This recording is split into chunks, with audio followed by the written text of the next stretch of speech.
Dou Qi, Bodong, possessed the grace of divinity. In the realm of Dou Qi, I'm the Ice Emperor, Bodong. After being sealed of much of my Dou Qi by the Medusa Queen, I had long believed that perhaps even the hope of breaking the seal would be a mere luxury. In the universe of Demon Slayer, fortune smiled upon me as I obtained the favor of the Creator Demon God and the Tide of Chaos. With the power of the Time Wheel Sandglass, I transformed into a newly sprouted seed of chaos. Chapter 80. The Heart-Eating Venom of the Imperial Python. After conducting a simple experiment on the supposed low-tier heaven-level Dou technique, the Great Celestial Transformation Palm, Bodong effortlessly tore open a spatial rift, traversing back through the temporary spatial channel to the tranquil chamber where he regularly practiced in the Starfall Pavilion. In the southern region of Zhongzhou, within the secret realm of the Starfall Pavilion, Bodong sat cross-legged, once again habitually accessing the attribute panel of the Time Wheel Sandglass located within his spiritual sea. Shortly thereafter, a column of basic information regarding him appeared in his peripheral vision. Host, Bodong Dou Qi Realm. Late stage 4-star Dou Saint Soul Realm. Early stage Heavenly Realm Divine Blood Realm. 7th-stage Cultivation Method. Ice Secret Record Soul Technique. Soul Hand Seal Soul Formula. Supreme Soul Formula. Dou Techniques. Ice Spear Technique. Frozen Earth. Myriad Flowers Ice Mirror. Profound Ice Dragon Soaring. Ice Condensing Sword Decision. Thousand Illusions. Profound Ice Stab. Blood Cold Extreme Freeze. Profound Ice Underworld Dragon. Ice God Arrow. Ultimate Freeze. Ice God Step. Ice God Fury. Ice Demon True Body. Ice Arrow City Seal. Ice Secret Realm. Frozen Sky Palm. Great Celestial Transformation Palm. Time Wheel Sandglass. Cooling down. Observing the astonishing transformations within this information, a satisfied smile crept across Bodong's face. Indeed, there is nothing quite as exhilarating as cultivating with an advantage. Just as he was lost in this reflection, a hurried knocking resounded at the entrance of the tranquil chamber not far from him. Knock, knock, knock. Uncle Bodong, you must come out quickly. Sister Qing Lin is on the verge of collapse. Upon hearing the call from the Little Medicine Fairy, Bodong promptly ceased his meditative posture and rushed out the door, his expression filled with concern as he glanced at the ailing Qing Lin in the Little Medicine Fairy's arms, inquiring, "Is it truly the heart-eating venom of the Imperial Python? What transpired? How could you both be so careless?" "Whoa, it is entirely my fault. Had I not brought Sister Qing Lin to provoke the high-ranking members of the 9 Nether Underworld Python clan, she would not be suffering from such a terrifying poison." The Little Medicine Fairy, witnessing the situation, could not help but express her guilt to Bodong. "Uncle Bodong, you must save Sister Qing Lin at once. Rest assured, Fairy, this poison is merely the heart-eating venom of an Imperial Python from the 9-turn Pinnacle Dozun level. For your Uncle Bodong, this is but a trivial matter." After briefly comforting the worried Little Medicine Fairy, Bodong swiftly cradled Qing Lin's incredibly soft form and made his way to the rear mountain of the Starfall Pavilion. In a secret cave on the rear mountain of the Starfall Pavilion, beside a hot spring designated for Bodong's daily medicinal baths, drip, drip, drip. After a rather intricate series of procedures, Bodong finally prepared the medicinal liquid for healing and detoxification. Naturally, these medicinal liquids were specially concocted by his master, the Medicine Elder. Knowing that Qing Lin would frequently venture into the territory of the 9 Nether Underworld Python clan to capture snakes, the foresight Bodong had long instructed the Medicine Elder to prepare the appropriate medicines to swiftly address the heart-eating venom inflicted upon Qing Lin by the 9-turn Pinnacle Dozun.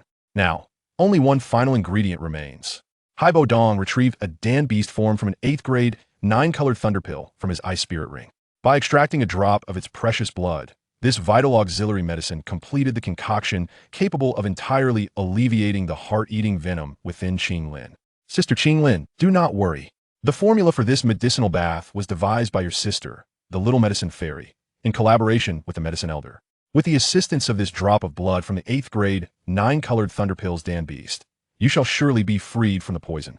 After Bodong prepared the medicinal bath, the Little Medicine Fairy, cradling the half-unconscious Qing Lin, gently placed her into the steaming medicinal pool.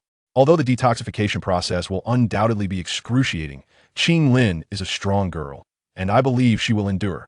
Bodong nodded in agreement, wishing to instill confidence in the anxious Little Medicine Fairy.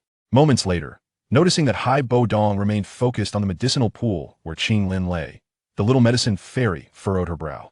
"Uncle Bodong, how long do you intend to watch? What is so captivating about a girl bathing? You ought to leave now. Truly shameless." Bodong felt a tinge of embarrassment, momentarily unsure of whether he should stay. Uncle Bodong, what are you still doing here? I can take care of Sister Qinglin just fine. You should attend to your own matters. And if I do not call for you, you are not to return. Seeing that Bodong remained unmoved, the little medicine fairy bit her silver teeth, reproaching him with some dissatisfaction. Observing the little medicine fairy's unwavering resolve, Bodong reluctantly departed from the medicinal pool in the rear mountain of the Starfall Pavilion and returned to his residence, summoning the Han sisters and Nalan Yanran, his three beloved women, to alleviate the tension that had begun to mount due to the numerous affairs he had been managing. In this leisurely and harmonious indulgence, a mere 7 days swiftly passed by. Incredible. On another splendid morning, after concluding a night of repairs with the Han sisters and Nalan Yanran, Bodong received a message from the little medicine fairy. He instinctively tore open a spatial rift once more, traversing through the temporary spatial channel to arrive at the medicinal pool in a secret cave on the rear mountain of the Starfall Pavilion, where he found the little medicine fairy attending to Qinglin. Little medicine fairy, how is the situation? The medicinal effects have fully integrated. The critical moment is about to commence. The little medicine fairy, upon hearing Bodong's inquiry, wore a serious expression, clearly apprehensive that her sister Qinglin might not withstand the backlash of the heart-eating venom. Chapter 81. The ancient Heavenly Snake Emperor's Python heart-devouring poison is a highly toxic poison that is extremely famous throughout the entire Zhongzhou continent. The toxicity of this poison is so strong that it is said to have no cure in many regions. However, Bodong's master Yao Lao once said that there is no such thing as an unsolvable poison in this world. It is just that it has not been found yet. Therefore, with the joint efforts of the little medical immortal and Yao Lao, as early as 3 years ago, they had already explored some detoxification methods to deal with the Emperor Python's heart erosion poison. At this moment in the medicine pool, the pale red water was constantly bubbling with bubbles, and amidst the hot steam, a delicate and graceful curve could be faintly seen in the pool. After so many years, the little girl who used to be there had also emerged with a charming water. With the sudden sound of splashing water coming from the medicine pool here, the entire rock wall surface of the cave seemed to be trembling violently at this moment. He noticed this strange change, and Bodong's eyebrows also furrowed slightly. His body's fighting energy quickly began to circulate. He stared closely at the medicine pool, and vaguely, there seemed to be a huge outline faintly appearing in the mist. Interesting. It seems that this ghost thing must be the soul body of that ancient sky snake. Looking at the huge figure suddenly rushing from the mist, Bodong, who had already learned about the plot of the original work, murmured with interest that what appeared in front of Bodong was a terrifying giant snake with 9 ferocious snake heads. He saw that the entire body of the giant snake was dark red, like a pool of crimson blood that had been deposited for countless years. At a glance, an indescribable aura of ferocity rose into the sky. Of course, the most strange thing was that the patterns inside the blood-red pupils of the soul body of this ancient celestial snake were exactly the same as when Qinglin displayed the 3 colored pupils of the blue snake. When the soul body of the ancient sky snake was about to pounce on its own body, Bodong, who had used his soul power from the early stage of the heavenly realm, suddenly shouted fiercely. Qinglin, the soul body of that ancient heavenly snake, was instantly suppressed by the current sea waves. Under the relentless suppression of the soul power of Bodong at the beginning of the high heaven, the huge soul body of the ancient celestial snake suddenly burst out a strong light, and the huge soul body of the ancient celestial snake quickly shrunk. And the green scale hidden in it was also when he fell down from the middle of the air and saw the green scale fall down.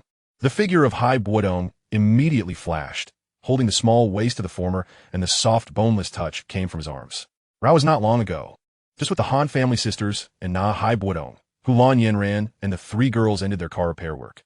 Could not help but feel a slight ripple about this. He quickly stabilized his mind, looked at Qinglin, who was slowly waking up in his arms, and asked with concern, Qinglin, are you feeling better now? At this moment, Qinglin, who was slowly opening her eyes, looked at Bodong, who was just around the corner of her.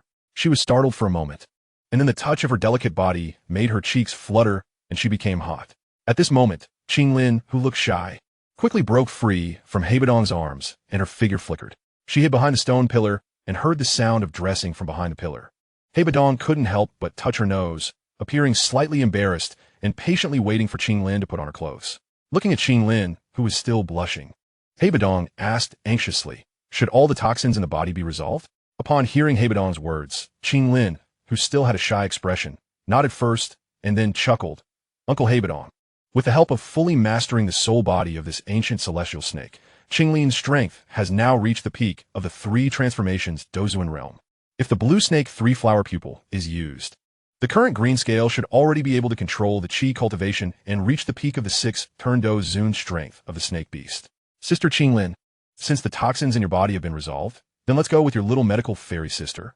And at this moment, the little medical immortal who had also stood aside for a long time, anxiously waiting for Qinglin to finish her medicinal bath, suddenly couldn't help but hold Qinglin's little hand, as if he wanted to immediately take her away from the scene, like that Bodong uncle. Green Scales, while being taken away by the little medicine fairy, Green Scale, who was still red in the face, suddenly turned his head and seemed to have something to say to Bodong. He was careful to think about Green Scale. Although Bodong knew it well, he thought that Green Scale might have feelings at that time and didn't intend to expose them directly for the time being. After seeing off Green Scale and the little medicine fairy's children, Bodong didn't mean to stay in the same place any longer. When he tore a space crack directly near him, he quickly walked back to his residence along the space channel he had temporarily opened. After Bodong returned to his residence, he saw that he had come back and had regained his strength. The Han sisters and Nalan smiled at the 3 girls. So they took the initiative to move forward. Let's continue to demand from Bodong.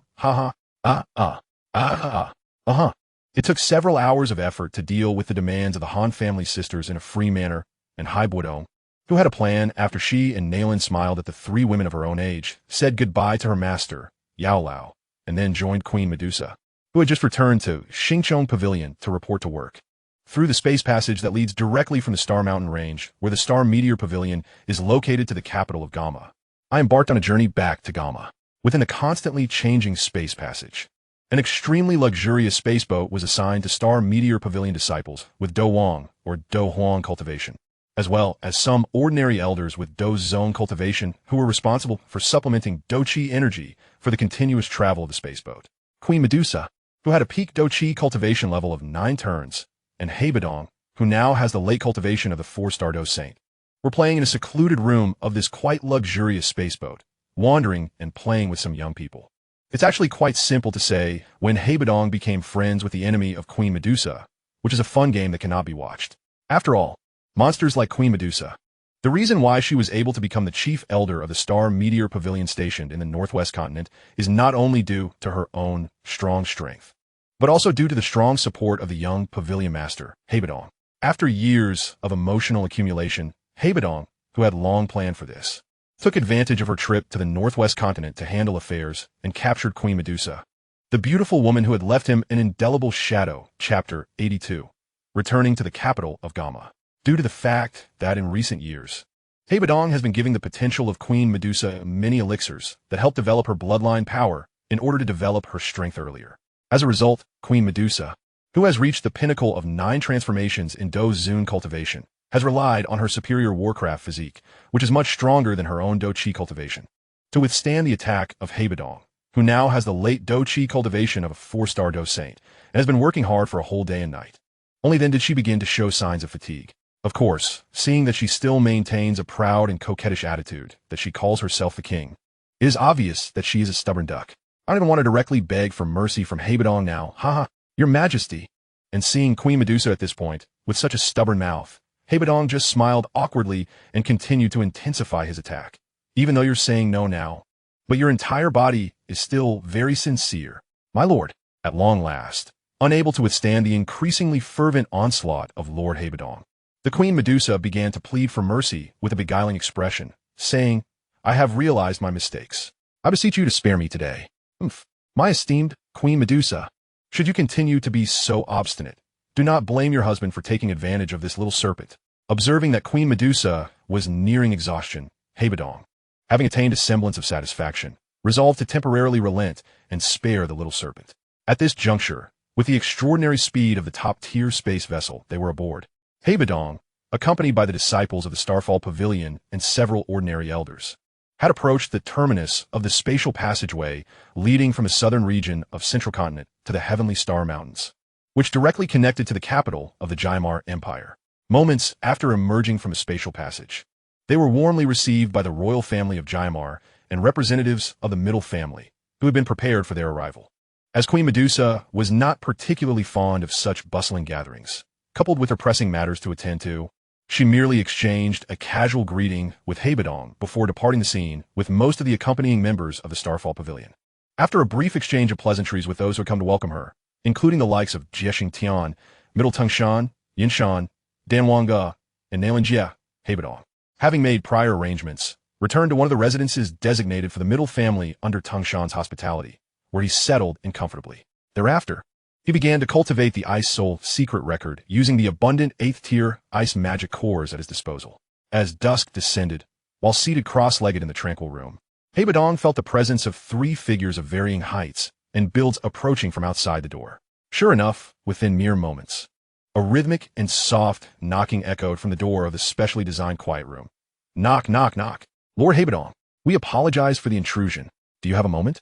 Gumin, upon hearing Yafei's voice, though Bodong had already surmised the intentions of the 3 women disrupting his tranquility, he merely smiled with intrigue and conveyed through sound transmission to Yaoye, Yaoyue, and Yafei, Junior Yafei, Junior Yaoye, Junior Yaoyue. We have come to serve you, Lord Bodong. Despite feeling somewhat anxious, the trio immediately bowed in unison upon receiving Bodong's permission, clearly stating their purpose for the unexpected interruption. Oh, is this of your own volition? Casting a casual glance at the trio, each possessing their own captivating charm, Bodong inquired. Hearing his words, the most enthusiastic among them, Yafei, boldly moved closer to Bodong's embrace and spoke first to report to you, Lord Bodong. I have long admired you. My intrusion today is purely driven by affection. I hope you will show mercy. Witnessing Yafei's seductive declaration, the unyielding Yaoye and Yaoyue quickly joined her side, each seizing one of Bodong's arms, playfully exclaiming, Lord Bodong, please show some affection for me as well. Huh, very well. Since the beauties have expressed their intentions, I shall indulge in this moment. Faced with the alluring advances of these 3 enchanting women, the not-so-pure-hearted Bodong was prepared to embrace the situation, laughing heartily as the night unfolded in wild abandon. After a night of debauchery, having made his plans, Bodong simply consoled the thoroughly exhausted Yafei and the 2 princesses of the Jaiamar royal family. He then proceeded to tear open a spatial rift approximately the size of a person in a clearing on the back mountain of the middle family, following the newly created passageway to depart from the middle estate, setting off towards the inner courtyard of the Gallant Academy. After a brief passage of time, utilizing the means of spatial traversal, Bodong arrived before the spatial barrier at the entrance of the Gallant Academy's inner courtyard. Senior Bodong, what brings you here? Shortly after Bodong communicated with Elder Su Qian through the barrier, he was met by Elder Su Qian, who had come specifically to greet him at the entrance. It's nothing. I merely wish to seek a period of quietude within your esteemed academy's heavenly flame refining tower. Bodong replied with a casual smile. What? Elder Su Qian, do you not welcome an old friend like me? Senior, you jest. It is our honor for you to visit our Gallant Academy. Elder Su Qian responded with a somewhat awkward smile. As for your request to use the heavenly flame refining tower for a while, I, as a Grand Elder of the Gallant Academy, shall gladly grant it on behalf of the Dean. Excellent. Since Elder Su Qian is so accommodating, I shall not be polite. Recognizing the amiable nature of Elder Su Qian, who had often interacted with him in the past, Bodong followed him with a cheerful expression through a nearby spatial barrier, stepping directly into the inner courtyard. Chapter 82. Return to the capital of Jaiamar over the years. In order to expedite the development of the immensely promising Queen Medusa's strength, Bodong had generously provided her with numerous elixirs conducive to awakening her bloodline power. Consequently, now possessing the peak cultivation of the 9 transformations battle sovereign, Queen Medusa, leveraging her formidable physique, which surpassed even her own combat prowess, had managed to endure under the relentless assault of Bodong, who had reached the late stage of 4-star battle sage, for several entire days and nights before beginning to show signs of fatigue. Naturally, even as she continued to refer to herself with a haughty tone, insisting on her royal status, it was evident that she was stubbornly refusing to plead for mercy from Bodong. My queen. Observing her obstinacy at this juncture, Bodong merely chuckled awkwardly and intensified his assault. Though you may verbally deny it, your entire being remains quite sincere. Dear husband, at long last, unable to withstand Bodong's increasingly fervent advances, Queen Medusa began to plead for mercy with a charming expression, saying, I have realized my mistakes. I beseech you to spare me today. My esteemed Queen Medusa, should you continue to be so obstinate, do not blame your husband for taking advantage of this little serpent. Observing that Queen Medusa was nearing exhaustion, Bodong, having attained a semblance of satisfaction, resolved to temporarily relent and spare the little serpent. As they approached the celestial passage leading from the Tianqing Mountains in the southern region of Central State, where the Starfall Pavilion is located, to the capital of the Jama Empire, the group led by Bodong was warmly welcomed by the Jama royal family and members of the Mitre family, who had been well prepared for their arrival. Queen Medusa, however, was not particularly fond of such bustling gatherings and had other matters to attend to. Thus, as soon as she emerged from the spatial passage, she merely exchanged a casual greeting with Bodong before departing with most of her entourage from the Starfall Pavilion. After exchanging pleasantries with the awaiting figures of Jinx Xingshan, Mitre Tangshan, Yunsan, the ancient alchemist Guha, and Nalinjia, Bodong, having already formulated a plan, promptly returned to one of the residences designated for the Mitre family, where he settled down comfortably. He then began to utilize the abundant 8th-tier Ice-type magic cores in his possession to cultivate the Ice Mystic record. In the twilight hours, while meditating in a serene chamber to refine this exceptionally unique mid-tier celestial technique and consolidate his fighting spirit, Bodong suddenly sensed 3 distinct figures of varying heights and builds approaching outside the door. As expected, within mere breaths, a rhythmic and hushed knocking resonated from the entrance of the specially designed chamber. Knock, knock, knock. Lord Bodong, we hope we are not intruding. Might you have a moment to spare? Gumin. Upon hearing the words of Yufei, Bodong, despite having surmised the intentions of the 3 women, merely smiled with interest and transmitted a message to the ears of Yaoye, Yaoyue, and Yufei, indicating their approach. Junior Yufei, Junior Yaoye, Junior Yaoyue, we have come to serve you today, Lord Bodong. Although a sense of trepidation lingered in their hearts, the moment they received Bodong's permission, the 3 women bowed in unison and expressed their purpose for the unsolicited visit. Oh, is this of your own volition? Bodong inquired, casting a leisurely glance at the trio, each possessing their own distinctive allure. Hearing his words, the most proactive among them, Yufei, boldly stepped into Bodong's embrace and declared, to be honest, I have admired you for a long time, Lord Bodong. My intrusion today stems purely from my affection, and I hope you'll be lenient with me. As Yufei, the enchanting woman, had taken the lead in expressing her feelings, the determined sisters, Yaoye and Yaoyue, immediately moved closer to Bodong, each grasping one of his arms and playfully exclaiming, Lord Bodong, do show some mercy to Yuera as well. Ah, very well. Since the lovely ladies have expressed their intentions, I shall indulge myself today. Faced with the alluring advances of these 3 exquisite women, Bodong, far from being a paragon of innocence, was quick to seize the opportunity, laughing heartily as he surrendered to the night's revelries. After a night of indulgence, Bodong, having made prior arrangements, offered some comfort to the exhausted Yufei and the 2 princesses of the Jama royal family before tearing open a spatial rift approximately the size of a person.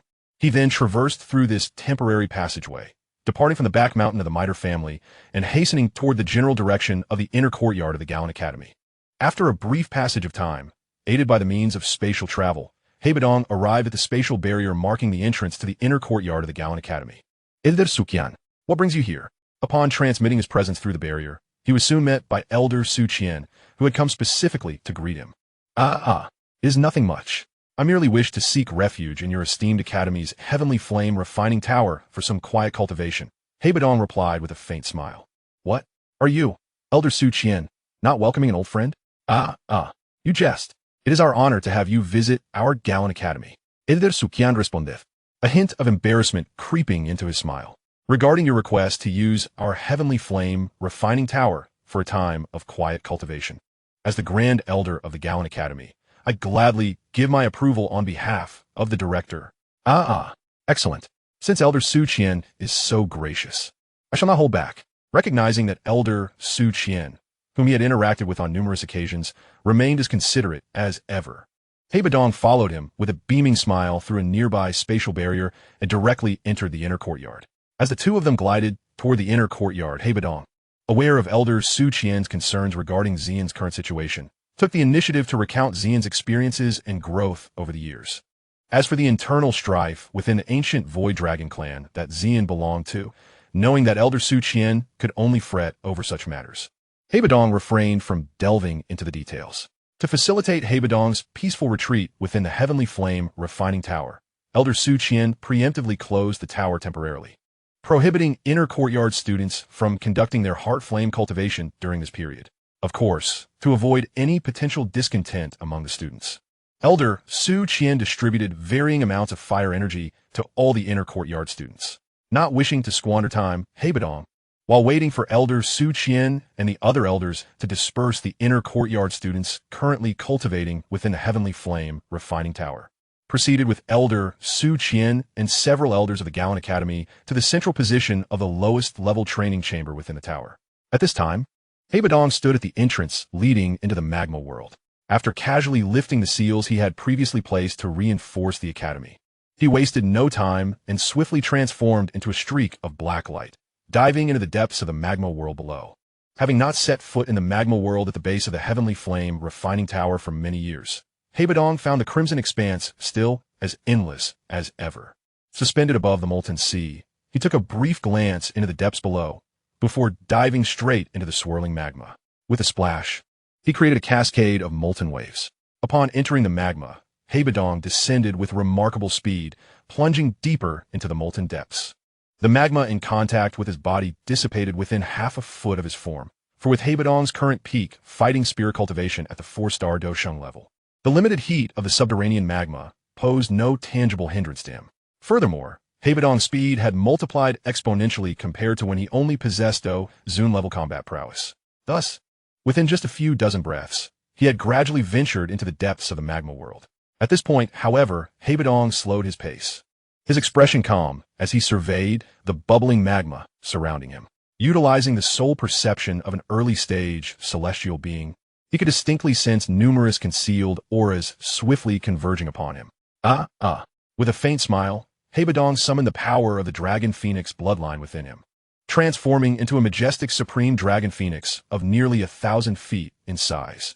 Opening his enormous jaws wide, he consumed countless grotesque lizard-like creatures hidden within the magma, in a manner reminiscent of ancient behemoths in the act of devouring their prey. As he swiftly refined and absorbed the ferocious energy from these creatures, he also devoured a portion of the fire lizard clan guardians surrounding him. His gaze then swept over the remaining magma beings, which resembled lizard-like beasts that had partially transformed after consuming beastification pills. It eventually settled on 2 lizard men, their bodies entirely cloaked in a pearlescent white, not far away. In Bodong's discerning observation, these 2 lizard men appeared significantly older than their kin. Their strength, as he had learned from Dou Qi, had reached the levels of a low-level half-saint and a high-level true saint, respectively. While beasts, this is the grave of the gods, a place not meant for mere monsters like you.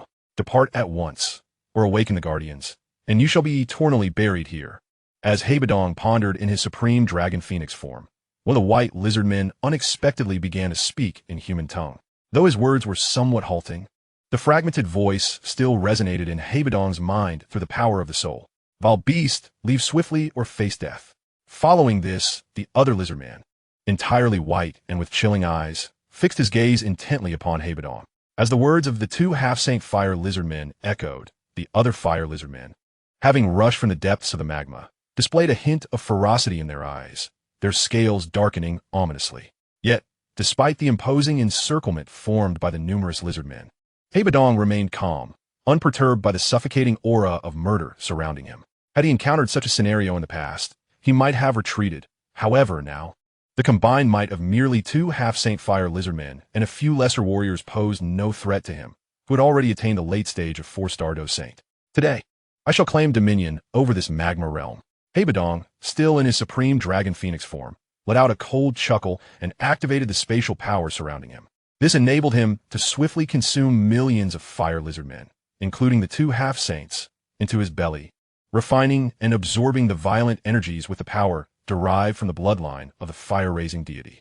After approximately half an hour of devouring and refining, having consumed and refined the majority of the fire lizard men within the magma realm, Bodong seized the opportunity presented by the abundant energy to attempt a breakthrough between the late-stage 4-star Dou Saint and the initial stage of Dou Saint.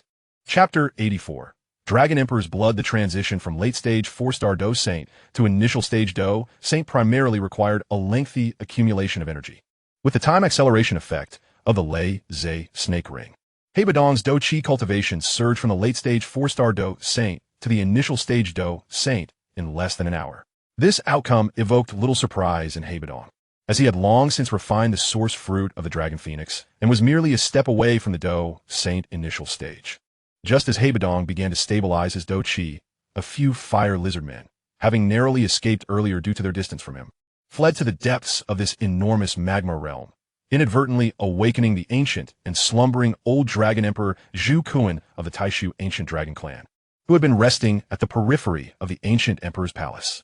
An icy sensation gripped Bodong's heart, a terrifying feeling as if something he could not resist was fixating upon his entire being. This bone-chilling sensation gradually rendered Bodong's expression grave. He swiftly scanned his surroundings, but found nothing amiss.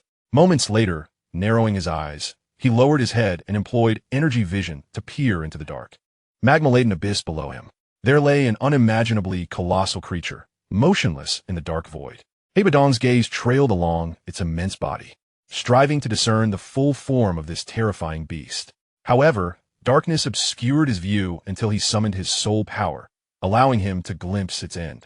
In that moment, Bodong beheld a mysterious dragon-like creature, its entire form radiating a regal purple-gold hue. Its body, covered in icy scales, exuded a robust and steely aura. As Bodong, in his supreme dragon phoenix form, contemplated, a pair of massive eyes, having remained closed for countless ages, slowly began to open. A supreme dragon phoenix. Upon witnessing Bodong's transformation, Dou Qi, the old dragon emperor of the Taishu ancient dragon clan, felt astonished. Despite knowing that he could not harm Bodong due to the seal of the ancient emperor's jade, he still gazed gravely at the pair of enormous eyes peering from the darkness below. Bodong, I have encountered you once again, having reverted to his human form. Bodong clasped his hands respectfully towards Dou Qi's eyes and spoke earnestly. Oh, so many years have passed, and you still remember my name. Realizing that Bodong recognized his identity and understanding that he could not leave the ancient emperor's palace, Dou Qi chose not to inquire whether Bodong possessed the ancient emperor's jade. Observing that Dou Qi did not immediately launch an energy attack, Bodong, having prepared for this moment, retrieved some luminescent stones containing records of Xian's life information from his ice spirit ring. He amplified the projections of several stones to nearly 1,000 feet, allowing Dou Qi to view them clearly. After about half an hour, as the imagery from the stones neared its conclusion, tears of excitement welled in Dou Qi's enormous purple-gold dragon eyes. Xia, my child, I am so sorry for you. Ultimately, the formidable old dragon emperor, even stronger than the soul heaven emperor, could not contain his sorrow, breaking into loud sobs. You are Bodong, correct? I shall bestow upon you this ancient dragon blood. You must assist my daughter in quelling the internal strife within the Taishu ancient dragon clan, unifying the 4 great dragon islands, and becoming the true new dragon emperor. Will you accept this charge? With Bodong by his side, Dou Qi's emotional outburst soon transformed into a heartfelt request. As he began to extract the ancient dragon blood from his own body, Bodong, having achieved his goal, nodded earnestly and declared, Rest assured, esteemed dragon emperor, with your ancient dragon blood, I shall diligently support your daughter in restoring peace to the Taishu ancient dragon clan, becoming a true new dragon emperor. If you cannot meet the conditions set forth by this dragon sovereign, should you dare to return here, it will be the wrath of the dragon sovereign you shall face. After extracting a portion of his own dragon blood, Zhuluan appeared somewhat weakened. Upon handing over the luminous stone inscribed with information about Xian to Zhuluan, and in turn receiving the dragon blood that Zhuluan had tossed back, Bodong proactively pledged, I shall not disappoint the esteemed dragon sovereign. Subsequently, having obtained the dragon blood bestowed by Zhuluan, Bodong showed no inclination to linger in this perilous place, where his life could be lost at any moment. He transformed into a streak of icy blue light and swiftly ascended. Moments later, after establishing a spatial barrier at the base of the sky-burning refinement tower in the Jialan Academy, Bodong simply bid farewell to Elder Su Qian of the Academy before tearing open a rift in space. He then plunged through the makeshift passage he had created, racing towards the imperial capital of the Gamma Empire. Upon returning to the Miter family in the imperial capital, after a rather absurd night spent in the company of Yufei and the sisters Yaoya and Yaoyue, he ventured alone to a clearing on the back mountain of the Miter family. There, he commenced the formation of a spatial barrier to obstruct external energies. From his ice spirit storage ring, he withdrew a significant portion of the dragon blood gifted by Zhuluan and began the process of refining and absorbing it. After several months, as the larger mass of dragon blood, originally half a zhang in size, was reduced to merely the size of a soybean, Bodong, who had initially been at the early stage of a first-level Dou Saint, directly broke through to the initial phase of a 6-star Dou Saint. Furthermore, his soul power also ascended to the mid-tier of the heavenly realm, thanks to this breakthrough into the advanced Dou Saint realm. Chapter 85. The Tianxin Empire. Following the devouring and refining of the majority of the dragon blood he possessed, Bodong had already formulated a plan to visit the Tianxin Empire's Tianzong Gorge, aiming to challenge the Soul Palace's branch in this northwest continent. The Tianxin Empire is situated in the southeast corner of the northwest continent, facing the central region known as Zhongzhou across the sea. Thus, it is considerably distant from the Gamma imperial capital. Even with Bodong's ability to traverse spatial passages, it took him a significant amount of time to reach Tianzong Gorge in the Tianxin Empire. Naturally, this delay was partly due to Bodong's unfamiliarity with the area, which led him to take a longer route. Before entering this branch of the Soul Palace, he deliberately retrieved a high-level black robe with stealth properties from his ice spirit storage ring. Additionally, he employed secret techniques resembling flesh and blood magic to alter his appearance. After all, his intention in entering this seemingly ordinary branch of the Soul Palace was to help the needy while remaining anonymous. So it was only prudent for Bodong to devise means to conceal his identity. Of course, he might have been overly cautious. After all, the Soul Clan was immensely powerful, with little time to concern itself with such minor branches. However, Bodong had cultivated a habit of being meticulous and prudent during his extensive travels throughout the Gamma Empire and its surroundings, aiming to eradicate all potential threats. He naturally sought perfection. Once he was adequately disguised, Bodong breached the outer spatial barrier and instantly entered the side hall of the branch. Upon his entry, a chilling sensation enveloped him. Ignoring this trivial discomfort, he continued to exercise his soul perception, making his way toward the main hall of the branch. Along the way, he sensed numerous poisonous entities and high-level magical beasts. However, bolstered by the formidable pressure of his supreme dragon phoenix lineage, he encountered minimal resistance. Having navigated through a side hall of the branch, Bodong adeptly approached the headquarters of this Soul Palace branch, relying on his powerful soul perception. It seemed his earlier actions had attracted attention, as a group of Soul Palace lackeys at the Dozun level hastened toward his location. From Bodong's initial assessment, among this group of Dozun level lackeys, there were not only 4 1-star Dozun elders, but also 2 formidable elders who had reached the 2-star Dozun level. Furthermore, he sensed that behind these Dozun lackeys trailed several dozen Dozun level guardians. Aware of the terrifying strength present in this branch of the Soul Palace, Bodong could not help but privately exclaim, "How remarkable! Just as I suspected, the strength of the resources stored by this Soul Palace branch is indeed commendable." After all, the formidable individuals he encountered from the Soul Palace surely could not be members of the Soul Clan. The Soul Heavenly Emperor, a millennia-old tyrant, had merely deployed 3 internal members of the Soul Clan to achieve such a formidable development for the Soul Palace, showcasing the depths of its power. Realizing that the elders of this Soul Palace branch had discovered his presence, Bodong did not hesitate and boldly moved forward. After all, if he were to slay a few dogs while hiding, what meaning would his years of cultivation hold? In the blink of an eye, Bodong confronted the Soul Palace lackeys. Although they had perceived his breach of their spatial barrier and clearly sensed his arrival, they did not choose to retreat. Instead, they approached him with an air of arrogance. Momentarily puzzled by Bodong's intentions, nevertheless, as an intruder, the leading elder, Qing Shi, showed little hesitation and coldly inquired, "May I ask who you are and why you are brazenly disrupting the spatial barrier of our Soul Palace branch?" However, he was unaware that the old adage strike first to gain the upper hand would soon play out. Before Qing Shi could finish his sentence, Bodong unleashed his bloodline power, igniting the fusion of several extraordinary flames. With Bodong's current bloodline prowess, in merely a few breaths and without even employing any techniques, he effortlessly obliterated 6 Soul Palace elders and their accompanying dozen or so Dozun-level guardians with the sheer might of his fusion flames.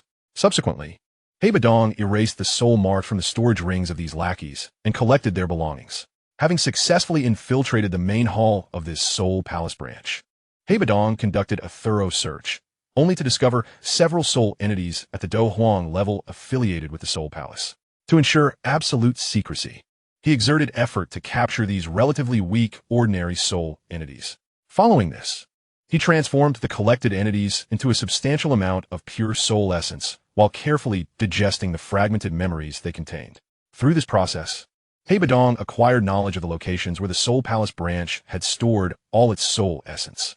After securing this soul essence and gathering all valuable cultivation resources found within the Soul Palace's branch in the northwest continent, Bodong took care to erase any traces of his visit. He then tore open a rift in space and, following the makeshift passage, set off toward the direction of the Serpentman's royal palace in the Tagar Desert. The reason why Bodong is so anxious now is that he rushed to the Serpent King's palace located in the heart of the Tagar Desert. He had just finished the battle, plundered the spoils of war, including some soul sources, and left the Soul Palace branch here. He received a spatial jade slip left by Queen Medusa through him, which simply stated that Queen Medusa was pregnant with Bodong's child and had just sent him the message. It is to summon him to the Snake Clan Palace in the Tagar Desert to discuss a final solution regarding this matter together. Chapter 86. The Snake Clan Palace waited for Bodong, who was traveling through space, to return to the Snake Clan Temple located deep in the Tagar Desert. He deliberately spent some time discussing matters related to fetal care with Queen Medusa and handed her an 8th grade pill, the first pill, as the corresponding secret medicine for fetal care.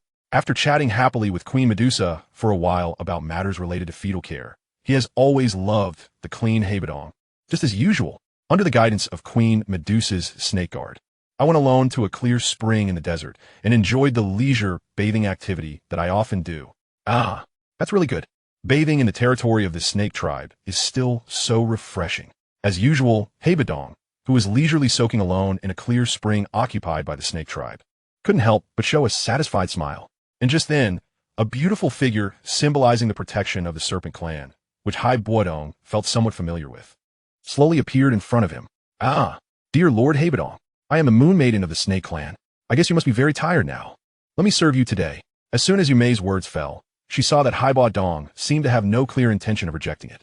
Yume took the courage and took the initiative to slowly slide into the clear spring where Bodong was now. When she saw Yume, this little snake, suddenly so active today, Bodong didn't say much. He just smiled and asked when she was close to him, Yume, let me ask you, did Queen Medusa of your snake tribe know about what you are about to do now?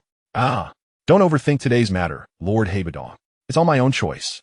Our queen probably won't ask too many questions. Just ask if you can give some protection to the snake people.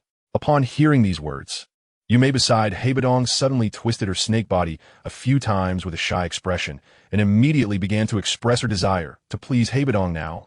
Ah, Lord Bodong, although you haven't been a guest to our snake tribe for so long, but our sisters of the snake people in the whole Tagar Desert still say hello to Lord Bodong every day. Oh, not satisfied with what you said. The male members of the Snake People tribe here at the Snake People Temple are rare and ugly, except for powerful warriors like you, Lord Bodong. There's not a single one that I can catch my eye on.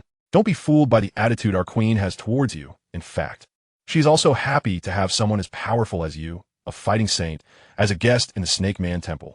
Ah, all right. I hope this little snake can satisfy me. After calmly watching the performance of Yume, the little snake, with great effort on her face, Bodong calmly spoke up without hesitation. Upon hearing these words, Yume was momentarily taken aback. Suddenly, she smiled and responded to Feng Yuan beside her, saying, Lord Bodong, since that's the case, my family is about to officially start now. After finishing the task, the next morning, Bodong, although not satisfied at all, did not show much surprise towards it. After all, he is now a top-level powerhouse with an initial level of 6-star Dosheng, and coupled with his incredibly strong physical strength, blessed by the Supreme Dragon Phoenix bloodline. The difference in physical strength between him and the peak Do Huang like Yume is really huge. However, Bodong did not pay too much attention to such situations.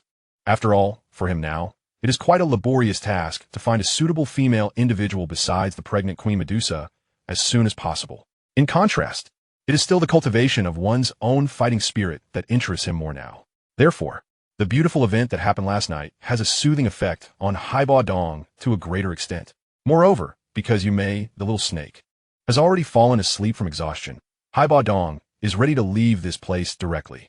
As early as Yume entered the world of this water pool, Bodong had already set up a spatial formation that could isolate the breath. Therefore, even now, not a single snake human guard has noticed the movement that just happened here. And with Bodong's advanced level of stealth ability, he naturally did not make any noise while holding Yume and teleporting back to his residence. After Bodong settled Yume in a guest room, he began to get up and leave the place. directly using teleportation techniques that are only available to high-level saints. They flashed into the Snake Man Palace where Queen Medusa is currently located. Whoosh whoosh. As soon as she saw Bodong flash in front of her, the Queen Medusa, who had long anticipated it, immediately leaned forward and sniffed the scent on him. Bodong, how about it? Is my personal guard you may fun? Ah. Thank you for your kind words, madam.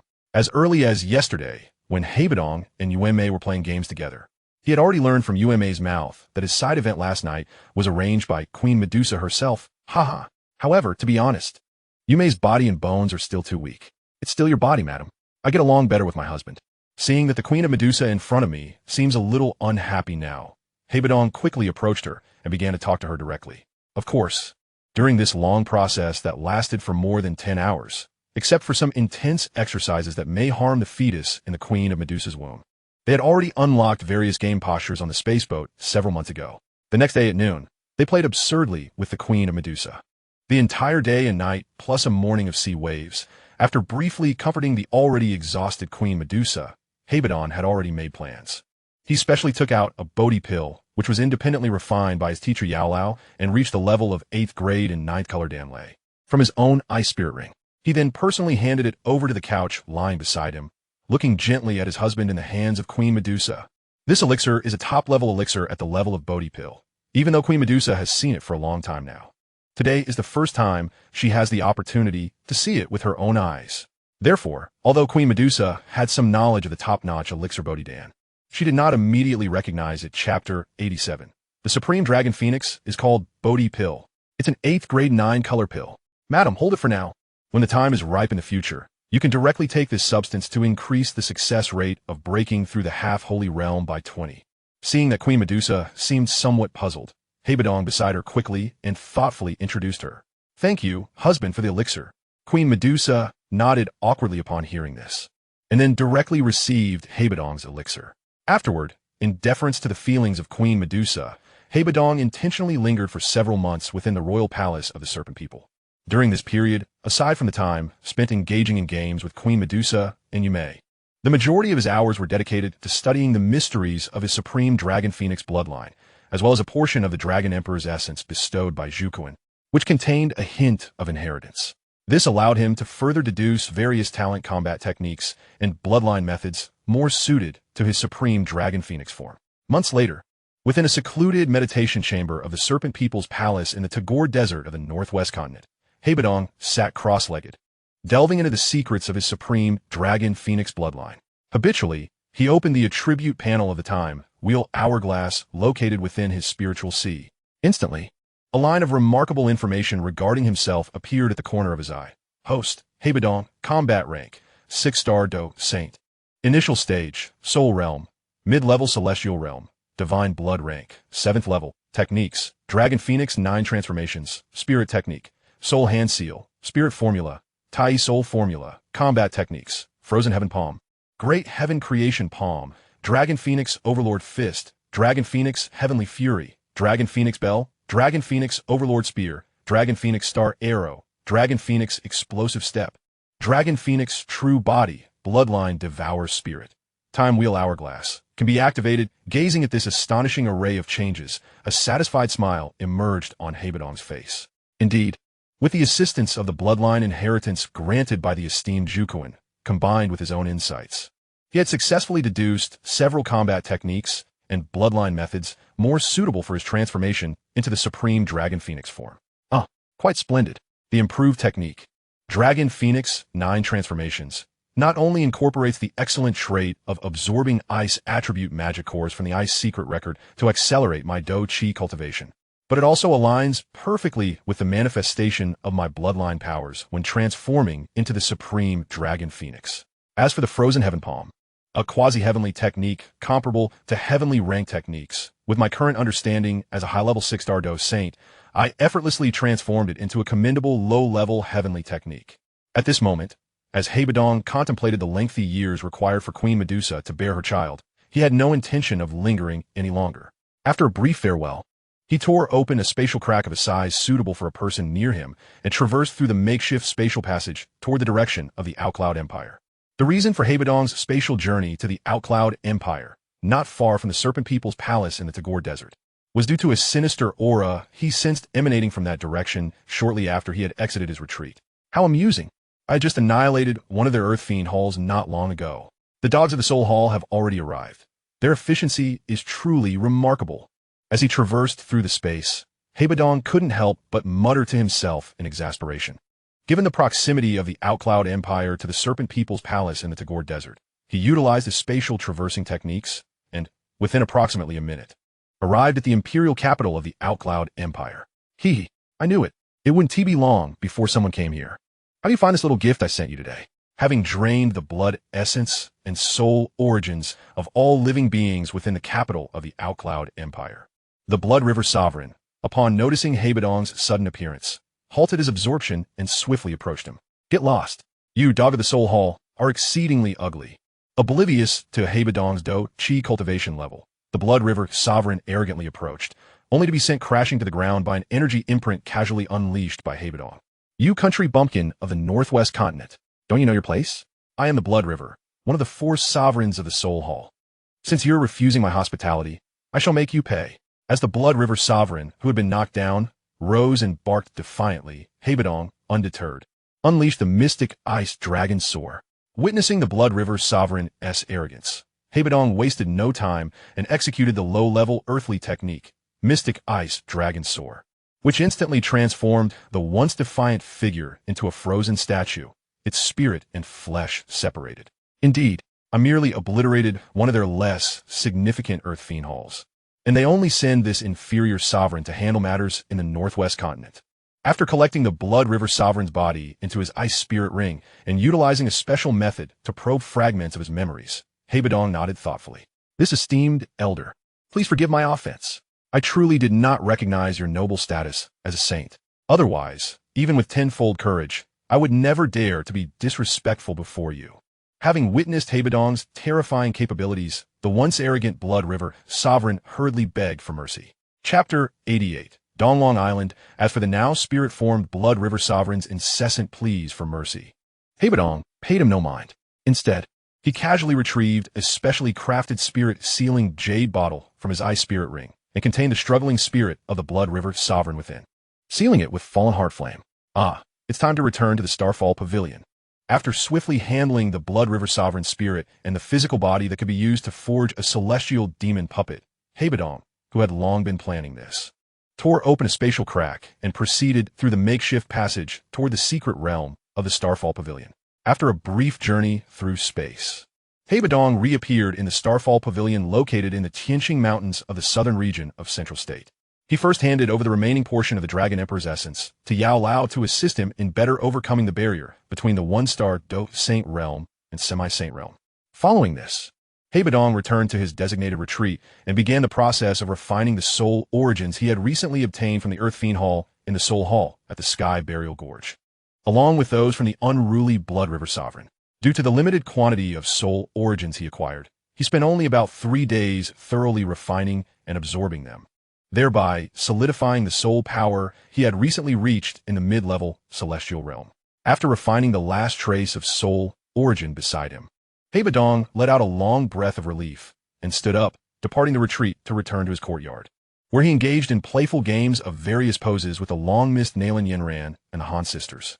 After a night of raucous merriment and having comforted Nalan Yinran and the Han sisters, Bodong stepped out of his residence, only to encounter Mu Qingwan lurking outside the courtyard. Junior sister Qingwan, is there something you need? Noticing Mu Qingwan's somewhat furtive demeanor, Bodong, who had sensed her presence the previous night, chose not to confront her directly.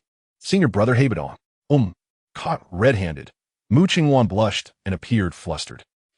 Junior sister Qingwan, eavesdropping on senior brother is not a good habit. Despite the fact that Bodong had already set up a spatial array to isolate the aura within the courtyard long before Nalan Yinran and the 3 sisters of the Han family joyfully played together, Mu Qingwan, who had already concealed herself within the courtyard prior to Bodong's return from his seclusion, was naturally well aware of the commotion caused by the games played by Bodong, Nalan Yinran, and the Han sisters the previous night. This situation, of course, was a deliberate outcome orchestrated by Bodong.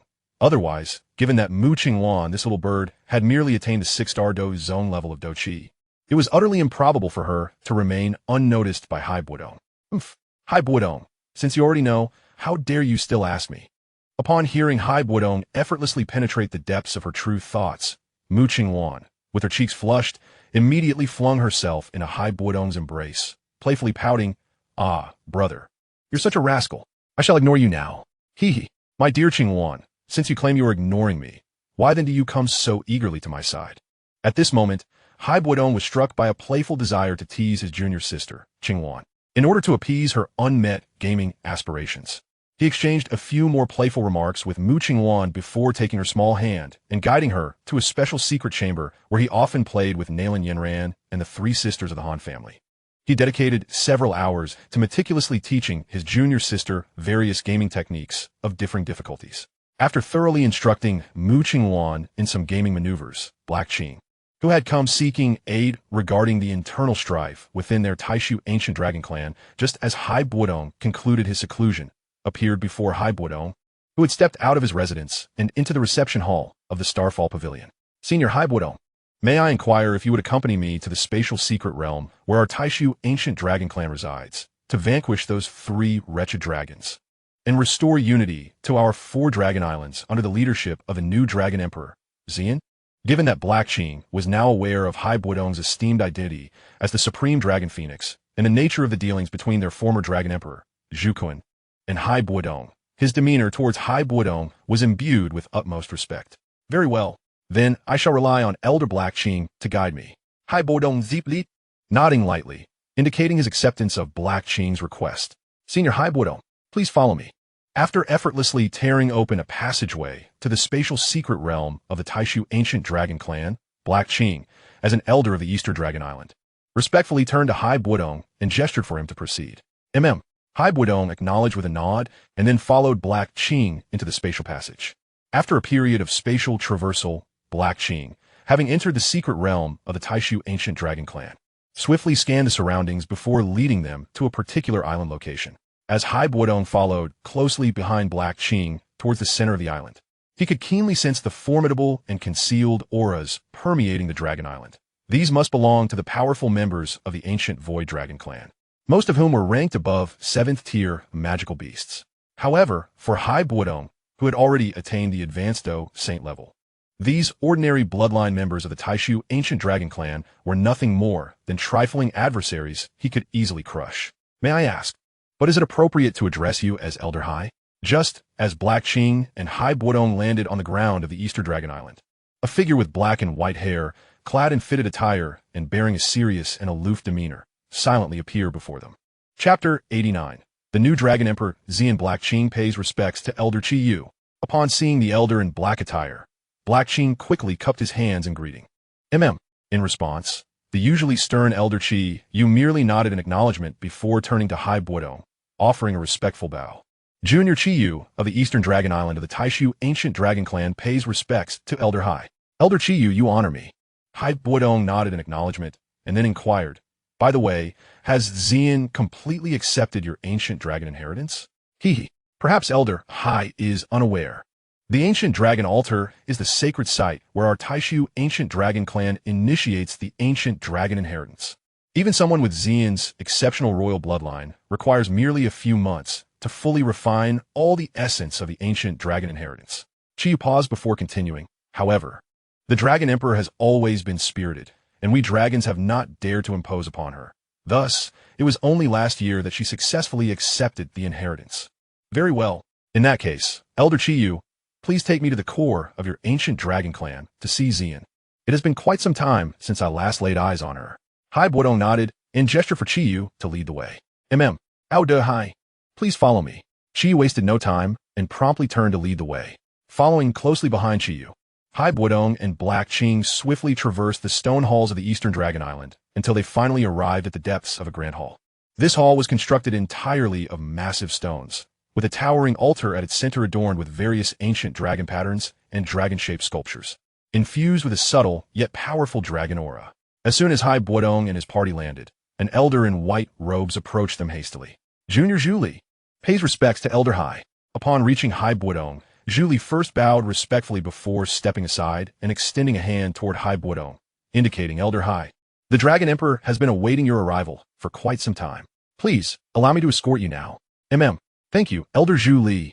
Hai Bodong nodded lightly and followed Zhu Li deeper into the altar. As they entered the inner sanctum of the altar, a graceful figure appeared before them. This woman wore an opulent purple gold gown, and the ancient dragon patterns embroidered upon it seemed to dance as if alive, exuding an unmistakable air of nobility. Her figure was slender, and her long purple hair cascaded like a waterfall, flowing over her delicate waist and down to her shapely hips. This enchanting woman was none other than the new Dragon Emperor, Xian. She had long since shed her youthful, girlish appearance and transformed into an alluringly mature woman of unparalleled beauty. Junior Zhu Li pays respects to the Dragon Emperor. Junior Qiyu pays respects to the Dragon Emperor. Junior Black Qing pays respects to the Dragon Emperor. Now that Xian had attained the advanced semi-saint level, she exuded an initial semblance of the Dragon Emperor's authority. Upon catching sight of her, Black Qing, along with Zhu Li and Qiyu, immediately knelt down in fervent reverence, exclaiming in unison, You three rise. Xian waved her hand dismissively and then leapt into Hai Bodong's embrace, her face beaming with pride. So how is it? So Hai Bodong? Does Xian seem impressive now? Hee. It appears that you have adapted well to life among your kin, Xian. After savoring the warmth of their embrace, Hai Bodong expressed his concern. Indeed, the people here care for me immensely. Upon hearing this, Xian nodded and playfully remarked, But I still wish to play with you. Uncle Haibodong. He chuckled. You are no longer a child. Why would you want me, Uncle Haibodong, to accompany you in play? In response to Xian's words, Haibodong felt a twinge of helplessness. No. Xian insists on playing those games we enjoyed in the past. Xian's stubbornness prompted Haibodong to pause, and with a mischievous grin, he replied, Haha, those little games of battling monsters and villains? I, Uncle Haibodong, currently lack the time to indulge you in such pastimes. However, if you truly wish to play, I can personally introduce you to some new games favored by adults. Humph. Uncle Haibodong, you wouldn't be suggesting those kinds of games today, would you? Xian, already familiar with the games he had played with Nalan Yinran and the Han sisters, blushed and exclaimed, Uncle Haibodong, you are quite the rogue. Ah, my little Xian, I happen to have some time on my hands. Just tell me if you're interested in playing, Haibodong said with a sly smile, gazing at the bashful Xian. After all, I have finally managed to visit you here on Donglong Island. If we miss this opportunity, who knows how long you'll have to wait for my next visit. Fine. Today, I will indulge you, Uncle Haibodong. After a brief moment of contemplation, Xian nodded in agreement to Haibodong's proposal to personally lead her through some new games. All right, now that you are prepared, I shall guide you through the delights of these new games. Seeing that Xian had consented, Haibodong wasted no time. He instructed Xian to open a spatial rift beside him, through which he followed Xian, who was well acquainted with the layout of Donglong Island, towards the luxurious residential area designated for the new Dragon Emperor. During the entire exchange, Haibodong had set up a small spatial barrier to conceal their fluctuating energies. Consequently, the elders of the Taishu ancient dragon clan, including Heiqing, remained oblivious to the specifics of their conversation. Despite the significant changes in his demeanor due to the influence of the Chaos Seed, Haibodong still maintained a semblance of dignity. Once they reached a hidden chamber within the Dragon Emperor's residential area on Donglong Island, Xian, thoroughly prepared, began to engage in health-enhancing games under the guidance of the seasoned Haibodong. Given Xian's formidable physique, augmented by her advanced semi-holy cultivation, it took Haibodong several days and nights of relentless effort before Xian, the little dragon, finally succumbed. In the ensuing months, with Haibodong's diligent assistance, Xian, who was on the verge of a breakthrough, absorbed the last secret elixir from Donglong Island that could aid their Taishu ancient dragon clan in transcending to the Dou Saint realm. Consequently, with her Dragon Emperor bloodline reaching maturity, her fighting spirit naturally ascended to the initial stage of a one-star Dou Saint. Prior to Haibodong stepping into the void and directly arriving at Donglong Island, the elders, including Zhu Li, refrained from allowing Xian to consume the elixir meant to facilitate her breakthrough. The reasons were straightforward. At that time, Xian had not yet perfected her cultivation at the advanced semi-holy stage, and their clan's grand elder was in seclusion, making it perilous for Xian to recklessly take the elixir without his protection. As for the special elixir mentioned by Zhu Li and others, Haibodong learned that it was, in fact, a portion of the Grand Elder's own blood, which he had left behind before departing the void to explore the secrets of the Dou Emperor in the ancient Emperor's cave. After Xian successfully broke through to the initial stage of a one-star Dou Saint, Zhu Li and the other elders, unable to tolerate the actions of the other three islands any longer, advised Bodong to expedite the strategic preparations for the impending battles against the three major dragon islands. Recognizing that the time was ripe, Bodong promptly instructed Xian to activate the spatial barrier of Donglong Island, gathering the formidable forces of her clan for the preparations.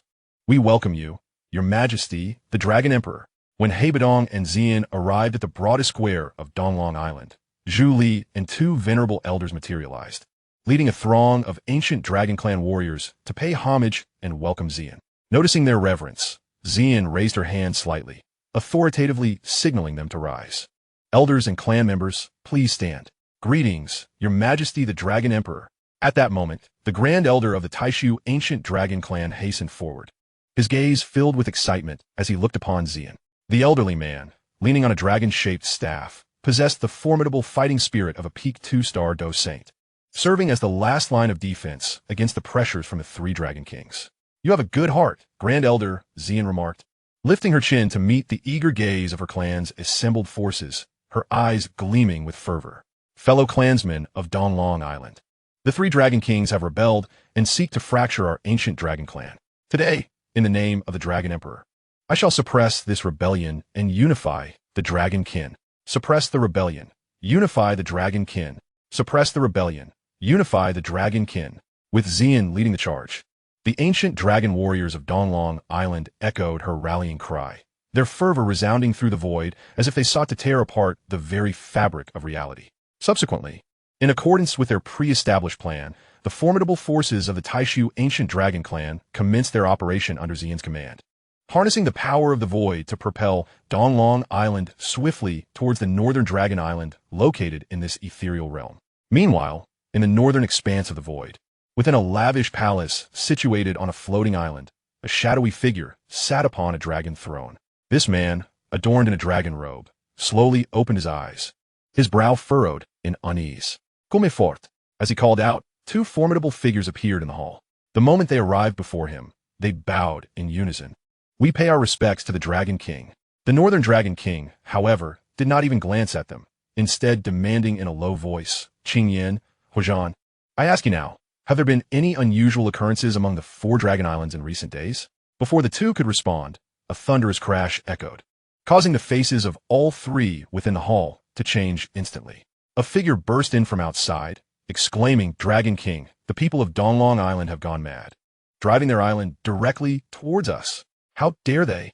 The Northern Dragon King seethed, his fury palpable. He then waved his sleeve, issuing commands. "Qingyan, Huozhan, quickly rally the troops of Northern Dragon Island to counterattack. Today I want to see just what confidence that old fool Qingshan possesses."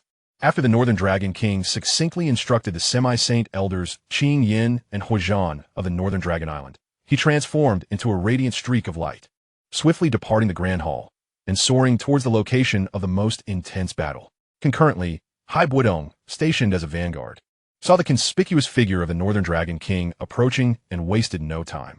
He immediately unleashed his true Dragon Phoenix form, transforming into the majestic Supreme Dragon Phoenix. With a powerful invocation of Bloodline Devour, he executed the Dragon Phoenix Dominator Fist, Annihilate. Following this, Bodong silently chanted twice in his heart, utilizing the Bloodline Devour, a mid-tier heavenly technique, to elevate his fighting spirit to the peak of a 6-star Dou Saint. He then unleashed another mid-tier heavenly Dragon Phoenix Dominator Fist, landing a devastating blow on the Northern Dragon King, who was caught off guard due to Bodong's deliberate concealment of his aura, severely wounding him. Chapter 91. Marching towards the Western Dragon Island, you lack martial ethics. As a high-ranking Dou Saint, resorting to ambush tactics was beneath him. After delivering a grievous blow to the unsuspecting Northern Dragon King, Bodong pressed his advantage, executing yet another Dragon Phoenix Dominator Fist, thereby ending the Northern Dragon King's life. Subsequently, with premeditated intent, Bodong stored the lifeless body of the Northern Dragon King, along with his soul that he had ensnared from fleeing, into his ice spirit ring, reserving them for the future crafting of superior puppets. At that moment, Xian, wielding the dragon-slaying sword with ferocity, observed the complete demise of the Northern Dragon King. She then turned to the remaining, thoroughly intimidated dragonfolk of the Northern Dragon Island and proclaimed with authority, "The Northern Dragon has instigated rebellion and has now been vanquished by my consort, the Dragon Emperor. You remnants of the Northern Dragon Island, if you wish to survive, You must atone for your sins and contribute to the unification of our dragon clan. Dragon Wretch Qingyan, Dragon Wretch Huozhan, I command you to lead the formidable warriors of the Northern Dragon Island in the vanguard and march forth against the Western Dragon Island. Hearing the chants for atonement and having witnessed the terrifying prowess of Hai Bodong firsthand, both Qingyan and Huozhan, along with the other remnants of the Northern Dragon Island who were petrified by the overwhelming pressure emitted by Hai Bodong and Ziyin, knelt on the ground, gazing towards the direction of Hai Bodong and Ziyin, thus demonstrating their resolve to redeem themselves. Having completely subdued the remaining dragonfolk of the Northern Dragon Island, Ziyin and Hai Bodong immediately mobilized the forces of both the Northern and Eastern Dragon Islands, setting their course towards the southwestern direction of the Western Dragon Island. Meanwhile, in a luxuriously adorned temple located to the west of the void space, a middle-aged man, regal in demeanor and crowned, suddenly shifted his focus to the entrance of the hall, where he recognized two familiar figures approaching. One was a giant of man with a black visage, reminiscent of a great ape, and the other an aged man clad in azure robes. The black-faced giant was the first to bow before the middle-aged man in dragon robes. Speaking gravely, Your Majesty, the Northern and Eastern Dragon Islands have suddenly launched towards us. We are uncertain of the situation. The crowned middle-aged man pondered deeply. Could it be that the chaotic currents of the void space, long unseen, have returned, heralding the collision of the four great dragon islands? At this moment, another elder in azure robes interjected solemnly, Your Majesty, it seems the truth is otherwise. These two dragon islands are propelled by the dragonfolk of the Eastern and Northern Dragon Islands, as they reported the unusual occurrences surrounding the Western Dragon Island. The vanguard from the Northern Dragon Island collided with the edge of the Western Dragon Island. The sounds of battle erupted outside the Grand Hall, and the already enraged Western Dragon King, furious, surged out with two Dou Saints under his command, glancing at the frenzied assault from the Northern Dragon Island warriors, muttering anxiously. Has the Northern Dragon King lost his mind? How dare he launch an attack on my Western Dragon Island? What madness has old man Qingshan from the Eastern Dragon Island succumbed to, joining forces against me? Dragon Phoenix's wrath. Stasis. Dragon Phoenix Dominator Fist. Annihilate. While the Western Dragon King was engulfed in his anxious musings, Hai Bodong, having stealthily concealed his presence, unleashed a mid-tier heavenly sound wave technique, Dragon Phoenix's wrath, stunning the Western Dragon King's spirit momentarily. Seizing this opportunity, he executed another mid-tier Dragon Phoenix Dominator Fist, shattering the Western Dragon King's internal organs and inflicting severe injuries. Ultimately, Hai Bodong twisted the already near-lifeless Western Dragon King's neck, capturing his fleeing soul within a specially crafted, soul-sealing jade bottle, sealing it with fallen heart flame. As for the Western Dragon King's corpse, Hai Bodong had already planned to place it securely in his ice spirit ring for future puppet crafting. In this manner, the Western Dragon King met his untimely demise. Following closely behind him were the two Dou Saints, Zhu Mu and Xian Mo of the Western Dragon Island.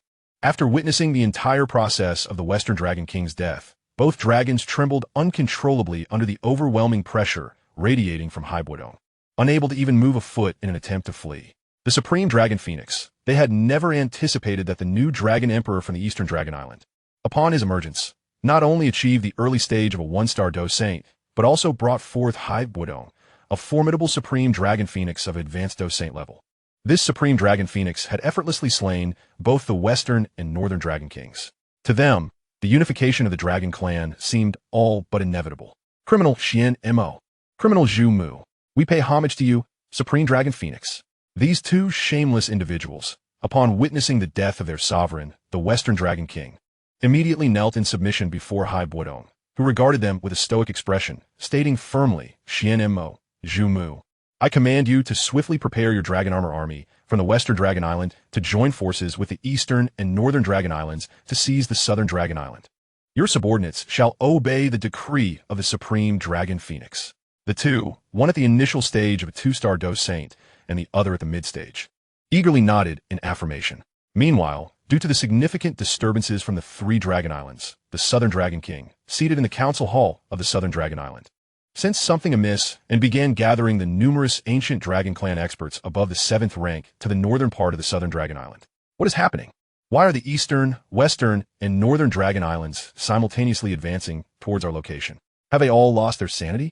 At this moment, the Western Dragon King also felt a growing sense of unease. Chapter 92.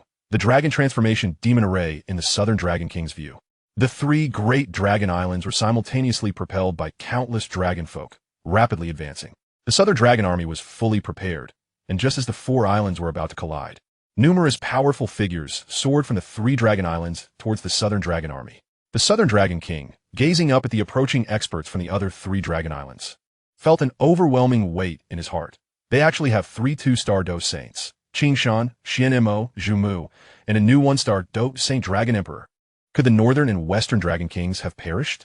What on earth is happening?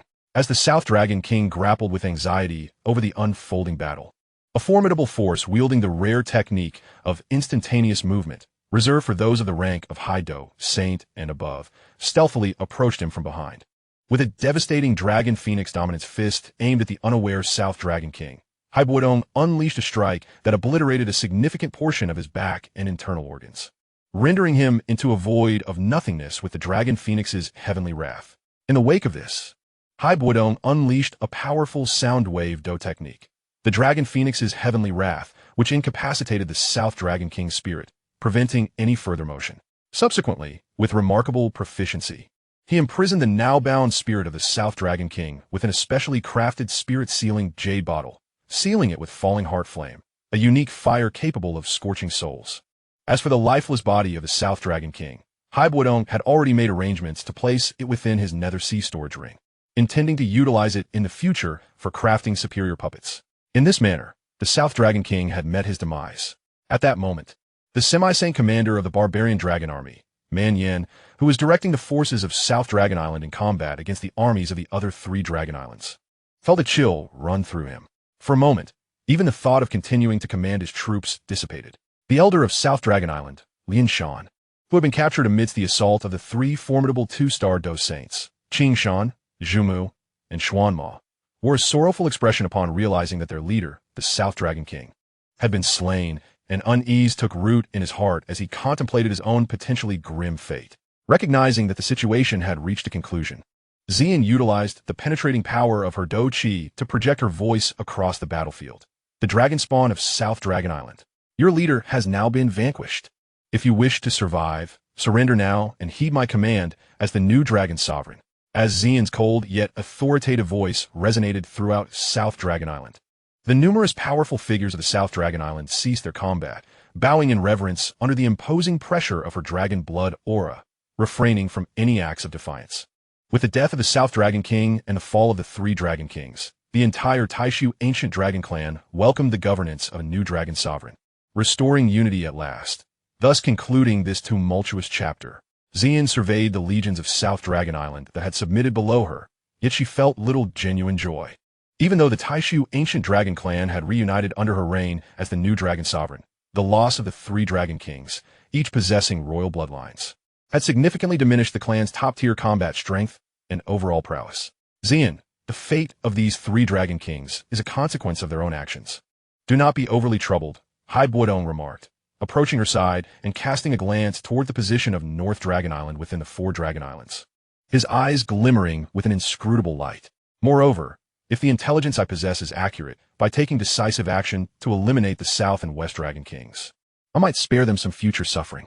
After all, the North Dragon King has harbored malicious intentions of utilizing the Dragon Transformation Demon Array to devour the other Dragon Kings for his own evolution long ago.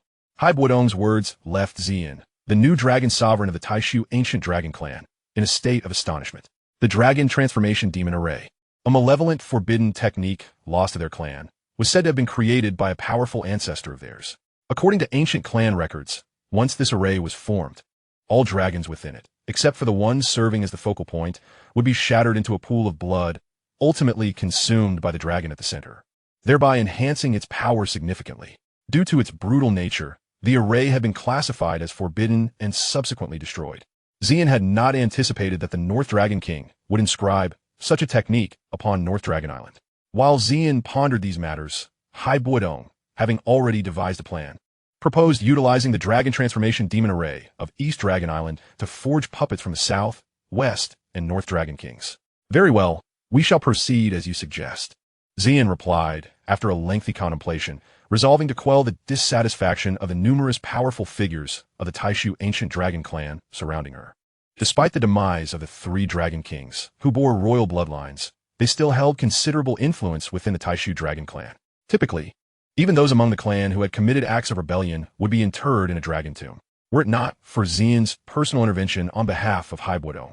Coupled with his formidable power to command the entire Taishu ancient dragon clan, he would have had no opportunity to acquire the bodies and souls of the 3 dragon kings to utilize the nefarious dragon transformation demon array to create such terrifying puppets.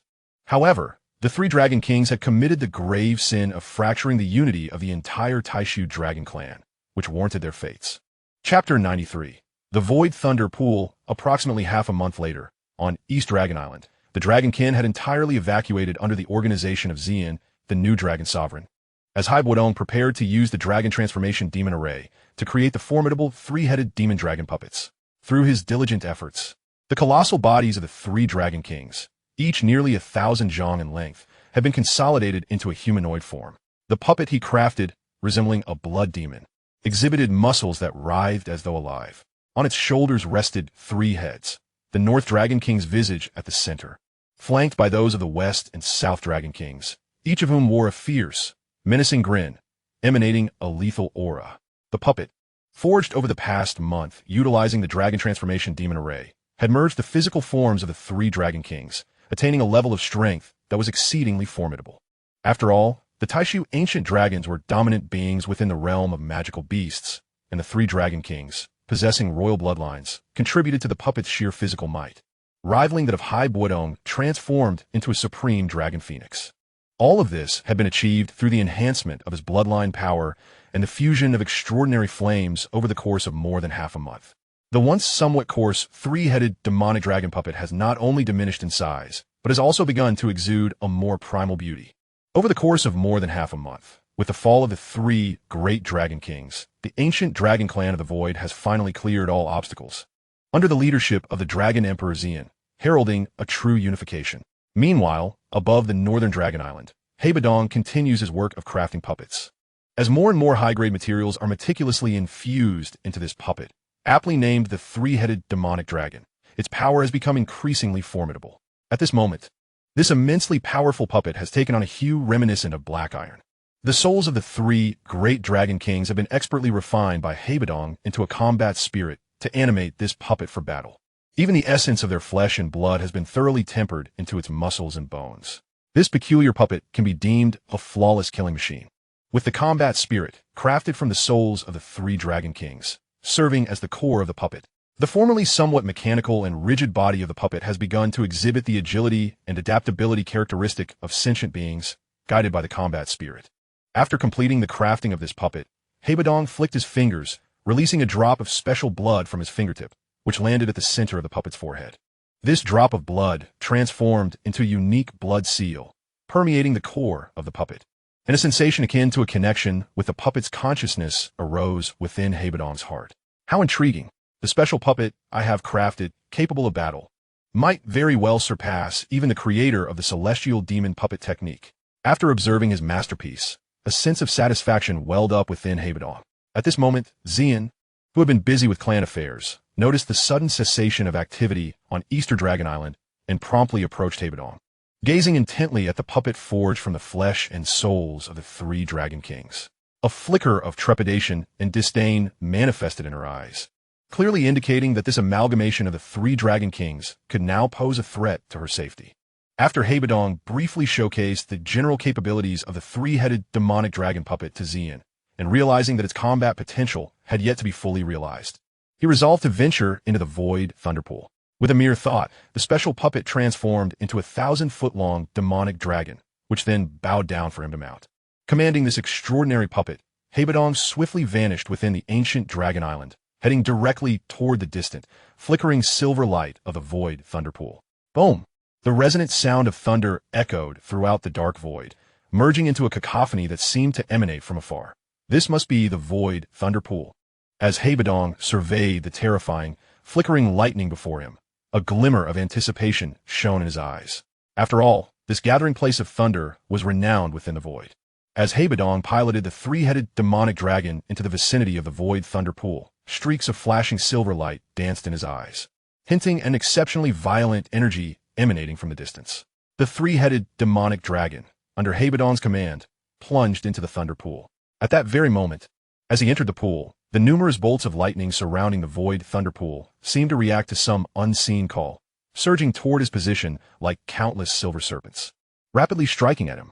However, with the formidable physical strength of the three-headed demonic dragon puppet under Bodong's control, these ordinary bolts of lightning from the periphery of the void thunder pool disintegrated into nothingness before they could even approach. Moments later, as Bodong navigated the three-headed demonic dragon through the expanse above the void thunder pool, he traveled several hundred zhang into its depths before deciding to pause temporarily. Not long after halting in the depths of the void thunder pool, Bodong sensed an unusual energy fluctuation in a nearby area, which felt somewhat amiss. Just then, a disheveled figure burst forth from that area, followed closely by a dozen terrifying black demonic thunders. How amusing, having anticipated the plot of the original story. Bodong quickly deduced the identity of this disheveled figure. It was the elder of the Thunder Clan and the headmaster of Jialan Academy, the High Saint Mang Tianqi. Upon recognizing Mang Tianqi's identity, Bodong's thoughts shifted, and he maneuvered the three-headed demonic dragon to fly out, directly positioning himself between the terrifying black demonic thunders and the hastily retreating Mang Tianqi. After being struck by the formidable black demonic thunders, the scales of the three-headed demonic dragon puppet remained entirely unscathed. In fact, they grew even more resilient under the refinement of these terrifying bolts. Thank you, esteemed elder, for your timely assistance. Knowing that the individual before him was undoubtedly a true battle saint, Mang Tianqi quickly halted his movement and turned to express his gratitude to Bodong.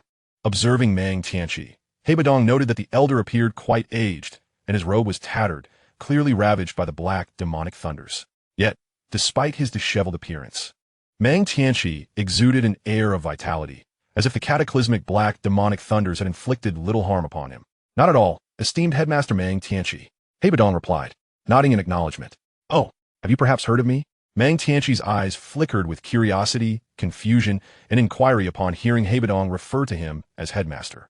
To be frank, I hail from the Gamal Empire in the northwest continent, and have some connections with the Jialan Academy established by the esteemed headmaster.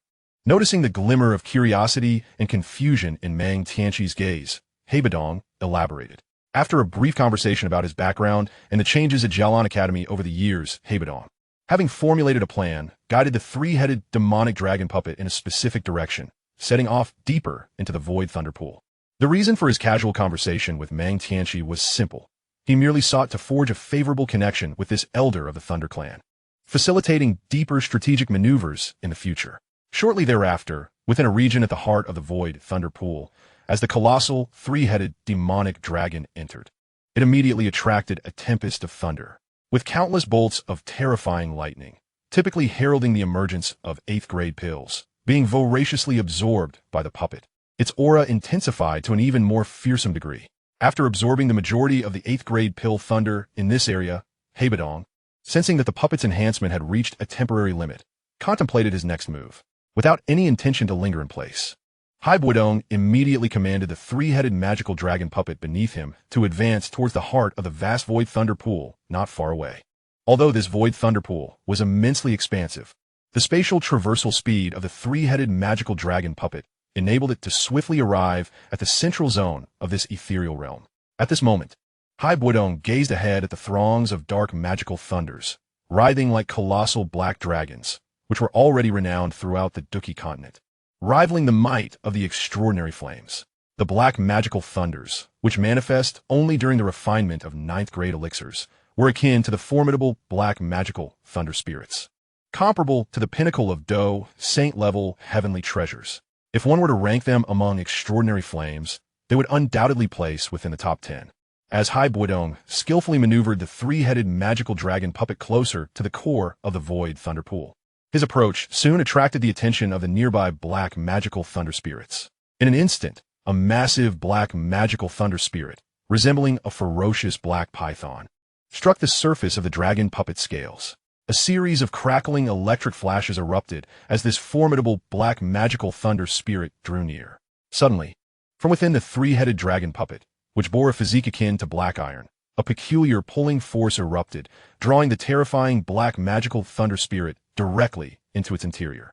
Under the violent refinement of the black magical thunder spirit, waves of chaotic energy began to rapidly permeate the muscles, bones, and cells of the three-headed dragon puppet, amplifying its aura to an even more formidable state.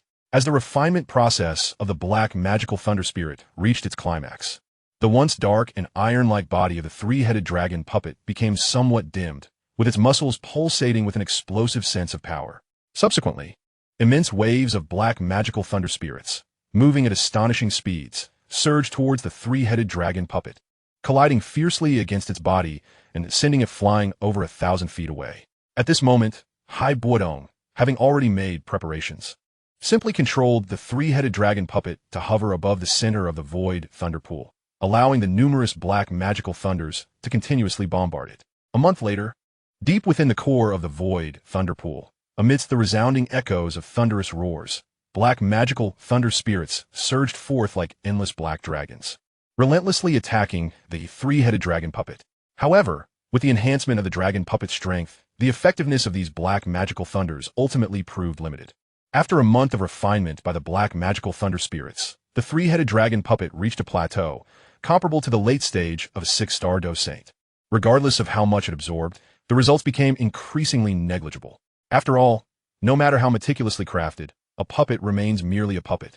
The extent to which Bodong could enhance it to this level was already remarkably rare. As for utilizing more potent thunderous forces to refine the three-headed dragon puppet, such an approach was rendered impossible due to the puppet's inherent limitations. The only truly terrifying thunder comparable to the black magical thunder spirits, which appeared during the refinement of 9th grade elixirs, was the nearly 100-foot tall 9 profound golden thunder, residing in the deepest recesses of the void thunder pool. This formidable thunder could only manifest when a 9th grade golden elixir grandmaster concocted a 9th grade golden elixir, possessing a power so astonishing it could rival the top 3 extraordinary treasures on the extraordinary flame rankings. However, the true strength of the 9 profound golden thunder not only matched that of a late-stage 7-star Dou Qi, but also exhibited a degree of rudimentary sentience. If a confrontation were to occur with the horrifying physical might of the supreme dragon phoenix bloodline and the assistance of the thunder serpent ring, Bodong would at least be able to contend with and even subdue it. Nevertheless, to maximize the utilization of this extraordinarily powerful 9 profound golden thunder, it required a high-level Dou Qi 9th grade elixir alchemist to refine into a 9th grade thunder calamity elixir, a true masterstroke. Currently, the only 9th grade elixir alchemist Bodong could approach was the Elder of the Dan Tower, who had transformed into a 9th grade elixir. However, from Bodong's understanding, that elder had not made an appearance in quite some time, and it seemed he would have to wait for a specific time frame mentioned in the original text to seek him out. Of course, to prepare for the elixir refinement materials, Bodong intended to take this opportunity to subdue the terrifying 9 profound golden thunder dwelling in the deepest part of the void thunder pool.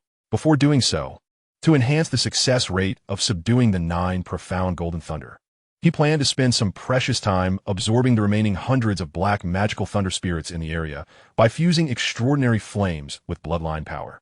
After all, having directly broken through to the mid-stage of a 6-star Dou Qi during the month of absorbing the black magical thunder spirits, Bodong had certainly tasted the sweetness of progress. To avoid wasting these precious black magical thunder spirits, he aimed to refine and absorb them all at once. Apart from the nearly extinct 9 profound golden thunder, only the black magical thunder spirits, which emerged during the refinement of 9th grade elixirs, could yield any effects for Bodong at present. Moreover, having witnessed his master, Yao Lao, conjure black magical thunder spirits alongside the Elder of the Dan Tower while refining a 9th grade elixir, Bodong was well aware that the black magical thunder spirits summoned during the 9th grade elixir refinement were, without a doubt, of a significantly lesser caliber compared to those found in the depths of the void thunder pool. Months passed, and after thoroughly devouring the last of the black magical thunder spirits in the core area of the void thunder pool, Bodong reaped immense rewards. His originally mid-stage 6-star Dou Qi cultivation had directly ascended to the late-stage 6-star Dou Qi realm during these months. Even his Dou Qi attribute began to exhibit hints of the essence of black magical thunder, significantly enhancing his Dou Qi's offensive capabilities. In fact, 2 months prior, Bodong had already sensed that after absorbing a substantial amount of black magical thunder spirits, his body seemed to develop a peculiar resistance to them, leading to a much smaller increase in his Dou Qi cultivation. Thus, Even after absorbing the last of the black magical thunder spirits in the core area of the void thunder pool, he had yet to achieve a direct breakthrough to the 7-star Dou Saint realm. Upon opening his eyes, which had been closed for several months, a faint flicker of black lightning danced within Bodong's gaze. As he slightly parted his lips, a low rumble of thunder resonated from his throat. It was time to depart.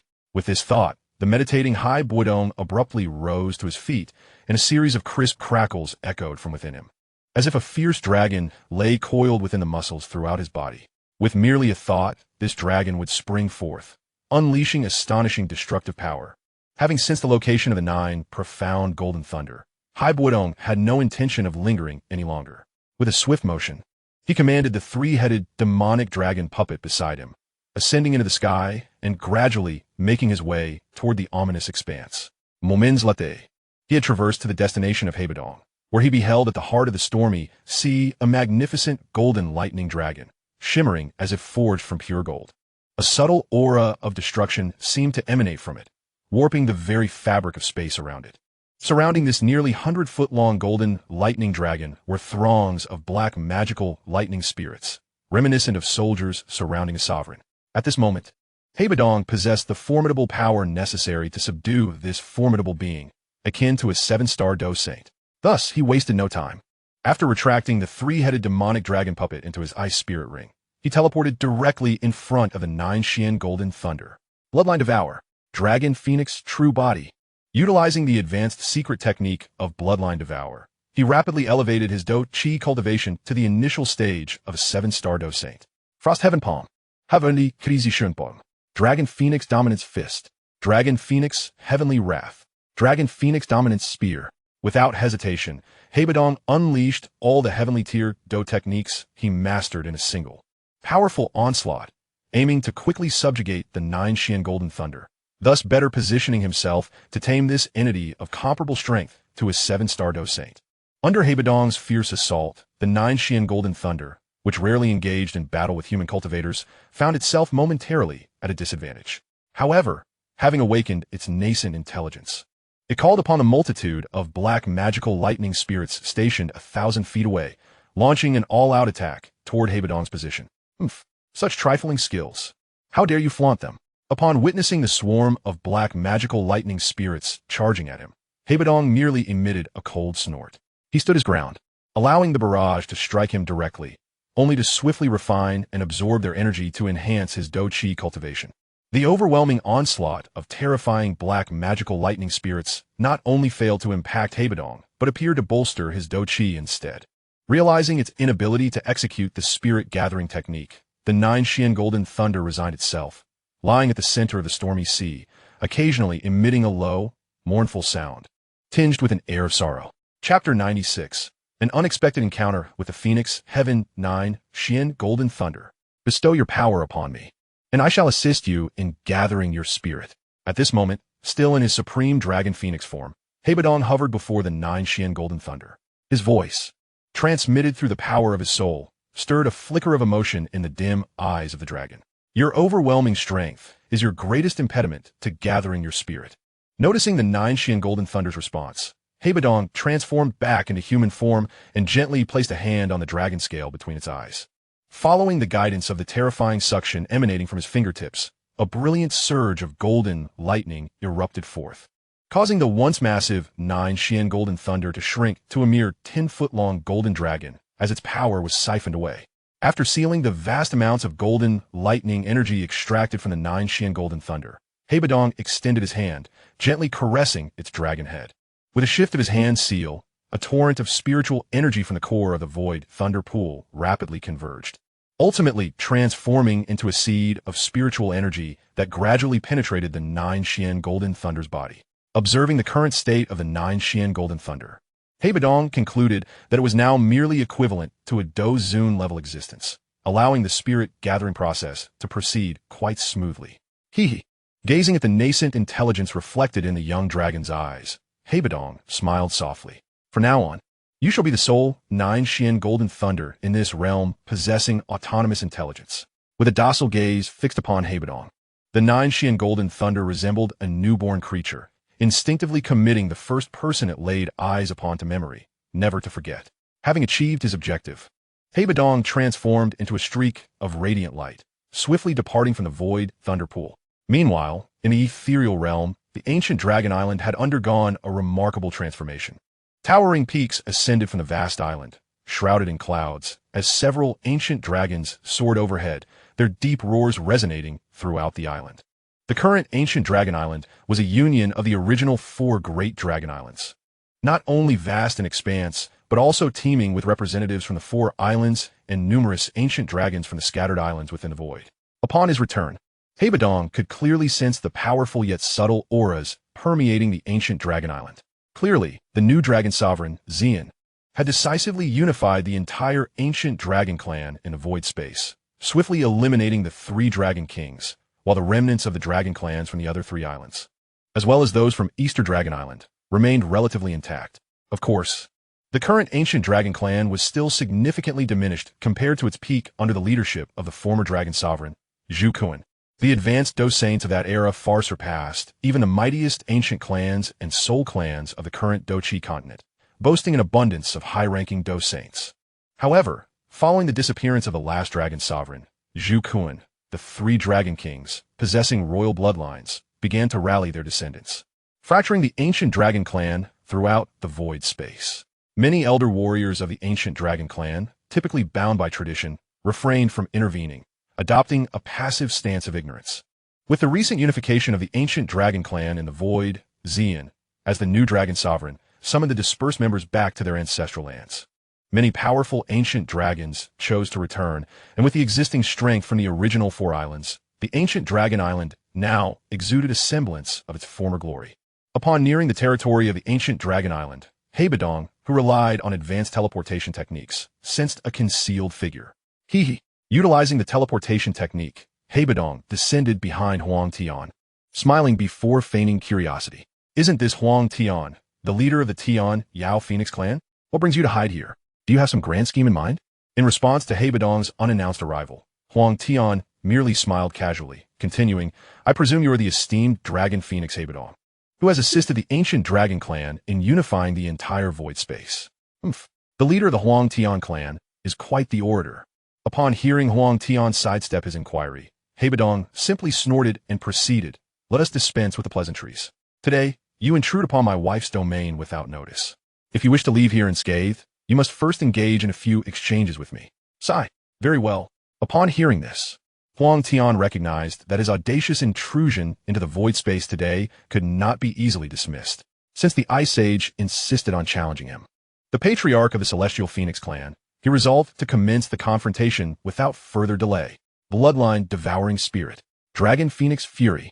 Noticing that Huang Tian was prepared, Bodong, uninterested in prolonging the verbal exchanges, swiftly elevated his fighting prowess to the initial stage of the 7-star Dou Saint using the mid-tier, celestial-level secret technique, Bloodline Devouring Spirit. Subsequently, he unleashed a mid-tier celestial-level sonic technique, Dragon Phoenix Fury, which momentarily stunned Huang Tian's soul. Seizing the opportunity, Bodong followed up with another mid-tier celestial-level technique, Dragon Phoenix Overlord Fist, delivering a devastating blow that left the dazed Huang Tian severely injured. However, having anticipated this outcome, Bodong refrained from unleashing his full lethal potential, knowing that with Huang Tian's fighting prowess and some 8th-grade healing elixirs, he would fully recover his combat capability in no more than half a month. Chapter 97. The Shock of Xian. Youngster Huang Tian, I thank you, Lord Dragon Phoenix, for your mercy in sparing my life. Aware that Bodong had shown leniency, Huang Tian, despite the grimace on his face from the gaping wound in his chest, managed a smile of gratitude. He then bowed respectfully to Bodong to express his appreciation for the mercy shown to the patriarch of the Celestial Phoenix clan. Save your thanks. In response to Huang Tian's gratitude, Bodong, understanding that the old fellow had learned his lesson, did not wish to make things more difficult for him. Oh, by the way, in due time, I may pay a visit to your Celestial Phoenix clan's Phoenix base. Subsequently, with a premeditated intent, Bodong continued to pat Huang Tian on the shoulder, saying, I trust you, Brother Huang Tian, would not mind the presence of this Supreme Dragon Phoenix? Lord Dragon Phoenix, you jest. Your visit to our Celestial Phoenix clan's Phoenix space would indeed be a blessing for us. As the Patriarch, I can only express my joy at the prospect of your arrival. How could there be any notion of not welcoming you, Lord Dragon Phoenix? Despite his reluctance, Huang Tian, not wishing to court further trouble, responded to Hai Bodong with a smile of acquiescence. Very well. You may take your leave, clan leader Huang Tian.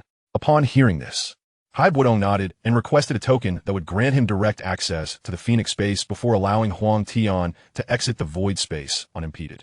After concluding matters with Huang Tian, Hai Bodong proceeded towards the location of the ancient Dragon Island. At this moment, the defenses above ancient Dragon Island were significantly heightened compared to before, with squads of ancient Void Dragon clan guards patrolling in coordinated formations. When Hai Bodong appeared in plain sight above the island, he was quickly noticed. Dozens of figures swiftly approached, but upon recognizing Hai Bodong's true identity, their wariness transformed into respect. They bowed from afar and then respectfully retreated. Hai Bodong merely acknowledged their gesture with a nod before swiftly entering the ancient Dragon Island. With a single teleportation, he appeared in a tranquil courtyard. So Hai Bodong. The sudden appearance of Hai Bodong filled Xian, the new Dragon Empress, who was meditating in the courtyard with immense joy. She rushed over and leapt into his embrace, savoring the warmth. Feeling a sense of comfort, Hai Bodong habitually stroked Xian's hair and remarked, Xian, my dear, you haven't been worrying about your uncle Hai Bodong during my prolonged absence, have you? Oh, don't flatter yourself. I was not worried about you at all. Upon hearing Hai Bodong's words, Xian pouted and, seemingly displeased, brushed away his hand that was stroking her head. However, during her response, there was none of the regal demeanor she had displayed months prior. Instead, she resembled the playful little girl he had first encountered. All right, my little Xian, no need for such childishness. Hai Bodong chuckled and continued, I actually have another matter to discuss with you. The new Dragon Empress? What is it? So Hai Bodong? Noticing Hai Bodong's sudden seriousness, Xian inquired with curiosity. Let me put it this way. Prepare some ancient Phoenix blood essence from the Celestial Phoenix clan. I can attempt to directly transform a portion of the Dragon Empress bloodline within you into the Supreme Dragon Phoenix bloodline. Upon hearing this, Hai Bodong did not hesitate to explain to Xian. What? So Hai Bodong, do you possess the Dragon Phoenix origin fruit? Xian's face displayed immense shock at the revelation that he could transform part of her Dragon Empress bloodline into the Supreme Dragon Phoenix bloodline. How could that be possible? The Dragon Phoenix origin fruit is something I, your uncle Hai Bodong, have only managed to procure by sheer chance, and I have already consumed it.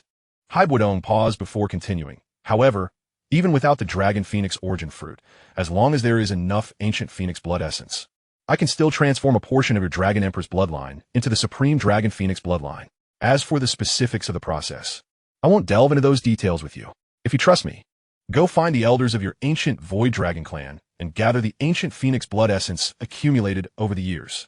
I will assist you in this transformation right here. All right, Uncle Hai Bodong, please wait a moment.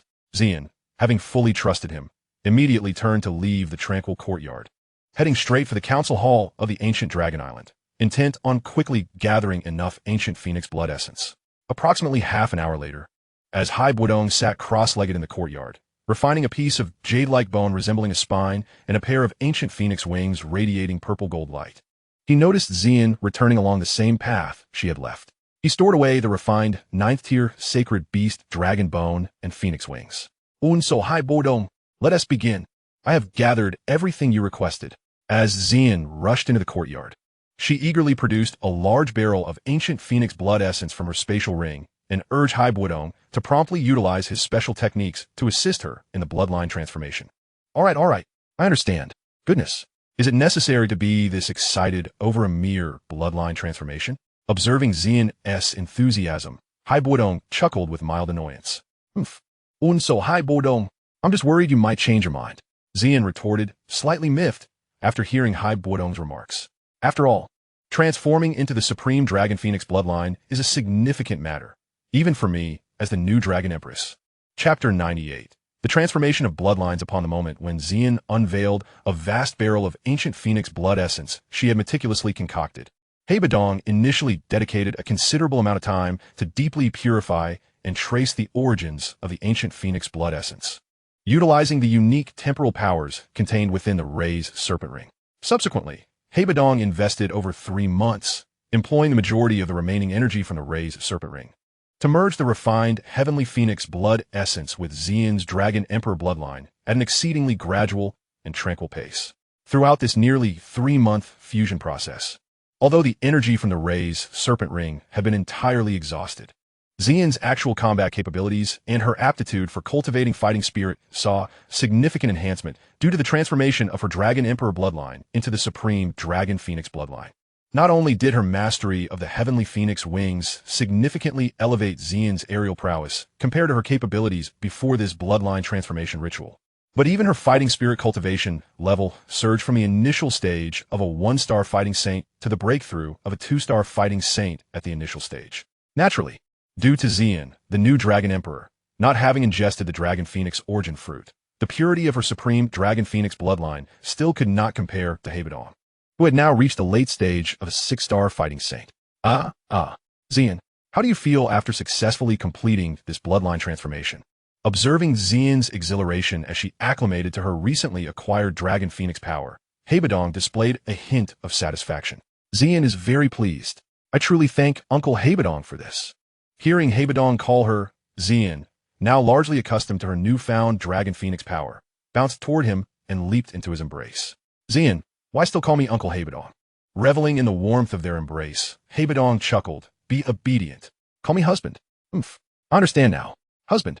Facing Bodong's playful grin, Xian's cheeks flushed crimson, and with a teasing bite of her silver teeth, she pouted and said, Then may I ask, dear husband, do you wish for me to find a special place where we can play some delightful games to properly express my gratitude? Speaking of which, your husband indeed hasn't fulfilled his responsibilities in quite some time, neglecting to spend joyful moments with you. With a hearty laugh, Bodong, noticing Xian's blushing face, scooped her up and headed towards a nearby special training chamber, embarking on a prolonged and melodious game. Dear husband, how about this posture Xian is maintaining in our game now? Shouldn't I be doing quite well? Continue to hold it. We aren't finished yet. Dear husband, Xian will strive to maintain it. After half a month of Bodong's dedicated efforts, Xian, having reached the initial stage of a 2-star fighting saint with an incredibly robust physique, still retained her ability to engage in playful games. Following another half-month of frivolity, noticing that Xian had become utterly fatigued and could no longer continue their joyous play, Bodong decided to grant her respite. Once Xian was comfortably settled, due to the complete depletion of energy from the Ray's serpent ring, Bodong resolved to utilize the unique powers of the Time Wheel Hourglass to venture to the core world of the Demon Sealing universe to replenish the expended essence of his Ray's serpent ring. Prior to this, in pursuit of enhancing his overall strength, Bodong made use of Xian's special privileges as the new Dragon Emperor to access the Supreme Dragon Phoenix cultivation texts and some of the most elite, innate fighting techniques and methods related to the Supreme Dragon Phoenix from the ancient Dragon Island. After all, before reaching the late stage of a 9-star fighting saint, it would be nearly impossible to derive some of the highest-tier innate techniques and methods without the invaluable experiences left behind by the predecessors of the Void Ancient Dragon clan, who had once obtained the Dragon Phoenix origin fruit. After several months, leveraging the texts acquired from the elders of the ancient islands, Bodong successfully developed a set of advanced innate techniques and methods suited to his capabilities. Habitually, he opened the attribute panel of the Time Wheel Hourglass, which resided within his spiritual sea.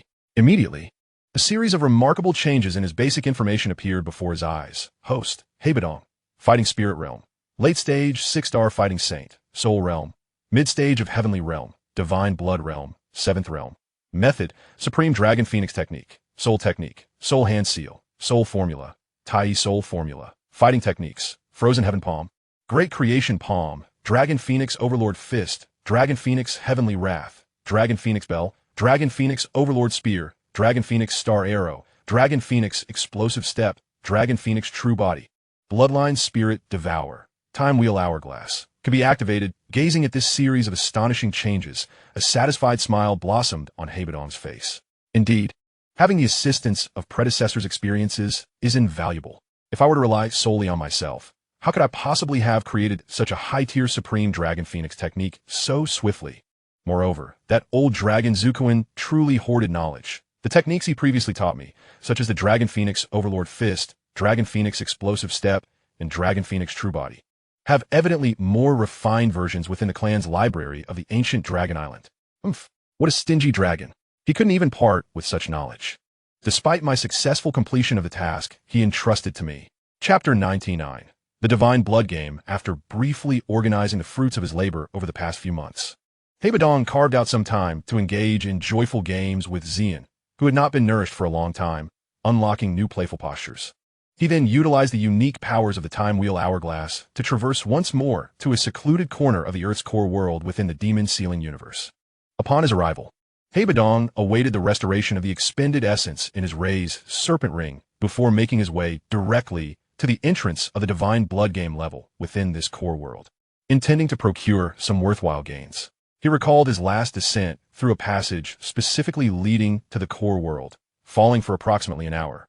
According to the free fall formula, that would be around 4,000 kilometers. Given that the Earth's radius is about 6,000 kilometers, it meant he was approximately 2,000 kilometers away from the conceptual center of the Earth. How intriguing. 2,000 kilometers. If I remember correctly, the radius of the moon in this world is also around 2,000 kilometers. Thus, this core world can be considered a core sphere comparable in size to the moon hovering above the Earth. As he traversed through space to the entrance of the Divine Blood Game level, Bodong observed the structure of this core world and mused inwardly. Moments latte. After navigating through a narrow passage, Bodong swiftly entered a grand hall. Upon stepping into the hall, he was greeted by a colossal stone sculpture of a woman devoid of eyes, her hands clasping a lizard with a head resembling that of an earthworm. Additionally, before this woman's stone figure, two orbs radiating different hues of red and green converged, merging and cascading downwards. Goodness, this stone sculpture in the pyramid-like biological breeding center of the core world is truly bizarre. It makes me feel rather uncomfortable, as Bodong quietly lamented. A sudden cacophony of footsteps echoed from the narrow corridor behind him. Elder Bo, what brings you here? Upon stepping into the grand hall adorned with a colossal stone sculpture of a woman, Zhou Xiaoan gasped in astonishment and inquired. Zhou Xiaoan, who is this elder? Before Bodong could elucidate, Yuan Tiangang, who had entered the hall alongside Zhou Xiaoan, interjected with a question. After receiving a nod from Bodong, Zhou Xiaoan succinctly recounted to Yuan Tiangang some of the abilities he had learned about Bodong. With the rhythmic sound of footsteps reverberating, Zhou Xiaoan and Yuan Tiangang stepped further into the hall, where they encountered Hitachi Shinji and Xiantao Ji. Zhou Xiaoan, who is this elder? The two, having never seen Bodong before, approached without hesitation, mirroring Yuan Tiangong's earlier inquiry. You two, enough with the dilly-dallying. I am Bodong. Just call me Elder Hai. Annoyed by their persistence, Bodong interrupted before Zhou Xiaoan could explain, projecting his formidable aura of fighting spirit. Elder Hai, my apologies for my rudeness. I hope you can forgive me. Upon sensing the overwhelming pressure radiating from Bodong, Hitachi Shinji and Xiantao Ji quickly bowed in apology. As long as you understand. Bodong responded with a disdainful snort. Following this, in an effort to enhance the combat prowess of Hitachi Shinji and Yuan Tiangang, Zhou Xiaoan proposed an intense 3-day training regimen, aiming for the two wielders of the Shinong Snake Ring and Gonggong Snake Ring to master the third-tier snake armor. Bodong had little to say about this, as he recognized that strengthening these ring bearers would facilitate his future schemes. On the first day of the grueling training, they encountered perfect defenses. Damn! Their blue light prevents even a single drop of water from penetrating. It's as impenetrable as the red light of the divine hook. Observing that he was unable to defeat even the most basic earthworm creature in this subterranean world, the ancient corpse king Yuan Tiangang felt a twinge of dissatisfaction.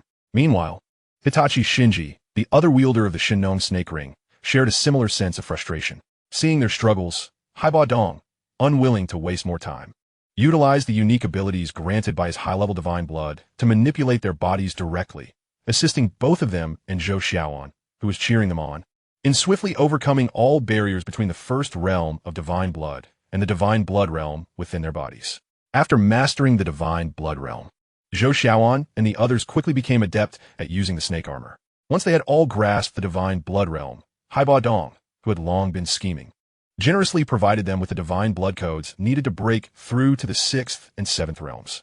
Meanwhile, over 40 kilometers to the northwest, 3 agents equipped with specialized weaponry, Agent Carter, Agent Bob, and Agent Luke, stood guard outside. Could the one-eyed dragon be lost for good? Murmured Level 5 member and Army Captain Nathan, who was stationed behind a stone wall. Mr. President, he then addressed Brandon, who was engrossed in a book. Just call me Brandon, the young president replied. In this world, our identities have converged into one, that of the Freemasons. Indeed, the Grand Master of the Royal Arch, Nathan knelt on one knee in acknowledgement. The president is right. Our York right is divided into 13 levels. Level 1 is ordinary humans, and level 13 is the undead. At that moment, level 10 physicist Wayne approached. Whatever you say, among all of us here, you, the physicist, are the highest rank.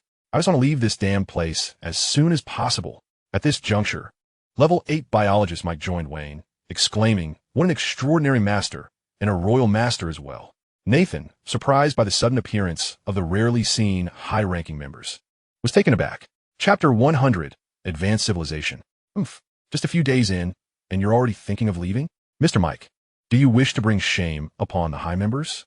The 3 low-ranking members outside, who need oxygen, haven't complained yet.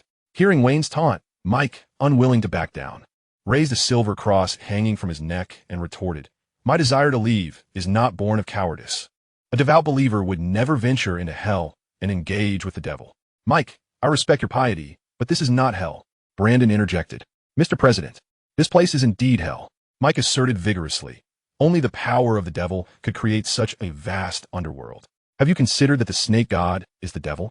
Perhaps it was not God who created us, but the devil. Given human nature, I would argue it resembles the devil more. Brandon, who had been reading, refrained from commenting on Mike's perspective and replied, what utter nonsense. Regardless, I have already fashioned weapons to combat the creatures of the underworld. My business here is concluded. Now, I must return to the surface. Emma, quickly assist me in contacting the tower. Emma, hearing Brandon, the young president, utter such blasphemous words against his religious beliefs, Mike stormed off, grumbling, is that level 4 drunkard at it again? As the current president of the United States, Brandon said nothing further, simply closing his book. The fact that Mike has reached level 8 is a tragedy for our organization. At this moment, Wayne, leaning on a cane fashioned entirely of gold with a snake's head, remarked coldly, Brandon, you're not reading the biography of Columbus, are you? No, I'm currently reading Admiral Columbus of the Oceans. Brandon replied, holding a beautifully bound book with one hand on his hip. To a modern person who can easily use a smartphone, he merely discovered America. Yet in truth, his feats are akin to establishing a colony on a planet tens of thousands of light years away. Mr. President, you're not considering becoming the second Columbus, are you? Wayne sneered, bowing slightly.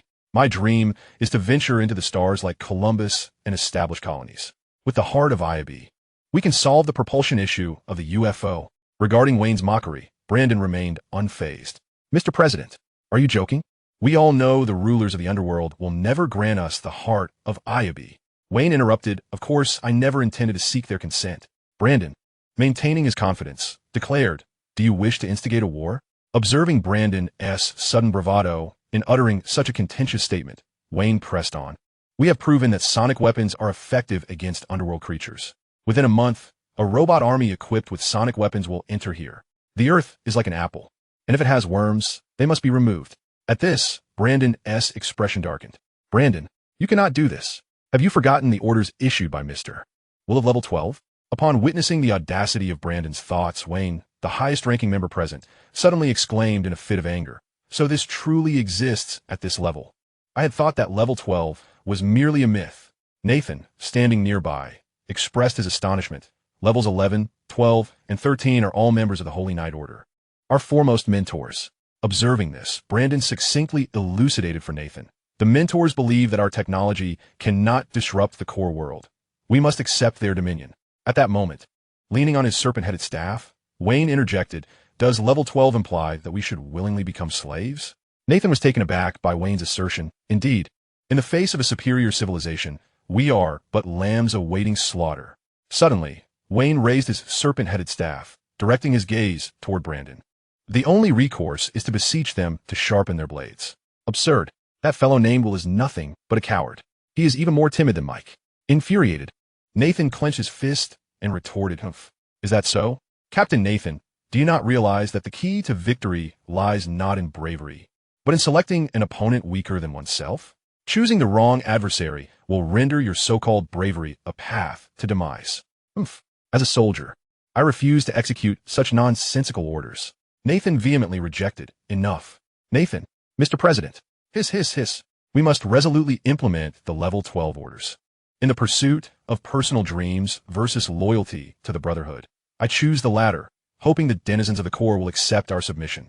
After casually tearing apart a book in his hands, Brandon raised one hand and placed it on Wayne's shoulder. That's the spirit. I will report to the superiors and elevate your rank. Wayne, witnessing this, pledged in return. Meanwhile, at the entrance of the first level of the Divine Blood game, Zhou Shaoan, I, Yuan Tiangang, have finally surpassed you to reach the 6th realm of Divine Blood first. Yuan Tiangang, having achieved this milestone, mockingly taunted Zhou Shaoan before turning to Hai Bodong, who was meditating across from him to cultivate his soul power. Thank you, Elder Hai, for bestowing upon me the true method. In response, Hai Bodong, harnessing the power of the Li's serpent ring to accelerate the absorption of elemental energy from the surroundings and swiftly converting it into spiritual energy conducive to enhancing his soul power, paid Yuan no heed, continuing his repetitive accumulation of spiritual energy. Not wishing to disturb Hai Bodong's training, Yuan Tiangang refrained from further comments, offering a solemn bow in respect before resuming his attempts to break through to the next realm, the 7th level of Divine Blood. Chapter 101. The Thousand-Handed Palace. More than half a month later, aside from Hai Bodong, the 3 individuals with the finest mental aptitude among the Divine Blood people, Yuan Tiangang had successfully advanced to the 7th realm of Divine Blood. In contrast, Zhou Shaoan, possessing the best bloodline talent in the Demon Hunter universe, though still somewhat naive in terms of mental prowess, also broke through to the 7th realm today. As for the severely lacking Yu Tianshun'er, despite receiving the Divine Blood Code from Hai Bodong, he remained stagnant at the pseudo-6th realm of Divine Blood, a simplified version with greatly diminished combat capabilities. Furthermore, compared to Zhou Shaoan and Yuan Tiangang, who had adeptly grasped the corresponding true divine armor of the 7th realm, the inept Yu Tianshun'er could only manage the ink squid pasta of the serpent armor. 9 Dragons, Slaughter Cannon. Shenong's Great Shock. Boom!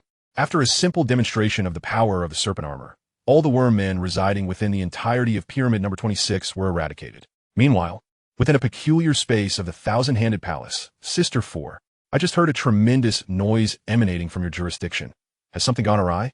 Luo Sheng's voice suddenly resonated from a light column. Brother Luo Sheng. Remember when the Earth Mother divided the entire core sphere into 6 blocks for us, 6 siblings to govern?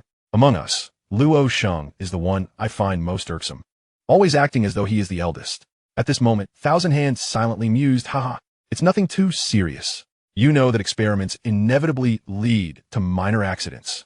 I've already dispatched my subordinate, Inu, to handle it. That's good. Sister 4, you know that the Earth Mother's aura has weakened considerably. She may not last much longer. You have always been the cleverest among us. Mother holds you in high regard. As the eldest brother, I have a few words to share. Brother, feel free to speak your mind. Here we go again. Even at a time like this, you still wish to lecture. Thousand Hand thought to herself.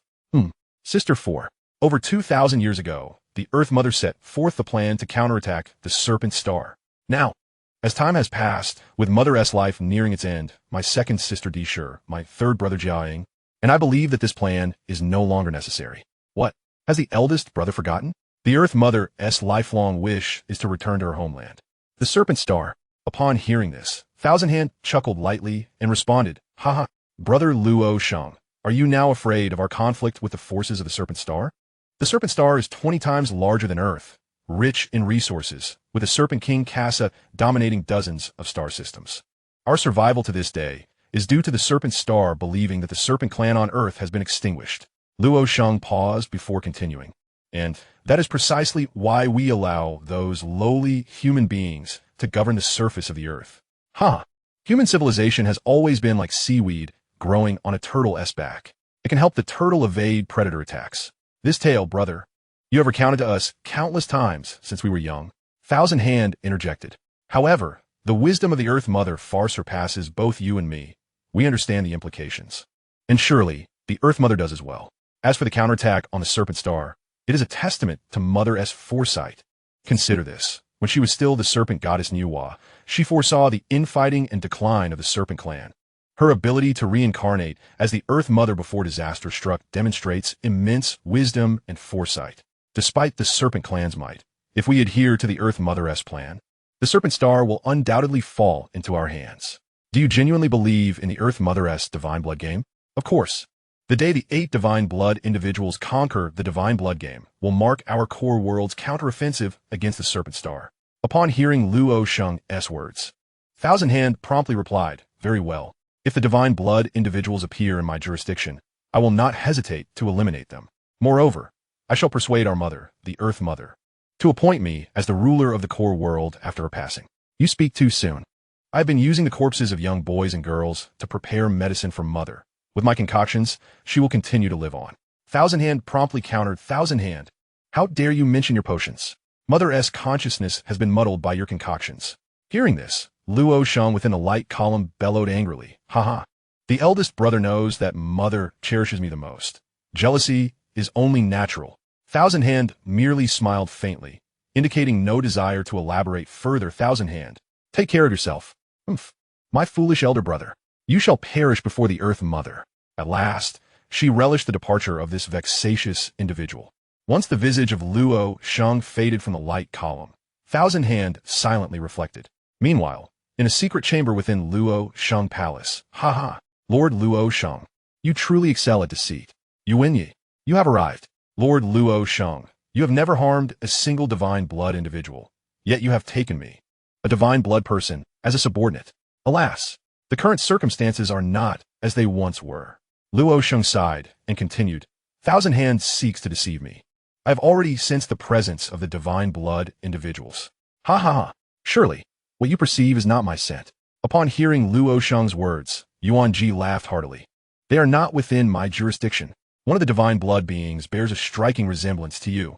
It is hardly surprising, as countless women have borne offspring for me, perpetuating the divine blood.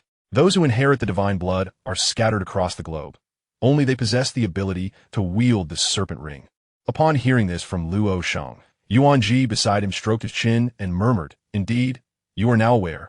To select the 8 perfect warriors capable of mastering the serpent ring, the Earth Mother devised the divine blood game. Utilizing the heart of Iabi, the Earth Mother lured generations of divine blood individuals into the underworld, challenging them as the underworld warriors through 80 trials. In this process, countless divine blood beings fell in battle. Their serpent rings returned to the surface world, awaiting new bearers, who would again be drawn into the underworld by the heart of Iabi. Thus, this cycle perpetuates, and after countless trials across generations, only the most elite divine blood warriors emerge victorious in the divine blood game. The divine blood game resembles the rearing of goo for the day the goo matures. Calamity will surely follow. Any counteroffensive against the Serpent Star would only be a path to self-destruction. Chapter 102, Rejuvenating Water. At this moment, Luo Shang spoke gravely to Yuan Ji, detailing the risks associated with the counteroffensive against the Serpent Star following the completion of the divine blood game. Yearning for a resonance with his divine blood subordinate, I truly cannot comprehend. Why am I just and benevolent, while Qinsho is cunning and treacherous, yet my mother favors Qinsho more? Do you know the reason behind this? Would I go wrong? In exasperation, Luo Shang turned to Yuan Ji. Ah, Lord Luo Shang, you have done nothing wrong. In truth, the Earth Mother favors Qinsho precisely because Qinsho resembles her more. Yuan Yi replied darkly. He continued, those parents who indulge their wicked offspring are, in fact, wicked themselves. Forgive my candor, but you cannot compete with Qinsho. It would be prudent to prepare accordingly. Meanwhile, above the pyramid number 26, constructed from the hardest gold crystal rock, it was astonishing to witness its complete destruction. Gazing upon the ruins of the pyramid number 26, among the numerous subordinates of Qinsho, the leader Shaili expressed a faint lamentation. Although the subordinates lack sight, they can emit ultrasonic waves like bats to perceive the shape of objects. The ones who spoke of the happenings within must be divine blood beings. Perhaps they are still amidst the ruins. Our letting the divine blood individuals escape has surely angered the Lady Qinsho, and we must exercise caution. Transfer all your energy to me. As Shaili uttered these words, the surrounding subordinates transformed into a massive swirl of silvery energy, merging with Shaili, forming an enormous shark brimming with silvery energy. Subsequently, this colossal creature swiftly devoured and shattered the entirety of pyramid number 26. At this moment, standing at a distance from pyramid number 26, Zhou Xiaoan and his companions, having received prior instructions from High Bodong, had no intention of engaging in direct conflict with these subordinates. Under the guidance of an ethereal being named Mota by Luo, who had already united with Zhou Xiaoan and others, consumed the special blood required for entering the divine blood game, officially stepping into the underworld. With overwhelming strength, Zhou Xiaoan and his group, led by High Bodong, swiftly passed the 19th trial of the divine blood game, arriving at the entrance of the 20th trial. Indeed, enhancing the divine blood realm proves immensely beneficial. Breaking through those monsters' purple light defenses is as effortless as child's play for us now. Zhou Xiaoan and Yuan Tiangang declared with pride as they traversed the passageway. Crack, crack, crack. Footsteps. Our prey has finally arrived. The two griffins, having stealthily crossed from the 49th trial of the divine blood game under Qianshou's domain to the 20th trial of the Jia Ying domain, exchanged sly glances and whispered with mirth. This trial has two monsters. The usual arrangement. Let me handle this one alone. Yuan Tiangang proclaimed confidently. Huh, such bravado. We've slain countless divine blood beings. Yet this is our first encounter with such creatures. Older brother, rest for a moment. In my view, these three are not even worth a single swipe. With a smirk, Yuan Tiangang unleashed a powerful energy cannon, obliterating the two griffins, whose spatial dimensions had been restrained. Simultaneously, within a luxurious outdoor hot spring in Qianshou Palace, Qianshou mused, the rejuvenating water is nearly exhausted. Ever since the Chinese corpse clan ceased their tributes, the supply of young boys and girls for refining rejuvenating water has dwindled. Ah Wu, your loyal service to me for several centuries has indeed been arduous. Qianshou said, her tone almost indifferent. My lady, you speak nonsense. I, Ah Wu, was originally a sacrificial offering for your experiments. The fortune I possess today is all due to your grace. Ah Wu replied in a flustered manner. Ah Wu, the scars upon you are gifts from me. Should they vanish, you would be the most handsome being in the underworld. Do you not harbor any resentment towards your master? Qianshou suddenly laughed eerily. My lady, the scars you bestowed upon me are more precious than my very life. Without them, I would find it impossible to sleep. Upon hearing this, Ah Wu's anxiety intensified. Foolish wretch, if everyone were as understanding as you, the world would be at peace. Ah Wu only knows that true peace will come when my lady unifies the realm. Ah Wu responded, clapping his hands in sycophantic delight. Do not be foolish. As long as I supply the rejuvenating water to the immortal Earth Mother, she shall never perish. Qianshou slapped Ah Wu, initially scolding him, before bursting into laughter. Indeed, ha ha ha, stop your foolish laughter and hurry to refine the rejuvenating water. Seeing Ah Wu's silly grin, Qianshou commanded understood. With the sound of footsteps echoing, Ah Wu entered a secret chamber. How absurd, plotting for a coup, yet forbidding others to speak. Truly, this is flattery gone awry. As he walked through the corridor, Ah Wu contemplated the two bloodied teeth he had extracted from his mouth, muttering to himself. After a brief moment, he declared, no matter the humiliation I endure, it matters not, for I possess a splendid place to vent my frustrations. With a grim visage marred by scars, Ah Wu arrived at a sinister secret chamber. Crack, crack. Upon closing the chamber door, the anguished cries of children echoed forth. Please, let's go. I want to go home. Do not kill us. Do not look at me with such innocent eyes. I remember being brought here at your age. Gazing at the suspended young boys and girls before him, Ah Wu's face twisted into a sinister smile. I have survived and become the confidant of Lady Qianshou due to my gratitude towards my master, though it may seem unreasonable. This is the survival law of the weak in the presence of the strong. Chapter 103. The eerie metal the strong are justified in their cruelty towards the weak. Thus, the weak should harbor no resentment. Next, I shall select one fortunate soul among you and beat them to death, while the others serve as spectators, free of charge. With a twisted grin, Ah Wu brandished a dull knife and cackled, ha, boom, boom, boom, boom, Meanwhile, outside a luxurious loft in Qianshou Palace, the Linzhou beasts had been absent for several days. With their prowess, they should have easily overwhelmed their adversaries. Why have they not returned? As Qianshou stroked her chin, she pondered, could it be that Jia Ying has discovered them and is thwarting their return? My lady, Lord Jia Ying has come to visit. At that moment, an unexpected visitor arrived. The servant is here to see you. How could they come at such a time? Did my brother San come to chat and alleviate my boredom? Sister 4, there's no need for pretense among family. You know what you've done. Not long ago, you deliberately sabotaged the divine blood game set by the Earth Mother. What punishment do you deserve for that? Did you perhaps slay my Linzhou beast? I would have liked to intervene, but those divine blood individuals handled it with ease. Jia Ying paused momentarily before continuing. Although I do not understand your motives for wanting them eliminated, I advise you to cease your underhanded tactics. Otherwise, I will certainly report your actions to the Earth Mother, while she may indulge you. She will not spare you if she learns you are secretly obstructing her plans. Huh. Thank you for the warning, Brother San. However, I believe you are misunderstanding me. Soon after, the cunning Qinsho began to weave lies to deceive the easily swayed Jiang. Meanwhile, in an obscure corner of the underground world, the sound of footsteps echoed. Luke, are we heading in the wrong direction? It's been days, and we haven't seen a single soul. How should I know? Just follow the higher-ups' instructions. Responding to Carter's remarks, Luke replied, sigh, I truly should not have taken on this mission.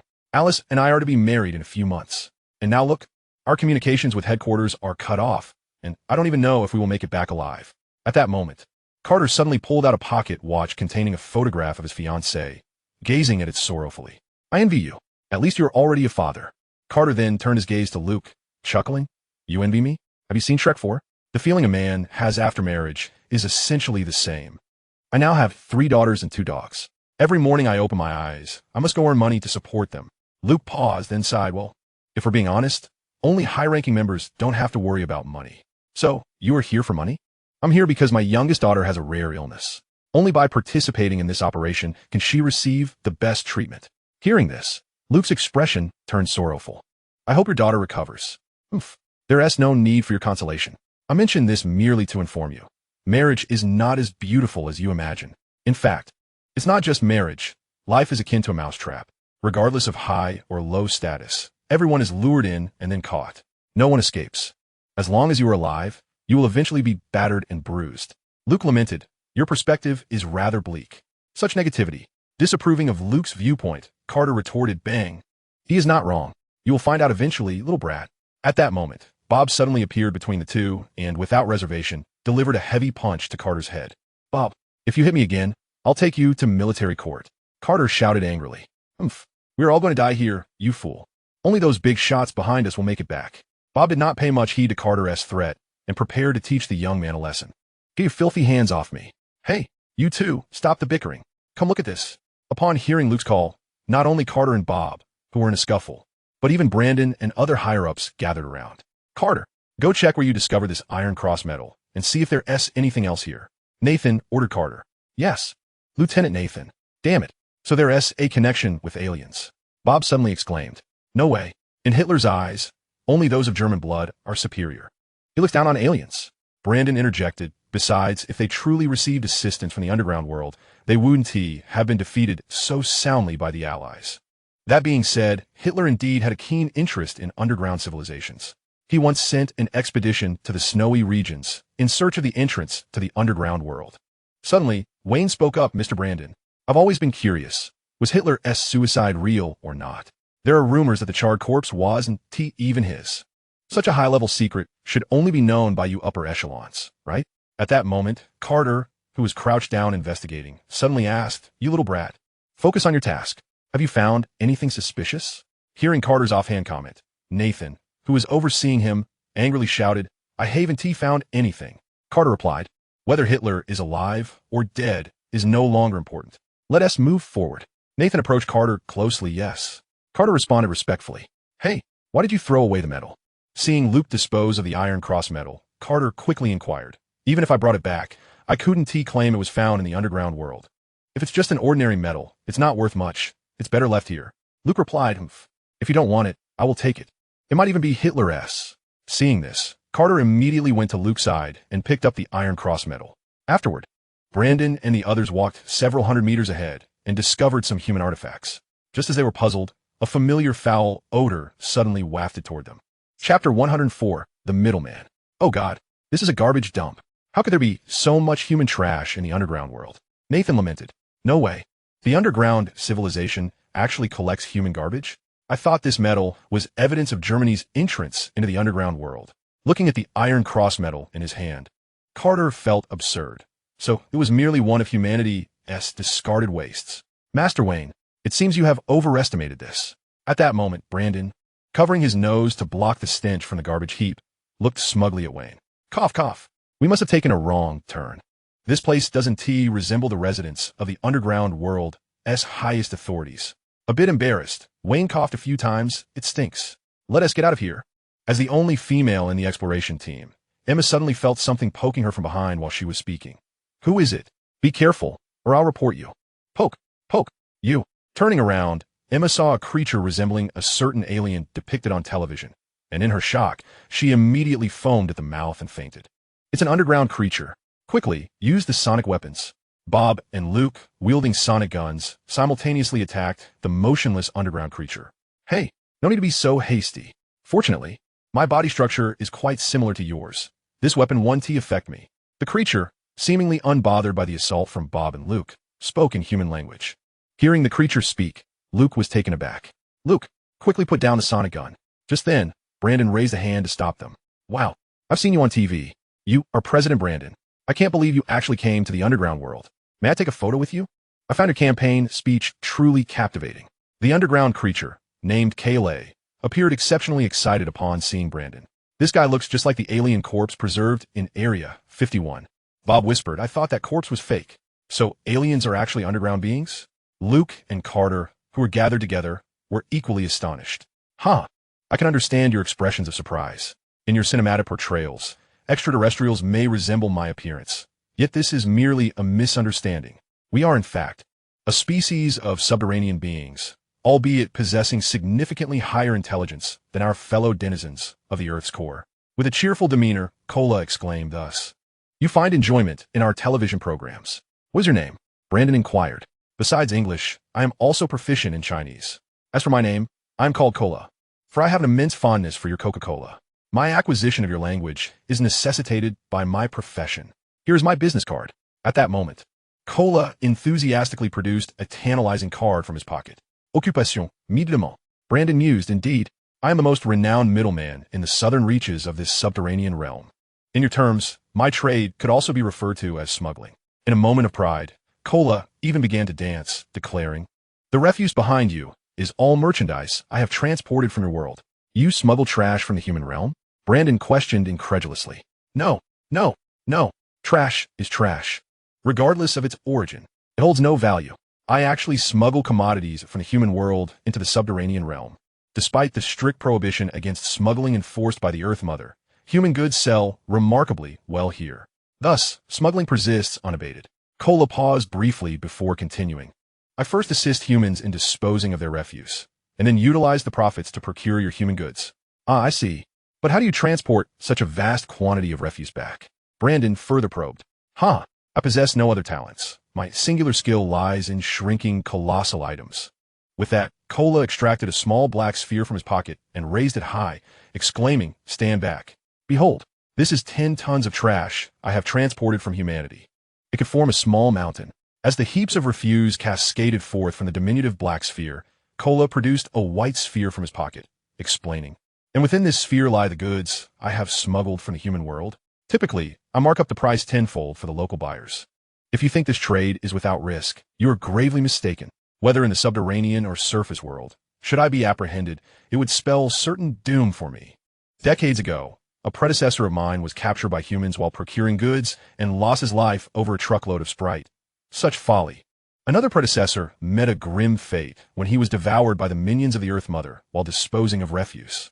With this thought, Kola, still haunted by these memories, instinctively cradled his head in his hands, fear etched upon his face. Who is this Earth Mother you speak of? Where's her palace? Wayne interjected urgently. She is the sovereign of this world. Naturally, I am despised for bringing refuse into the subterranean realm. Kola paused, gesturing in a particular direction. However, she is quite petty. Her palace is several thousand kilometers from here. To reach the Earth Mother's palace, simply follow the beam of blue light above your heads. So we have been heading in the wrong direction. No wonder it grows increasingly desolate. Wayne remarked, leaning on his serpent-headed staff. You wouldn't be intending to meet the Earth Mother, would you? She would slay you all. Kola waved his hand dismissively. Did you not just say the Earth Mother despises you? At that moment, Wayne suddenly seized Kola by the throat, his expression dark as he inquired, What are you doing? Startled by Wayne's sudden aggression, Kola stammered, What else could it be? I am preparing to present you as a gift to the Earth Mother. With a grim countenance, Wayne retorted, We represent the surface world in our submission to the subterranean realm. Personally delivering you to the Earth Mother would demonstrate our sincere allegiance.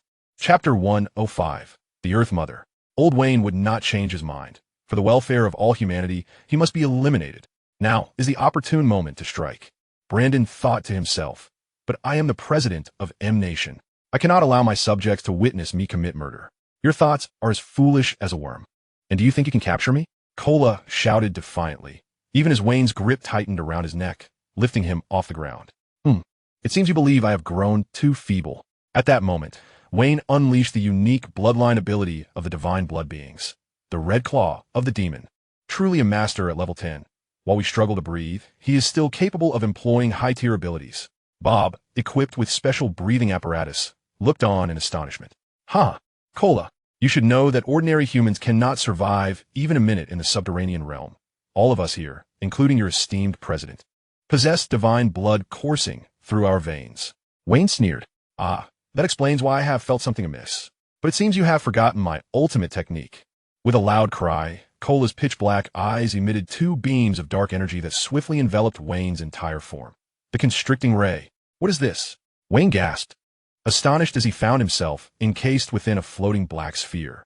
Ignoring his protests, Kola proceeded to shrink the sphere into a compact orb that could be easily held in one hand. Master Wayne, Brandon shouted. Kola, please do not harm Mr. Wayne. Rest assured, he will come to no harm. I merely intend to confine him temporarily. You all witnessed that he initiated this confrontation. I am merely defending myself. Kola explained. Oh yeah, well done. How fortunate to encounter the garbage guy here. Despite his outward demeanor, Brandon, who had long harbored discontent towards Wayne, thought to himself, it would be prudent to let Master Wayne cool down. The decision of whether humanity should surrender to the subterranean realm should not rest with a select few. Captain Nathan turned to Luke. Luke, would you wish for your daughter to become a slave to others? If so, it would be better for her to perish from illness. With his special breathing equipment, Luke replied. Carter, what about you? I will heed Alice's wishes. She would undoubtedly dislike being ruled by the subterranean realm. Carter blushed slightly. Bob? Captain Nathan continued. Bob, abhor being ruled by anyone, be they extraterrestrial or terrestrial. I detest all who hold a higher status than myself, including you and the president. After a brief silence, Bob lifted his head. Excellent. Hearing that none present have openly opposed the views of Brandon, to whom I am loyal. Captain Nathan could not help but laugh heartily. Hey, you haven't asked me yet. At that moment, Emma, standing nearby, interjected. So, none of us wish to be slaves of the subterranean realm. President, please give the order. Grateful for the satisfactory response, Nathan approached Brandon, saying, Thank you. Thank you, Nathan. Brandon replied, patting his shoulder in affirmation. He then turned his attention back to Kola, stating, Kola, I too am a businessman. I wish to engage in a lucrative deal with you. Really? That is splendid. I have heard that the president was once involved in multinational trade. Kola exclaimed with delight. Indeed, as long as you can procure the items I desire, I shall provide you with tenfold of whatever you seek at no cost. Seeing that Kola was intrigued, Brandon promptly added, What about illegal items from the human world? Upon hearing this, Kola eagerly responded, Of course. With narrowed eyes, Brandon reiterated his promise. Then I also desire citizenship, so that I no longer have to hide when I ascend to the surface. Kola continued, That is completely feasible. With a duplicitous smile, Brandon continued to assure, So, what do you require my assistance with? I can capture lowly subterranean beings myself, and I have channels for the more advanced ones. At this moment, Kola clearly resolved to agree, stating, I desire the core energy of the subterranean realm. Upon hearing Brandon's words, he immediately spoke up. So you desire the heart of Ayabi. That is a task more formidable than ascending to the heavens. The heart of Ayabi lies in the hands of the Earth Mother.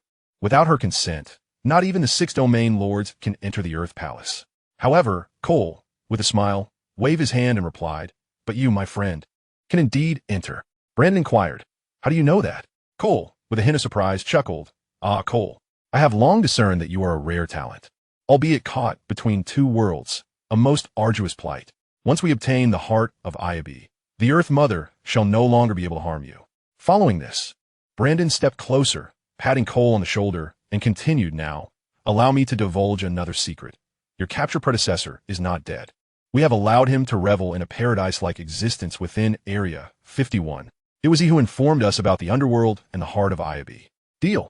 Upon hearing Brandon's words, the somewhat dim-witted Cole quickly grasped his hand in agreement.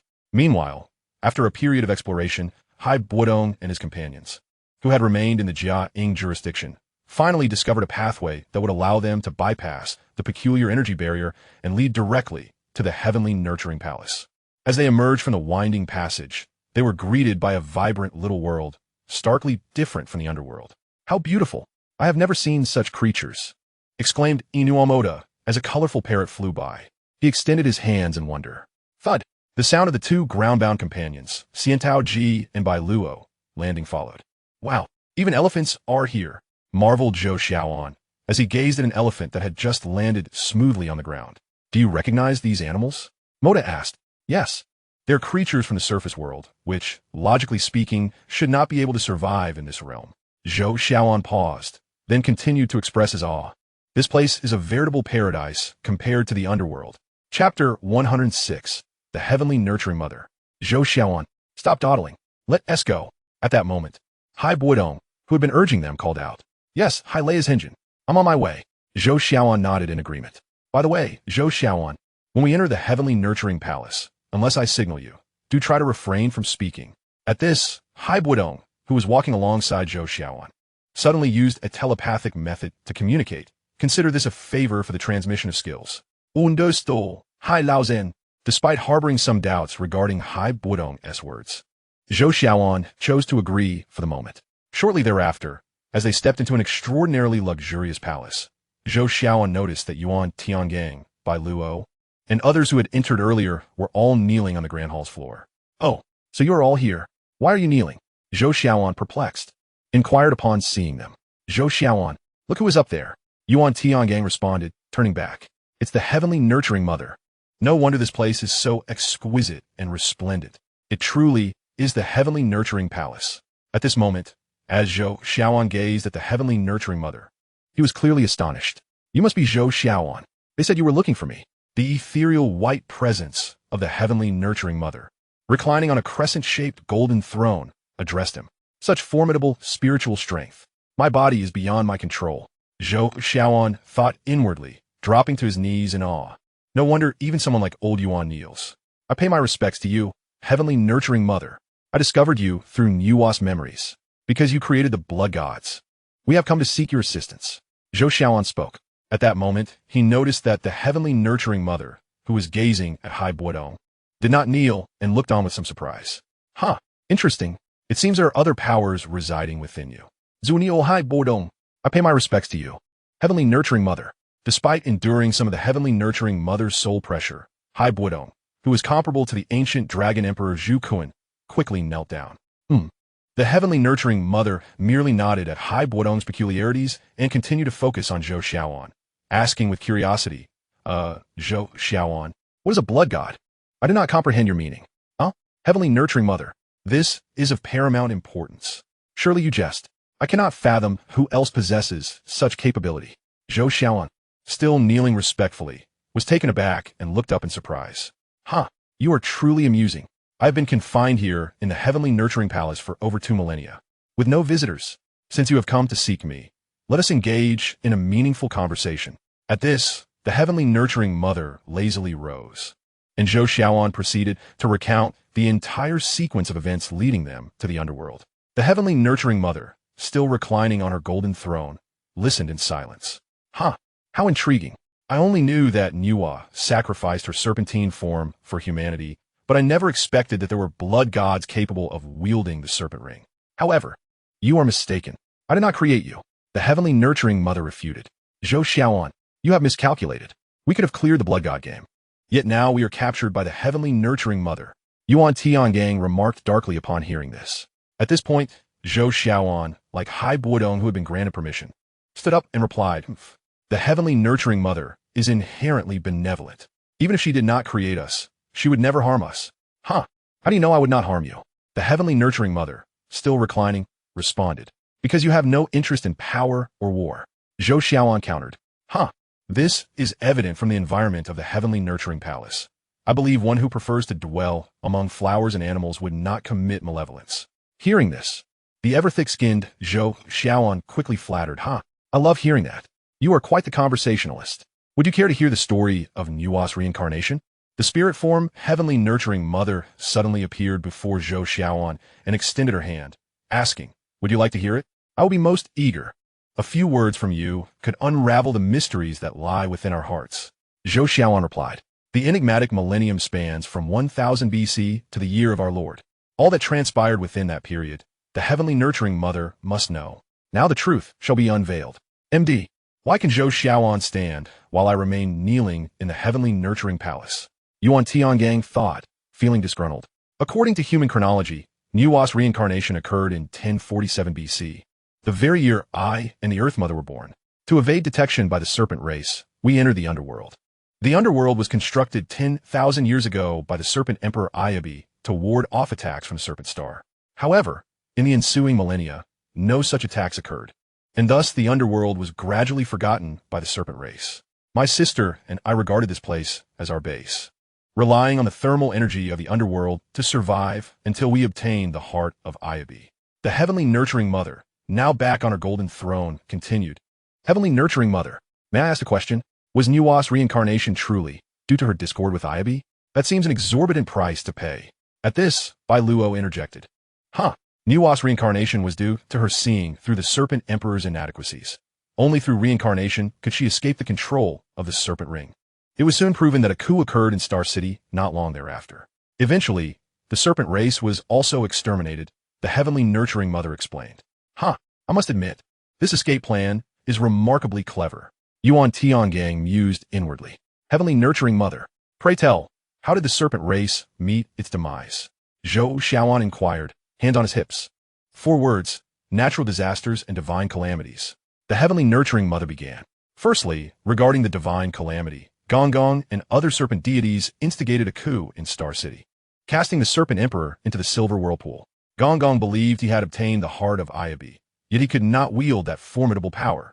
Not long after, the heart of Ayabi began to retaliate against the serpentine deities, siphoning their life force through the serpent rings.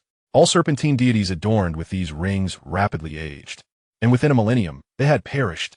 Upon hearing this, the matriarch of Tianyang patiently elucidated, there are indeed some who have not succumbed, such as the serpent deity of Wui Mountain, who was still alive until last year.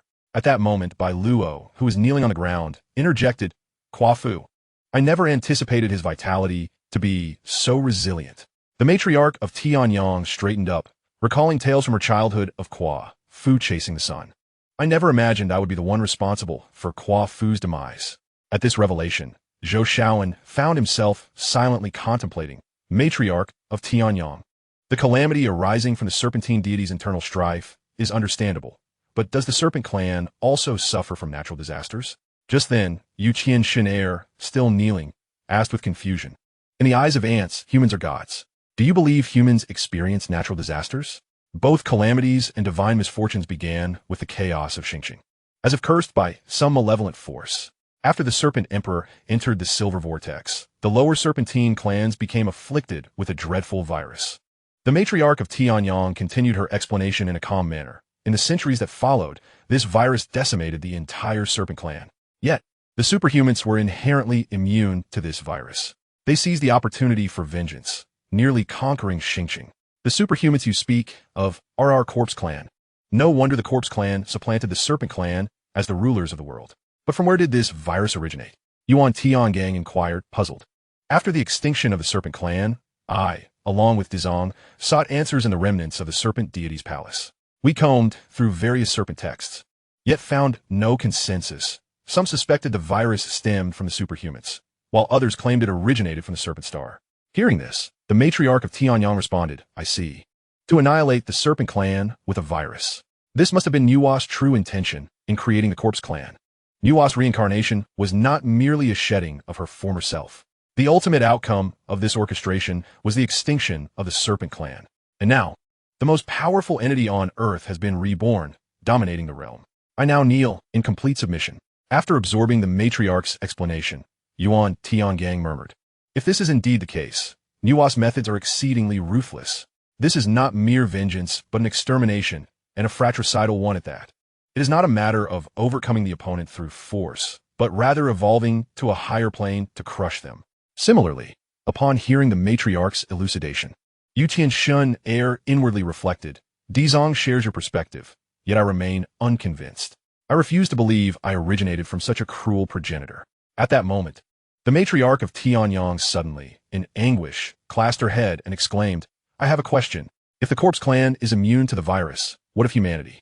Zhou Shaoan then interjected, alas, humans who approached the Serpent Clan were also infected by the virus, leading to countless deaths until hundreds of years later. When the Serpent Clan's complete extinction saw the mysterious disappearance of this terrifying virus. Just as I suspected. Indeed, humans are not immune to the virus. However, my hypothesis concerning the birth of the divine blood humans still lacks the most critical evidence. Zhou Shaoan mused inwardly. You have perused all of Nuwa's memories. I implore you to answer truthfully. Does this cataclysmic disaster that eradicated the Serpent Clan have any relation to Nuwa? Just then, the matriarch of Tianyang queried, Matriarch of Tianyang. In my view, it bears no relation. Nuwa did not foresee the Serpent Clan's swift extinction prior to her reincarnation. Zhou Shaoan looked up and replied, excellent. Thank you. The matriarch responded, Zhou Shaoan, you truly have a knack for flattery. Yuan Tiangang suddenly mocked, Yuan Tiangang. Dizong's dark thoughts lead her to view Nuwa as equally sinister. This is the mindset of a petty person, projecting their own malice onto a noble heart. Zhou Shaoan paused before continuing. I have witnessed all of Nuwa's memories, and I believe she is the kindest among the serpent deities. Her act of nourishing humanity with her own body is as magnificent as Prometheus stealing fire. Ultimately, Nuwa aspired to create heroes who would save humanity from its fate. Little did she know that these heroes would descend into the Corpse Clan after overthrowing the Serpent Clan. Indeed, how unfortunate that both of us sisters failed to comprehend her intentions. Although Nuwa's initial aim was for the Serpent Clan, she ultimately developed affection for humanity.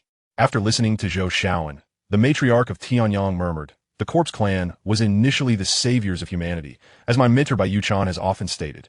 Bai Luo, who had been kneeling in silence for so long, contemplated inwardly, why say so much? Is not Nuwa's ultimate purpose for reincarnation to fulfill the heart of Ayabi?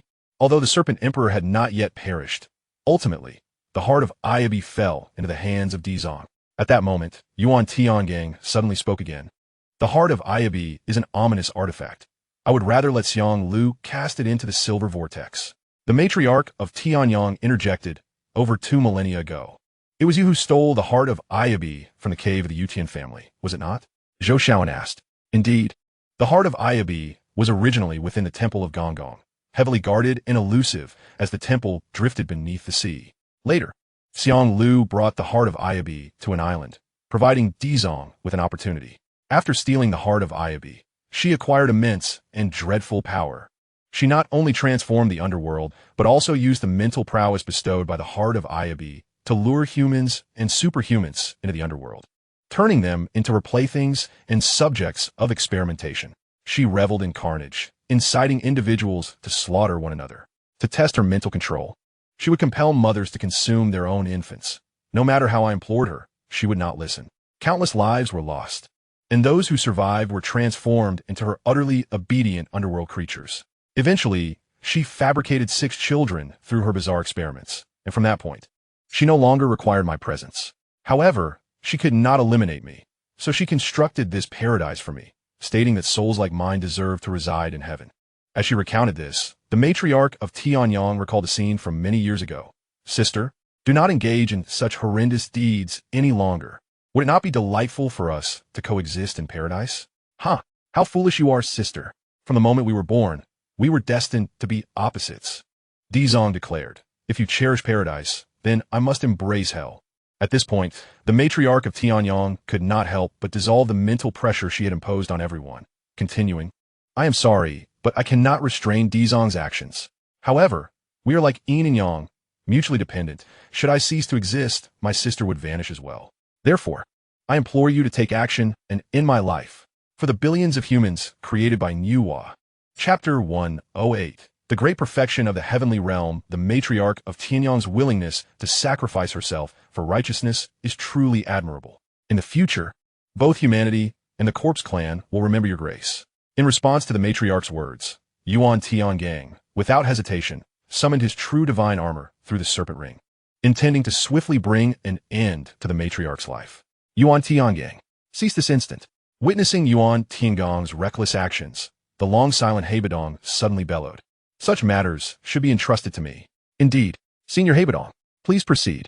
As Yuan Tiangang had yet to repay Bodong for imparting the divine blood cipher, he did not contest Bodong's current decision. As for Zhou Shaoan, the other qualified speaker, having already received a signal from Bodong, chose to remain silent, standing calmly to the side without uttering a word. At that moment, the radiant energy illuminating the entire Tianyang Palace suddenly dimmed. Even the divine blood numbers recently acquired by Bodong and the others dissipated. Ha! Ha! Soon after, the voice of Dizong reverberated throughout the underworld. Simultaneously, the matriarch of Tianyang's tortured soul, which had been curling in agony, addressed Bodong, who was approaching her. Just now, Dizong's life has reached its conclusion, and mine will follow her into oblivion. Bodong, can you promise me to care for the creatures here? Very well. I promise you, as long as I can survive. Bodong replied straightforwardly, having had ulterior motives all along. Thank you, Bodong. Originally, I intended to bestow my power upon Zhou Shaoan. However, to swiftly quell the turmoil of this subterranean world, it is evident that the might of the soul holds far greater significance. With a whisper, I began to envelop Bodong's celestial nurturing mother with my own soul.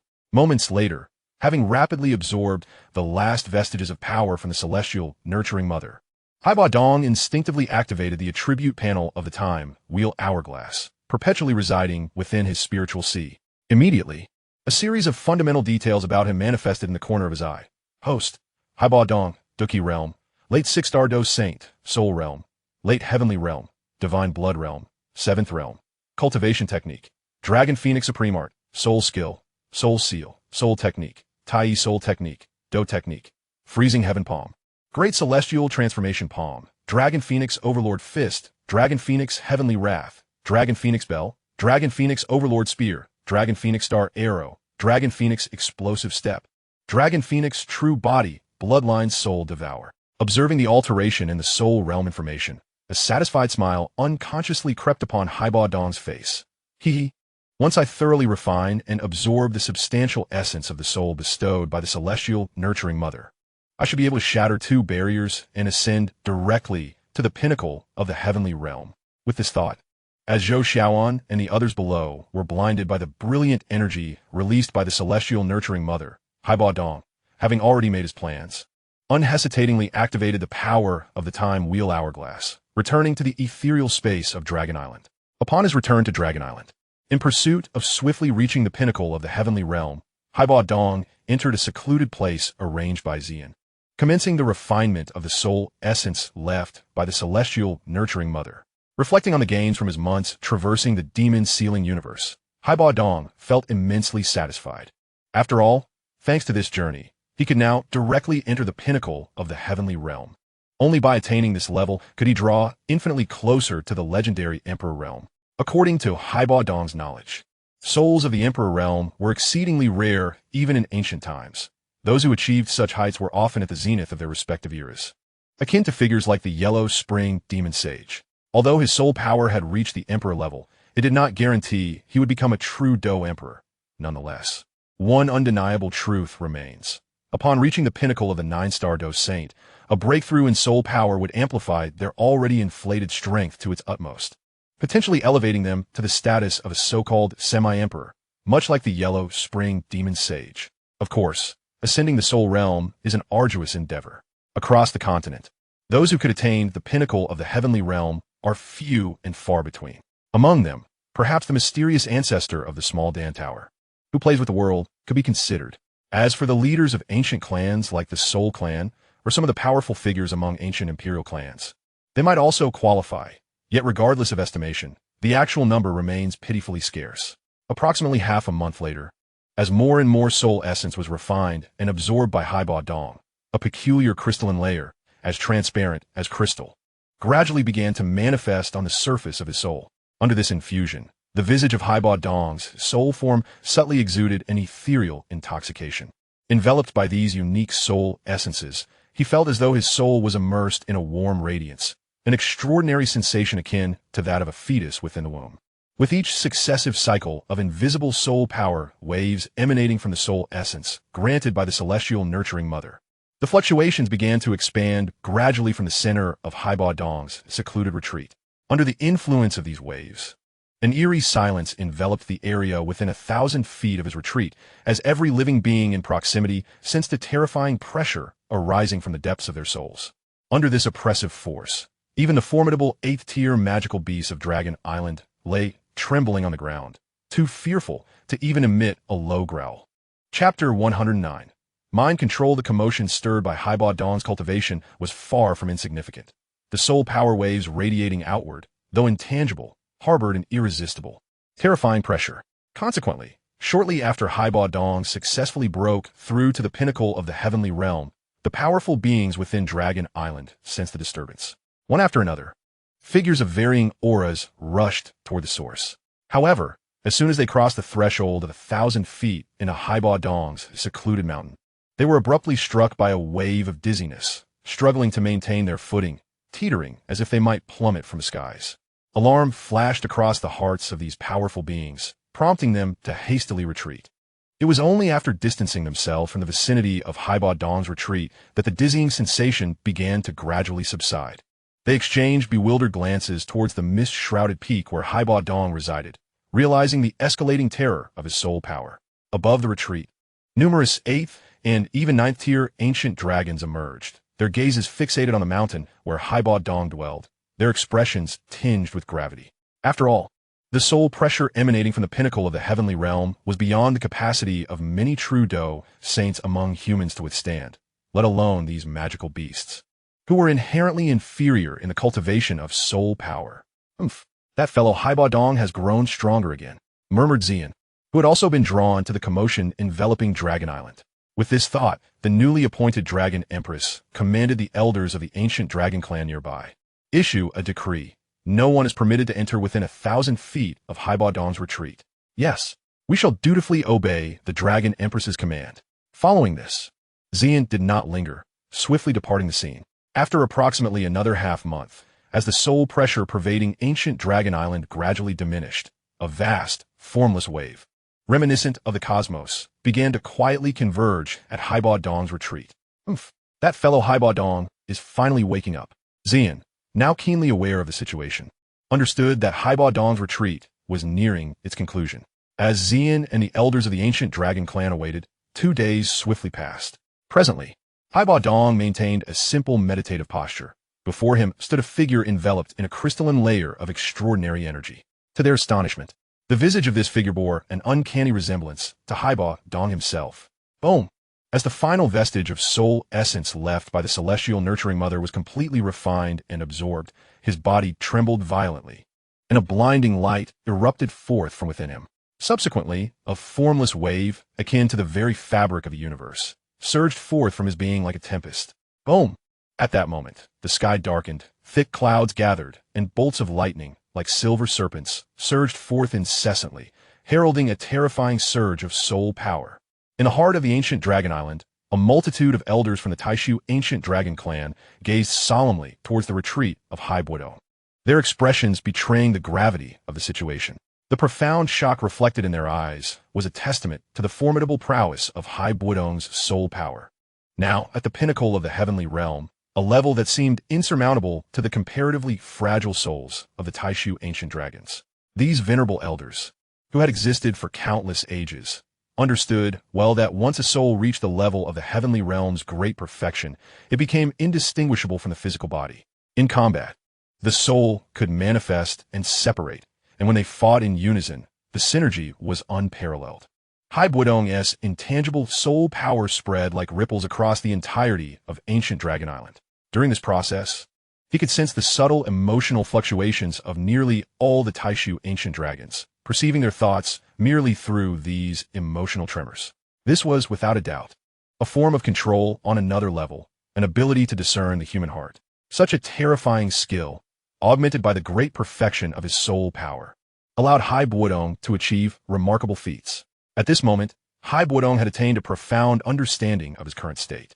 He could distinctly feel the disparity between his present self and his past. Before reaching the great perfection of the heavenly realm, his soul had remained somewhat feeble. However, after his soul power ascended to this exalted level, he now recognized that his soul had transformed into a substantial entity, its strength no longer inferior to that of his corporeal form. The defensive capabilities of his energy-based soul were astonishing, and when combined with his physical body in battle, their combined might was formidable. Although the great perfection of the heavenly realm still resided within the confines of the heavenly level, It was a stark contrast to the later stages of the heavenly realm. From a certain perspective, once a soul reached this pinnacle, it was akin to acquiring an exceptionally attuned combat partner, with the partner's strength contingent upon the cultivator's own prowess. This bore a resemblance to the 3,000 thunder illusions from the Wind and Thunder Pavilion, a technique capable of consolidating thunder illusions. Yet, the soul avatars formed at the Great Perfection level were incomparable in power and other aspects. After his soul power broke through to the Great Perfection, Bodong, having premeditated his actions, briefly informed the new Dragon Emperor, Xian, of the situation before embarking to the Void Thunder Pool, intending to observe the training progress of the already sentient 9 Xian Golden Thunder. In but a breath's time, Bodong arrived at the core of the Void Thunder Pool, where he found the 9 Xian Golden Thunder utilizing its unique talents to devour black magic thunderbolts to expedite its training.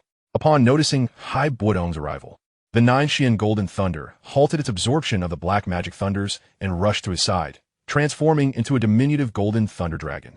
Gazing eagerly at Bodong's face, "Bravo, little gold. You've swiftly regained strength rivaling that of a 2-star Dou Saint." Bodong exclaimed, affectionately patting its head. He then added, "The black magic thunders here are dwindling. Allow me to assist you in rapidly refining the remaining black magic thunders in this core area of the Void Thunder Pool." The 9 Xian Golden Thunder, unguarded against Bodong's proposal, eagerly nodded in agreement. Without further ado, Bodong harnessed his powers to draw the fleeing black magic thunders to his side, aiding the 9 Xian Golden Thunder in swiftly consuming these precious resources to accumulate energy. In this simple yet repetitive endeavor, nearly a year slipped by quietly. Concurrently, the 9 Xian Golden Thunder successfully absorbed and refined all remaining black magic thunders in the Void Thunder Pool, regaining an awe-inspiring strength comparable to a 6-star Dou Saint. Meanwhile, through this assistance, Bodong had also successfully refined his Dou Qi energy, breaking through to the early stage of the 7-star Dou Saint.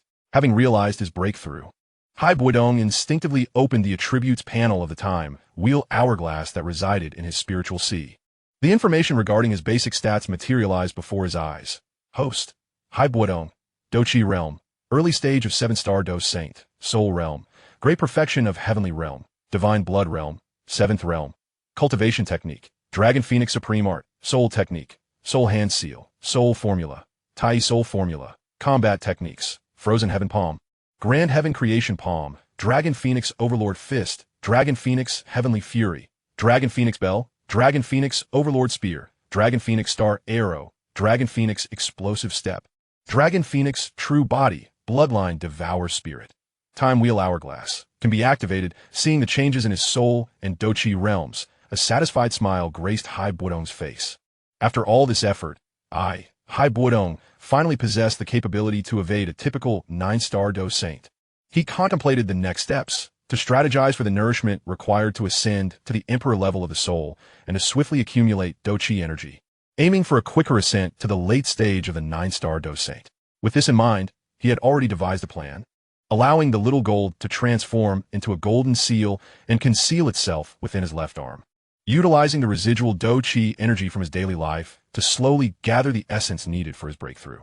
Upon returning to ancient Dragon Island, Bodong bid a brief farewell to Xian, the new Dragon Emperor, before departing from the void space towards the location of the Star-Fallen Pavilion.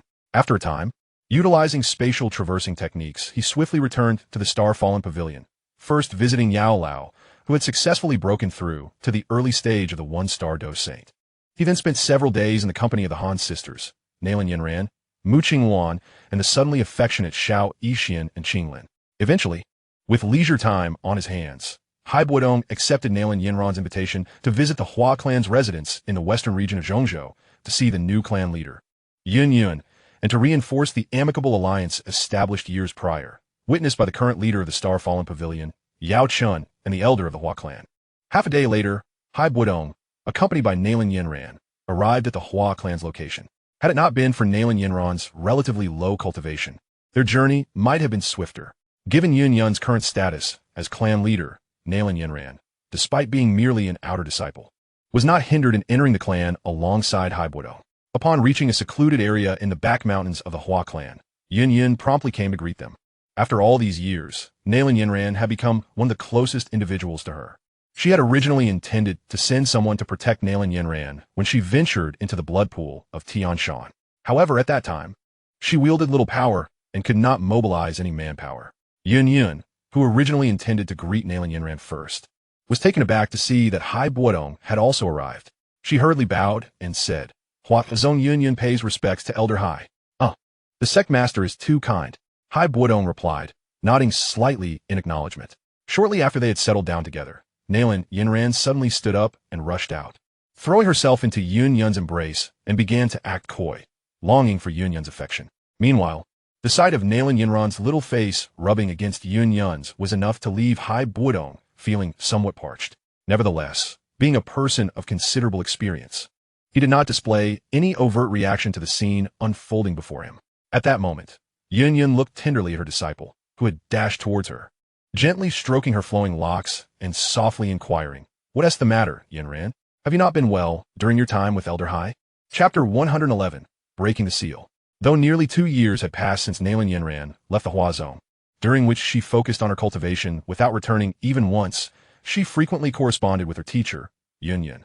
Thus, Yun believed that Nalan Yinran must be doing quite well. However, seeing her current demeanor, even Yun, who was quite familiar with her, could not help but feel a twinge of doubt. Teacher, it's not as you think. After indulging in her mischievous antics for a while, Nalan Yinran began recounting her experiences at the Xingyun Pavilion over the past few years. By the end of her tale, even Yun, who had long been aware of the interactions between Nalan Yinran and Hai Bodong, felt a noticeable blush rising on her cheeks.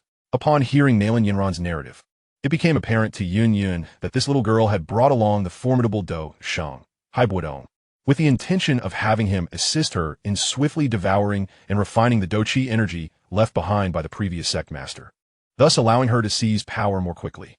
With this understanding, Yun turned her gaze towards Hai Bodong once more, bowing respectfully and stating, Elder Hai, I truly appreciate your assistance.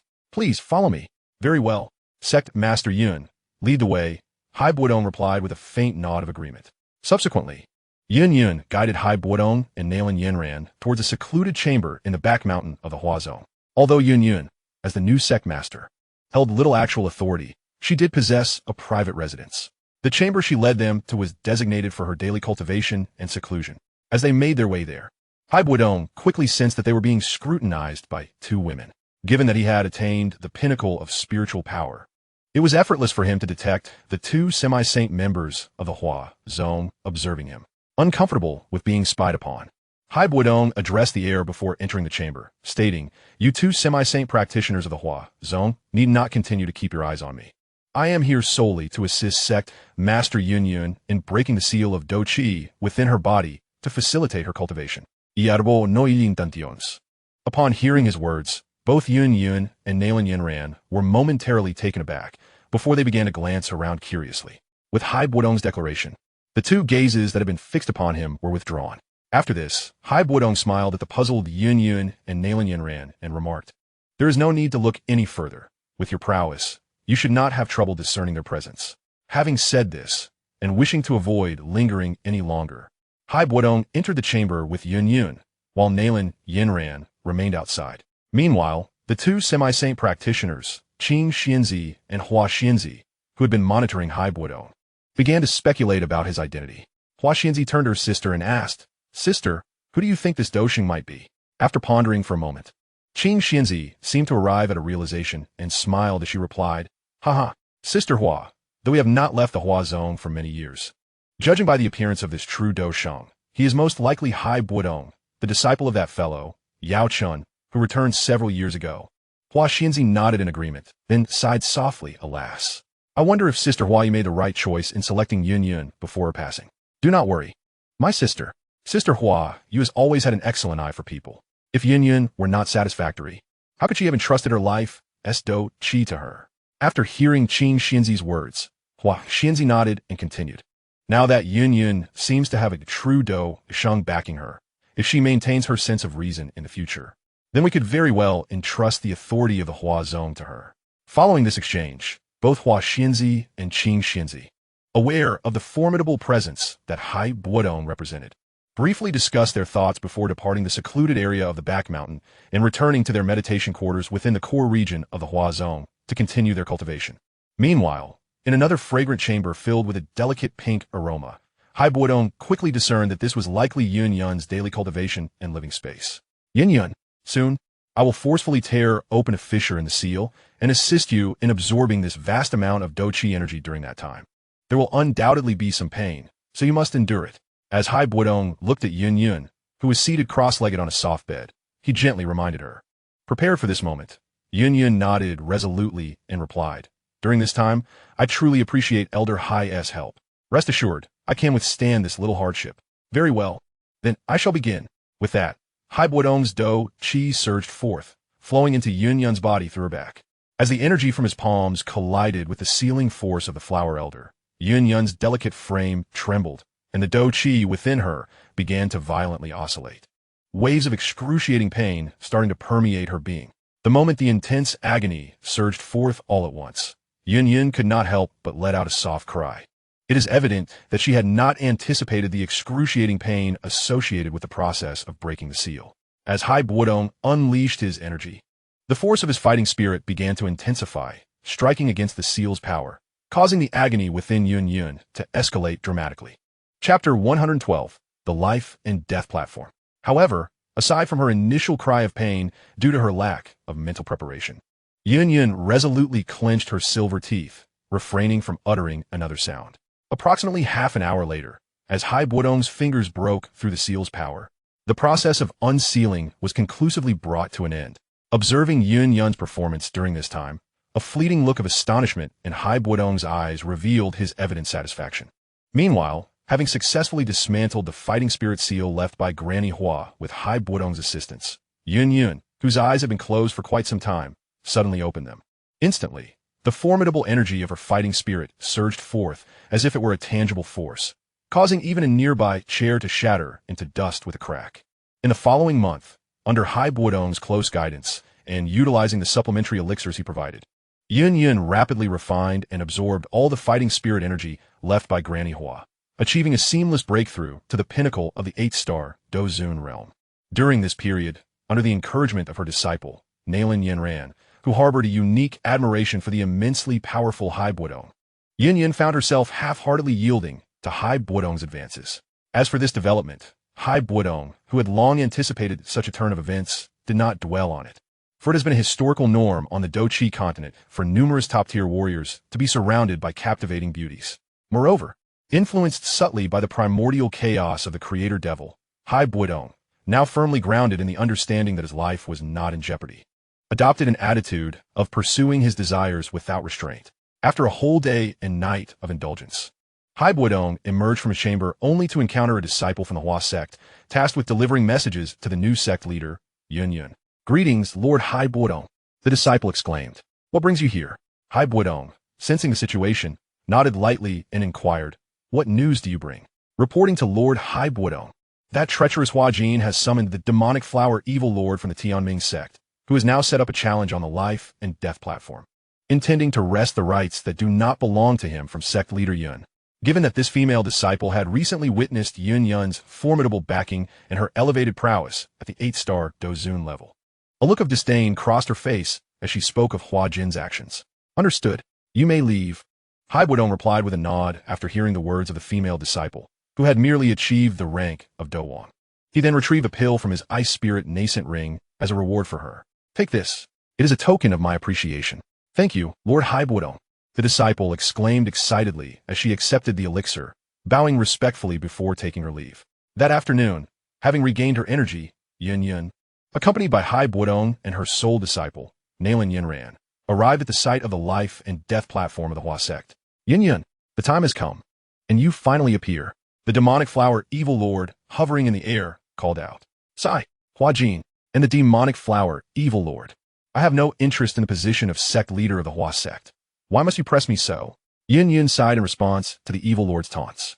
"Must it truly come to this? Is this the designated successor of the sect leader? Indeed, she possesses an extraordinary demeanor. Yes, truly beautiful." The many female disciples of the Hua sect, standing on the lotus platform and observing, gazed at Yun Yun with admiration and astonishment. "Miss Yun Yun, why force yourself? It would be better for you to surrender gracefully and return with me to the Tianming sect. I, the evil lord, am known for my compassion towards beautiful women." At that moment, The demonic flower evil lord, with a sly grin, spoke. Yin Yun, spare me your drivel. The matter is at hand. You have no choice. Surrender the old sect leader's power inheritance, or die. Seeing the female disciples of the Hua sect speaking in favor of Yin Yun, Hua Jin, already displeased, interjected. Little Jean, do not fret. To avoid others claiming we are ganging up on her. If Miss Yin Yun has a partner, she may summon them to fight alongside her. With an iron fan in hand, the demonic flower evil lord obstructed Hua Jin. Partner? Preposterous. Against two insignificant insects like you. There is no need for my husband to intervene. In response to the evil lord's suggestion, Yin Yun merely scoffed disdainfully, drawing her sword and channeling her fighting spirit, directing it at the two. Do not blame me for ruthlessly uprooting flowers today. 100 flowers whip. As the demonic flower evil lord initiated her attack, Hua Jin followed suit. However, Yin Yun, proficient in her formidable 8-star Dou Qi fighting spirit, skillfully evaded their initial assaults using the wind shadow technique. Subsequently, she unleashed her personally refined wind-pushing technique, conjuring a colossal energy handprint that struck both Hua Jin and the demonic flower evil lord, who were unable to retreat in time, down onto the life and death platform. With the overwhelming power of her fighting spirit, the space before Yin Yun rippled slightly, manifesting countless massive deep azure wind blades, which spiraled and surged forward like a column bristling with blades. Chapter 113, Tianming Sect's Mysterious Advanced Technique. As Yin Yun unleashed the wind dance of the cracking gale towards the demonic flower evil lord and Hua Jin, who had fallen onto the life and death platform, she formed seals once more, generating a vast expanse of tangible azure wind. This formidable gale descended rapidly upon the positions of the demonic flower evil lord and Hua Jin, unleashing a torrential rain of deep azure wind blades, showering down upon them mercilessly. Under such a fierce onslaught, Hua Jin, being the weaker of the two, was immediately gravely injured, and the arriving 6-star Dou Qi demonic flower evil lord found herself utterly defenseless, hastily begging for mercy. Sect leader Yun, spare me. I, the demonic flower evil lord, am willing to withdraw from the life and death platform on behalf of Hua Jin. Hua Jin, I hope you learn your lesson from this. At this moment, hearing the evil lord's plea, Yin Yun showed no intention of delivering a fatal blow. With a casual cold snort, she relinquished her tightly gripped sword, signaling that the two could now exit the life and death platform. Subsequently, under the proposal of Bodong, the Grand Elder of the Hua clan directly apprehended Hua Jin in order to ascertain the circumstances surrounding the disappearance of the esteemed lord of the Hua clan, Hua Yu. Following the Grand Elder's approval and the endorsement from other female disciples of the Hua clan, Yin Yun, eager to demonstrate her worth, officially assumed the position of the clan leader. As for the demon flower, evil monarch, despite his relatively conciliatory attitude, his previous unsavory thoughts regarding Bodong's woman weighed heavily against him. Thus, after Bodong utilized soul-searching techniques to extract the information he sought from the evil monarch's memories, he promptly concluded the latter's life. Nevertheless, as the evil monarch held the rank of a 6-star peak Dou Qi, Bodong preserved both his soul and corporeal form to serve a purpose in the burgeoning industry of the Starfall Pavilion, the cultivation of materials for the crafting of celestial demon puppets. After making some slight adjustments and arranging for Nalan Yanran and Yun Yun, Bodong tore open a spatial rift and traversed through this newly created passageway to the residence of the Tianming sect, located in the southwestern region of Zhongzhou. During his journey, he intended to bring back a gift for Yao Lao, while simultaneously leveraging some crucial information he possessed to annihilate 3 branches of the Soul Hall's earthly fiend hall established in the vicinity, thus acquiring a considerable amount of soul essence.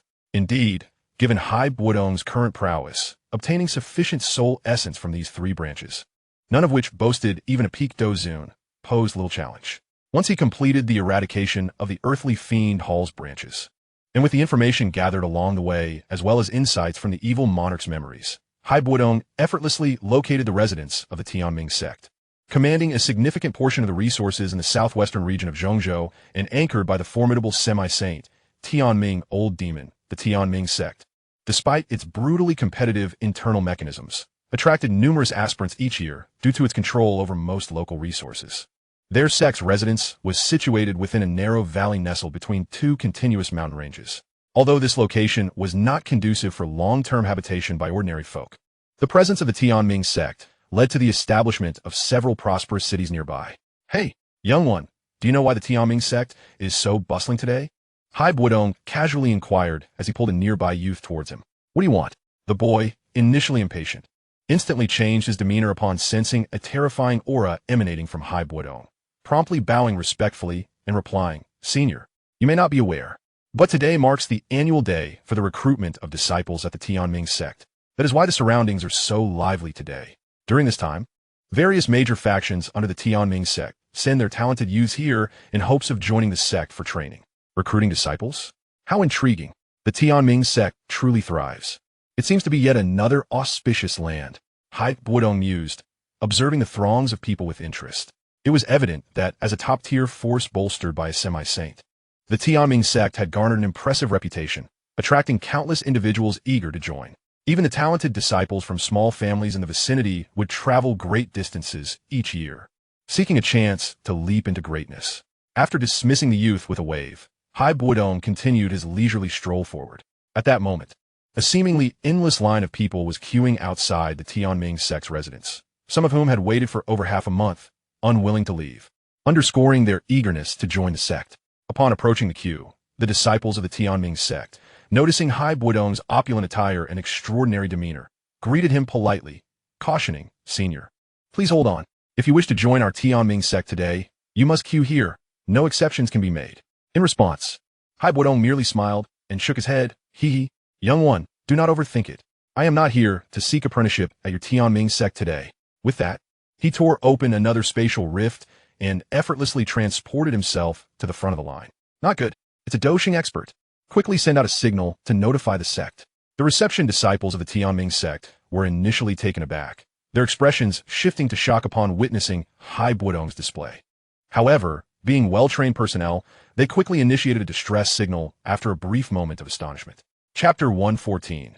Tianming Old Demon. As this significant upheaval unfolded, the crowd gathered to seek apprenticeship quickly discerned the situation, opting to observe the developments before proceeding with their intentions to join the Tianming sect. After all, should a major incident occur at the Tianming sect's residence, they would need an opportunity to retreat.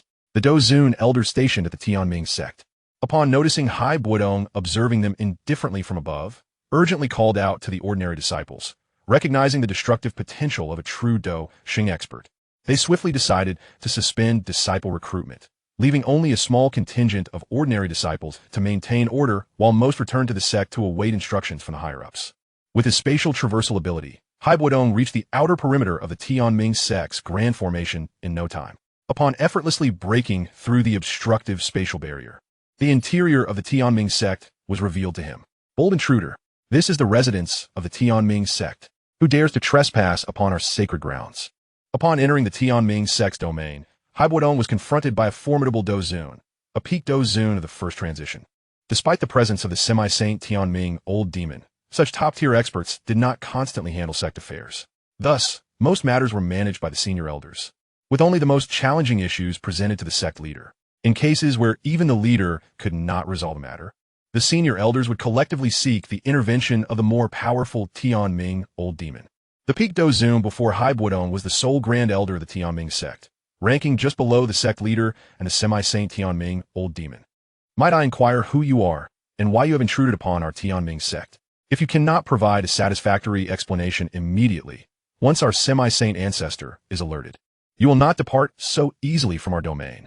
Confronted by the terrifying presence of Hai Bodong, a formidable Dou saint, an overwhelming instinctive fear surged within him.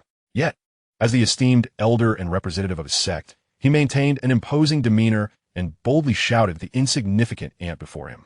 Unfazed by the audacity of this ignorant inquiry, Hai Bodong merely unleashed a spatial assault, swiftly incapacitating the elder and securing an entire assortment of premium materials required for crafting puppets.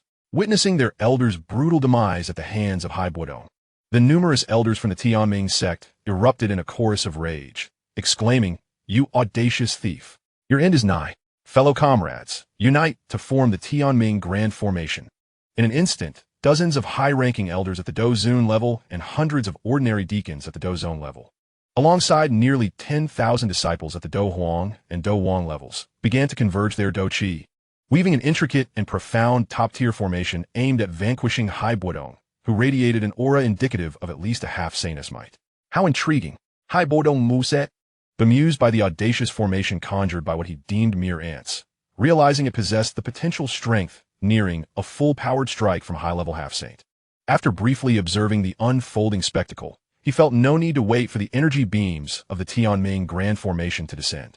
He executed a spatial strike equivalent to a full-force blow from a one-star Dou Saint, effortlessly dismantling the so-called Tian Snake Grand Formation. As the formation backfired upon its creators, the elders of the Tian Snake Mansion suffered grievous injuries, spewing blood as they reeled from the impact. In that moment, some of the more astute elders present began to discern the terrifying power exhibited by Hai Bodong. Stop this at once. This venerable one is a high-level Dou Saint. Quickly summon the two sect masters to deliberate on this matter. The leading high-ranking Dou Zun elders shouted in unison. Before the remaining elders could react, the half-saint Tianming, old demon, and the sect's master materialized in the sky above. Come down, you old dogs. Hai Bodong scoffed at the sudden appearance of the two elders, unleashing another spatial strike infused with the force of 4-star Dou Saint's full power, once again acquiring a complete set of materials necessary for crafting a half-saint level puppet, as well as materials for a 6th transformation pinnacle Dou Zun puppet. Alas, Tianming ancestor, master of the sect, your demise is utterly tragic. The onlookers despaired as they witnessed Hai Bodong expertly collecting the physical forms and souls of the Tianming old demon and the sect master into 2 storage rings. Several devoted elders, overwhelmed by the brutality of the scene, began to weep openly. Enough. Silence. Hai Bodong, having effortlessly erased the soul imprints on the 2 rings, bellowed impatiently at the sound of crying. The numerous Dou Zun elders, sensing the terrifying aura emanating from him, instinctively closed their mouths despite their reluctance. You and you, step forward. Hai Bodong pointed at 2 8-star Dou Zun elders who had refrained from lamenting, hoping to extract crucial information regarding the Tianming sect's heritage and the location of its treasury. Upon hearing Hai Bodong's summons, Tian Wu and Tian Qing, who were eager to demonstrate their worth, promptly responded, Esteemed Saint, what are your commands? I wish to inspect the treasury of our Tianming sect at once. Lead the way. Hai Bodong commanded, pausing before adding, and don't forget to gather enough personnel to organize all your top-tier inheritances. I shall personally oversee the inspection. Yes, we will obey your orders, esteemed saint. After respectfully acknowledging Hai Bodong's instructions, Tian Wu and Tian Qing wasted no time in acting as his guides, leading him towards the location of the Tianming sect's treasury. Along the way, although some disciples of the Tianming sect were displeased with Tian Wu and Tian Qing's actions, they dared not voice their objections, intimidated by the invisible pressure that Hai Bodong exuded.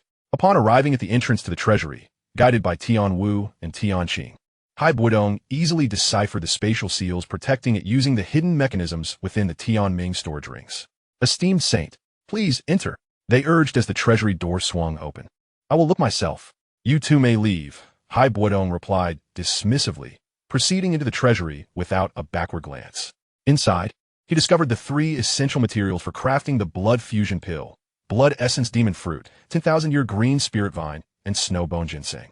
The 3 main ingredients for the Soul Fusion Pill, Dragon Blood Mushroom, Bone Spirit Fruit, and Shintian Green Vine. The necessary materials for the 6th grade Advanced Clear Soul Pill, Clear Body Grass, Ice Fire Fusion Soul Fruit, and Water Spirit Lotus Seed. And the 2 primary ingredients for the Yin-Yang Life Soul Pill, Returning Soul Demon Fruit, and Life Soul Ghost Face Flower.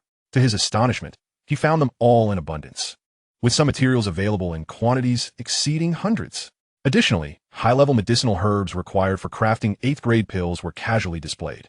Alas, I, the Ice Saint Hai Bodong, still find myself impoverished, he exclaimed, marveling at the wealth of the Tianming sect, which boasted only 2 peak Dou Zun and 1 half-saint presiding over it. It seemed today's venture was indeed worthwhile.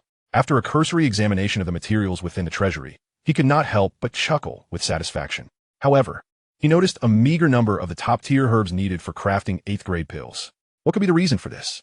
He pondered, piecing together potential explanations. Without further hesitation, he began to investigate the high-level storage rings belonging to the Tianming old demon and the sect master that he had secured. Indeed, the true treasures are concealed within these 2 old dogs' rings. Utilizing his soul power, Hai Bodong meticulously examined the bountiful contents of both rings, a satisfied smile spreading across his face. After cataloging his gains, he spent several days within the Tianming sect, eliminating particularly detestable individuals and their affiliates. collecting their physical forms and souls as raw materials for crafting the Tianyao puppets.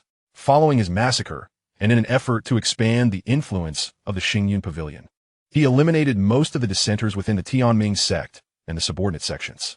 Subsequently, he contacted several Dou Zun experts from Xingyun Pavilion to manage the aftermath of his violent rampage before swiftly departing from the central continent. Utilising spatial traversal technique.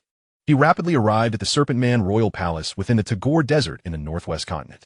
Not long ago, he had received news from Queen Medusa, whom he had previously left a spatial jade slip to contact him regarding her impending childbirth. Meanwhile, within the Serpent Man Royal Palace in the Tagore Desert, one could hear, "Madam, look who has come to visit." As soon as Bodong instantaneously transported himself into Queen Medusa's chamber, he affectionately enveloped her in his embrace, exclaiming, "Pray, allow me to behold the condition of the child within you, my dear wife." Oof. You wretched soul, you actually remembered to return. In response to Bodong's proximity to her abdomen, attempting to ascertain the status of their unborn child, Queen Medusa, although somewhat displeased, harbored no significant resistance at this moment. Thank you for your understanding, my beloved. I came primarily to visit you, of course, as a man, with our child soon to arrive. It is only natural that I make a special trip. Observing the flicker of discontent in Queen Medusa's expression, Bodong hastily uttered some comforting words to ease her feelings. "Oof. You must comport yourself well from now on, my lord." At her words, Queen Medusa merely huffed softly, allowing Bodong to continue his soothing gestures. Given that Queen Medusa was on the brink of childbirth, Bodong refrained from engaging in any vigorous activities during the more than half a month he devoted to caring for her. However, to alleviate her prolonged solitude, they indulged in various simple games throughout this period. Days later, on a certain day, outside a delivery room within the Palace of the Serpent People, Bodong paced anxiously, clearly preoccupied with the impending arrival of the child within Queen Medusa's womb. After all, having lived for so long, this was the first time he would possess a biological heir, and his heart brimmed with excitement. Nonetheless, he also harbored concerns regarding the situation within the delivery room. Yet, as a man, it was inappropriate for him to intrude, given that childbirth was a matter for women. Thus, he could only fret in silence. Amidst his tumultuous thoughts, a cacophony of jubilant shouts erupted from the luxurious delivery room reserved for the Queen of the Serpent People. "It's born! It's born! Congratulations, Your Majesty!" Interspersed with the jubilant exclamations were the cries of a newborn. "Wah, wah, wah." Upon hearing this, Bodong immediately halted his pacing and rushed into the delivery room. He beheld an elder from the Serpent People, who was assisting with the birth, wrapping a newborn girl in a piece of pristine, high-quality spiritual cloth, beaming as he congratulated. "Congratulations, Ice Saint. Your Majesty has given birth to a little princess." After graciously accepting the infant from the elder, Bodong marveled at the curious gaze of the newborn, and an overwhelming joy surged within him. He burst into hearty laughter, proclaiming, "From this day forth, I, Saint Bodong, shall finally have an heir." Subsequently, he approached Queen Medusa, who had just completed her labor, and gently spoke, "My dear, you have endured much during this time. Please, take this moment to rest. Indeed, you have worked hard as well, my husband. Quickly, let me see our child." At this moment, Queen Medusa's complexion was still slightly pale from childbirth. Upon hearing her words, Bodong did not hesitate. He carefully placed the infant at the edge of the bed where Queen Medusa lay. Observing the child, who had worn herself out from her cries and was now peacefully slumbering, Queen Medusa gazed expectantly at Bodong and cheerfully urged, "My husband, while you still have some time with us, you ought to bestow a lovely name upon our firstborn." Upon hearing this, Bodong furrowed his brow, contemplating for a moment, and then looked affectionately at the newborn girl, smiling as he declared, "If I may suggest, let us name her Midoru Heora." "Yes, let this be her name. I shall heed your wishes, my husband." Queen Medusa acquiesced. Following her delivery, Bodong devoted over a month to caring for both the newly delivered Queen Medusa and their sole daughter, Heora. He then departed from the Serpent People's palace in the Tagore Desert, making a brief visit to the capital of Gamma before embarking on a journey to the Starfall Pavilion within the Celestial Star Mountains, accompanied by the sisters Yao Yao and Yao Yue, along with Yufei. This timing coincided perfectly with the opening of the ancient clan's tomb, and, as the head figure of the Starfall Pavilion, Bodong deemed it essential to attend the gathering of the ancient clan elders. Well aware of the plot surrounding the tomb from the original narrative, Bodong harbored deeper ulterior motives. Upon returning to the Starfall Pavilion, and with some time still before the tomb's opening, he spent several days engaging in revelry with Yufei, the sisters Yao Yao and Yao Yue. as well as the Han sisters, Xiao Yixian, Qinglin, and Mu Qingwan to foster camaraderie. After thoroughly indulging the ladies and alleviating their loneliness, Bodong, now accompanied by the esteemed Yao Lao, who had reached the 2-star Dou Saint realm, utilized spatial traversal to head toward the ancient sacred city. During their journey, feeling the urgency of the moment, Bodong halted under Yao Lao's protection to consume some elixirs that would aid in breaking through his Dou Qi realm, utilizing a spirit formation to gather energy. After a brief period of focused breathing, Bodong habitually opened the attribute panel of the time while Sandglass residing in his spiritual sea. Soon, a series of basic information regarding himself materialized in his periphery. Host, Bodong, Dou Qi realm, late 7-star Dou Saint, soul realm, perfected heavenly realm, divine blood realm, 7th realm, cultivation method, dragon phoenix supreme art, soul techniques, soul hand seal, soul formula, Tai soul formula, Dou techniques, frozen heaven palm, great heavenly creation palm, dragon phoenix dominance fist, dragon phoenix heavenly wrath, dragon phoenix bell, dragon phoenix dominant spear, dragon phoenix arrow star, dragon phoenix explosive step, dragon phoenix true form, bloodline devouring spirit. Time wheel Sandglass can be activated upon observing the slight alteration in his Dou Qi realm information. A satisfied smile spread across Bodong's face. This dragon phoenix supreme art is indeed remarkable. Having passed only a brief moment, I Saint Bodong have already attained the late 7-star Dou Saint realm. What a delight. It is indeed time for us to depart. At that moment, Yao Lao interjected playfully. Indeed, master. I appreciate your protective guidance. Time is indeed of the essence. Let us be on our way. Bodong replied with a smile.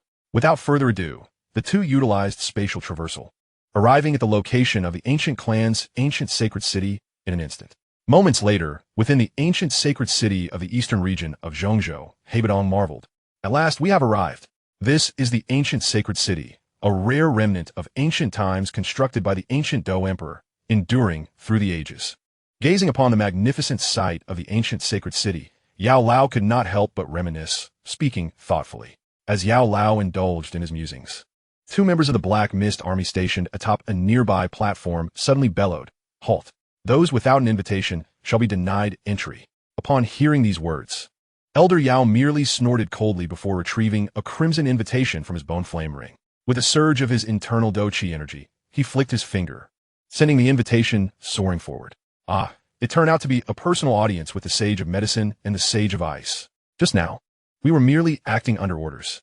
I hope the 2 esteemed elders can show us some leniency. After discerning the identities of the visitors from the invitation, the 2 members of the Black Abyss Army responsible for guarding the entrance hurriedly approached Bodong and Elder Yao, wearing expressions of ingratiation as they offered their apologies.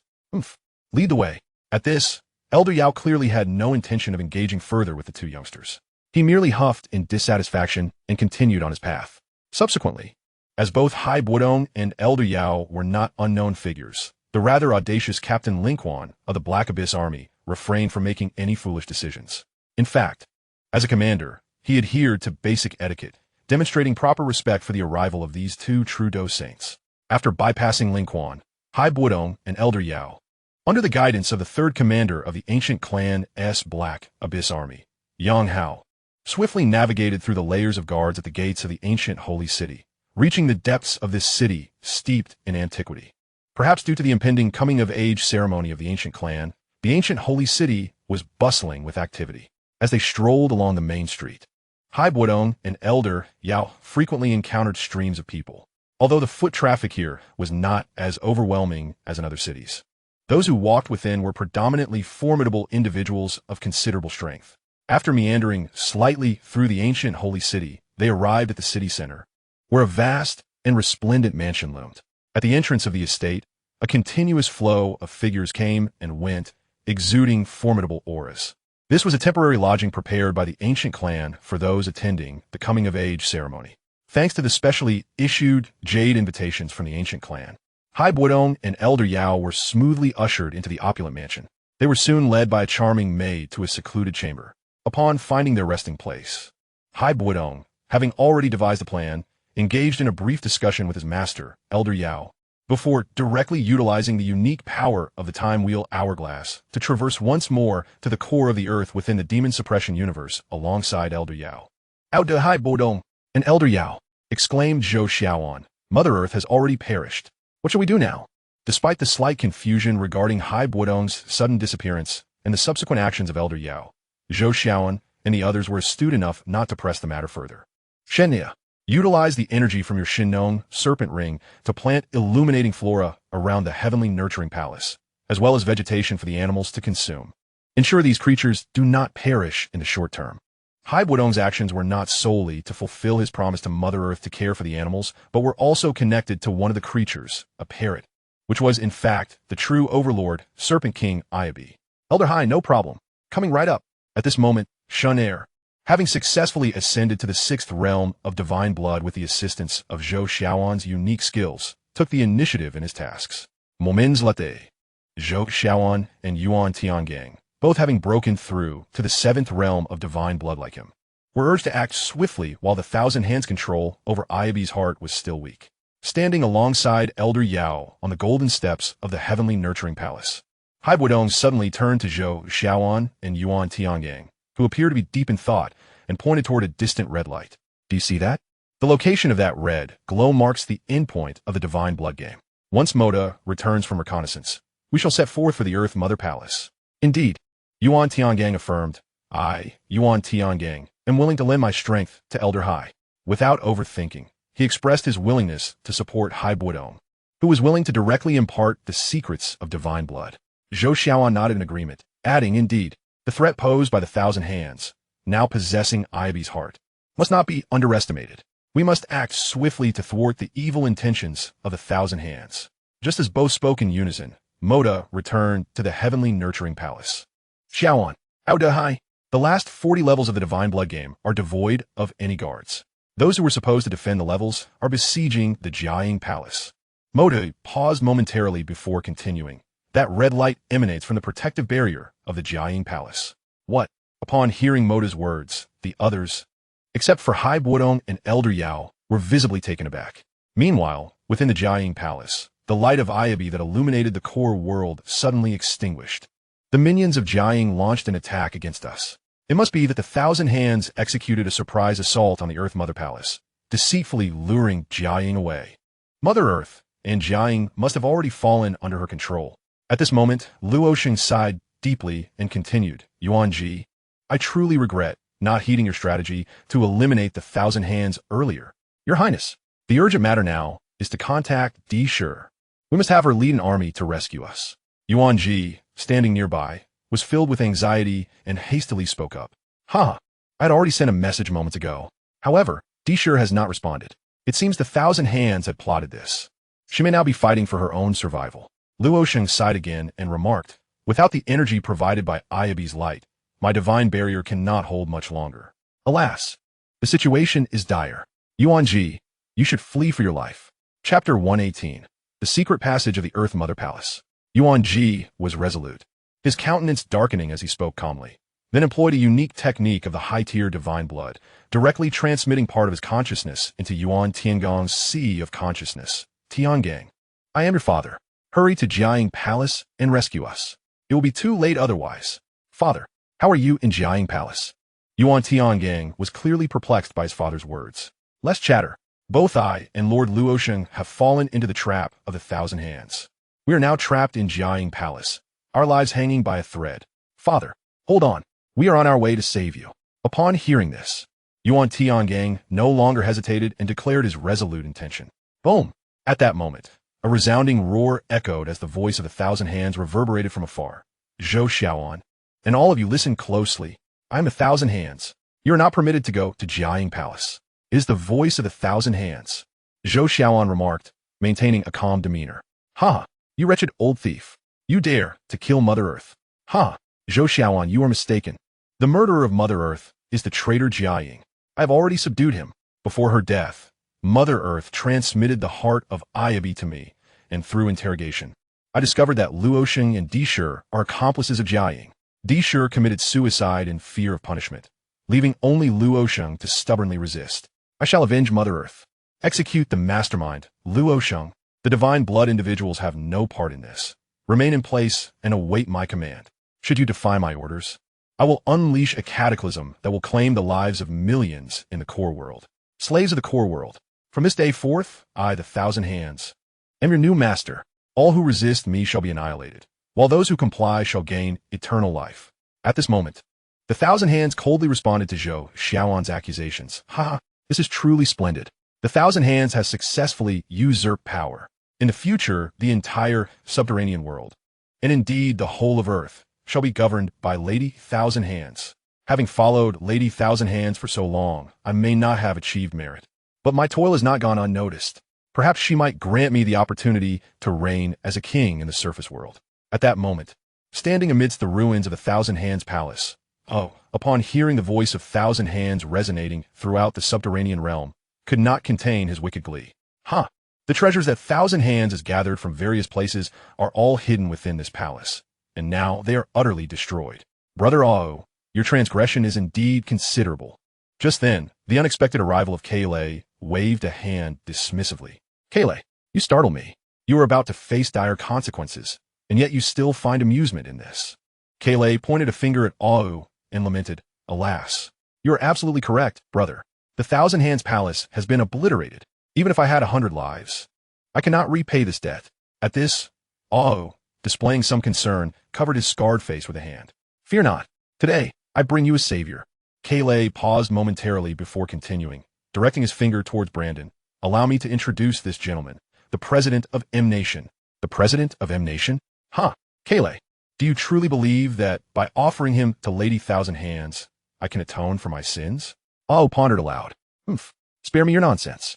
At this juncture, a modicum of defiance would serve you well. Our only chance of survival lies in aligning ourselves with Mr. Brandon's plans.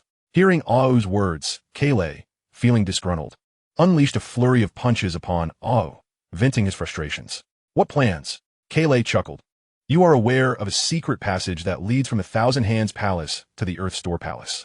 If we can enter the Earth Store Palace and seize the heart of Ayabi, we can eliminate Thousand Hands, ensuring your survival. Moreover, once our mission is accomplished, I will certainly not neglect your rewards. At this point, Brandon interjected, You all possess an audacity that is truly astounding. You intend to assassinate Lady Thousand Hands? Ao, visibly taken aback, responded, In Thousand Hands' eyes, we are mere slaves. Once she seizes power, everyone must submit to her as servants. You owe her a palace and countless treasures. Continuing as her slave is no longer an option. Observing Ao's steadfastness, Brandon decided to further entice him. Do you truly think that you few insignificant ones can snatch the heart of Ayabi? Such folly. I shall agree to your plan, only to betray you at the crucial moment. When I save Lady Thousand Hands' life, she will undoubtedly forgive my transgressions regarding the palace's destruction. In these chaotic times, being a slave to the strong is the only righteous path. With this thought in mind, Ao, having prepared himself, stroked his head and declared, Very well. You speak the truth. I indeed have no retreat left. You few shall accompany me. Finding the entrance to the secret passage amidst the ruins is no simple feat. Meanwhile, harnessing the formidable power of the seventh realm of divine blood, Yuan Tiangang single-handedly dismantled all the defenses of the Jiaying Palace, successfully rescuing Luo Sheng and Yuan Ji. After addressing the situation, Bodong, Zhou Xiaoan, Yuan Tiangang, and others continued their journey towards the Earth Store Palace. After all, just moments ago, having refused Thousand Hands' commands, she unleashed the power of the heart of Ayabi, causing a cataclysmic upheaval throughout the O continent, plunging it into a scene of apocalyptic devastation. Meanwhile, at the base of the Thousand Hands Palace, behind this door lies the Earth Store Palace, but soldiers stand guard outside. The moment we step out, we will be killed. Suddenly, Ao turned to Brandon and the others, smiling. Ao, rest assured, your brother has already devised a plan. In response to Ao's concerns, Kayle casually waved his hand and confidently declared, Chapter 119, The Ants' Rebellion. Kayle, what new ability is this? I thought you only knew how to shrink light? Ao asked, puzzled, as Kayle had gathered them to stand hand in hand. Ao, I haven't named this technique yet. Perhaps we shall call it the Ants' Rebellion. What a splendid name. Kayle, even ants possess dignity in their existence. At that moment, Brandon, holding Kayle's left hand, added affirmatively, Oh, by the way, I almost forgot. We must release Mr. Wayne from confinement. Otherwise, he will perish. Kayle, as if struck by a sudden thought, produced a peculiar small black ball from his pocket. Murmuring to himself, after placing the black ball containing Wayne on the ground, Carter suddenly interjected, Hey, Kayle, you mentioned that during the ceremony, We must not let go of each other's hands. What happens if someone does? That would indeed pose a significant problem, Kaylee replied. Rest assured, Kaylee, no one will let go. At this moment, all encouraged. All right, I shall begin. The Ants' Rebellion. As Kaylee's voice faded, the group, still holding hands, began to shrink rapidly until they reached an exceedingly diminutive state. Oh my, this ball now appears larger than a mountain, Carter exclaimed after the shrinking process. Now we are smaller than an ant's leg. No one should be able to detect us. Kaylee boasted. It shouldn't roll towards us, right? A concerned, ordinary member spoke up. All right, let's not overthink it. We shall turn together. Those on my left step back. Those on my right advance. Kaylee made no further comments, directly issuing commands for the group to proceed. Huh, am I not impressive? We have just slipped through the crack beneath the door.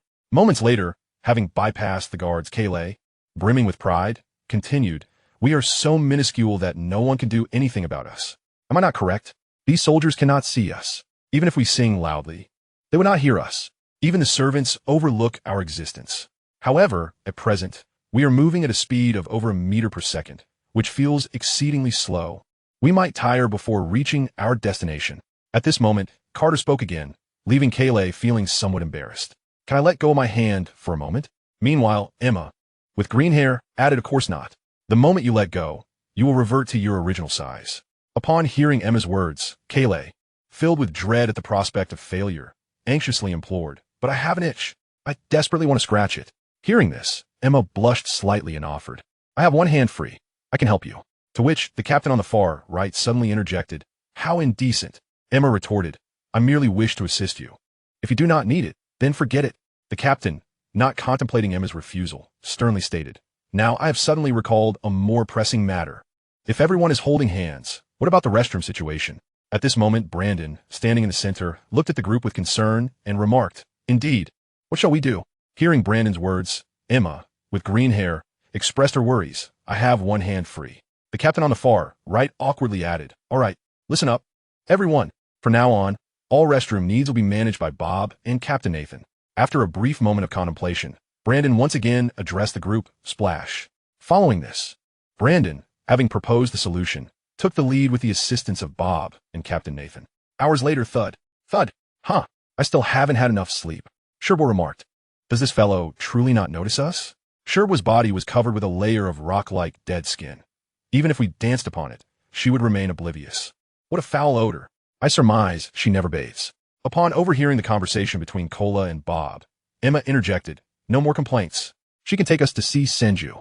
This is our chance. To this, Brandon replied, the heart of Ayabe is currently hanging around Senju's neck. Even if you see it, there's no way to obtain it. At that moment, Oh interjected, Who says I intend to take it? As long as I am within 5 meters of the heart of Ayabe, I can soar directly to it. Senju will undoubtedly be oblivious to our presence upon her necklace, and then I can seamlessly transform the Genesis Stone into a teleportation device. It may take a bit longer, but that's fine.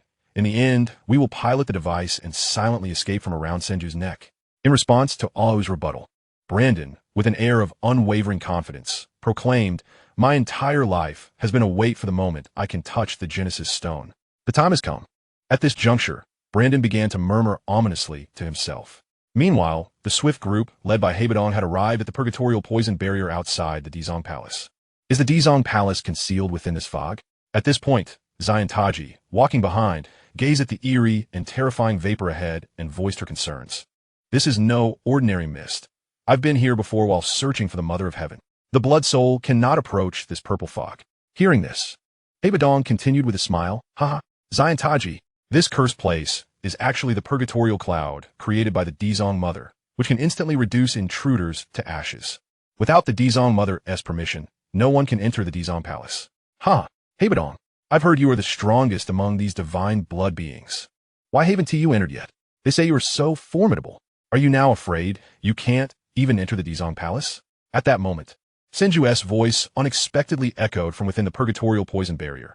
I can't be bothered to exchange words with you, Bodong. Just watch carefully. In response, Bodong made no further remarks, but casually unleashed an energy attack of advanced Dou Saint level, obliterating the entire purgatorial poison barrier into a void. Senior High, this purgatorial poison barrier was never anything particularly challenging. Now that I have reached the 7th realm of divine blood, I can easily breach it alone. Senju actually thought she could prevent me from passing this barrier. What ignorance! Witnessing Bodong's effortless destruction of the purgatorial poison barrier, Yuan Tiangang promptly offered his praise. Subsequently, Bodong showed no intent to linger, leading Yao Lao, Zhou Xiaoan, and Yuan Tiangang, charging boldly into the Dizong Palace, intent on swiftly neutralizing Senju, who had yet to fully grasp the powers of the heart of Ayabi.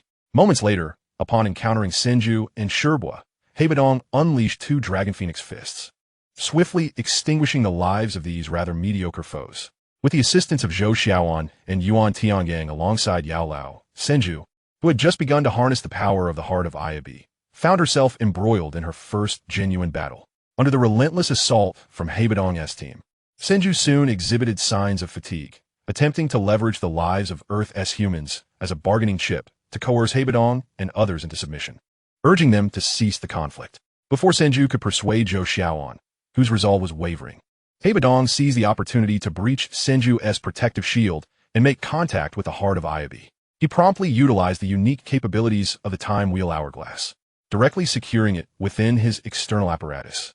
Consequently, bereft of the heart of Ayabi, Senju quickly succumbed to capture under the relentless onslaught of Bodong and his allies.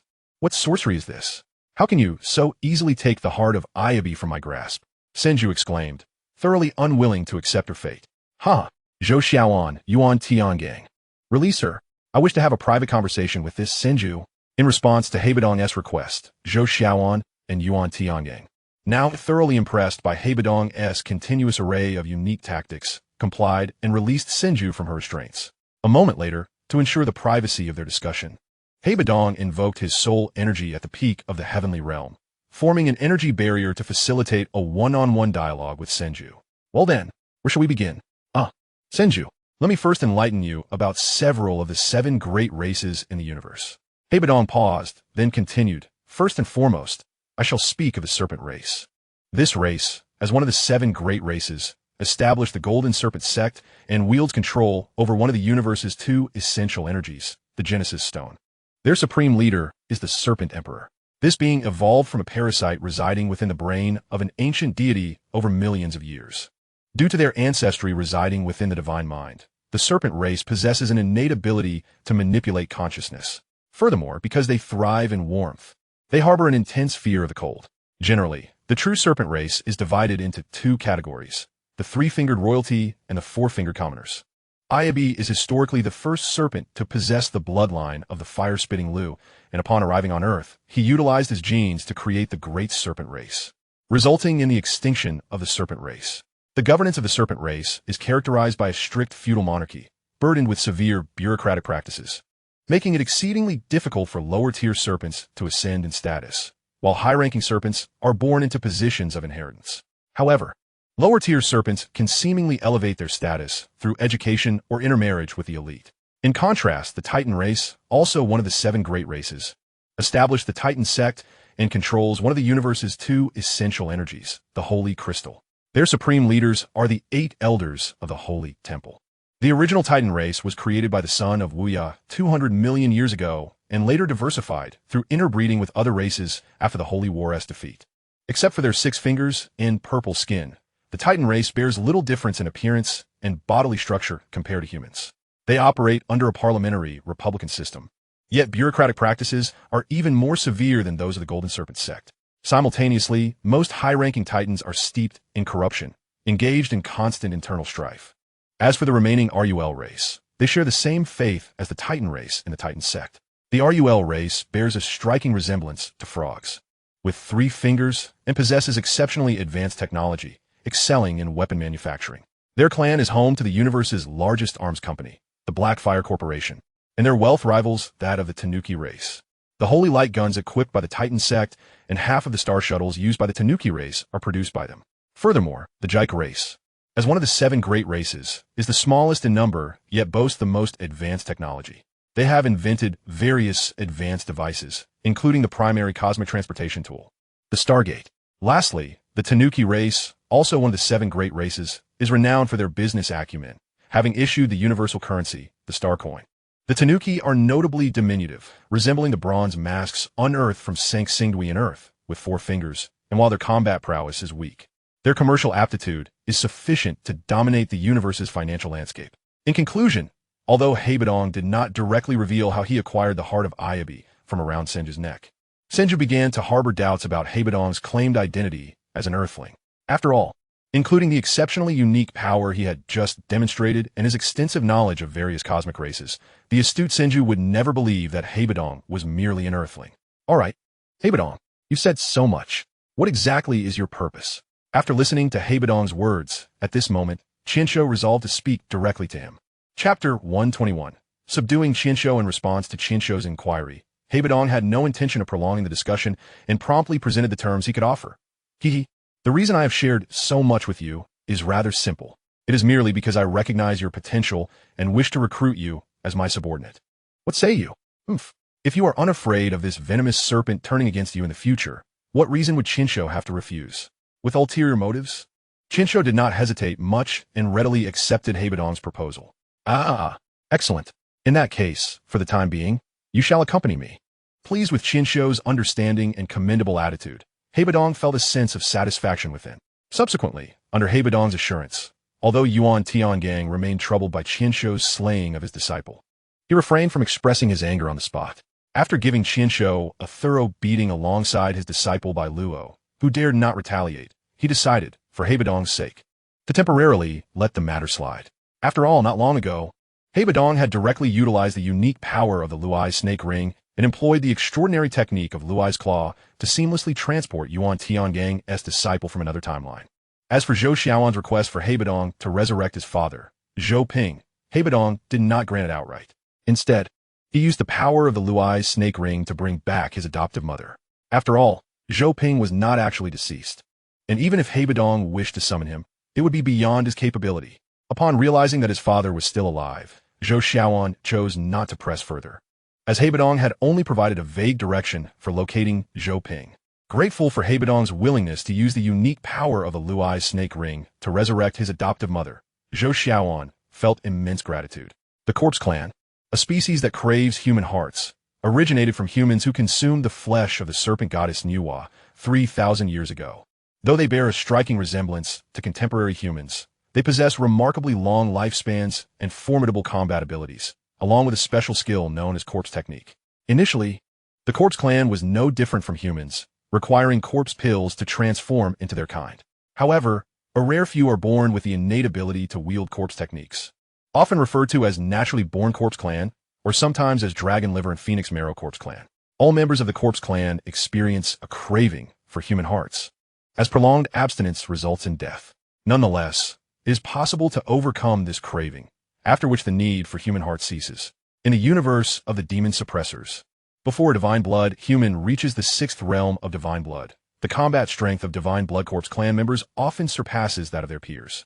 Indeed, many Divine Blood individuals have yet to attain the 4th realm and still linger within the initial 3 realms, struggling to contend with some exceptionally powerful high-level Corpse Clan members. Naturally, individuals like Bodong, who possess martial prowess, are far superior to the easily producible Divine Blood Corpse Clan. This is precisely why, despite both being at the 7th realm of Divine Blood, he can effortlessly overpower the formidable Divine Blood Corpse Clan members Zhou Xiaoan and Yuan Tiangang. After addressing the matter of Qinsho, Bodong swiftly crushed the still anxious Ao, who remained in a diminished form. He then effortlessly dismissed the incessantly scheming Brandon and others and proceeded to secretly locate a hidden place that no one could observe. Subsequently, utilizing the power of the heart of Ayabi, which had no cooldown period, he transformed into a void and traversed back to the ancient holy city.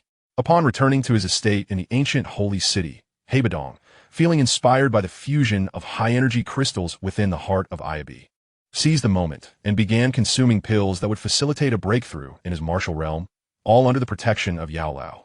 He harnessed the power of a spirit array to catalyze his ascension to a star-level realm. Days later, having swiftly achieved a breakthrough to a star level, Bodong instinctively opened the attribute panel of the Time Wheel Sandglass, which resided within his mental sea. Soon, a new line of basic information regarding him appeared. Host, Bodong, Martial Realm, Early 8-star Dou Qi, Soul Realm, Perfected Heavenly Realm, Divine Blood Realm, 7th Realm, Skill, Dragon Phoenix Supreme Art, Spirit Skill, Soul Hand Seal, Spirit Technique, Supreme Soul Technique, Combat Techniques, Frozen Sky Palm, Great Creation Palm, Dragon Phoenix Overlord Fist, Dragon Phoenix Heavenly Fury, Dragon Phoenix Bell, Dragon Phoenix Overlord Spear, Dragon Phoenix Arrow Star, Dragon Phoenix Explosive Step, Dragon Phoenix True Form. Bloodline Devour Spirit, Time Wheel Sandglass, no cooldown, Heart of Iabi. Infusion estimated initial fusion requires 33 years and 3 months. This fusion is divided into 3 stages, the first of which requires 3 months. Upon completing the first stage, the host's martial realm will break through to 1-star Dou Emperor, and soul power will ascend to initial Emperor realm. The Divine Blood realm will consequently break through to the 8th realm, and the host will automatically master the corresponding Divine Blood code. The second stage requires 3 years. After completing the second stage, the host's soul power will advance to perfected Emperor realm, and martial realm will reach peak Dou Emperor. As for the host's Divine Blood realm, it will break through to the 9th realm. Finally, the third stage of fusion will take 30 years. Upon completion, the host's Divine Blood realm will ascend to the 10th realm, while the host's martial realm and soul power will undergo a transformative leap, achieving full integration with the Divine Blood. Chapter 122. Proving the Dou Emperor, gazing at the slightly altered information regarding his martial realm. A satisfied smile crept across Bodong's face. The Heart of Iabi, truly lives up to its reputation as the top-tier energy source of the Demon Suppressor's universe.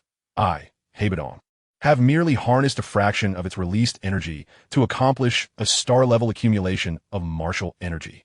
However, what pleases me the most is the outcome derived from my initial fusion of the Heart of Iabi through the power of the Time Wheel Sandglass. With this thought, Bodong could not help but let out a hearty laugh in his heart. As for the complete fusion of the Heart of Iabi, which corresponds to the 4th stage of fusion, although the system panel did not display it directly, Bodong focused his attention within and obtained the desired information. After completing the 3rd stage of fusion, the host would not only be able to wield the mid-grade black fire unique to high-level divine blood beings with ease, but would also, akin to the high-dimensional life forms of the Demon Suppressor's universe, utilize the powers at his disposal to attain immortality. Henceforth, as long as he does not encounter the annihilation from beings of higher existence, he shall forever evade death. To achieve the complete fusion of a Heart of Iabi, reaching the 4th stage of life, the host may opt to spend an estimated 300 years utilizing the special powers at his command to refine the entire Dou Qi continent, thereby attaining the status of a Dou God and stably breaking through to the next stage of the 10th realm of Divine Blood, gaining the ability to wield superior black fire. Furthermore, during this phase of existence, he shall possess the capability to effortlessly tear through the fabric of time and space, traversing various low-dimensional universes and different timelines and parallel worlds with a fundamental resistance to cosmic laws. At this moment, the host possesses the remarkable ability to traverse various timelines and spatial dimensions, wielding power sufficient to influence the development of parallel worlds, thereby creating countless choices and possibilities, and generating new timelines or parallel universes. Furthermore, during this phase, the host can merge their past, present, and future into a singular existence. Due to the host's exceptional nature, upon reaching this stage, they are anticipated to become invincible within the entire Demon Suppression universe. Even potential foes, who may have attained the pinnacle of dark fire mastery, would find it exceedingly challenging to extinguish the host's existence, as long as the host is determined to flee. Naturally, given the unique nature of the host's power, once they successfully refine the entire Dou Qi continent and attain the 4th stage, it is advised that they harness the power of the Time Wheel Hourglass to traverse to the Demon Suppression universe.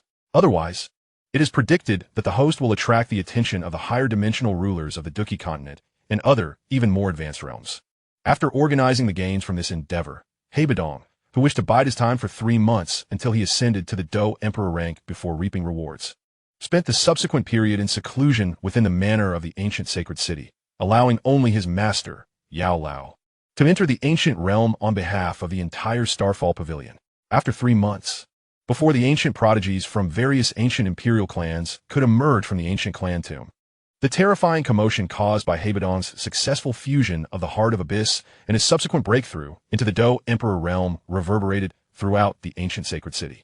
Disinterested in further trivial discourse with these insignificant beings, Bodong instantaneously teleported to the skies above the ancient sacred city and unabashedly exuded the unique pressure of his Dou Emperor realm, looking down upon all within the city. Today, I, Ice Emperor Bodong, declare my existence at the Dou Emperor realm, seeking to unify the myriad forces across the Dou Qi continent. Should anyone dare defy my imperial decree, let them come forth in battle. Subsequently, Bodong, with no reservations, utilized his Dou Qi energy to project his voice into the ears of everyone within the ancient sacred city, asserting his authority across the central continent. We shall faithfully obey the Ice Emperor's decree. In response to Bodong's command, all individuals within the ancient sacred city, including the usually aloof Dou Saint powerhouses, knelt in reverence, bowing deeply. Following the successful suppression of the powerful figures within the ancient sacred city, Bodong, uninterested in prolonging the encounter, tore open a spatial rift and entered the ancient realm, beginning to subdue all the ancient clan powerhouses, including the peak Dou Saint, Gu Yuan. Under the helplessness of Gu Yuan and others, he claimed the precious Dou Qi ancient emperor jade, which had been obtained from Xiao Yin and submitted to the higher echelons of the ancient clan. Of course, under the overwhelming strength that Bodong now commanded, the entire ancient clan exhibited commendable behavior, leading Bodong to refrain from unnecessary bloodshed and accept their passive submission. As for the prodigious individuals from various ancient imperial clans currently cultivating within the tomb of the ancients, Bodong unceremoniously expelled them all and commenced the refinement of the tomb itself, given that the tomb is a treasure of Dou Emperor caliber. It took Bodong nearly half a month to fully absorb and refine it, despite his far superior strength compared to ordinary Dou Emperors. The lengthy duration was due to the tomb's spirit and the uncooperative nature of the old man Xiao Xian. After all, ensuring that the refined tomb maintained a commendable quality necessitated the involvement of the tomb's spirit, Xiao Xian's soul, and many other souls within the tomb as superior nourishment. Following the successful refinement of the tomb, news of Bodong's breakthrough to the Dou Emperor realm spread like wildfire, prompting the Soul Emperor, who sought to gather the Dou Qi ancient emperor jade from various ancient clans to unlock the ancient emperor's cave and seize the opportunities within to ascend to the Dou Emperor realm, to become exceedingly frantic in his final struggle. In anticipation of this, Bodong had already dispatched Gu Yuan and others to guard the Dou Emperor spaces of other ancient clans, ensuring that the schemes of the Soul Emperor and the void-devouring flame would not come to fruition. As for the trust issues regarding Gu Yuan and others concerning Bodong's assurances, those were easily resolved. After all, with Bodong now possessing Dou Emperor cultivation, they were hardly worthy of demanding his efforts to persuade them into action. After successfully subduing the Tomb of the Ancients, Bodong dedicated some time to visit the ancient clans, excluding the Soul Clan, to collect the Dou Qi ancient emperor jade from their possession, compelling their submission through displays of power.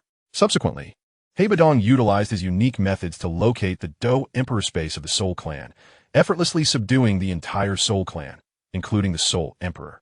The final resistance put forth by the Soul Clan was swiftly quelled, especially after the Soul Emperor's voluntary defection. Indeed, as soon as Bodong entered the Soul Clan's Dou Emperor space, he sought out the scheming Soul Emperor, promising that should he lead the entire clan to willingly submit, he would assist him in breaking through to the Dou Emperor realm. After spending nearly a year managing various affairs on the Dou Qi continent and initially unifying the myriad forces of the central continent into an alliance, Bodong, accompanied by Yao Lao, set forth once more to the Jialan Academy in the northwest continent, intending to unlock the ancient emperor's cave. Meanwhile, at Jianan Academy, Su Qian, gazing at the esteemed Dean Mang Qianxi, respectfully spoke, "Honorable Dean, I have followed your instructions and evacuated all the students from the academy." Upon hearing Su Qian's words, Mang Qianxi, the inner academy dean, nodded and replied, "The Ice Emperor should be arriving soon. Let us proceed to open the tower." At this moment, Mang Qianxi was well aware that the Dou Qi ancient emperor's cave lay beneath the Jianan Academy, though he was uncertain of its precise location. His primary task was merely to oversee the evacuation of the academy. Just then, as two spatial rifts suddenly appeared, Bodong and Yao Lao materialized. Upon turning around, Su Qian was momentarily stunned, while Mang Qianxi promptly bowed. "I pay my respects to the Ice Emperor." Seeing Mang Qianxi bow, Su Qian hurriedly followed suit. Bodong nodded simply and said, "You two should leave this place quickly." Upon hearing Bodong's words, Mang Qianxi quickly responded with, "As you command," before leading Su Qian away from the scene. The instant they vacated the area, the complete ancient jade in Bodong's hand emerged. Subsequently, Bodong struck the ground with a palm, causing the entire surface of Jialan Academy to shatter, revealing the crimson lava beneath. At that moment, the searing magma surged forth like a crimson tide from below, rapidly spreading throughout the Blackhorn region. At this rate, it was expected that soon the entire expanse of the Blackhorn region would transform into a sea of molten lava. Witnessing this scene, Su Qian felt a pang of sorrow, for this was the academy he had painstakingly managed for so long. Meanwhile, noticing Su Qian's emotional turmoil, Mang Qinshi calmly remarked, "Ilder Su Qian, from this day forth, you can reside in my Lei clan's Dou Emperor space. What is there to cling to here? Do you wish to remain forever?" Upon hearing the words of Mang Tianchi, Su Qian was momentarily taken aback, but soon his sorrowful emotions vanished without a trace, replaced instead by a surge of joy. Su Qian expressed his heartfelt gratitude for the esteemed dean's patronage. In response, Mang Tianchi waved his hand with a smile, saying, "Ah, Su Qian, you need not thank me. This is all a promise made by the Ice Emperor." As Mang Tianchi's words hung in the air, he fell silent and turned with a grave expression toward a vast expanse of molten rock below, where a colossal whirlpool had suddenly materialized at a specific location. Within this vortex, it seemed as though something extraordinary was about to emerge. Indeed, the long-awaited ancient Emperor's cave was finally set to reappear. At that moment, Hai Bodong observed the molten sea below with a calm demeanor, murmuring to himself. Just then, waves began to surge across the expansive molten sea, and a whirlpool, measuring thousands of feet in diameter, gradually took shape upon the molten surface. At the whirlpool's center, an ominous presence loomed, as if something terrifying was on the verge of emerging. A peculiar wave of energy rippled through the very fabric of the universe. The sudden upheaval of the molten rock caught the attention of several powerful figures from the distant Blackhorn region, who exhibited expressions of shock. In mere moments, as the whirlpool expanded, massive pillars of lava, towering thousands of feet high, erupted from the molten surface, cascading in every direction. Fortunately, thanks to the defensive barrier established by Hai Bodong that enveloped the entire area, no harm was done. The towering lava waves crashed back down onto the sea, sending scorching molten rock splattering into the air, while the rapidly spinning whirlpool began to decelerate. As the whirlpool's rotation slowed, immense formations of lava began to rise from the vast molten surface, and soon, an ancient stone gate, standing tall against the heavens, slowly emerged from the molten depths. As the searing lava receded, an aura of antiquity and primal wilderness enveloped the surroundings. Under the weight of this elevated presence, everything in the vicinity appeared to freeze in time. However, due to Hai Bodong's unique status as a Dou Emperor, the elder Yao did not seem affected. At last, "I am free to see the light of day," he exclaimed joyously. Just then, a towering column of lava shot up into the sky, unleashing a ferocious aura that transformed the very atmosphere. The crimson lava seemed intent on engulfing the heavens, filling the entire realm with a fearsome torrent, whose intense heat threatened to turn the world into a colossal furnace. Chapter 124. The Emperor Great Seed Pill, the cascading lava waterfall ultimately crashed down, merging with the molten sea to create a massive wave that surged forth. As this immense wave fell, a terrifying beast suddenly burst forth from the depths, revealing a segment of its gargantuan body adorned with purple gold scales. Although it was merely a small portion of its vast form, its size was still formidable. Subsequently, the head of the dragon Emperor Zhu Kun, exuding an air of menace and authority, began to emerge from the lava.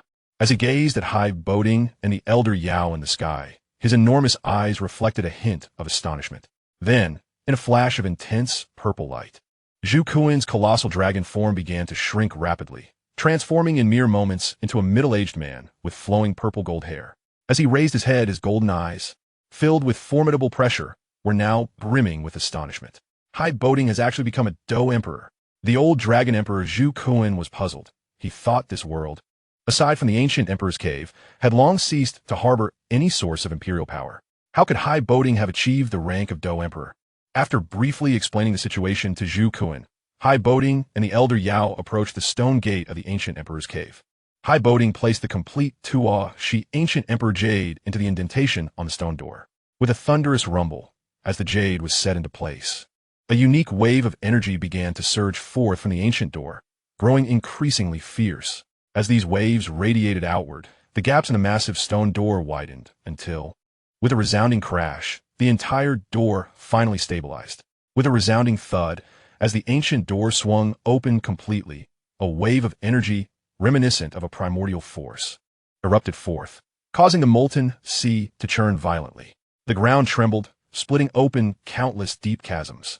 Under the guidance of the old dragon, Dou Qi, High Bodong and his companions swiftly traversed the Fire Annihilation Square, arriving in a space teeming with various heavenly grade techniques and skills. This inherited space of the Dou Emperor has not been so lively for quite some time, as High Bodong and his companions took in their surroundings with varying expressions. An ancient voice suddenly descended from the heavens, resonating in each of their ears. This unexpected voice startled both the elder Yao and Dou Qi, causing them to quickly shift their gazes, which soon settled upon the shoulder of a stone statue. In their line of sight, an ancient figure stood with hands clasped behind his back, gazing down with an expression as indifferent as if observing mere ants. How audacious! You, a mere incomplete emperor-grade pill, dare to act so brazenly before me. Before the elder Yao and Dou Qi could fully process their astonishment, High Bodong interjected, "You need not continue to be alarmed." Upon hearing High Bodong's words, the emperor-grade seed pill, which had recently exuded confidence, was abruptly stunned upon sensing the overwhelming aura released by High Bodong. It was utterly shocked to realize that this seemingly youthful individual was, in fact, a Dou Emperor. No wonder it was taken aback. The emperor-grade seed pill clearly remembered that. Aside from itself, and perhaps some remnants left by the ancient Emperor Dou Qi, no other sources of imperial power existed in this world. How could a Dou Emperor possibly appear now? This was absolutely impossible. How could you have broken through to the Dou Emperor level? The ancient Emperor Dou Qi had claimed that this world lacked any source of power. Clearly astonished, the emperor-grade seed pill regarded the situation with disbelief. Not wishing to prolong the conversation, High Bodong disdainfully retorted, "The ancient Emperor Dou Qi may have been the last Dou Emperor on this continent, but that does not mean he was omniscient or omnipotent. The power Ice Emperor High Bodong, command is beyond the comprehension of his insignificant flame." As soon as the words left his mouth, High Bodong's Dou Qi began to coalesce in his hand, launching a dragon phoenix dominating fist directly at the emperor-grade seed pill. This pill had long awaited its chance for freedom and was unwilling to become mere sustenance for another's ascension to the Dou Emperor realm. Thus, he would naturally not allow High Bodong, this somewhat extraordinary Dou Emperor, to revert back to his original form. "Damn it, you rascal! I shall fight you to the end." Accompanied by a furious roar, the power of the Emperor-class embryonic pill surged dramatically, approaching the realm of the Dou Emperor. In its current state, among the three present, it was evident that apart from High Bodong, a genuine Dou Emperor, none could stand as his adversary. The Emperor pill, now seemingly capable of rivaling the combined might of two semi-emperor experts, was met with little resistance as it struck towards High Bodong, only to be effortlessly dissolved into nothingness. Moreover, the energy contained within High Bodong's Dragon Phoenix Dominance fist seamlessly penetrated its body. Ah, how can my fate be like this? After the terrifying energy from High Bodong's Dragon Phoenix Dominance fist invaded the body of the Emperor-class embryonic pill, it began to wail in profound unwillingness. Yet, in the face of such a significant disparity in strength, regardless of how fiercely it attempted to resist, it could not escape High Bodong's grasp. In a matter of moments, it was transformed into the shape of a pill, held firmly in High Bodong's hand. Following his successful subjugation of this Emperor-class embryonic pill, he took the initiative to lead Yao Lao to the location of the inheritance stone tablet within the Dou Emperor space. Chapter 125. The ancient Emperor Dou Qi. At this moment, High Bodong stood with his hands clasped behind Yao Lao, gazing at the colossal statue, and spoke with a smile. "Hee, Master, as a ninth-grade alchemist, you should be aware that there are a total of 23 types of extraordinary flames on the extraordinary fire ranking, representing the most powerful flames in the world. However, do you know what the top-ranked extraordinary flame is?" Upon hearing High Bodong's words, Yao Lao was momentarily taken aback. After all, under High Bodong's guidance, he had already collected all the extraordinary flames preserved by ancient imperial clans, such as the Flame Clan, Ancient Clan, and Medicine Clan. His understanding of extraordinary flames was profound. Yet he was unaware of the identity of the flame that held the first rank on the extraordinary fire ranking. Strangely, many alchemists possessed an intuitive sense that there must exist an even more formidable extraordinary flame beyond the void swallowing flame. Until now, the extraordinary flame ranked first on the extraordinary fire ranking remained an enigma, shrouded in mystery and unseen by anyone. Sving Yao Lao, who appeared to be filled with conjecture yet still somewhat puzzled, a peculiar smile crept across High Bodong's face as he continued to speak. "Hee, Master, if we were to discuss it further, there truly exists no extraordinary flame that can claim the first rank on the extraordinary fire ranking. Even if such a flame were to exist, It would merely be a unique flame that fortuitously evolved into a Dou Emperor. On the Dou Qi continent, all things are born with their own spirits, and extraordinary flames are no exception. As far as I know, there was once an extraordinary flame that emerged from the heavens, taking 1,000 years to take form, 10,000 years to gather spirit, and 10,000 years of hidden cultivation, resulting in a slight mutation. It is widely known that ordinary extraordinary flames seldom leave their place of origin after taking form. Yet this particular flame was markedly different. Upon gaining sentience, it began to traverse through the underground magma, wandering for a millennium, subsisting by consuming flames. The flames it devoured were all ranked on the extraordinary fire ranking, and it had consumed all 20 of them. Moreover, during the process of devouring, it learned to avoid danger, prioritizing the weak, gradually accumulating strength. After several millennia of consuming these 20 different extraordinary flames, even the natural sovereigns, such as the void-swallowing flame and the purifying lotus demon flame, had no choice but to submit before it. At this point, a complex expression flickered in Bodong's eyes as he recounted how this extraordinarily unique flame, upon achieving its goal, named itself the Emperor Flame and then underwent another millennium of cultivation before finally emerging into the world. On the Dou Qi continent, it was bestowed with the special title of Ancient Emperor Dou Qi. The first-ranked extraordinary flame on the extraordinary fire ranking truly is remarkably peculiar. According to ancient texts, after Ancient Emperor Dou Qi's breakthrough, no new Dou Emperor families emerged on the Dou Qi continent, nor were any special forces established. In fact, shortly after his breakthrough, he vanished without a trace, which indeed illustrates his uniqueness. Having listened to Bodong's explanation, Yao Lao murmured to himself. Subsequently, Bodong raised his head, gazing at the gigantic statue, and calmly continued. Within this ancient emperor's cave, there are two things of utmost value.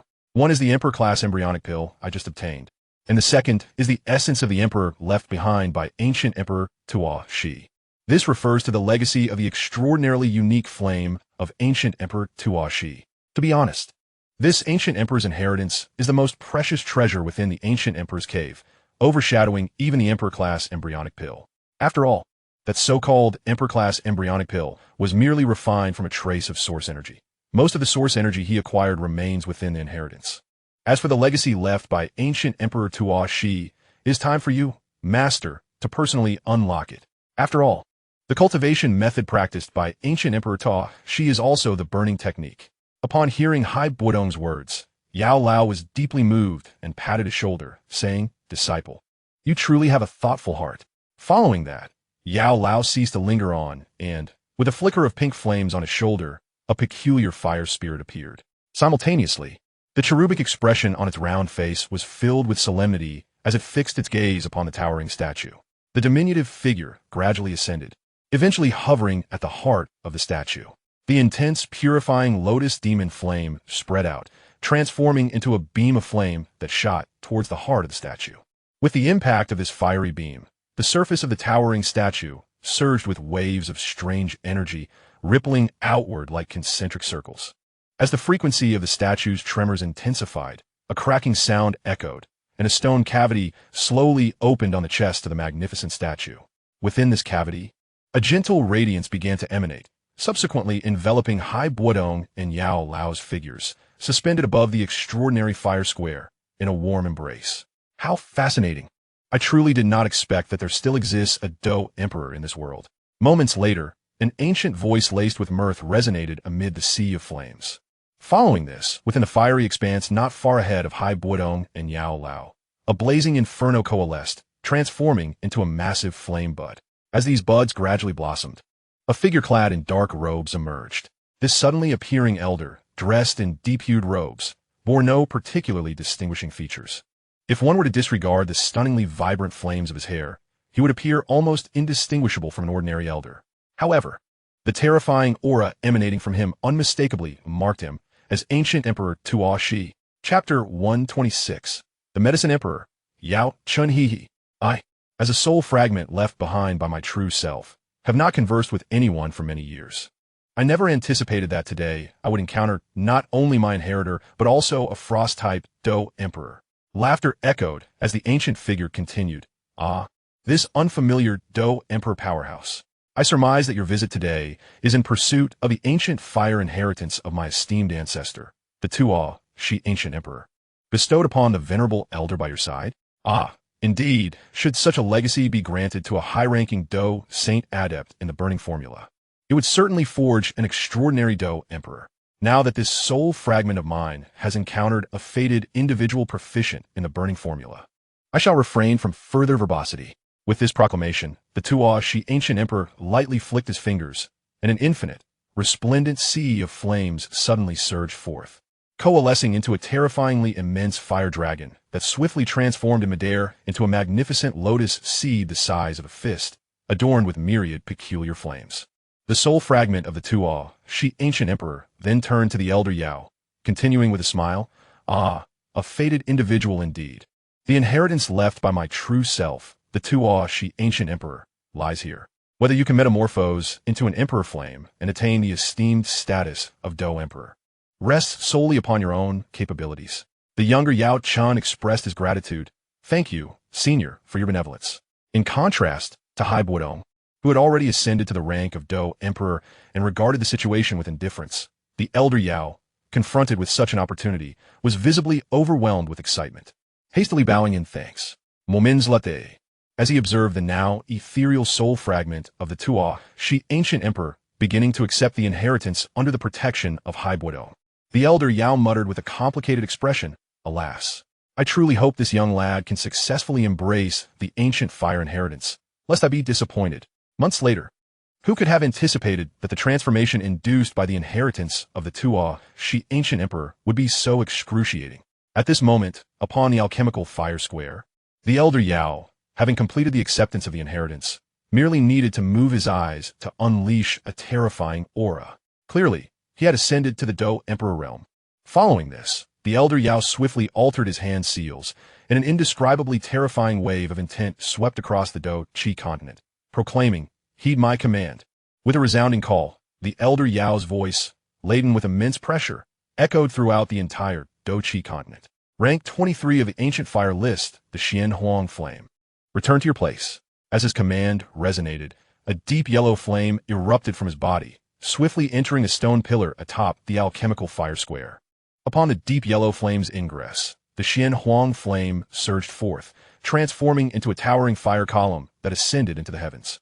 Rank 22 of the ancient fire list, the 10,000 beast spirit fire. Return to your place. Following the elder Yao's continued commands, the 10,000 beast spirit fire instantly soared forth, merging into another stone pillar of the alchemical fire square, accompanied by a scarlet fire column that erupted skyward. Rank 3 of the ancient fire list, the purifying lotus demon fire. Return to your place. With the elder Yao's command still resounding, the purifying lotus demon fire swiftly burst forth and merged into yet another stone pillar, alongside a deep red fire column soaring into the sky. Rank 2 of the ancient fire list, the void devouring flame. Return to your place.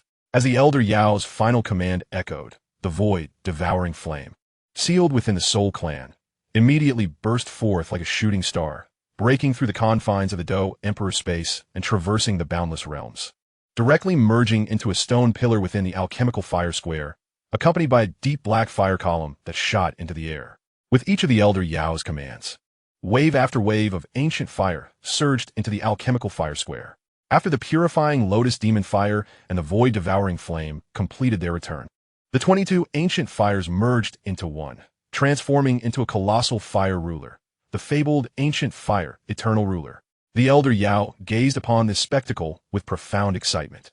For such a miraculous artifact as the ancient fire eternal ruler only existed in the annals of antiquity, rarely glimpsed even by the mightiest of ancient beings.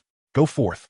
With a change in his hand seals and a clarion call, the fused ancient fire eternal ruler, empowered by 22 ancient flames, swiftly entered the heart of the stone statue. Whereupon a brilliant light engulfed the surroundings, and the stone cavity of the statue seamlessly closed, as if nothing had transpired. Meanwhile, Hai Bodong, who had been observing the elder Yao's sequence of actions with calmness, could not suppress a satisfied smile. "Ah, master, now we are both Dou emperors. However, the task of refining that emperor-grade seed pill into a complete emperor-grade elixir now rests upon your esteemed capabilities. Consider it done. This matter is entrusted to your teacher." The elder Yao, having just ascended to the Dou emperor realm, was evidently exhilarated and readily consented to Hai Bodong's request, which was not overly challenging.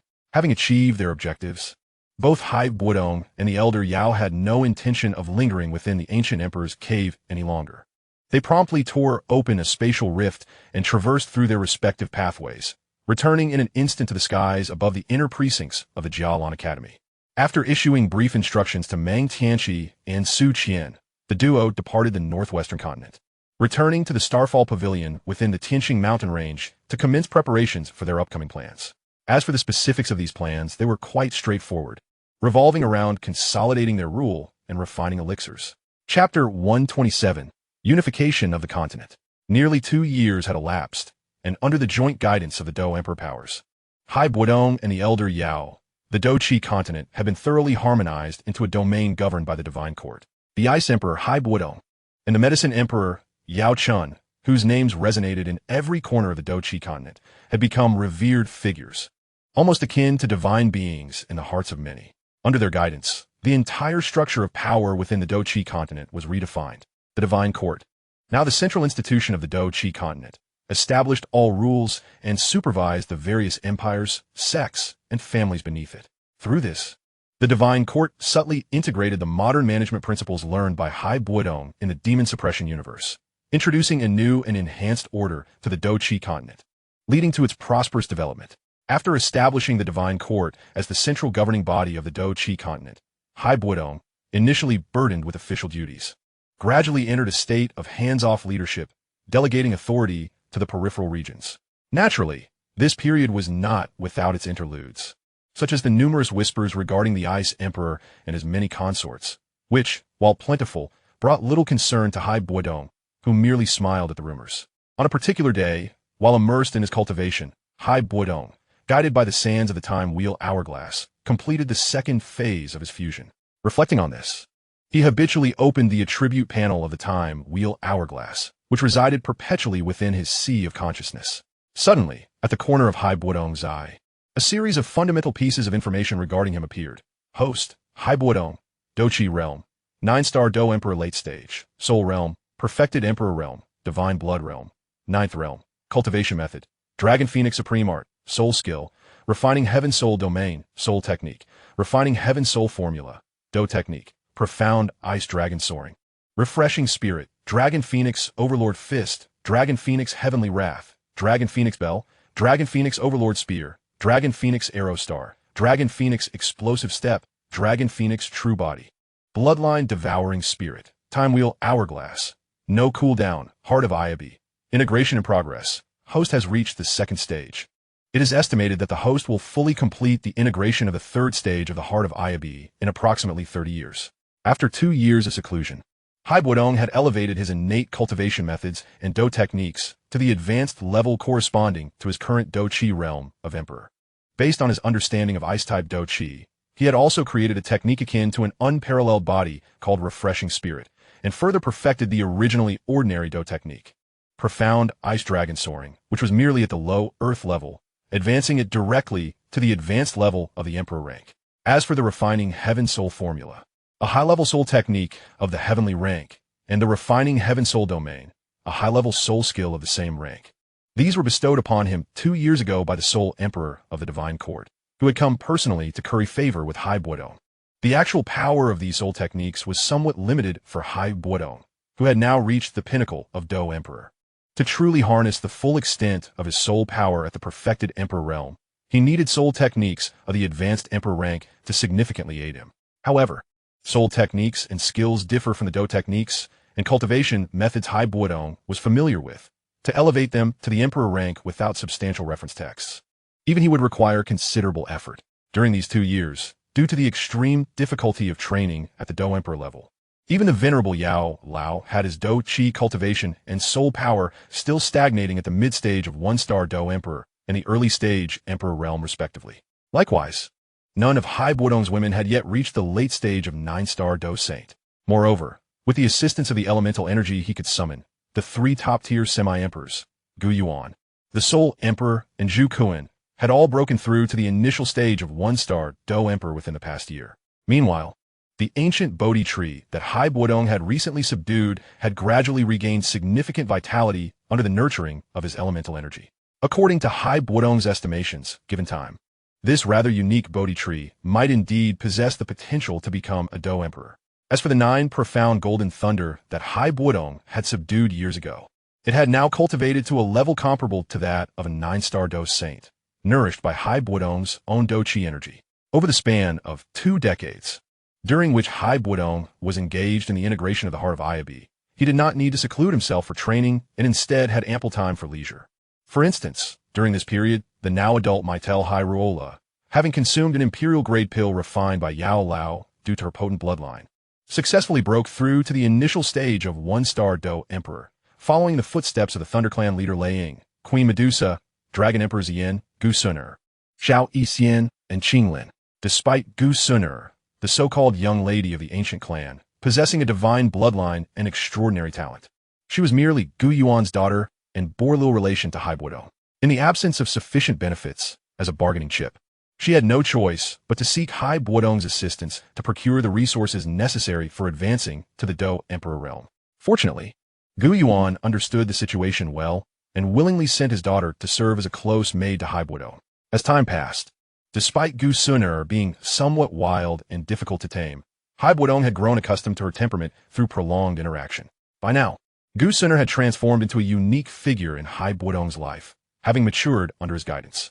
Moreover, through Bodong's efforts, aside from Queen Medusa, Gu Suner, Xiao Yixian, Qinglin, and Ziyin had all borne him 2 sons and 2 daughters. Among them, Gu Suner's son, Maitel Yuan, Xiao Yixian's son, Maitel Yi, and the daughters Maitel Qingling and Maitel Lan, born of Qinglin and Ziyin respectively, had all cultivated to the late stage of 9-star Dou Saint and possessed the 8th realm of divine blood cultivation and perfected soul power of the heavenly realm.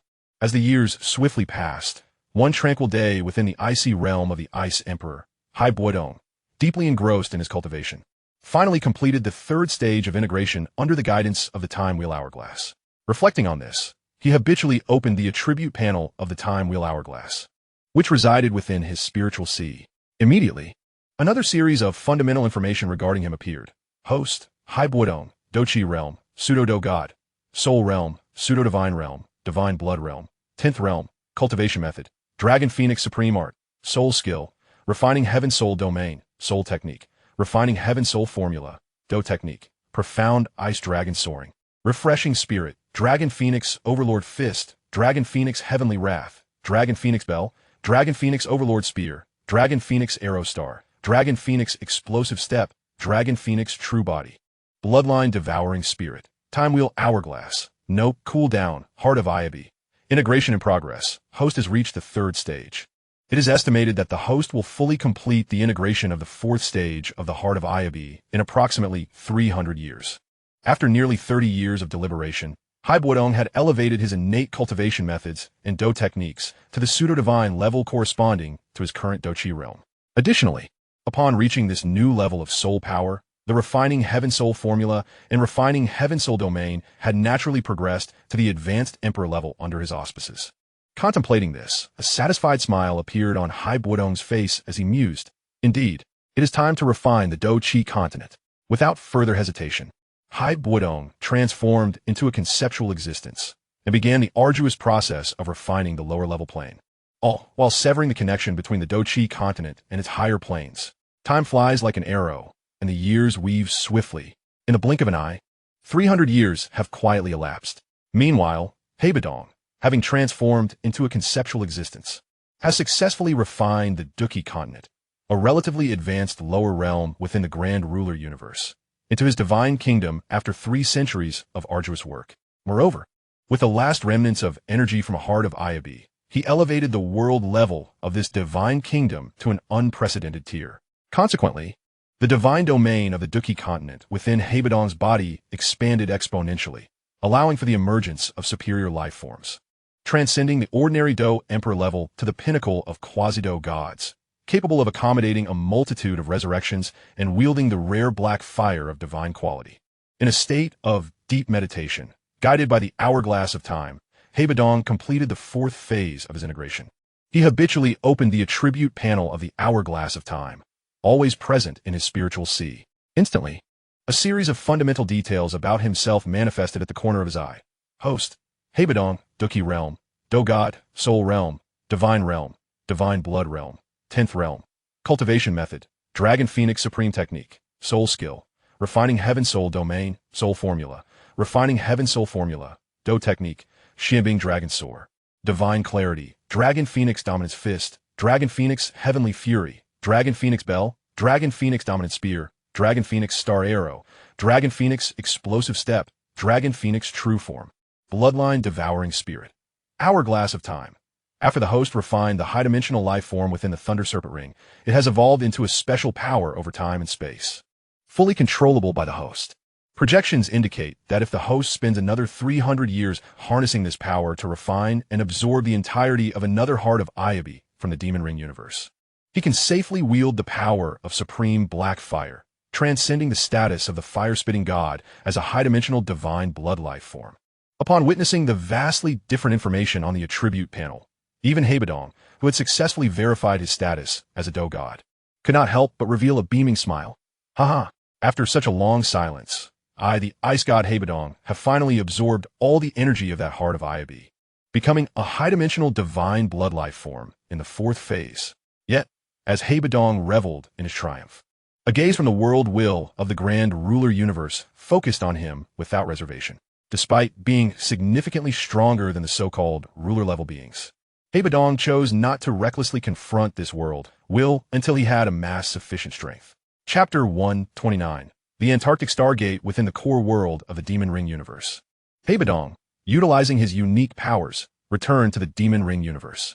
After swiftly addressing matters concerning the core world and placing the 1,000 hands into his divine kingdom, he began to focus on consuming the fruits of his rapid power growth over the past few centuries. Meanwhile, in the Antarctic Kunping Station, Minister Pang chuckled. Director Su. From April to October is the cold season in Antarctica. Our Kunping Station sits at a high altitude, and during the coldest times, it plummets to minus 60 or 70 degrees. This building can only last for 10 years before it must be rebuilt. Director Su, the Antarctic expedition is truly arduous. However, you won't be leaving just yet. With his legs crossed, Pang Dong remarked, sipping his hot tea. Unfortunately, we are about to shift to a low-altitude investigation 400 kilometers away, Director Su replied. Why?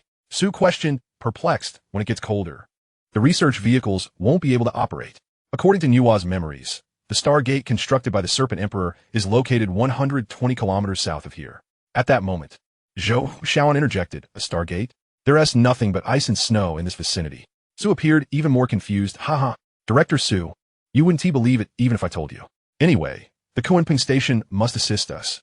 You won't be able to withdraw until a month later. Pang Dong, sipping his tea again, said with a smile, but 120 kilometers south is all mountainous terrain, and we are approaching the cold extreme. What is the cold extreme? Su asked. The cold extreme is an area where the lowest temperatures frequently occur. In Antarctica, it's a high-altitude region with fierce storms. The greatest danger there isn't the cold itself, but the deadly winds. Su etlai, the windiest place on Earth is in Antarctica. The climate at the cold extreme is even more bizarre. A level 12 storm can arise suddenly, sweeping a person away by the time a body is discovered.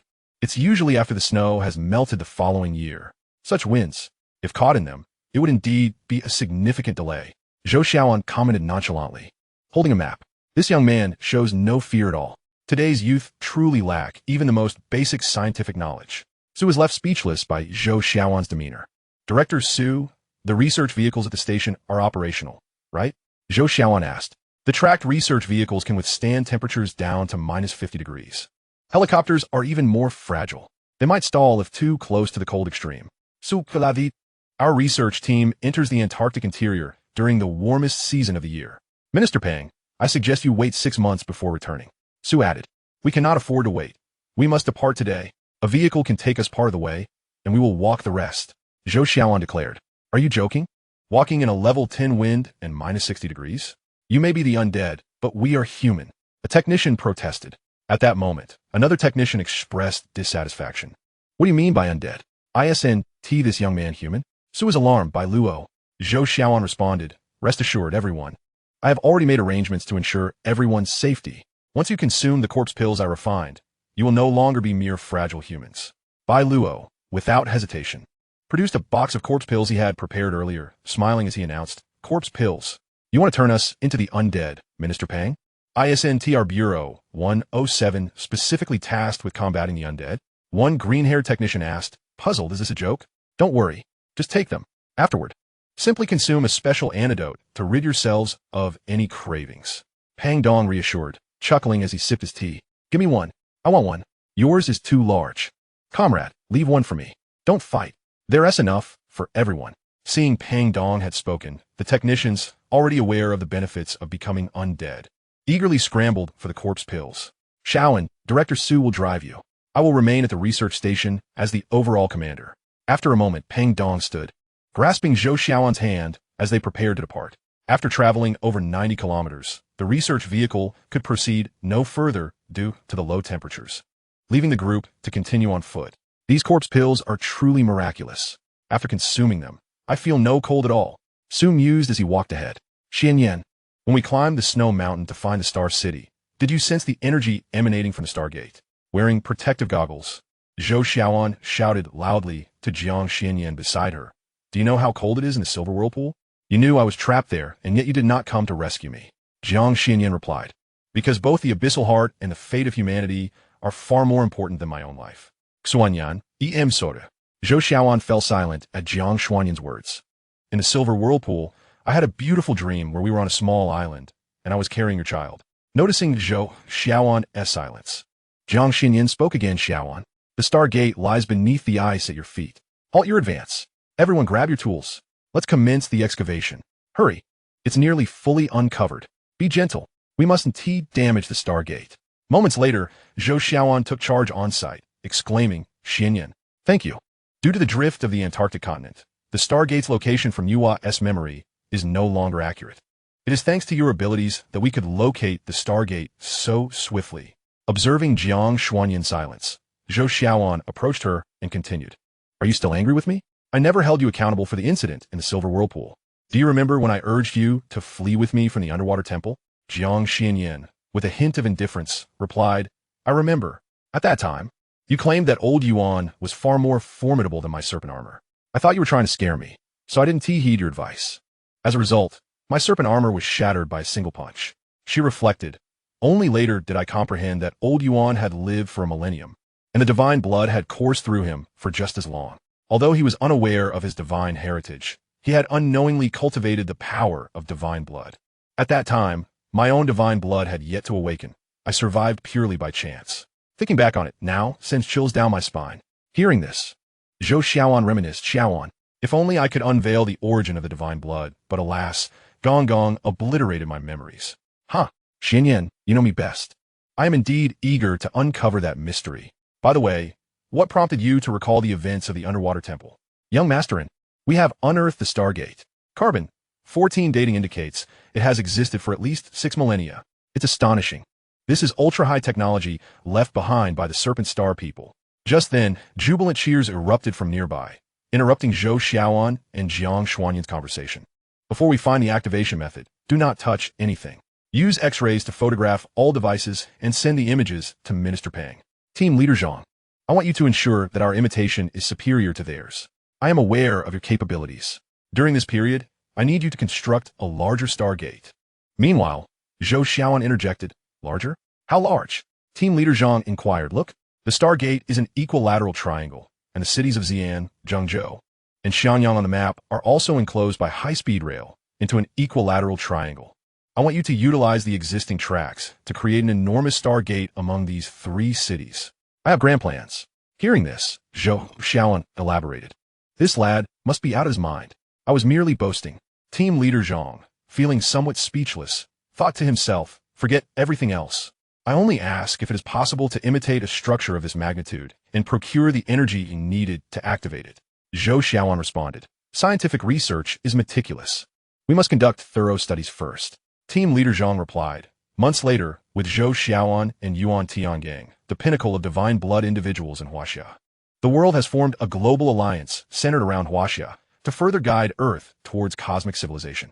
During this time, Zhou Xiaoan's girlfriend, Jiang Xianyan, regained her original memories due to the guidance of higher dimensional beings and under their control. made the reckless decision to venture into the inner world to seize the abyssal heart taken by Bodong. Given the immense disparity in strength, the outcome was straightforward. Bodong triumphed with overwhelming force. Considering Jiang Xuanyan's relationship with Zhou Xiaoan, Bodong merely released her from the control of the other higher-dimensional beings and ceased his assault. With the assistance of the Thousand Hands, Bodong and his companions successfully traversed the cosmos using the repaired Stargate. After what felt like an eternity, they arrived in a space approximately 254 million light-years from Earth in the Andromeda Galaxy. Is this the Serpent Star? There is oxygen. The gravity is similar to Earth, inquired a chubby individual. This is only the first stop of the star chain, Andromeda Galaxy. The Serpent Star is at the 23rd stop. Bodong replied. It feels like I've been enveloped in that violet light for ages, and it's merely one stop. Beside them, Shunair remarked currently. We are within the life shield of the Stargate, which provides oxygen and blocks harmful radiation.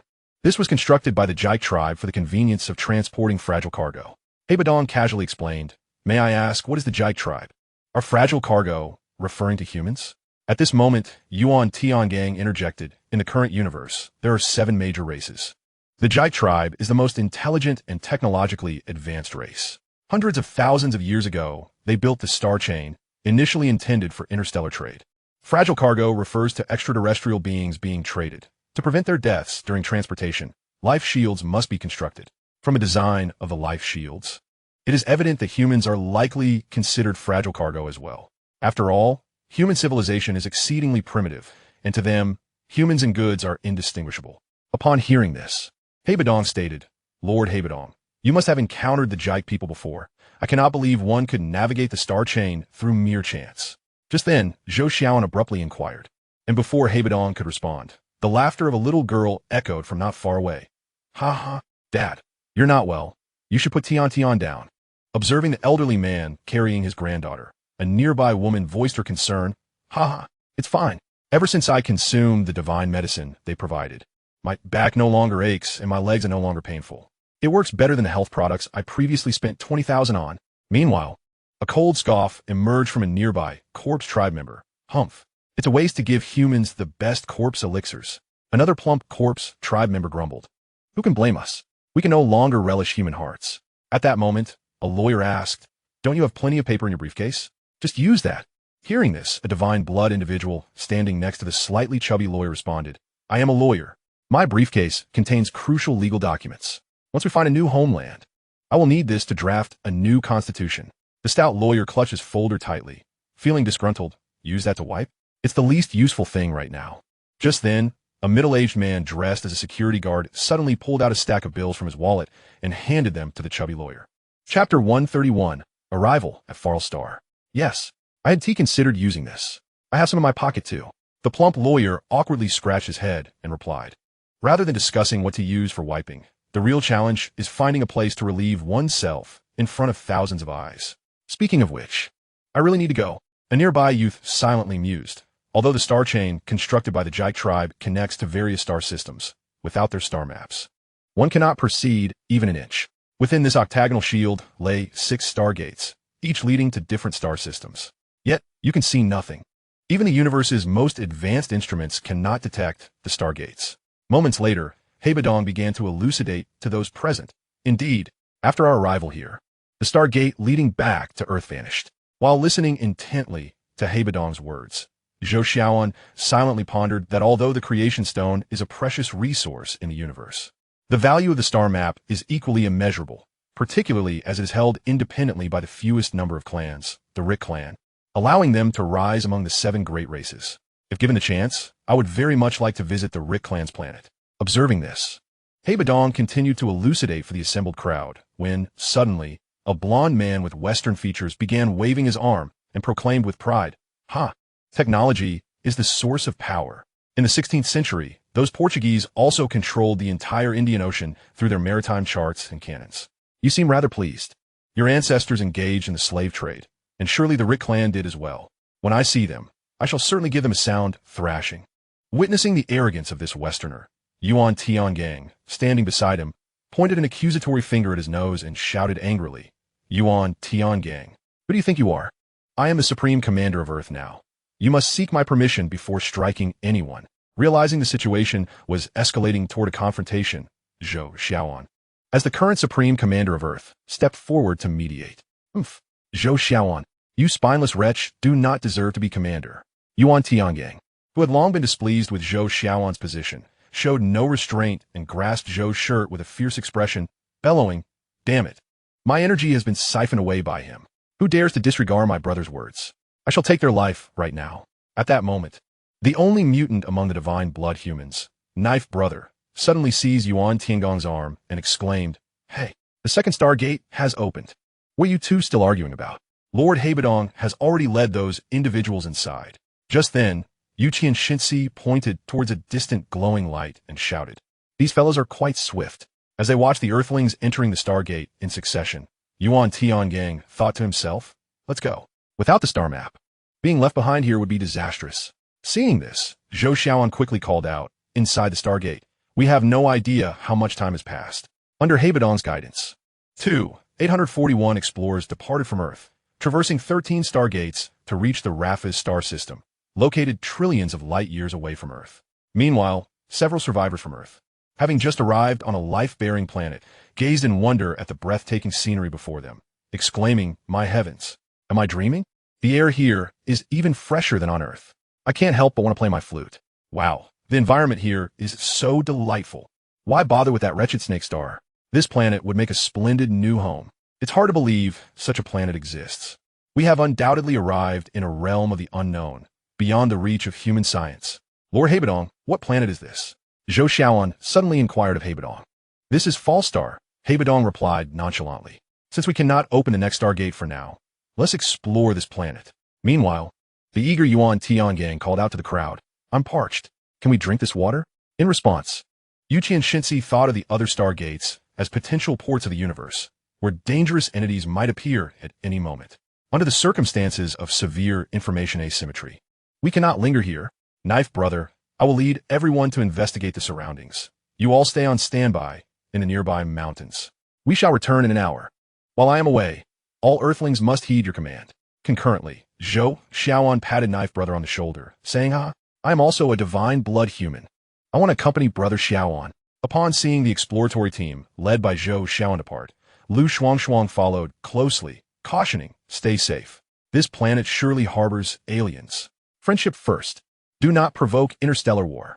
Observing this, Lu Fugui and his father voiced their concerns. "Everyone, stay close. I have never been to school and cannot count heads. Anyone who gets lost must take responsibility." How absurd it is that the Corpse Clan has now become the lackeys of the divine blood humans.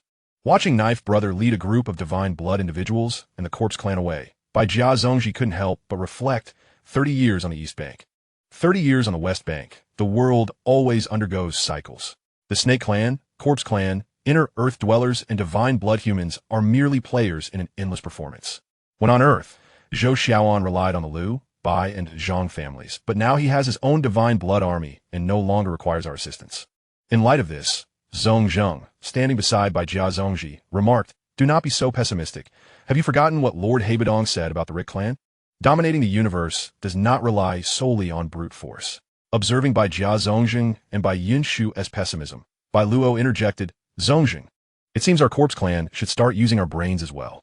Meanwhile, after some exploration, Zhou Xiaoan and his companions arrived at a square bustling with many red-skinned humanoid beings. "Brother Xiaoan, look at that red person. They look fascinating." As soon as they entered this space, the quirky Lu Shuangshuang pointed at a red-skinned female, Falstarian, and shouted, Chapter 132, Golden Snake Cult. "Ha!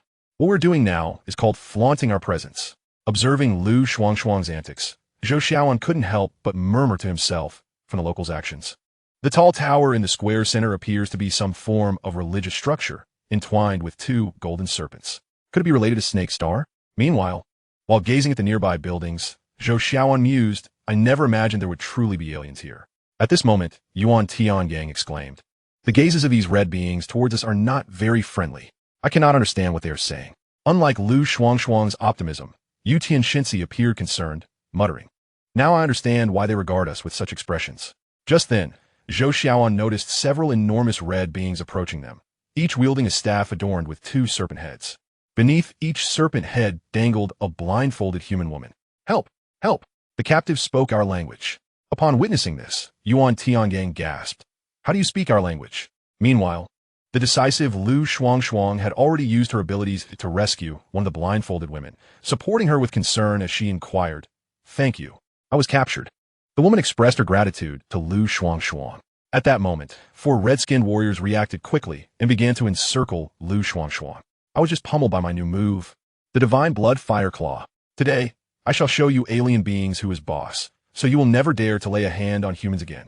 Seeing these red-skinned warriors daring to resist, the hot-tempered Lu Shuangshuang wasted no time activating her powers and launched an attack.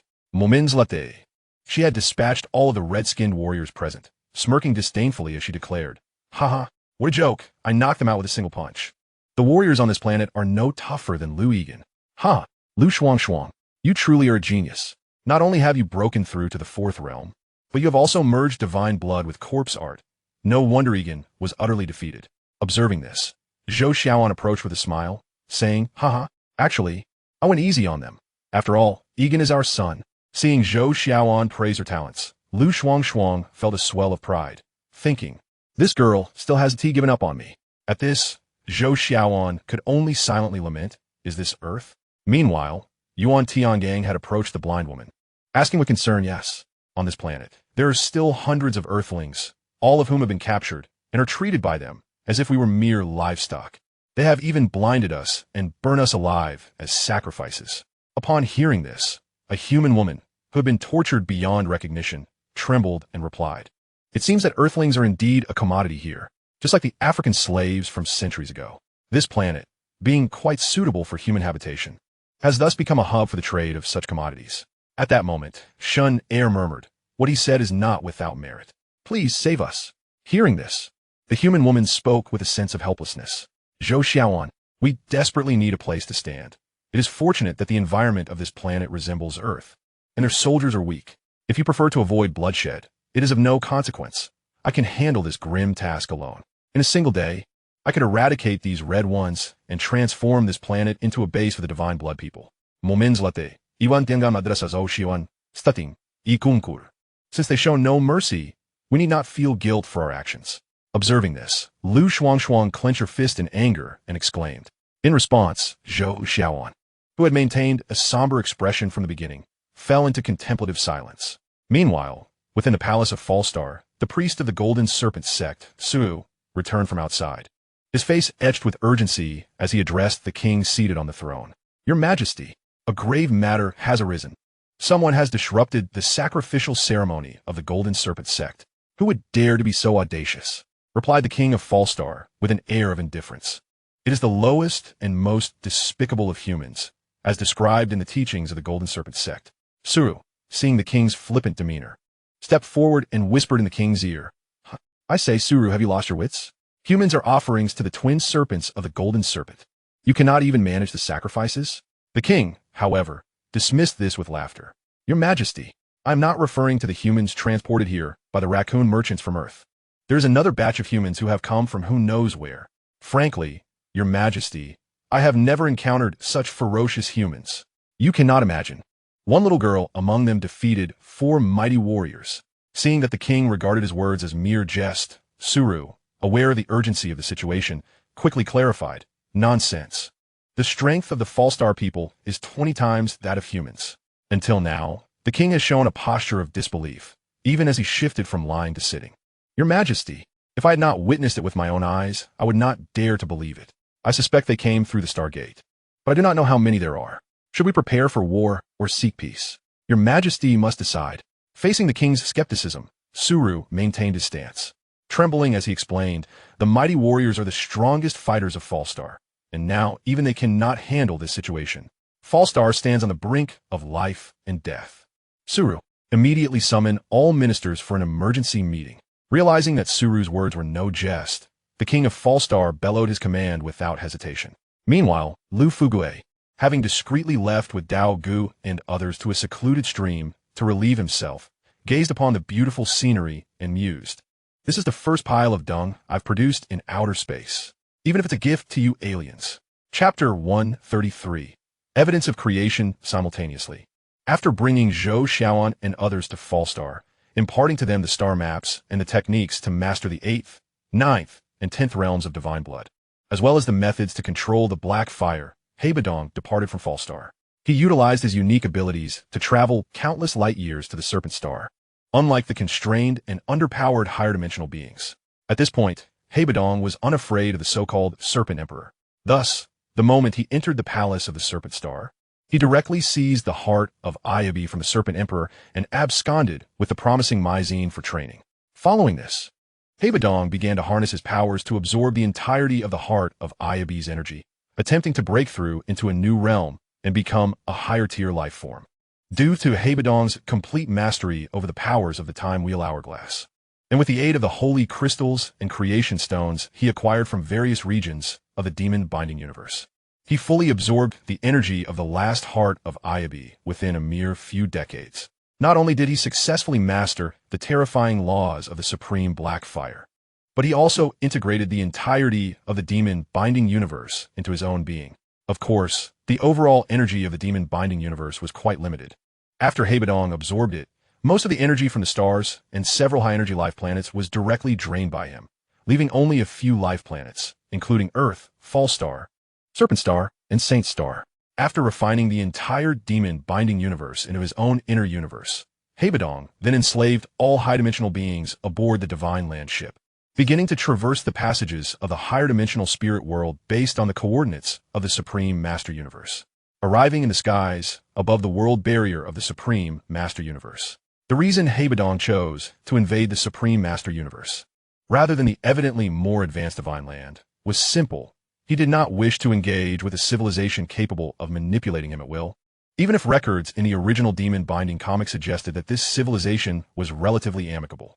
Countless epochs later, Bodong had successfully refined the entirety of the Supreme Master Universe, and, with the coordinates provided by the outer evil races, had made his way to their homeland, the Tianyuan realm, commencing a new dimension plundering war. With the immense power at his disposal, beings like Zhou Yuan from the Tianyuan realm were no match for Bodong.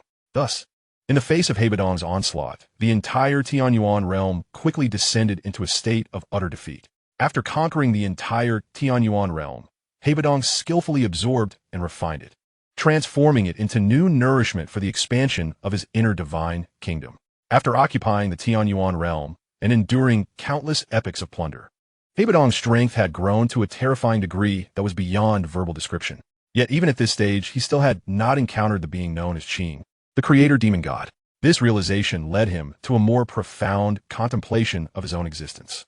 After an indeterminate number of epochs, Bodong had condensed the timelines of all dimensions within this higher dimensional universe, including the Divine Land, and reduced the entire higher dimensional universe into a scroll in his hand. He began to leap toward a higher dimensional world he had vaguely sensed. Upon successfully ascending to a higher dimension, Bodong still failed to behold the creator demon god, Qi, once more. However, from the messages left by this being, Bodong came to understand that he was merely a diminutive life form within the inner universe of the creator demon god, known as Qi. Having attained the status of the creator of the inner universe, Bodong met the promotion requirements for the creator demon god. Qi had successfully reached a higher dimensional universe. So this existence never regarded me, Bodong, as a rival. After a moment of contemplation, Bodong resumed his exploration of this extraordinary higher dimensional universe. Unbeknownst to him, after countless cycles of chaos, he had gathered sufficient primordial essence within this elevated realm to forge an entirely new inner universe. Following this, Bodong, akin to the primordial deity Qi, skillfully molded the essence into a variety of systems, implanting them within the life forms of his inner universe, transforming them into seeds of chaos to propel the evolution of the entire inner cosmos and facilitate the birth of new creators. Time passed once more in a blur of cycles, and Bodong's inner universe began to grow and mature, housing several formidable seeds of chaos. On a particular day, while immersed in deep meditation, Bodong habitually activated the attribute panel of the time wheel hourglass that resided perpetually within his spiritual sea. Instantly, a column of fundamental information regarding himself appeared at the corner of his eye. Host, Bodong. Rank, Ultimate Creator. Status, Promotable. Upon witnessing the significantly altered information on the attribute panel, even Bodong, who had successfully validated his status as an Ultimate Creator, could not help but break into a satisfied smile. After such a prolonged period of silence, I, the creator Bodong, have finally ascended to the rank of ultimate creator. Simultaneously, after years of development spurred by Bodong's guidance, a new creator had emerged within his inner universe. As for the precise identity of this creator, Bodong, now meeting the conditions for promotion and capable of ascending dimensions once more, paid little heed. He merely left behind a fragment of goodwill to represent himself before relinquishing his resistance against the guiding force of that higher dimension, embarking on a new journey of ascension filled with adventure and challenges. Through a small rift suddenly opened in this higher dimensional universe, Bodong initiated a breakthrough. Before long, a powerful aura surged towards him.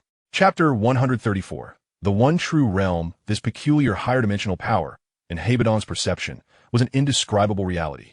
Under the cover of its force, it felt as if countless steel blades were incessantly scraping against Bodong's creator form. How is this possible? Bodong's mind was profoundly shaken. As if struck by an immense blow, he raised his hand, staring at his palm, only to discover that his skin had become semi-transparent, allowing a faint glimpse of the bones and flesh within. Have I always been an illusion? This breakthrough illuminated Bodong's understanding of the process he was experiencing, a transformation from the ephemeral to the tangible. His body was undergoing a remaking, as everything he had previously acquired was swiftly eliminated and erased, for it had all been but an illusion. Could it be that all Bodong have ever experienced was merely a fabrication, a dream? His soul quaked violently, and all our cultivation, every advancement, the rules of the world, the laws of the divine, everything, is simply predicated upon the design of a higher dimensional creator? What could be more terrifying? It implied that all he had previously encountered existed within a diminished dimension, that Bodong, this so-called creator, might merely be a character in a comic book. And now, having transcended the rank of creator, I was ascending to a three-dimensional existence. As Bodong gazed at his form, it began to grow increasingly transparent, his aura diminishing until he ultimately transformed into a faint shadow. This was because he fundamentally did not exist. Yet, through the process of transcending the virtual to attain the three-dimensional realm, he finally broke through the realm of illusion and entered the realm of tangible reality, the one true realm. In this authentic existence, the so-called myriad worlds might merely be the diminished virtual constructs of a grand design, perhaps akin to a television show or a film. Upon achieving this elevation, a profound realization dawned upon Bodong. Simultaneously, he observed his faint shadow begin to take on a more corporeal form. Amidst excruciating pain, his flesh began to regenerate until it ultimately formed a youthful body. When he regained his senses, he found himself standing in the guise of an ordinary human alongside a wide road. The blue sky and white clouds remained unchanged, while the air was hazy, and a small river flowed gently nearby. Where's this place? It resembles Earth from the realm of the Demon Slayer. At that moment, Bodong rubbed his sharp eyes, bewildered by his transformation. Based on his current conjecture, those so-called creators, and those above them were merely virtual constructs, rendered ineffective in the one true realm. Even now, if Bodong could not swiftly adapt to the rules of this singular reality, he might inevitably face a tragic end after a period of trials. All my cultivation, all my efforts have been reduced to a tangible form, striving upward only to find myself reduced to a mere mortal. Perhaps those creators who had broken through epochs ago had also succumbed to madness. Because of this, at this thought, Bodong inhaled deeply. However, although he felt somewhat disheartened, he did not despair. After all, to become a being above the creator was no ordinary feat. Even Qing, who had once guided him, would eventually temper his ambitions. Striving to integrate into society, plotting revenge and transcendence, perhaps within the one true realm, many formidable figures who had transcended illusion to attain reality lay hidden. Bodong mused. Perhaps due to some intervention of rules, Bodong now possessed a new identity in this world. In simple terms, he was now an ordinary high school student named Bodong. Moreover, he resided in a humble community in a small city. His parents had perished in a car accident, leaving him with a compensation settlement and some savings from their lifetime. As a high school student, Bodong's life, though not affluent, was manageable. After more than a year of adaptation, he had gradually acclimated to life in this new world. Although he currently lacked any extraordinary powers, he found contentment in his existence. Of course, despite the inability to utilize the power systems he once commanded, he nonetheless trained systematically, pushing his physique to the limits of its potential. Based on his estimations, even unarmed, he could topple dozens of armed brutes with the right weapon. Given his almost transcendent skills, he could withstand nearly any assault, barring a concentrated artillery barrage. One day, at the invitation of some friends seeking amusement, Bodong joined several companions in a bright, clean tea house to partake in the game of truth or dare. Oh no, this is bad. Despite the utmost caution of Yaoling while stacking blocks, she inadvertently caused them to collapse. You've lost. Now you must face the penalty. It's your turn to answer a question. One of the boys urged playfully. Hee hee, how difficult. I've lost again. Upon hearing this, the ethereal being known as Yaoling smiled and waved her hand. Meanwhile, seated leisurely beside her, Bodong found himself reflecting on some intriguing details about her. Yaoling, a strikingly beautiful high school girl, often mingled with ordinary classmates like Bodong, but she possessed a rather peculiar background. Notably, her true essence was that of the Chaos Sea, a realm devoid of any force, be it gravitational, electromagnetic, or any other fundamental power that constitutes matter. In this vast ocean, there were no particles, no quarks, nor strings. Time and space were mere illusions, as it was entirely composed of pure energy. As he pondered over the potentially troublesome nature of the woman before him, Bodong resumed his leisurely enjoyment of tea. Hee hee, Yaoling. The question you drew this time is, who is the boy you like? Please answer truthfully. At that moment, a boy wearing red-framed glasses, responsible for drawing questions, suddenly turned to Yaoling with a grin. Huh? Such an embarrassing question. Must I really say it here? Yaoling, feeling a bit shy, replied, of course. It's necessary, and it must be the truth. In response, another boy chimed in teasingly. Well, the boy I've always liked is Bodong. After a brief moment of bashfulness, Yaoling, nervously twirling her hair with her right hand, finally revealed her answer. Bodong. Ahee. Yaoling, you can't joke around like this in a game. Yes, this is too much a joke. Others echoed. Yaoling, you mustn't lie here. You have to speak the truth.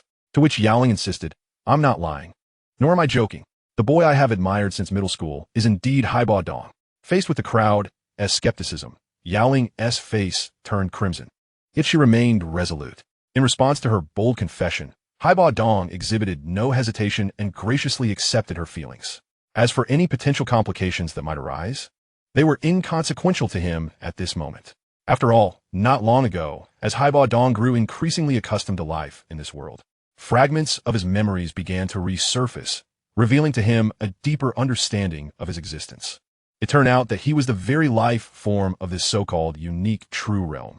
One fateful afternoon, following the tragic loss of his parents, Bodong inexplicably vanished from this world during a midday rest, only to be mysteriously guided by an extraordinary force into the world of Dou Qi, where he subsequently became known as the Ice Emperor Bodong.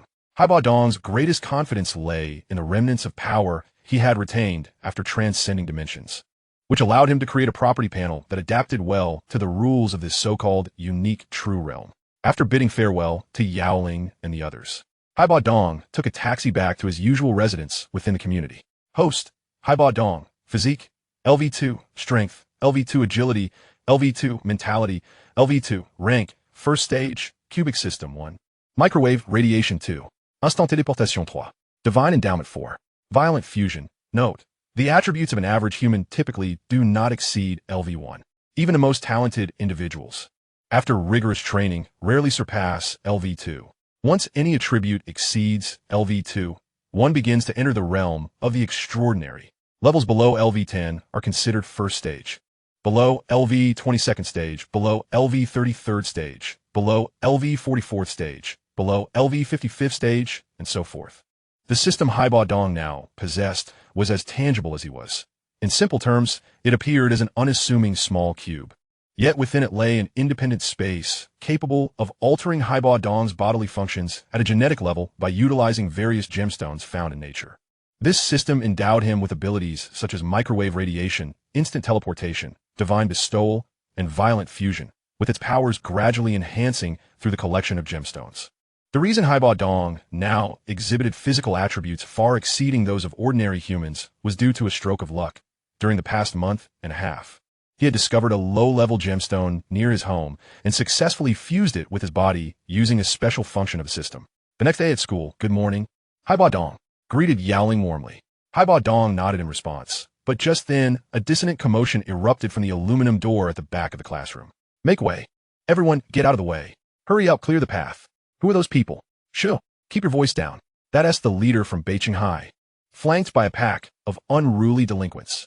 As the intruders made their entrance, a cacophony of chatter filled the classroom. Get lost. Move aside. Hey, you must be Bodong. After clearing a path for his lackeys, the leader, Jin Jun, approached Bodong directly and declared what? He is here to cause trouble for Bodong. What's going on? In the classroom, the noise grew louder. Yun, I want to let you harm Bodong. As Bodong prepared to swiftly quell the childish ruckus, Yaoling suddenly rushed forward, determinedly shielding Bodong behind her. What is wrong with Yaoling? This seems significant. The surrounding murmurs intensified. Look at that. This guy can only rely on a girl for protection. Bodong, hiding behind a girl. How truly fearsome you must be. Laughter erupted as Jin Jun's crew joined in, mocking. Hee hee, Lingling, this guy is nothing but a waste. Don't be fooled by him. I can prove it. Jin Jun sneered at Yaoling, then turned to Bodong, beckoning. Bodong, let us play a game. You can choose to kneel before me and apologize. If you do, I'll agree to let you off. Otherwise, I'll beat you so badly that even Yaoling won't recognize you. How outrageous. Bodong is usually so low-key. How could he suddenly offend him? The classroom was abuzz with whispers. Kneel, kneel. If you kneel in public, Bodong's high school life will be ruined. Indeed, our class's literary representative, Bodong, is in deep trouble. Kneel, kneel. Yun, you're going too far. Hearing this, Yaoling, indignant on Bodong's behalf, shouted defiantly. Hee hee, thank you, Yaoling. Leave the rest to me. Having watched the spectacle unfold, Bodong gently patted Yaoling's shoulder in reassurance before stepping forward. Wearing a disdainful smile as he proclaimed, Hee hee, only the weak and cowardly seek solace in numbers, while the brave fear nothing. Your farcical performance ends here.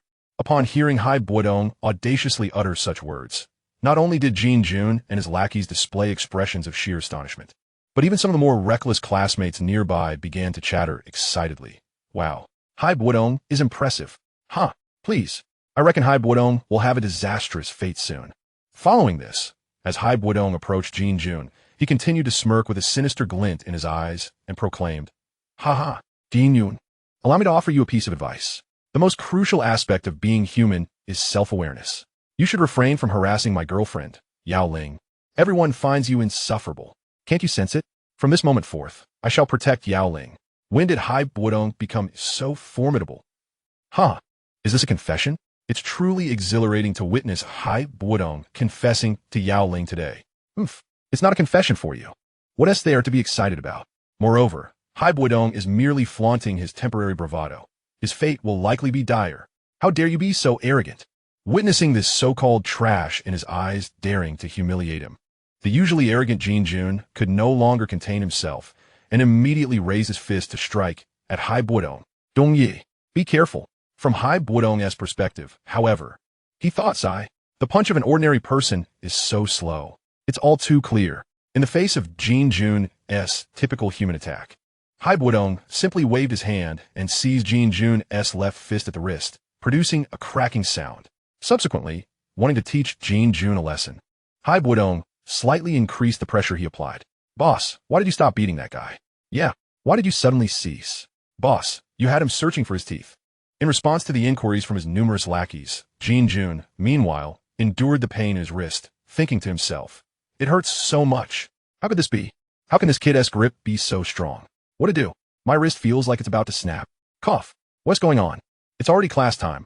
Why aren't you all seated properly? At that moment, the voice of the homeroom teacher suddenly echoed from the classroom door. The homeroom teacher is here. Seeing the teacher had entered, Bodong, not wishing to escalate matters further, loosened his grip on Jin Jun's wrist. Let go of me, you bastard. Seizing the golden opportunity presented by the teacher's arrival, the cunning Jin Jun quickly wriggled free from Bodong's grasp, simultaneously not wanting to lose face. Jin Jun added with a haughty tone, hey, you lot aren't from his class, are you? Get out.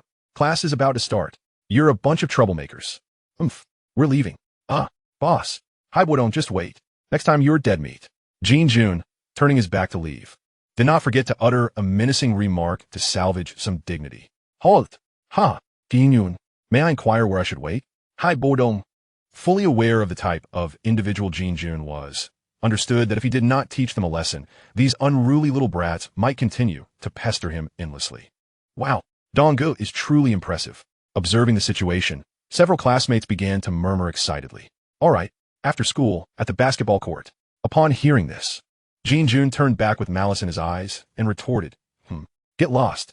Hai Bodong merely nodded in acknowledgement, no longer casting a glance at Jin Junhoof. We're leaving. Having recently suffered a setback, Jin dared not linger, promptly exiting the classroom as Hai Bodong called out. Dong Gu is awesome.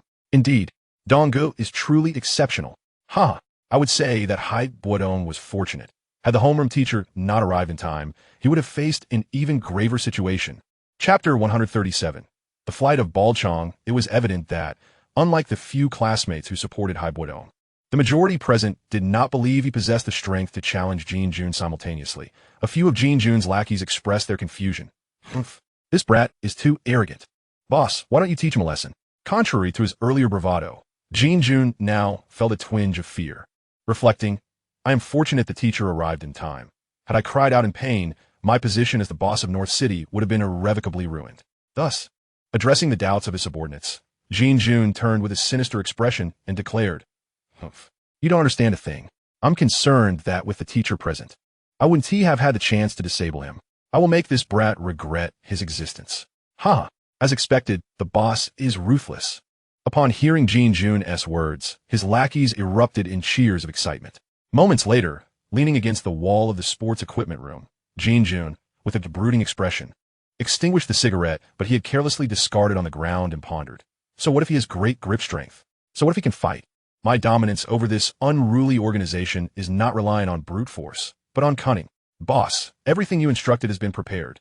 At that moment, one of Jin's lackeys informed him. Excellent.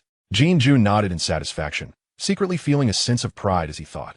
Hai Bodong, I will ensure that you live a life filled with regret from this day forth. By dusk, near the North City First High School Gymnasium, Yao Ling expressed her remorse, saying, Donggu, I truly had no idea that my actions would embroil you in trouble. I was so foolish. No, Yao Ling, this is not your fault. Besides, some matters must be resolved. Although Hai Bodong initially approached Yao Ling due to sensing an extraordinary power within her, he genuinely appreciated her sincere concern at this moment. Don't go see those people. We can seek help from a teacher. Lingya, reste assured. I am now entirely different from before. I will handle everything. After casually reassuring the worried Yao Ling, Hai Bodong set off alone to meet his appointment. A short while later, as he walked towards the interior of the gymnasium, Hai Bodong contemplated. Individuals like Jin will not relent unless they are dealt with severely. It's best to teach them a lesson sooner rather than later. Jin's gang should consist of only a few people. With my current strength, I should be able to handle them. Roar. I didn't expect you to actually dare to come. Hai Bodong, you got guts. However, those with guts typically meet an early end. As soon as Hai Bodong entered the indoor basketball court on the first floor of the gymnasium, Jin, seated with several of his lackeys in the stands, began to mockingly laugh. This doesn't seem like just a few people. Master, 27 adversarial targets detected. Due to Hai Bodong's current physical structure, he could not fully utilize the computational power of the cubic system that stored his knowledge prior to his elevation. Thus, it served as his best assistance. Hai Bodong. I genuinely did not anticipate that anyone in North City would dare to provoke me. Jin, close the doors. At this moment, Jin instructed his lackeys. As soon as he issued the command, two of his lackeys rushed to close the main entrance on the first floor, then turned back with excitement, laughing. Hai Bodong. Today we have the whole place to ourselves. Surprised, are you? Sunjun, does relying on numbers make you feel accomplished? Are you such a coward? If you're a man, face me one-on-one. Do you dare? Confronted with the current predicament, although Hai Bodong has acquired a certain degree of extraordinary power, he would prefer to avoid unnecessary trouble. After all, facing such a multitude of adversaries could prove to be quite troublesome, especially if a few dim-witted individuals were to resort to underhanded tactics mid-battle. This young man possesses a certain brute strength and seems intent on dragging me into a one-on-one confrontation. How naive! Only a fool would fall for that. In response to Hai Bodong's provocation, Jin, after a brief moment of contemplation, began to speak with a composed demeanor, saying, Are you out of your mind? What do you mean by a duel? What do you think this is? Boss, let me take him on in a duel. Suddenly a burly, menacing bald man emerged from behind Jin. It was Bald Chong, the foremost fighter among the boss's subordinates. This imposing figure appeared to be quite renowned among the group of delinquents, and his entrance was met with cheers from the onlookers. Boss, I'll make this brat wish he were dead. I'll torment him slowly. Wow, someone actually took the bait. Huh, you can't even stop him? Qin Yun, somewhat exasperated, thought to himself. Bai Qiyang, flatten him. Hey there, old man. If you want to fight me, that's fine. But I am challenging your boss. Do you even have a right to fight in his stead? Bodong inquired with a smirk. You hermit. You can only challenge my big brother if you can defeat me. Wait a minute. Why drag me into this? You idiot. Jin Jun, standing nearby, felt even more speechless. Go choke on it. You've lost that opportunity. Just as the stout, scar-faced man prepared to launch an attack on Bodong, he was sent flying several meters away by a single punch, landing half-conscious beside a fallen basketball hoop. The onlookers were astounded, murmuring, what just happened?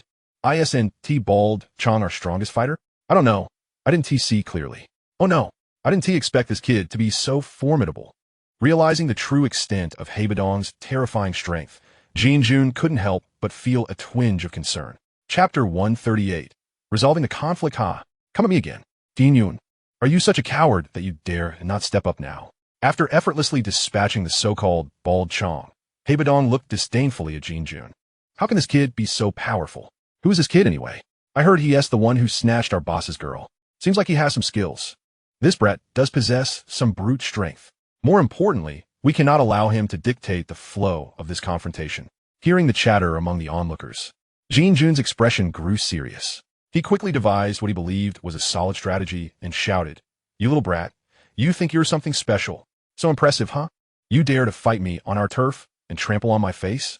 Do you think my brothers are nothing? You're just a brute with a bit of strength. Nothing more. I'll tell you this. I've encountered plenty of fighters, and none have managed to stand against the Northern City Gang. Because the dignity of the Northern City Gang is one that never yields. Our honor cannot be trampled. Boss is right. We cannot allow anyone to act arrogant here. Despite Jin Jun's words sounding somewhat juvenile to Bodong, the gang of delinquents surrounding him were immediately invigorated, shouting, Wow, Jin Jun is quite the talent. This little brat's shout has actually ignited the fighting spirit in these delinquents. Seeing this, Bodong couldn't help but think, Kill him. Kill him. Brothers. Let us take him down together. Let us go. Let him regret ever living in this world. Bodong, you think you can outmaneuver me in controlling the crowd? You still have much to learn. Having successfully roused the fighting spirit among the delinquents, Jin Jun, accustomed to survival tactics, stepped back with a satisfied smirk, pondering, Wow, is it possible to strategize like this? A crafty rogue, huh? Well then, today I shall engage you youngsters in a direct confrontation. All right, as long as I can see clearly now, I can evade their attacks. However, my endurance remains quite fragile. If I get hit, it won't bode well. I must swiftly take down the enemy. Wow, I actually landed a kick. Good job. We're so many. Let us see how you can contend with me. You bastard. You kicked me from behind. What? I kicked you back. Let go of me. It's merely a return kick. 1,000-year kill. What are you doing? I'm being sent flying? Is this the scale of a high school brawl? If I don't incapacitate him now, he'll be a future threat. Witnessing Bodong remain unscathed against their combined assault of over 20 individuals, even Jin Jun, who believed he had the upper hand, felt a weight of seriousness settle on his face. We cannot relent. Everyone, charge together. We cannot give him any chance. Together, for the dignity of Northern City. Encouraged by Jin Jun, the delinquents surged forward, akin to the Gord brothers rescuing their grandfather, one after another lunging at the still composed Bodong. You think sheer numbers matter? Don't you seek dignity? Then I shall give you enough of it. Charge. I finally hit him. Good. Let us incapacitate him. Don't stop. Do you think I'm here to joke? I don't feel a thing. After effortlessly deflecting one delinquent's attack, Bodong seized his leg and flung him into the crowd. Is bullying the weak your sense of dignity? If so, I shall grant you plenty of it today. With his extraordinary combat awareness and physical prowess far surpassing these delinquents, Bodong, with overwhelming ease, knocked every one of them to the ground, one punch at a time. A bunch of shameless ruffians. What qualifications do you have to speak of dignity to me? TCH, who else is there? This guy's prowess has entirely transcended the realm of ordinary brawling. I truly underestimated his strength from the very beginning. This is disastrous.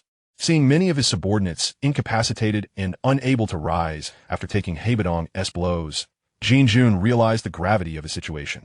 At that moment, a series of claps echoed from the back door of the indoor basketball court. Suddenly, another group of delinquents emerged. Among them, a man with an explosion of hair, sporting a smug grin, clapped and turned to Jin Jun, who was now bloodied and battered. Ha! Jin Yun, your performance just now was utterly hilarious. I thought the delinquent from Northern City High had some fighting prowess, yet you all couldn't defeat a single person? Is this a comedy show? Who are these people? They seem to be wearing uniforms from South City High. Damn it, why is this guy here to add insult to injury? Realizing the situation, Jin Jun thought to himself.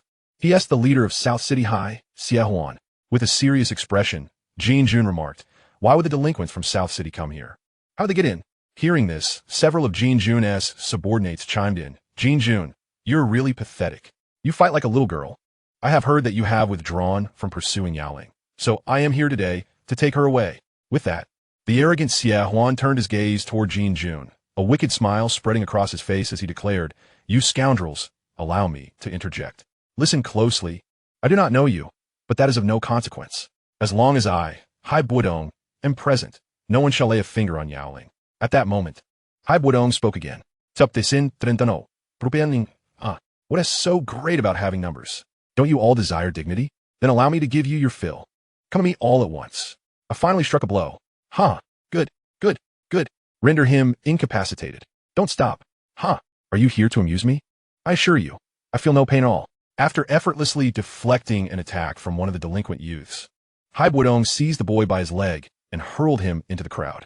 Is bullying the weak your notion of dignity? If that is the case, then allow me to enlighten you today. With his extraordinary combat instincts and physical prowess far exceeding that of these delinquents, Hai Bodong dispatched them with ease, knocking each of them to the ground with overwhelming force.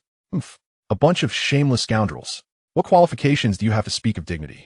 TCH, a group of fools. Who else dares to challenge me? This guy's prowess has transcended the realm of ordinary brawls. I never expected this. From the very beginning, I, Jin Jun, miscalculated his strength. We are doomed. As Jin Jun observed his subordinates collapsing under Hai Bodong's relentless assault, he realized the gravity of his situation. Just then, a series of applause echoed from the back door of the basketball court. Suddenly, another group of ruffians emerged, and among them, a man with an explosive hairstyle, wearing a smug grin, waved his hand and turned to Jin Jun, who was covered in blood. Jin Yun, your performance just now was utterly hilarious. I thought the thugs in Beicheng were formidable, but seems all of you attacking one person couldn't even win? Are you putting on a comedy? Who are these people? They seem to be from the Chengnan gang. Damn it, how did this guy end up here to kick us while we're down? Jin Jun thought to himself, recognizing the leader of the Chengnan gang, Xie Huan. Jin Jun's expression turned grave as he queried, how could the thugs from Chengnan be here? How'd they get in? Hearing this, several of Jin Jun's subordinates chimed in. Jin Jun, you really are pathetic. You fight like a little girl. I heard you withdrew from pursuing Yaoling, so I'm here today to take her away. With that, the arrogant Xie Huan glanced at Jin Jun with a wicked smile and proclaimed. At that moment, Hai Bodong, who had been watching the spectacle with an indifferent expression, turned to the struggling Jin Jun and Xie Huan, stating, you scoundrels, I do not care how you perceive the situation. I need to interject. Listen well. I Bodong may not know you ignorant little brats, but as long as I am here, no one shall touch Yaoling. After casually surveying the delinquents around him, Hai Bodong expressed his resolve. At that moment, the system detected the presence of a large number of metallic objects among these individuals. Suddenly, the system reminded Hai Bodong, everyone, arm yourselves. You must be that audacious Hai Bodong, right? Jin Jun, how can you show your face when you can't even handle a loser? Today, let me, Xie Huan, teach you how to fight in Changbei. With that, Xie Huan and his gang, without any regard for martial ethics, brandished baseball bats they had prepared in advance, attempting to encircle Hai Bodong. Alas, it seems I shall have to exert some effort again. Hai Bodong merely sighed in exasperation before swiftly employing his thunderous methods to suppress all these adult delinquents. The armed Chengnan gang was utterly vanquished. Is Hai Bodong truly human? Witnessing Hai Bodong so effortlessly dispatch all the members of the Chengnan gang, Jin Jun was left in shock. Note, the individuals involved in this brawl are all adult delinquents, and the narrative does not promote any negative influences. This work is purely fictional, occurring in a parallel universe, and does not involve any real-world politics, nations, or stances. Furthermore, there are no implications or mockeries related to military or political matters. All plot arrangements serve the narrative flow, and the author firmly adheres to the One China principle, expressing patriotism and respect for the party. At that moment, a series of knocks resonated from the main door of the first floor. Open the door. Those inside, open up. We are the school teachers. Teacher, please come help. Open the door. Are you sure there are people causing trouble and fighting in here? Teacher, please help Donggo. The teachers have arrived, and this is not good. After a brief contemplation, Hai Bodong noticed that Jin Jun seemed ready to flee and coldly said, Hey, Jin Yun, where do you think you're sneaking off to? You think you can escape after creating such a mess? Ha, Dong Yi, I won't trouble you anymore. You, being magnanimous. Can you let me off today? Jin Jun, caught off guard by Hai Bodong's call, hastily raised his hands and promised. I might let you off, but that depends on your next actions. Upon hearing Jin Jun's words, Hai Bodong, who had long been prepared, laid out the next steps. In the aftermath, since Jin Jun voluntarily admitted his wrongdoing to the school authorities, the incident was ultimately classified as a brawl between two nearby delinquent gangs. As for Hai Bodong, the main party involved, he was deemed a victim nearly caught in the crossfire, having no connection to the violent events of the delinquent gangs. Meanwhile, around the gymnasium, Dong Yi, are you really okay? Lingya, there is no need to go to the infirmary. Iem mitrudi fine. Ha ha ha. Don't worry. After some time, the sensational brawl involving nearby delinquent gangs and the entire school concluded with a debriefing. Chapter 140. Microwave radiation. Following this incident, Hai Bodong's relationship with Yaoling developed somewhat, although this so-called development didn't carry much weight for Hai Bodong. Enhancing his strength remained paramount. The emotions between men and women were merely a pleasant seasoning during his occasional moments of leisure.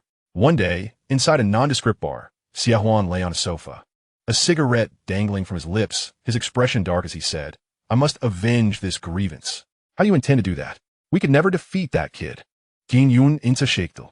Sometimes, you don't have to lay a hand on someone to bring them down, Xia Huan replied with a sinister smile. I heard that Huang Xiao has been released. Huang Xiao? Are you referring to the Huang family as Huang Xiao? You want to ask him for help? Have you lost your mind? Jin Jun exclaimed, rising in shock at Xia Huan's words. Calm down, Jin Yun.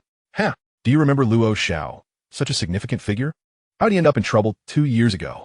Xia Huan, with a devilish grin, poured himself a glass of red wine as he continued. I heard he bumped into an iron wall, offending someone of even greater stature. Jin Jun probed. Huang Xiao merely offended one person, and that person is Gui Wechen. Gui Wechen, ISNT that Yaoling S. Indeed, I heard that after Huang Xiao's release. He has been scouring the world for Gui Wechen to exact his revenge. With just a few white lies, we can have young Huang eliminate that brat for us. After finishing the red wine in one go, Xia Huan said smugly, Gui Wechen, the world of characters like young Huang is not something we can meddle in. After a brief moment of contemplation, the rational Jin Jun stood up directly and turned to leave, declaring, I am withdrawing. Hey, are you giving up just like that? Damn it. Won't you avenge this grudge? Yes. I no longer wish to seek revenge. All I want now is to preserve my life. What the hell? You coward. You spineless wretch. A madman. Meanwhile, in a corner near the riverbank, guess whose hand that is? At this moment, Yao Ling clenched her fists and remarked, hee. I guess it's the left one. Hai Bodong responded immediately, no way. That's incredible. Why do you always guess right? Telepathy. Hee. I don't believe it. Dong Yi. You must have some secret. Hurry up and tell me. All right, let's set that aside for now. This is for you. What? Dong Yi. Just a pebble. Is this malachite? It's beautiful. Hey, it seems like there's light flowing inside. This is just something I picked up from the riverbank. Hee. Dong Yi. You're pulling my leg, right? How could you be so lucky? Yao Ling appeared somewhat skeptical, yet she felt delighted with Hai Bodong's gift. Thank you. Master, you are wasting something precious. Master, this is a hard-earned gem. Giving it to this female mortal is simply a waste.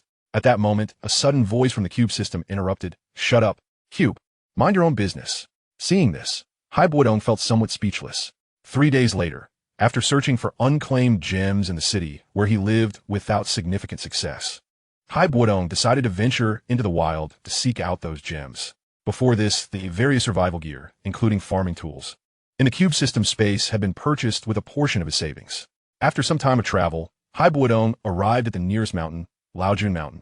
With the aid of the cube system's microwave radiation function, he managed to acquire some low-tier gems hidden within inconspicuous boulders in the middle of small ponds, or beneath certain patches of land and thickets. Throughout this process, Hai Bodong understood clearly that even with the cube system, acquiring gems required considerable effort. One morning, while searching for traces of gems, Hai Bodong was suddenly alerted by a voice from the cube system. Report, Master, there's a hollow space here. What hollow space? Hai Bodong in Guit. Master, please inspect the ground carefully. There is a hollow area underground in this region. Moreover, the energy response of the gems here is quite strong. Strong? Hollow? Underground cave? However, he recalled hearing that this mountainous area had karst topography, with many stalactite caves hidden within. Could it be that he had discovered a rock cave this time? After a moment of contemplation, Bodong pondered cube system. I can clearly sense the internal space. Yet I cannot teleport inside. Why is that? He then stood up and continued to inquire, Master, if the exploration area is completely sealed, teleportation is not possible. We need to find an opening with a diameter of at least 1 centimeter. Soon, a voice from the cube system responded, an opening? This area below is also hollow. Upon receiving the cube system's answer, Bodong began to concentrate on searching his surroundings. After a while without success, he suddenly thought, wait, if the rock cave is large enough, there might indeed be a spot closer to the surface. Right? I've got it. If I'm looking for an opening, the most likely place should be here. If there is a gap near the nearby creek, the underground water source is most likely interconnected. Following the creek and using microwave detection, he reasoned that as long as he was willing to spend time, finding a gap connected to the cave through the underground water source shouldn't be too difficult. Thus, Bodong began his search along the nearby creek. Opening up microwave radiation in the wild is truly delightful. After a moment of contemplation, he found a precise teleportation location. Chapter 141, Cave Exploration as expected. The location for teleporting to the underground cave was right here. So let us give it a try. After taking a deep breath, Bodong activated the cube system's unique function of teleportation, slipping through a minuscule gap into a rock cave. Wow, this is slippery. As soon as Bodong landed on a rock within the cave, he almost slipped and fell. He then retrieved a flashlight from the cube space to begin searching for the gems that were likely to be present in this rock cave.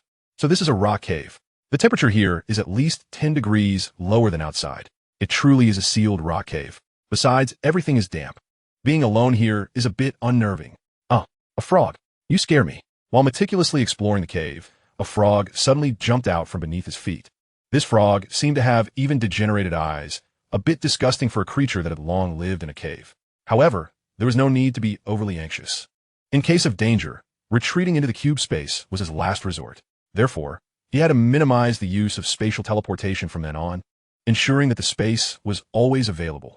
Damn, the location of a detected gem is still some distance away. Could be 2 separate caves? After so much effort, I to return empty-handed? I refuse to accept that. After some exploration, Bodong finally reached the end of this rock space. This is a breeze. Just as he felt a loss, a gentle breeze suddenly brushed against his cheek, confirming that there was indeed airflow. This indicated that it was certainly not a sealed cave. Patience would reveal another gap leading to another cave. At this moment, Bodong felt a surge of excitement and thought, just as I suspected. Moments later, he discovered a tiny gap between 2 rock walls. The airflow was becoming increasingly evident. Found it. Indeed, there is a fist-sized hole. I wonder if this place formed naturally or was excavated by animals. If it were an ordinary explorer, they would likely have to stop here. But not me. Teleport. Bodong silently chanted, successfully crossing over. I sensed the energy response. It should be very close. Why is it so dark? Oh no, that was close. Just as he completed the teleportation, Bodong almost stepped into an empty space and fell below. However, he lost only 1 flashlight in the process. Interesting. Laoju Mountain has such a vast stalactite cave. The books say that stalactites take tens of millions or even billions of years to form. I might be the first human to set foot here in billions of years. The wonders of nature are truly beyond comprehension. Observing the breathtaking spectacle before him, Bodong couldn't help but marvel inwardly. Note, at this moment, due to losing most of his memories, Bodong was almost equivalent to the version of himself before his descent. Master, the energy response of the gem cluster must be nearby. At this point, the cube system's voice chimed in. Oh, I see it.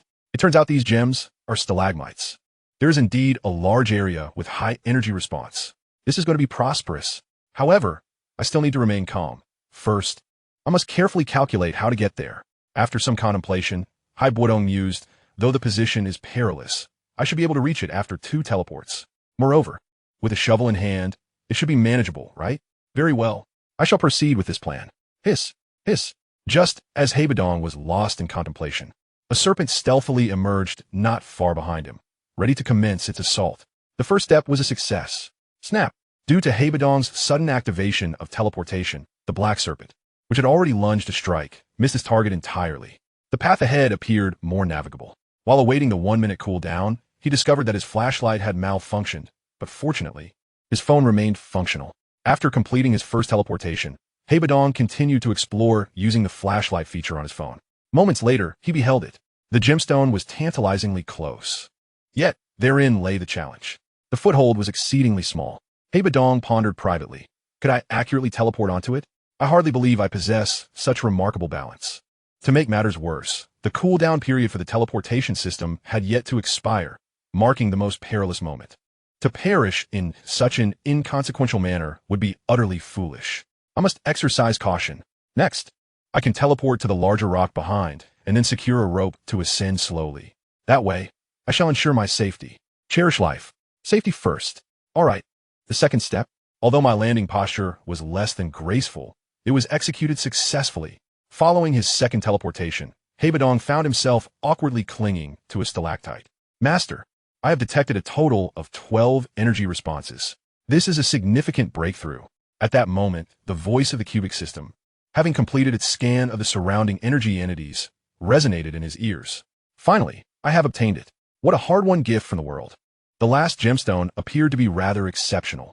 After acquiring 11 gemstones, Bodong turned his gaze towards the final stalactite, which stood alone in the vicinity. Alas, it fell. Just as Bodong made contact with the small section of stalactite using his shovel, he inadvertently caused it to plummet. Splash! Was that water below? I suppose I must investigate.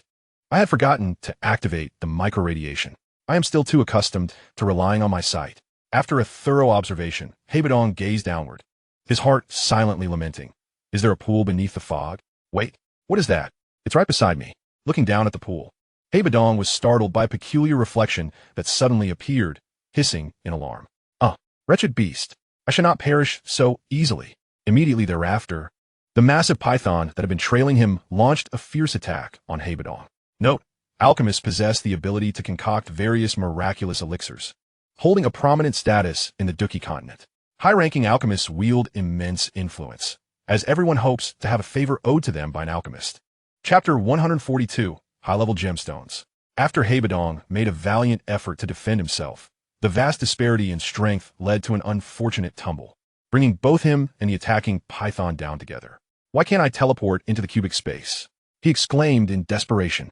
As Bodong was on the verge of plunging into the pool below, he urgently called upon the cubic system. One cannot carry living beings exceeding the weight limit into the space. Soon, a voice responded, What? A living being? At this, Bodong found himself at a loss for words.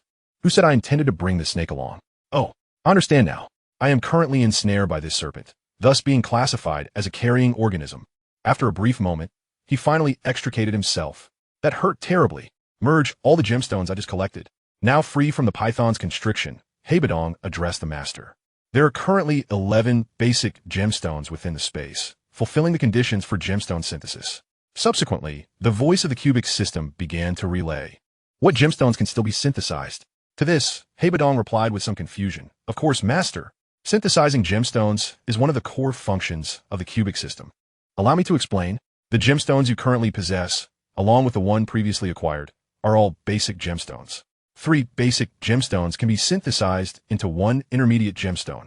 2 or 3 intermediate gemstones can then be combined into 1 high-level gemstone. It is worth mentioning that high-level gemstones are exceedingly rare throughout the entire planet. The difference between a pile of basic gemstones and a single high-level gemstone is akin to that between a mere foot soldier and a hero. Basic gemstones provide relatively singular enhancements to fundamental attributes, while high-level gemstones offer a diverse array of enhancements and even possess the potential for unique attributes. Need it even be said? I shall undoubtedly strive to synthesize high-level gemstones. This will be an extraordinary achievement. After hearing the cubic system's explanation, Bodong promptly resolved, Report, Master. First, I must clarify that synthesizing high-level gemstones requires time. According to preliminary calculations by this cubic system, it will take approximately 100 hours to synthesize. Note, the grades of elixirs are divided into 10 tiers. First tier, second tier, third tier, fourth tier, fifth tier, sixth tier, seventh tier, eighth tier, ninth tier. An imperial tier. First tier elixirs possess a faint medicinal aroma and provide certain healing or enhancement effects. Second tier elixirs. The The medicinal scent remains faint, but the efficacy is significantly improved compared to first-tier elixirs. Third-tier elixirs exhibit better efficacy than second-tier elixirs, with an increased variety of effects, commanding a higher price. Fourth-tier elixirs emit a rich fragrance, accompanied by energetic fluctuations. The stronger the scent, the higher the quality of the elixir. Fifth-tier elixirs. During their formation, they generate tangible energy ripples due to the immense energy contained within. Sixth-tier elixirs require a long time to refine, causing the world to undergo changes during their formation, attracting the attention of powerful beings. Seventh-tier elixirs attract alchemical lightning, some of which exhibit color variations. Upon formation, they possess rudimentary intelligence, seeking to escape from the hands of the alchemist. Eighth-tier elixirs all exhibit formidable intelligence, even engaging in combat with humans. The quality of the elixir is determined by the number of colored alchemical lightning summoned during its formation, ranging from 2 colors to 9. Ninth-tier elixirs, classified by quality from low to high as precious elixirs, mysterious elixirs, and golden elixirs. Their intelligence rivals that of humans, capable of transforming into human or beast forms. The ancestor of the alchemy tower is a variant mysterious elixir. When refining a 9th-tier precious elixir, black magical lightning of greater power than 9-colored alchemical lightning may appear. Refining a 9th-tier mysterious elixir requires the condensation of natural forces, resulting in alchemical rain, while refining a 9th-tier golden elixir will summon the 9 mysterious golden lightning. Imperial tier elixirs exist solely in legend, with only one recorded instance of an imperial tier seed elixir appearing in the ancient emperor's cave. Its intelligence is indistinguishable from that of humans, and once transformed into human form, the imperial tier seed elixir possesses extraordinary strength, capable of withstanding the joint attacks of several 9-star Dou saints. The elixirs contain source energy from different realms, assisting individuals in ascending to the rank of Dou Emperor. Exotic flames ranking. In the vast expanse of the Dou Qi continent, there exist certain extraordinary flames, possibly derived from meteorites, or perhaps the lava fire that has been forged for countless years deep within volcanoes. These exotic flames are far more formidable than flames catalyzed by Dou Qi and can enhance the potency of elixirs during refinement. However, these exotic flames are exceedingly volatile, rarely encountered, and even when found, are incredibly difficult to harness. Similar to the exotic flames ranking, the alchemy realm also boasts the Heavenly Cauldron ranking, which records those exceptionally perfect and outstanding alchemical cauldrons. Heavenly Cauldron ranking. This list contains 13 cauldrons, each possessing an allure that draws countless alchemists. Among the cauldrons mentioned are the Black Magic Cauldron, the Beastmaster Cauldron, and the Mountain Melting Cauldron, while the remainder remains unmentioned, with online discussions largely revolving around inferior replicas. In a legend of the Alchemy Elder, the 7th-ranked Sacred Radiance Cauldron is featured. The Ancient Emperor, formed through the refinement of flames. It devours all exotic flames across the continent. The last recorded Dou Emperor of the ancient clan left behind a Dou Emperor's residence in the void space. One of the few well-preserved remnants of a Dou Emperor, likely containing treasures that could aid individuals in breaking through to the Dou Emperor level. The Tuo Shigu Diyu serves as the key to unlocking that ancient relic, comprising a total of 8 beast summoning cauldrons. The medicinal cauldron is quite substantial, adorned with a myriad of peculiar patterns that spiral around its surface. Upon its body, vivid carvings of ferocious beasts come to life, their gaping maws seemingly capable of emitting a haunting roar, which, if one were to listen closely, might be faintly discerned emanating from within the cauldron itself. Such peculiarities attest to the extraordinary nature of this crimson medicinal cauldron. The Mountain Melting Cauldron, towering at a height of nearly 10 feet, is entirely crimson, and its circular walls are embellished with patterns reminiscent of volcanic eruptions. At first glance, one is met with an overwhelming aura of ferocity. Holder, Tang Zhun Sacred Cauldron, ranked 7th, possessed by a revered figure. The light and shadow space produces but a minuscule fraction of the world's luminous essence. Contrasting with the Black Demon Cauldron. Black Demon Cauldron, ranked 8th, held by Yao Chun. This black medicinal cauldron is robust, exuding a calm and steady aura. Its surface is intricately painted with lifelike flame totems that, as the cauldron rotates slowly, appear almost tangible, while a gentle flame energy begins to coalesce around it. Chapter 143. Rebirth in the city of Wutan, within the Shao family. It is the afternoon. In a rather splendid room in the back courtyard, a child of 4 or 5 years is pacing back and forth, occasionally murmuring to himself and breaking into fits of laughter.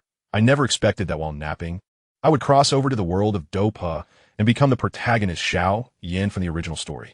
Indeed, even without a so-called system, I can at least consider myself a half-prophet. To survive in this exceedingly harsh world, I must carefully devise a plan based on the storyline I am privy to. I cannot afford to stumble in the gutter. Moments later, a maid's voice called from outside. "Young Master Xiao Yan, the meal is ready, and your father has summoned you for dinner." Upon hearing this, Xiao Yan gently caressed his stomach, realizing he was indeed a bit hungry, and replied before rising to leave the room. Shortly after his departure, a vial he had deliberately left behind began to exhibit strange behavior, slowly diminishing until it vanished entirely, leaving only an ancient ring quietly resting at the bottom of the vial. "Ah, Yena has arrived. Come, sit down. Have you taken the medicine I prepared for you? I had Master Gu concoct it for you." At this moment, Xiao Zhan, seated at the head of the table, waved to his son as Xiao Yan entered. With Xiao Zhan's voice, his two brothers, Xiao Ding and Xiao Li, also smiled at Xiao Yan. "Yes, Yena's illness is cured, father." Upon hearing this, Xiao Yan nodded, acknowledging that this was already the second meeting between him and Xiao Zhan since awakening. He had previously encountered his father upon regaining consciousness. Through their last conversation, he confirmed that he had indeed arrived in the Dou Qi continent and had become the original protagonist, Xiao Yan, as he had not inherited the memories of the original owner of this body. The ancient 8 clans, Xiao clan, Gu clan, Soul clan, Yao clan, Lei clan, Yin clan, Shi clan, Ling clan. Hierarchy: Dou Qi, Dou Shi, Dou Master, Grand Dou Master, Dou Ling, Dou Wang, Dou Huang, Dou Zong, Dou Zun, Half Saint, Dou Emperor. Soul realms, ranging from mortal realm, spirit realm, celestial realm, to emperor realm, each further divided into early, mid, late, peak, and great perfection stages. Spirit realm practitioners can concoct 8th grade pills, celestial realm practitioners can produce 9th grade pills, and emperor realm practitioners can refine emperor grade pills. Dou techniques are categorized from high to low, including Queen Medusa, one of Xiao Yan's 2 wives, stunningly beautiful and captivating, the queen of the serpent tribe in the Tagar Desert of the Gamma Empire. Her fearsome reputation is widely known. During her attempt to seize the green lotus core flame to challenge the Dou Zone, she evolved into the ancient beast, the 7-colored sky-devouring python, subsequently being taken in by Xiao Yan, establishing a symbiotic relationship. When Xiao Yan went to Yunlan Zone for their 3-year agreement, Medusa intervened, forcing back Yinshan. Later, to obtain medicinal pills, she struck a deal with Xiao Yan, often acting as his protector. In the depths of the sky-burning tower, she was fused with the soul of the 7-colored sky-devouring python due to the scorching effects of the falling heart flame. However, she was also unfortunate enough to have been violated by the protagonist, resulting in her pregnancy. Initially intent on killing him, the merging with the python's soul rendered her incapable of harming him. After a series of events, she resigned herself to following the protagonist and revealed her feminine side in his presence. As Xiao Yan ascended to Dou Huang, she acted as his guardian. After Xiao Yan departed from the northwest for Zhongzhou, she took charge of the Yin Alliance, shouldering its responsibilities to protect her family and the Gamma Empire, ultimately giving birth to their daughter, Xiao Xiao. Years passed, and the Gamma Empire faced an invasion by the Soul Palace. Kai Lin led the Yin Alliance to resist the onslaught, her strength having reached 8-star Dou Zun. Fortunately, Xiao Yan arrived just in time during the crisis. Subsequently, Kai Lin and Xiao Yan held a simple wedding before returning to the Starfall Pavilion. After several years of seclusion in the 9 Nether Underworld Python clan, Kai Lin successfully broke through to 4-star Dou Sheng and evolved into the 9-colored sky-devouring python. Upon emerging from seclusion, she joined Xiao Yan in the fight against the Tian Yao Phoenix clan. Together, they had a daughter named Xiao Xiao, who was exceptionally gifted and remarkable. At the conclusion of the narrative, a grand wedding was held with the protagonist and Gu Suner, Little Dr. Fairy, a girl Xiao Yan met while training in the Monster Mountain Range, possessing a special affection for him and serving as one of his close confidants. Her physique is the evil poison body, rendering her immune to all toxins. By practicing the 7-colored poison scripture, she rapidly enhances her strength without the need for arduous training. But the accumulated toxins within her will eventually lead to a catastrophic eruption. After living together in the Monster Valley, she later ventured to the Empire of Xinyun for further training, reappearing as the poison sex leader, the Heavenly Poison Maiden, having reached 4-star Dou Zone. While journeying to Zhongzhou with Xiao Yan, she was separated by a spatial storm and later pursued by the Ice River Valley due to her evil poison body, ultimately finding refuge in the Falling God Gorge, where she was rescued by Xiao Yan, now a 6-star Dou Zone. with Xiaoyan's assistance. She refined poison pills and successfully mastered her evil poison body, advancing to 2-star Dozun. Under the guidance of Yao Lao, she trained at the tomb of a senior who also possessed the evil poison body, refining it entirely and elevating her strength to 7-star Dozun. After consuming the blood of the Yellow Spring Demon Saint, she successfully ascended to 1-star Dosheng. Chapter 144. Rebirth. Haha. Yanya. It is wonderful that you are well again. Your sudden 3-day coma truly frightened us all. At this, Xiao Zhan laughed heartily. Hee, little Yinner. You cannot imagine how worried we were. The physician we summoned said that your soul had been greatly stimulated. Honestly, I was initially concerned that you might wake up as a fool. Immediately, Xiao Li, sitting nearby, also burst into laughter. Xiao Li, what nonsense are you speaking? Upon hearing this, Xiao Ding, seated beside him, shot him an annoyed glance, signaling him to be quiet. In response, Xiao Yin, now seated, exchanged a bemused look with Xiao Li, inwardly scoffing. During the era of Laozi, I was indeed seizing the corporeal form of your younger brother to achieve rebirth, which is utterly exasperating. Contemplating this, Xiao Yin acknowledges that although the individual he has usurped is no longer the original, he resolves to treat them with greater kindness as a form of recompense. After dinner, while traversing the path to his chamber, Xiao Yin contemplates the so-called elixir capable of healing souls, which is likely no more than a second-tier concoction. Gu Suner, one of Xiao Yan's wives, is a pure and charming lady, haughty yet aloof. As the eldest daughter of the Gu clan, she was raised in the Xiao family, devoid of any blood relation to Xiao Yan. Her father sent her to the Xiao household during her childhood, instructing her to secretly investigate the whereabouts of the fragments of the ancient emperor's jade and to clandestinely seize them. Having mistakenly believed Xiao Yan entered her room to nurture her body with Dou Qi, she fell in love with him. Throughout the 3 years when Xiao Yan was regarded as a waste, she never abandoned him, steadfastly believing he would become a formidable force surpassing the pinnacle. She consistently encouraged him and did everything within her power to assist him, and Xiao Yan, moved by her unwavering loyalty, reciprocated her feelings. Gu Xunia, a rare possessor of a divine bloodline from the Gu clan, possesses extraordinary talent and wields the ethereal fire known as the Golden Emperor's Flame. With the support of her family's heritage and the Dou Emperor bloodline, her strength surged rapidly. After waiting for 2 years at the Jianan Academy for Xiao Yan, she returned to the ancient realm to protect him.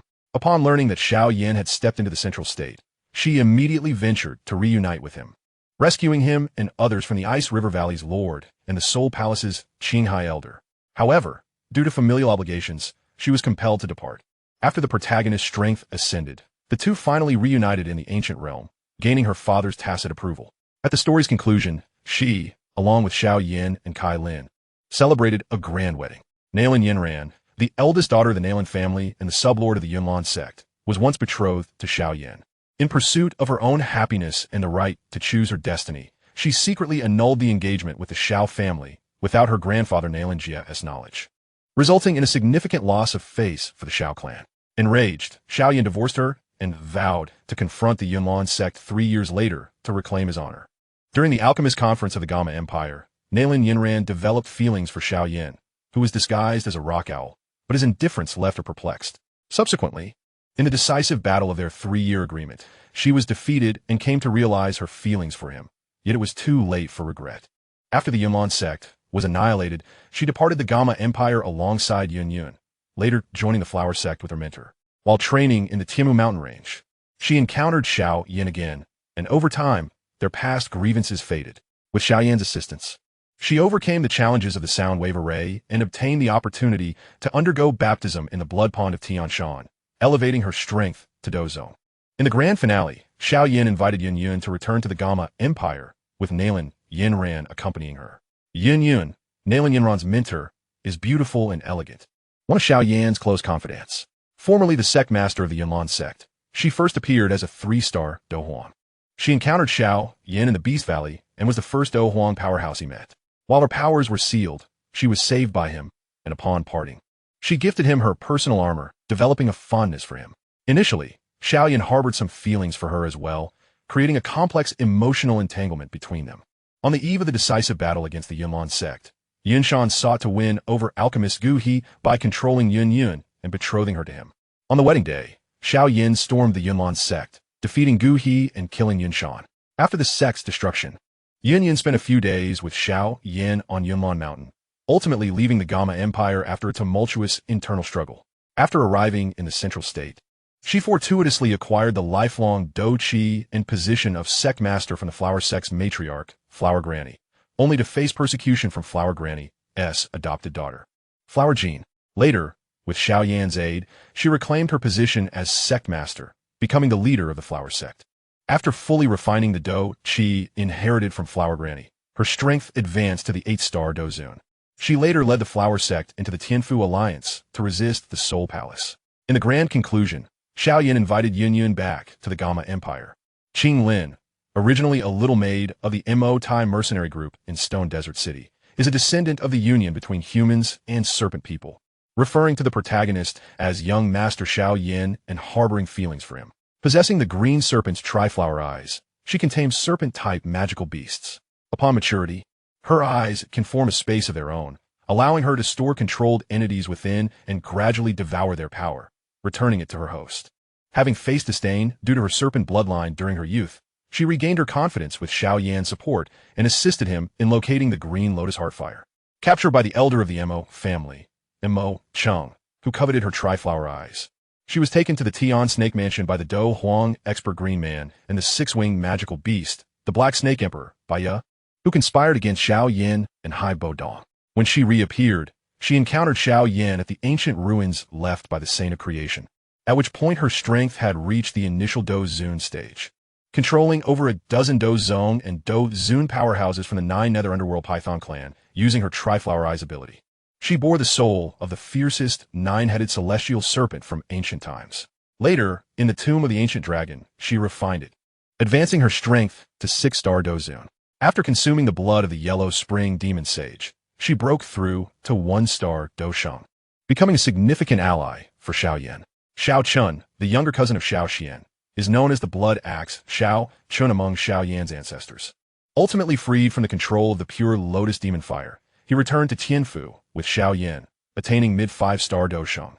Xiao Lin, Xiao Yan's grandfather, was a close confidant of Nalin Jie, and together they arranged the engagement between Xiao Yin and Nalin Yanran, possessing the strength of a Dou Wan. Ruo Lin, an instructor at the Jianan Academy, taught Xiao Yin, Sun Er, and Xiao Yu. She first appeared at the level of 5-star Great Dou Master in Chapter 145, as Fong Yuan, devoid of any background, traverses the realm of Dou Pe. How will he navigate the Dou Qi continent to establish himself as a Dou Emperor and begin to seize his destiny? Fortunately, he awakens the Demon God Simulator, enabling him to infinitely simulate life by collecting sufficient magic essence. The protagonist does not engage in romantic entanglements nor act as a caretaker under the protagonist's attentive care. The original character, Xiao Yin, will gradually develop into a useful tool. The protagonist will also create unique fire-type Dou techniques. Beep. The Demon God Simulator is at your service. What are you hesitating for? Please confirm your login now to allow the Demon God Simulator to serve you better. When the same voice resounded for the 3rd time, Fong Yuan, in a state of utter disarray, finally began to take notice of this sudden presence in his mind. Faced with the unknown situation before him, he did not hesitate to silently affirm his login. Congratulations. Confirmation successful. Your Demon God Simulator is loading at high speed. Beep. Congratulations. Loading successful. Demon God Simulator is at your service. Beep. Warm reminder. Your Demon God Simulator can extract all extraordinary energies from the multiverse into pure magic essence, providing ample energy for each of your life simulations. Moreover, since this is your first time using the Demon God Simulator for life simulation, it does not require you to provide any magic essence for this simulation, as it is the predetermined future since your arrival in this world. However, should your future encounter any changes and you wish to utilize your Demon God Simulator to initiate a new life simulation, you will need to consume corresponding magic essence based on your current strength and the extent of the causality you will encounter in the future. Simultaneously, Fong Yuan noticed that lines of small text began to swiftly scroll in his peripheral vision. Age 0. You were born in a small county. Age 16. After school, you returned home, had dinner, and lay down for an afternoon nap. Influenced in your dreams by an unknown creation demon god, you crossed into the Dou Qi continent. About half an hour later, you, barely wrapped in branches and leaves from the mountain, encountered the Xiao Zhan couple who were strolling in the back mountain of the Xiao family.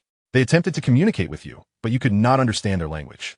Afterward, the Xiao Zhan couple, seeing your striking appearance and immense pity, decided to take you in as a small servant in the Shao family.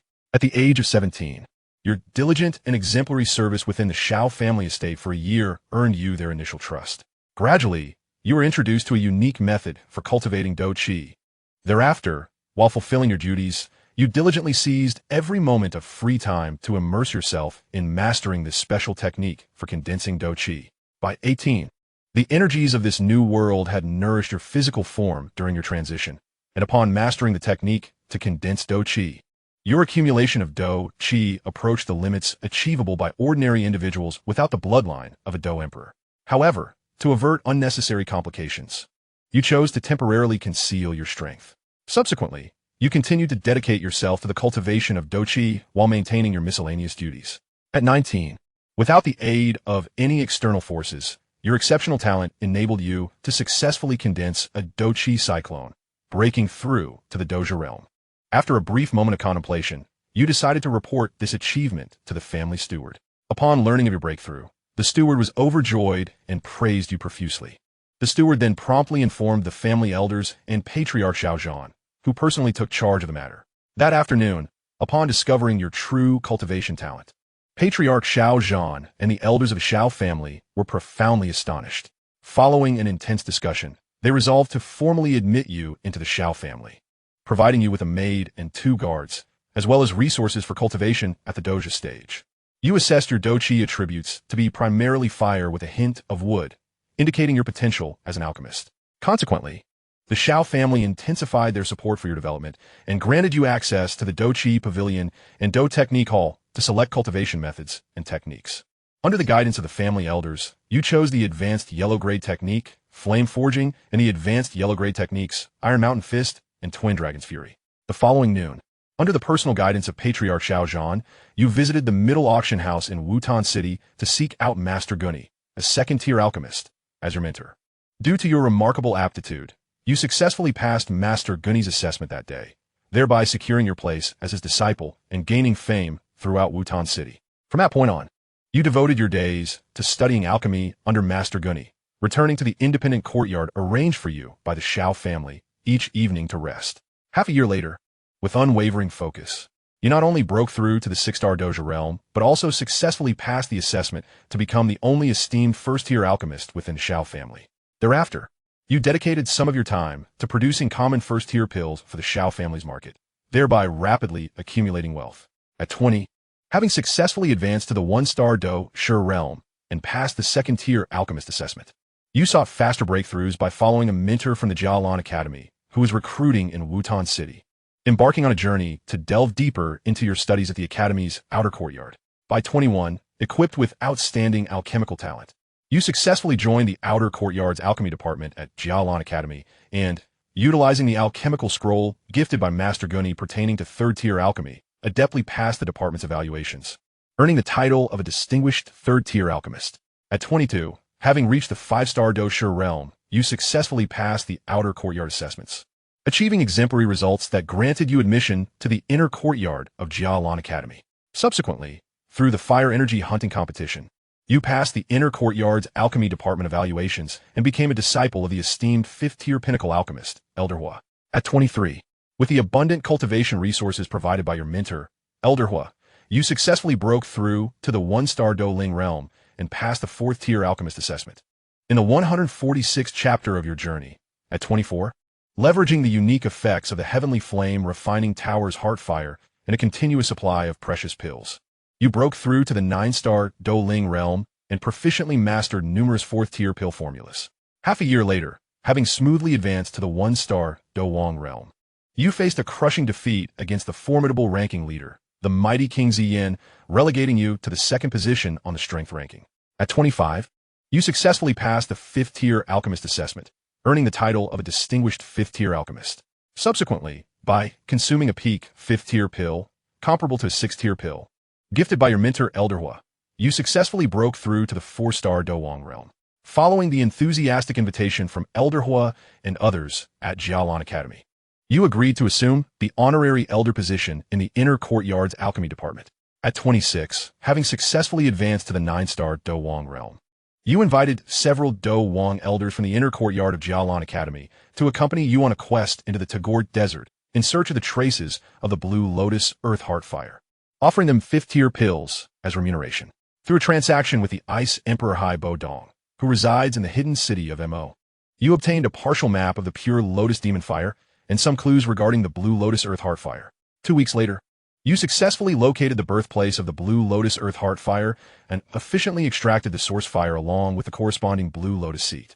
A few days later, back in the inner courtyard of Jialan Academy, under the protection of your mentor, Elder Hua, you prepared to utilize the pills and spirit-gathering techniques you had previously prepared to initiate the process of absorbing the Blue Lotus Earth Heart Fire. A few days later, due to the overwhelming energy contained within the Blue Lotus Earth Heart Fire, your attempt to absorb the foreign flame attracted the covetous attention of the Medicine Emperor Han Feng from the Black Corner Domain. Under the intervention of Han Feng, a 7th-tier alchemist, and his entourage of powerful individuals from the Black Corner Domain, your attempt to absorb the foreign flame initially failed, resulting in a backlash that left you gravely injured. Subsequently, you were mercilessly struck down by the underhanded tactics of the Medicine Emperor Han Feng. Thus, your brief yet remarkable life came to a tragic end. This simulation concludes here. Given that it is your first experience, you will directly receive the following 3 rewards. First, your Dou Qi cultivation level at the age of 26. Second, your soul realm at the age of 26. Third, your experiential memories at the age of 26. Please confirm whether you wish to receive the rewards immediately. Rewards? Confirm receipt. Upon reaching this point, Feng Yuan hesitated little and promptly made his decision. Beep. Congratulations. Confirmation successful. Your rewards are being swiftly dispensed. In the next moment, a surge of knowledge flooded into Feng Yuan's mind. The magnitude of this influx was overwhelming, and he soon experienced a splitting headache. Just then, a soothing, special energy began to rapidly surge into the depths of his soul, assisting in the swift enhancement of his soul power. When Feng Yuan's soul power reached a level comparable to that of a pinnacle 5th-tier alchemist, his mind, having undergone preliminary transformation, successfully assimilated this vast stream of information. Following this, while in a semi-conscious state, Feng Yuan suddenly felt a violent torrent of heat coursing through his entire being. In an instant, waves of relentless, intense tearing sensations enveloped him as his Dou Qi cultivation surged from nothingness to new heights. Simultaneously, his physical strength underwent a profound metamorphosis during this intricate process. Moments later, unable to endure the pain while sprawled on the ground, Feng Yuan succumbed to unconsciousness due to the genetic triggers within his body. When he awoke, he found himself lying flat on a small wooden bed, with a middle-aged woman dressed as a maid standing respectfully nearby, observing his every move. Master, come quickly. He has awakened. When the middle-aged woman noticed that he had opened his eyes, before Feng Yuan could utter a word, she hurriedly dashed out of the room and shouted towards a certain direction outside. Shortly thereafter, the couple Xiao Zhan arrived, eager to ascertain Feng Yuan's condition. Upon seeing the couple enter the room, Feng Yuan, already aware of their identities, promptly got out of bed and clasped his hands in greeting, saying, "I am Feng Yuan. I am immensely grateful for your care during my time here." It's merely a trifling matter. It is our honor in the Xiao family to host such a distinguished guest. Xiao Zhan responded with a smile, also clasping his hands in return. Chief Xiao, you are too kind. Feng Yuan chuckled lightly before adopting a serious tone. I couldn't help but notice that your esteemed wife seems to be afflicted by a hidden ailment. If this condition is not treated promptly, I fear she may not have much time left. Sighing at Feng Yuan's words, Xiao Zhan expressed a sense of helplessness. To be frank, we had already suspected something of the sort. The hidden ailment you speak of stems from my wife, Dou Qi, who unfortunately suffered complications during the birth of our son, Yen'er. At this juncture, Xiao Zhan paused momentarily before looking at Feng Yuan with hope. Since you have spoken up, I trust you possess a solution for this matter. Casting a glance at the hopeful expressions of the Xiao couple, Feng Yuan smiled again. I am merely a 5th-grade alchemist. If Chief Xiao can procure the necessary materials for crafting the revitalization pill, I can assure you that your esteemed wife will be cured. This is the complete list of materials required for the revitalization pill. Feng Yuan then transmitted the necessary materials into Xiao Zhan's mind using his spiritual sense. Without hesitation, Xiao Zhan took hold of Dou Qi and bowed deeply to Feng Yuan, saying, "We cannot thank you enough. Please, do not hesitate to command us, and we shall do our utmost to fulfill your wishes." Chief Xiao is too modest. Feng Yuan smiled, once more before turning to Dou Qi. Madam Xiao, might I borrow the ring you currently wear for a moment? Huh? Dou Qi, taken aback, quickly removed the ring from her finger and handed it to Feng Yuan with a smile. Oh, you flatter me. This is merely a trinket I stumbled upon that has a slight invigorating effect. If you wish to have it, please take it. Well then, I thank you in advance. Feng Yuan replied, accepting the ring and carefully placing it in his pocket. After exchanging pleasantries with the Xiao couple, he dismissed all the servants from the room and began to meticulously examine the bone flame ring he had acquired from Madame Xiao. Ding! Extraordinary energy detected. Please confirm whether to extract immediately. At that moment, the voice of the Demon God simulator resonated in Feng Yuan's mind. Confirm extraction. With a sense of curiosity, Feng Yuan thought to himself, and the simulator responded. Confirmation successful. Extraction commencing. In an instant, he felt a torrent of wildly violent energy surging from the bone flame ring into a conceptualized special part of his body. Ah, this is reckless. The energy's resistance proved too fierce, and despite possessing the soul strength comparable to a peak 5th grade alchemist, he succumbed and fainted once more. The following morning, when Feng Yuan regained consciousness in his room, he was astonished to discover that his soul realm had inexplicably ascended to the pinnacle of a 6th grade alchemist overnight. Having formed a hypothesis, Feng Yuan infiltrated the bone flame ring with his soul power to investigate its internal structure. Since the previous owner's soul, Yao Lao, had completely dissipated, Feng Yuan faced no obstacles in his exploration. After exerting a bit of effort, he thoroughly examined the contents within the bone flame ring. A scroll of a red low-grade fire attribute technique, Fire Palm. A black low-grade yellow technique, Burning Decision. A high-grade soul skill, Soul Hand Seal. A soul cultivation method, Tai Soul Decision. A black magic cauldron, a heavy measuring rod. A formula for a detoxifying pill. A low-grade fighting technique, Blazing Fire Palm. A high-grade fighting technique, 8 Extremes Collapse. A low-grade fighting technique, Flame Splitting Wave Measure. And a secret technique for alchemy, Spirit Ascension Method. Additionally, there was a small piece of sealed original fire containing Bone Spirit Cold Fire, an unused piece of spirit, and numerous formulas for various grades and types of pills. What a bountiful treasure. I am grateful for the grand gift from Elder Yao Lao. Just as Feng Yuan reveled in the discovery of the treasures within the bone flame ring, a mechanical voice from the Demon God simulator echoed in his mind, detected a variable in the host's future. Do you wish to utilize magic essence for a new life simulation? Indeed, this so-called Demon God simulator could convert the energy of the soul into magic essence. Feng Yuan sighed in realization and inwardly declared, I wish to proceed with a new simulation. Command accepted. Your simulated life is loading rapidly. Load successful. At 16 years old, your soul power, aided by fragments of Elder Yao's memories, has reached the pinnacle of the mortal realm, and by leveraging your reputation, Xiao Zhan has managed to garner the support of several elders in the Xiao family. Half a month later, Xiao Zhan expended nearly 1 million gold coins to barely procure the necessary materials for crafting the revitalization pill from the Mitre auction house. During this time, you not only became adept at managing your suddenly surging power, but also accepted the 4-year-old Xiao Yin as your disciple at the request of the Xiao couple. Days later, after consuming the revitalization pill you crafted, Madame Dou Qi's health visibly improved. Upon learning the reason for his mother's recovery, Xiao Yin held you in the highest esteem and vowed to become a great alchemist when he grew up. Days later, having acquired the Ice Spirit Cold Spring from Gute, you commenced the process of concocting the Snow Lotus Pill using the materials at hand.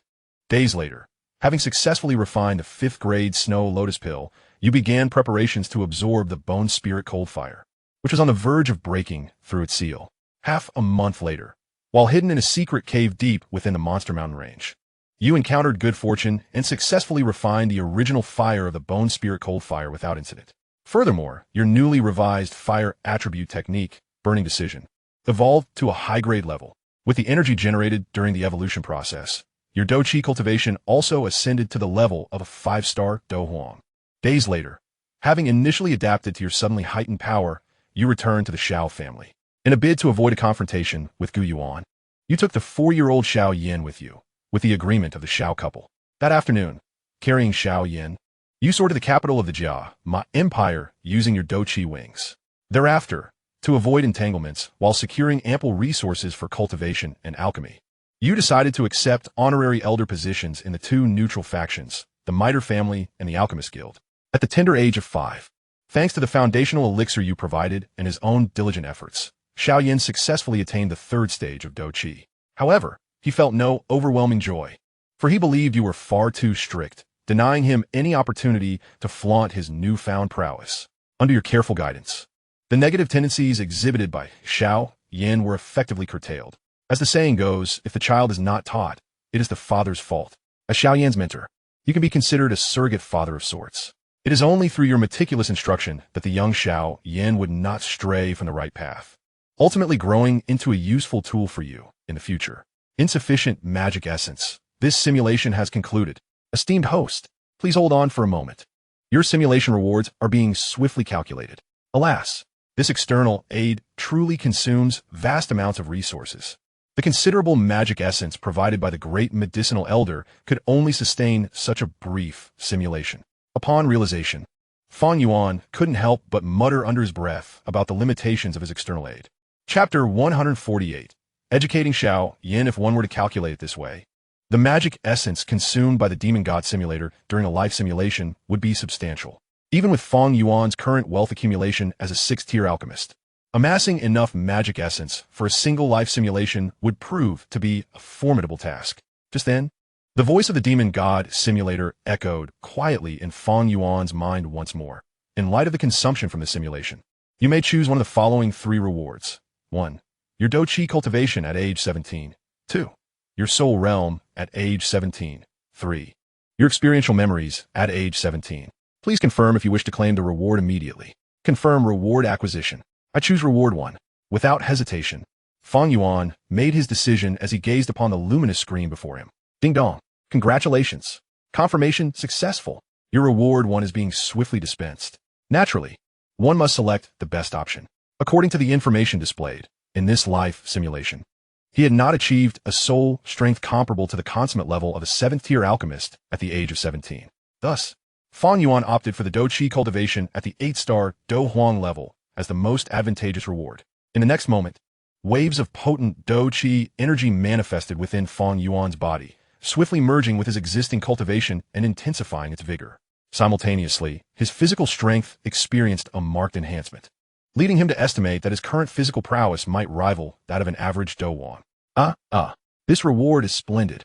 Having begun to acclimatize to his sudden surge in Dou Qi, Fang Yuan couldn't contain his delight. Through the assimilation of this life simulation's reward, he had elevated his Dou Qi from the pinnacle of Dou Huang directly to the 8-star Dou Huang level. Over the following month, to avert unforeseen circumstances, Fang Yuan proceeded cautiously along the established trajectory from the previous life simulation. As a result, his Dou Qi cultivation also successfully advanced to the 1-star Dou Zone realm, aided by the unique effects of the burning method and the devouring of exotic flames.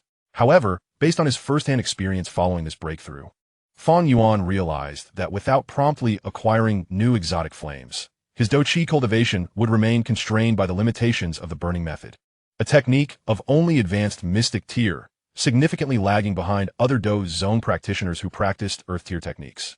Moreover, the advanced mystic tier of the burning method rendered his cultivation during the Dou Zone phase exceedingly arduous. After breaking through to the 1-star Dou Zone realm, Fang Yuan devoted several days within a monster beast mountain range to adapt to his sudden increase in Dou Qi. Once he had acclimated to his newfound strength, he followed his predetermined plan and returned to the Xiao clan in Wutan City, accompanied by Xiao Yan, who was sent off by Xiao Zhan and his wife. However, this time, Fang Yuan did not follow the previous life simulations route, but instead returned deep into the monster beast mountain range. Master, can we not travel this way next time? I'm still just a child. I simply cannot adapt to being carried like this. Xiao Yan, who had just been unceremoniously dropped into a hidden cave to diligently cultivate his Dou Qi, voiced his grievances. I assure you, this is for your own good. You will often be carried this way in the future, so you must adapt to this unique training method to reap its benefits sooner. Upon hearing this, Fang Yuan tenderly patted Xiao Yan's head, offering sage advice. Yet, before he could continue, Xiao Yan evaded his hand with an expression of displeasure, exclaiming in frustration, Master, you are truly full of mischief. Must you always carry me like this, and not hold me in your arms while flying? What if you lose your grip one day? Wouldn't I be risking my life? Rascal, what nonsense are you spouting? 2 men embracing is hardly appropriate. In response to Xiao Yan's retort, Fang Yuan feigned anger before swiftly flipping Xiao Yan upside down with one hand. Let me ask you, do you submit? I do not submit. Let me go. Your reasoning is flawed. I'm still just a child. The suspended Xiao Yin remained defiant in his protest. Huh, you little rascal. Fang Yuan chuckled, then continued. Call me father and let me hear it. Oomph, you wish. After teasing the young Xiao Yin for a while longer, Fang Yuan retrieved several pre-prepared foundational elixirs from his storage ring, tossing them to the panting Xiao Yin on the ground. You're no stranger to this foundational elixir, so I shan't elaborate further. I will leave you a low-grade storage ring containing ample food and water. During this time, focus on your cultivation in this cave. Master, wait, don't leave just yet. I still have something to say. However, Fang Yuan, already stepping out of the cave, paid no heed to Xiao Yan's desperate calls. Having meticulously planned, Fang Yuan then executed a series of intricate spatial hand seals, establishing a spatial barrier at the cave's entrance capable of withstanding attacks from typical Dou Zone practitioners, ensuring Xiao Yan's safety while also supervising his diligent training. Now it is time to set off. I must not delay. Floating in the air, Fang Yuan murmured to himself before utilizing his soul power to probe the depths of the monster beast mountain range. Moments later, after exerting his full soul power, he discovered a small village.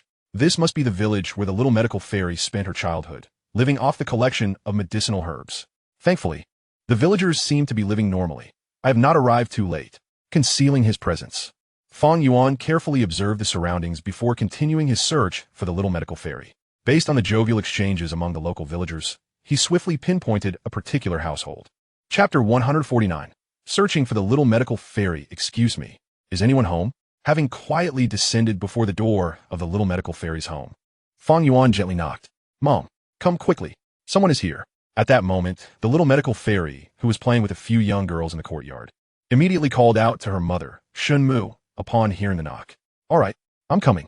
Upon hearing the call of the young healer, Shun Yunyo, who was inside counting the newly harvested herbs, hastily set aside her tasks and dashed out of the room to open the door for Fang Yuan. May I inquire who you are seeking? Noticing Fang Yuan clad in splendid robes, Shun Yunyo hesitated momentarily before uncertainly asking, Ah, hello, Sister Shun. I am here to find your child.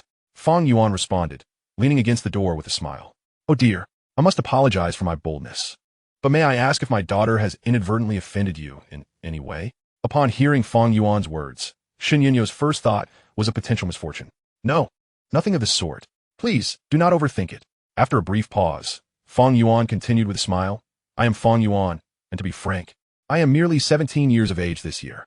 You may call me Xiao Fang. Oh no, that won't do. I shall still refer to you as Mr. Fang.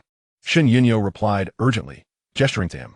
Very well, that is acceptable. Fang Yuan conceded with a gentle smile. Following this, Fang Yuan engaged in conversation with Shun Yunyo, the mother of the young healer, to discuss their respective circumstances. Through this exchange, Fang Yuan learned that the young healer's biological father, Lin Shuyuan, was a soldier from the Jiamar Empire who had tragically fallen in battle the previous year.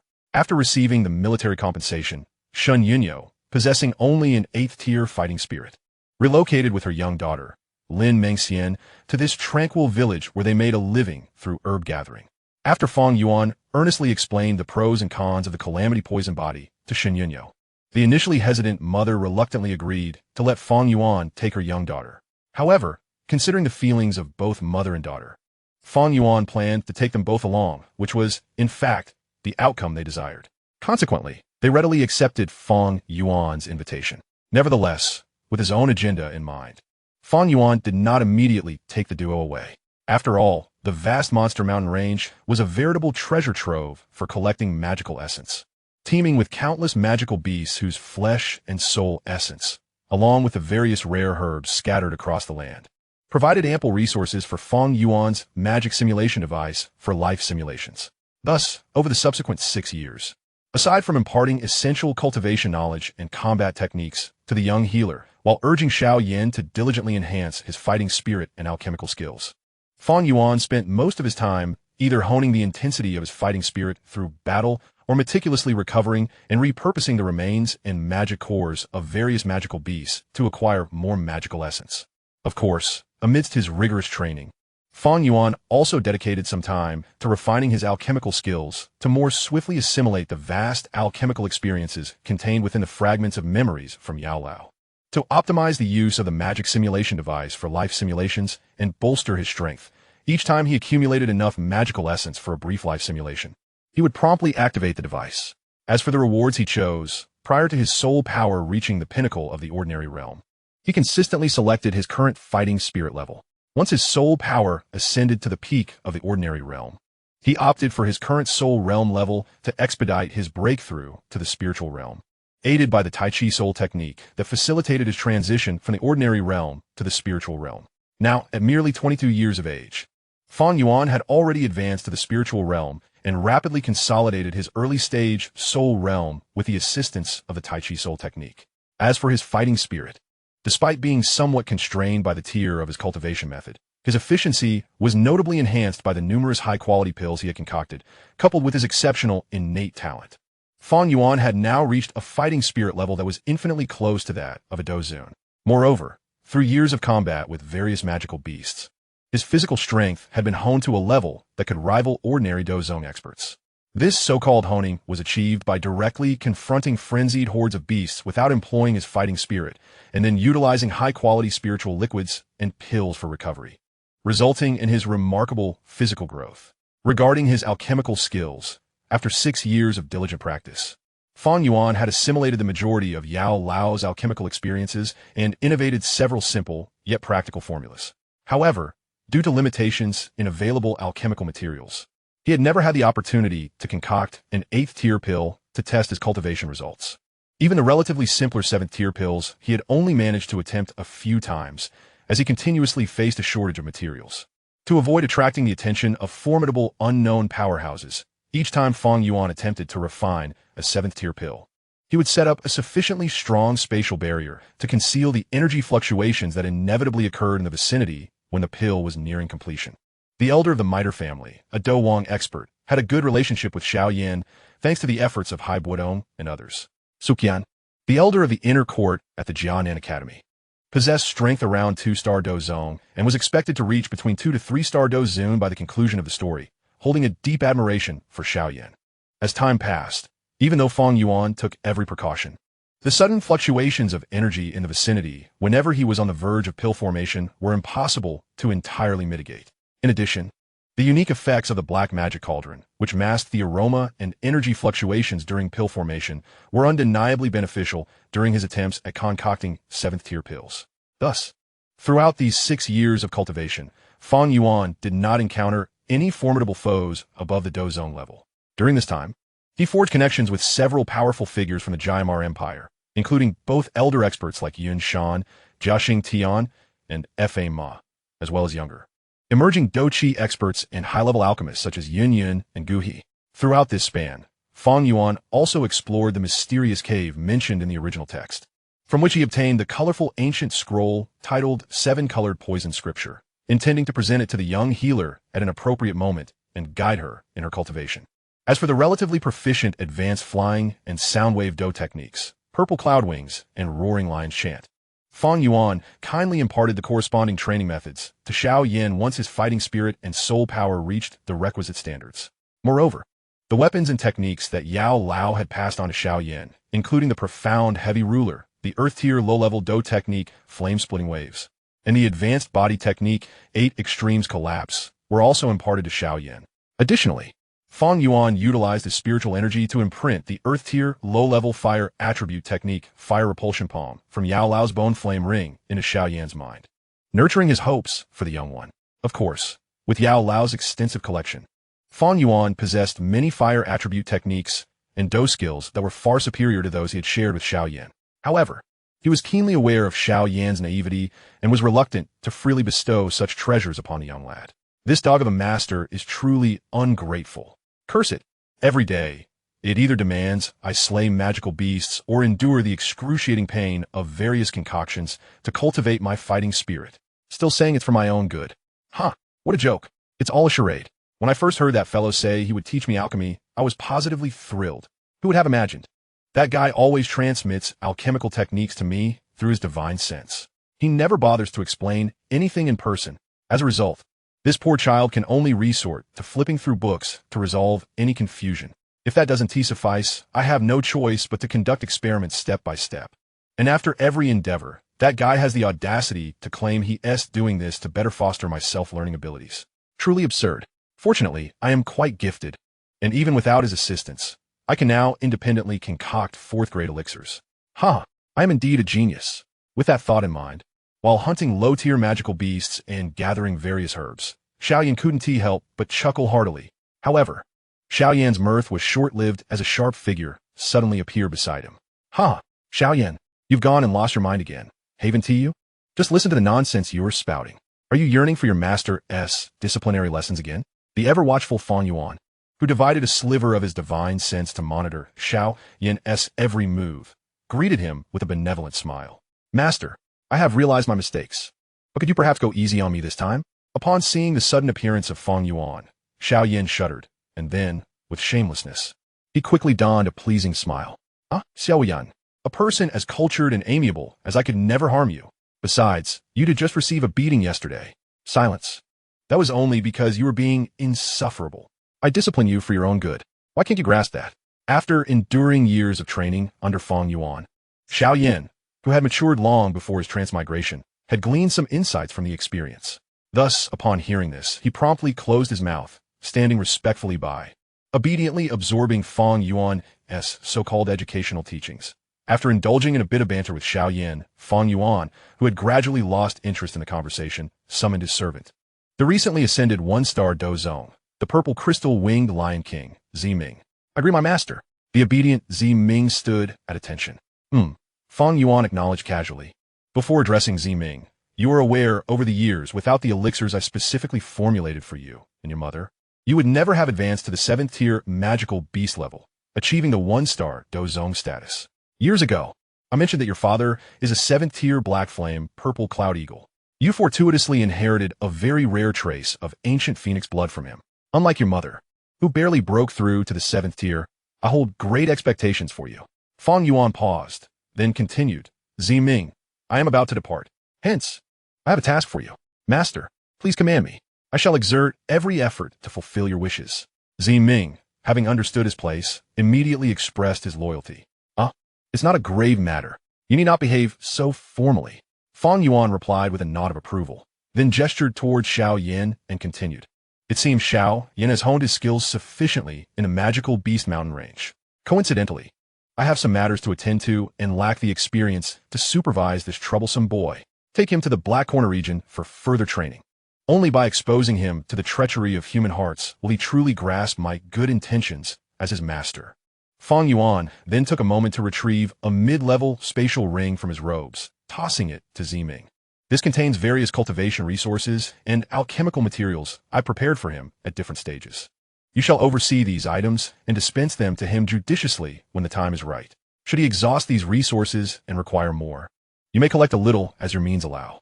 After all, according to the regulations I established earlier, you will still need to be busy with your own affairs, and the majority of the resources you acquire must be delivered to me. Additionally, ensure that he does not approach the Jialan Academy without my permission. Do you understand everything I have said? After respectfully listening to Fang Yuan's instructions, Ziming, having comprehended his master's intent, promptly responded with a look of eagerness. Servant Ziming shall faithfully obey your commands. Good. It is reassuring that you understand. Fang Yuan nodded lightly. Naturally, Xiaoyan, as Fang Yuan's disciple, was more than agreeable to this arrangement. After all, despite having heard the tales of the Black Corner region, he believed that no matter how arduous the trials there, it would be far superior to remaining by his miserly master's side.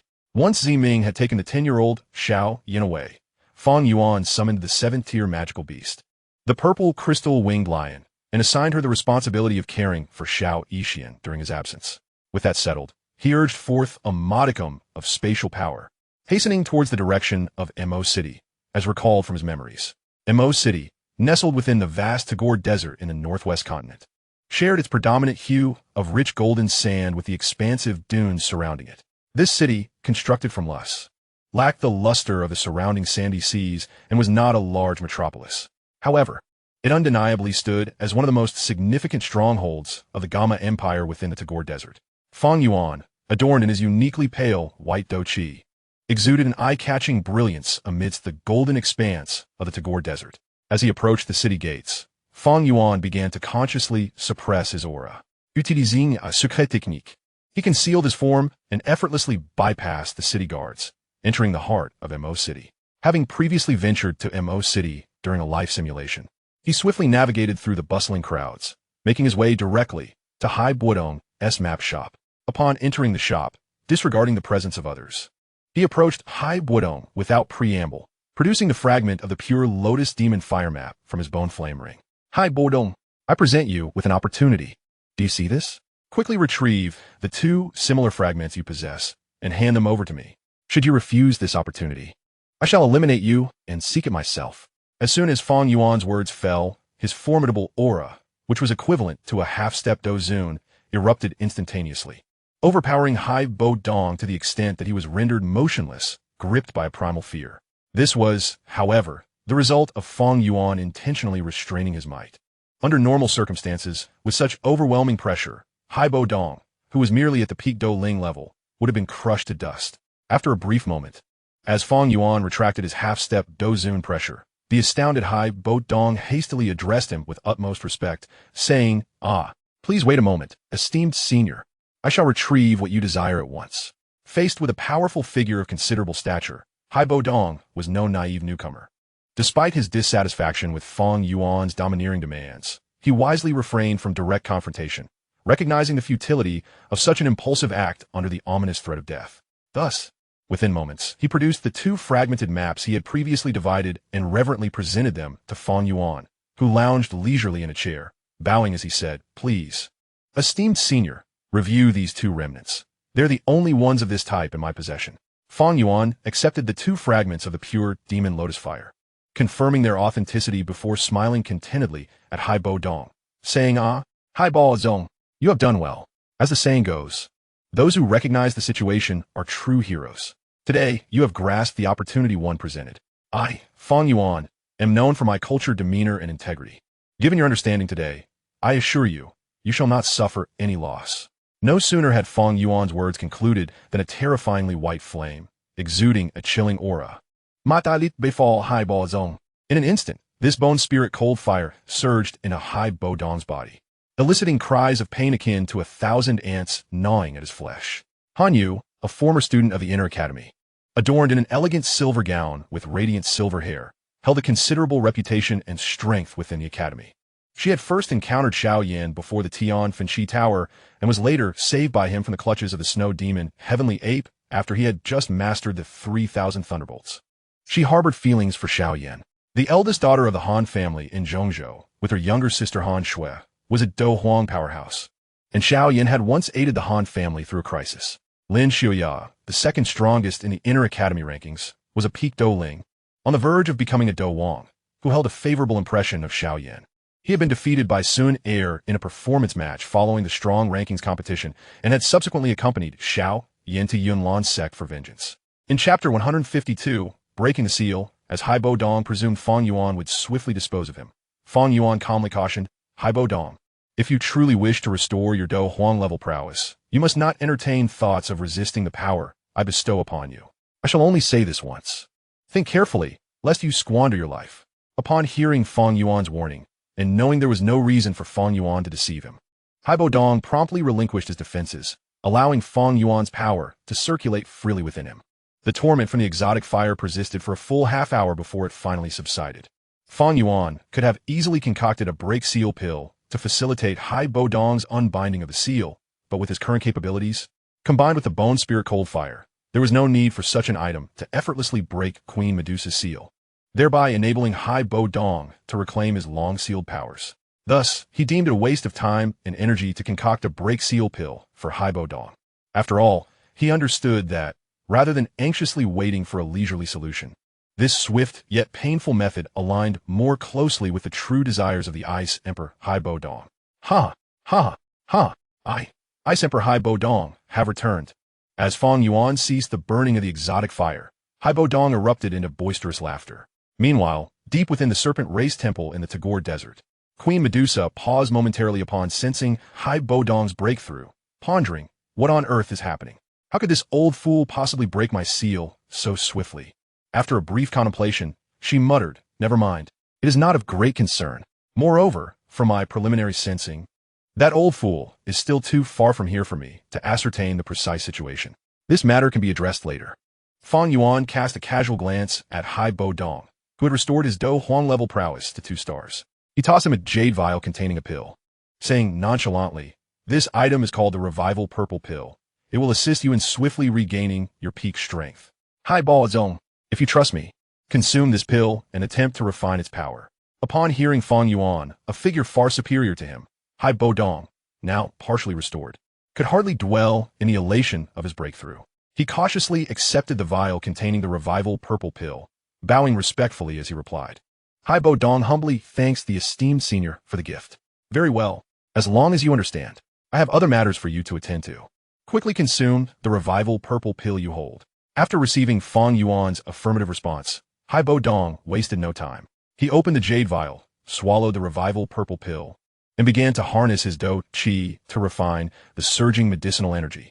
Moments later, waves of energy rippled from Hai Bodong's body, only to be effortlessly dissipated by Fang Yuan's Dou Qi. The fluctuations of energy around Hai Bodong swiftly escalated from the level of a 2-star Dou Huang to that of a 5-star Dou Huang. Once Hai Bodong completely regained his peak Dou Qi prowess, he did not linger on thoughts of the past. Instead, he respectfully bowed to Fang Yuan, saying, "Hai Bodong is deeply grateful for your miraculous aid. May I inquire what you wish me to do next? I shall attend to it at once." My purpose in coming here today was merely to forge a benevolent connection with you, Ice Emperor Hai Bodong. To be precise, you are now tasked with finding a child named Qing Lin in Shimo City. She is approximately 7 years old, a descendant of the union between the serpent race and humans. You should be able to locate her with relative ease. Fang Yuan spoke slowly. Upon hearing this, Hai Bodong did not hesitate, responding confidently, "I shall comply with your esteemed directive. Please allow me a moment. I will return shortly."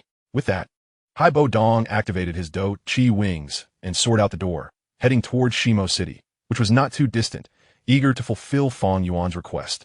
Moments later, while casually studying various advanced alchemical techniques collected by Yao Lao, Fang Yuan noticed 2 figures, one large and one small, approaching. He casually scanned the timid little girl standing beside Hai Bodong with his spiritual power, and with a sense of certainty, he realized that Hai Bodong had successfully accomplished the task he had assigned. "Reporting to you, my lord, I have not failed in my duty. The individual you have just introduced is indeed the young girl I instructed you to bring." Hai Bodong respectfully bowed to Fang Yuan, affirming, "Yes. You have executed my instructions admirably. If you have no further matters at hand, you may return directly to your middle family. The mountains and rivers will bring us together again. I shall not detain you any longer today. Perhaps we shall meet again on another occasion." Upon receiving Fang Yuan's consent, the ever-eager Hai Bodong, who was keen to return to the middle family, refrained from saying much more and promptly bowed his hands in salute, stating, "Indeed, Senior Fang, in that case, I shall take my leave. I hope one day I can repay your kindness." There will be opportunities in the future. Until we meet again." Fang Yuan responded with a gentle smile and returned to Hai Bodong's solemn bow.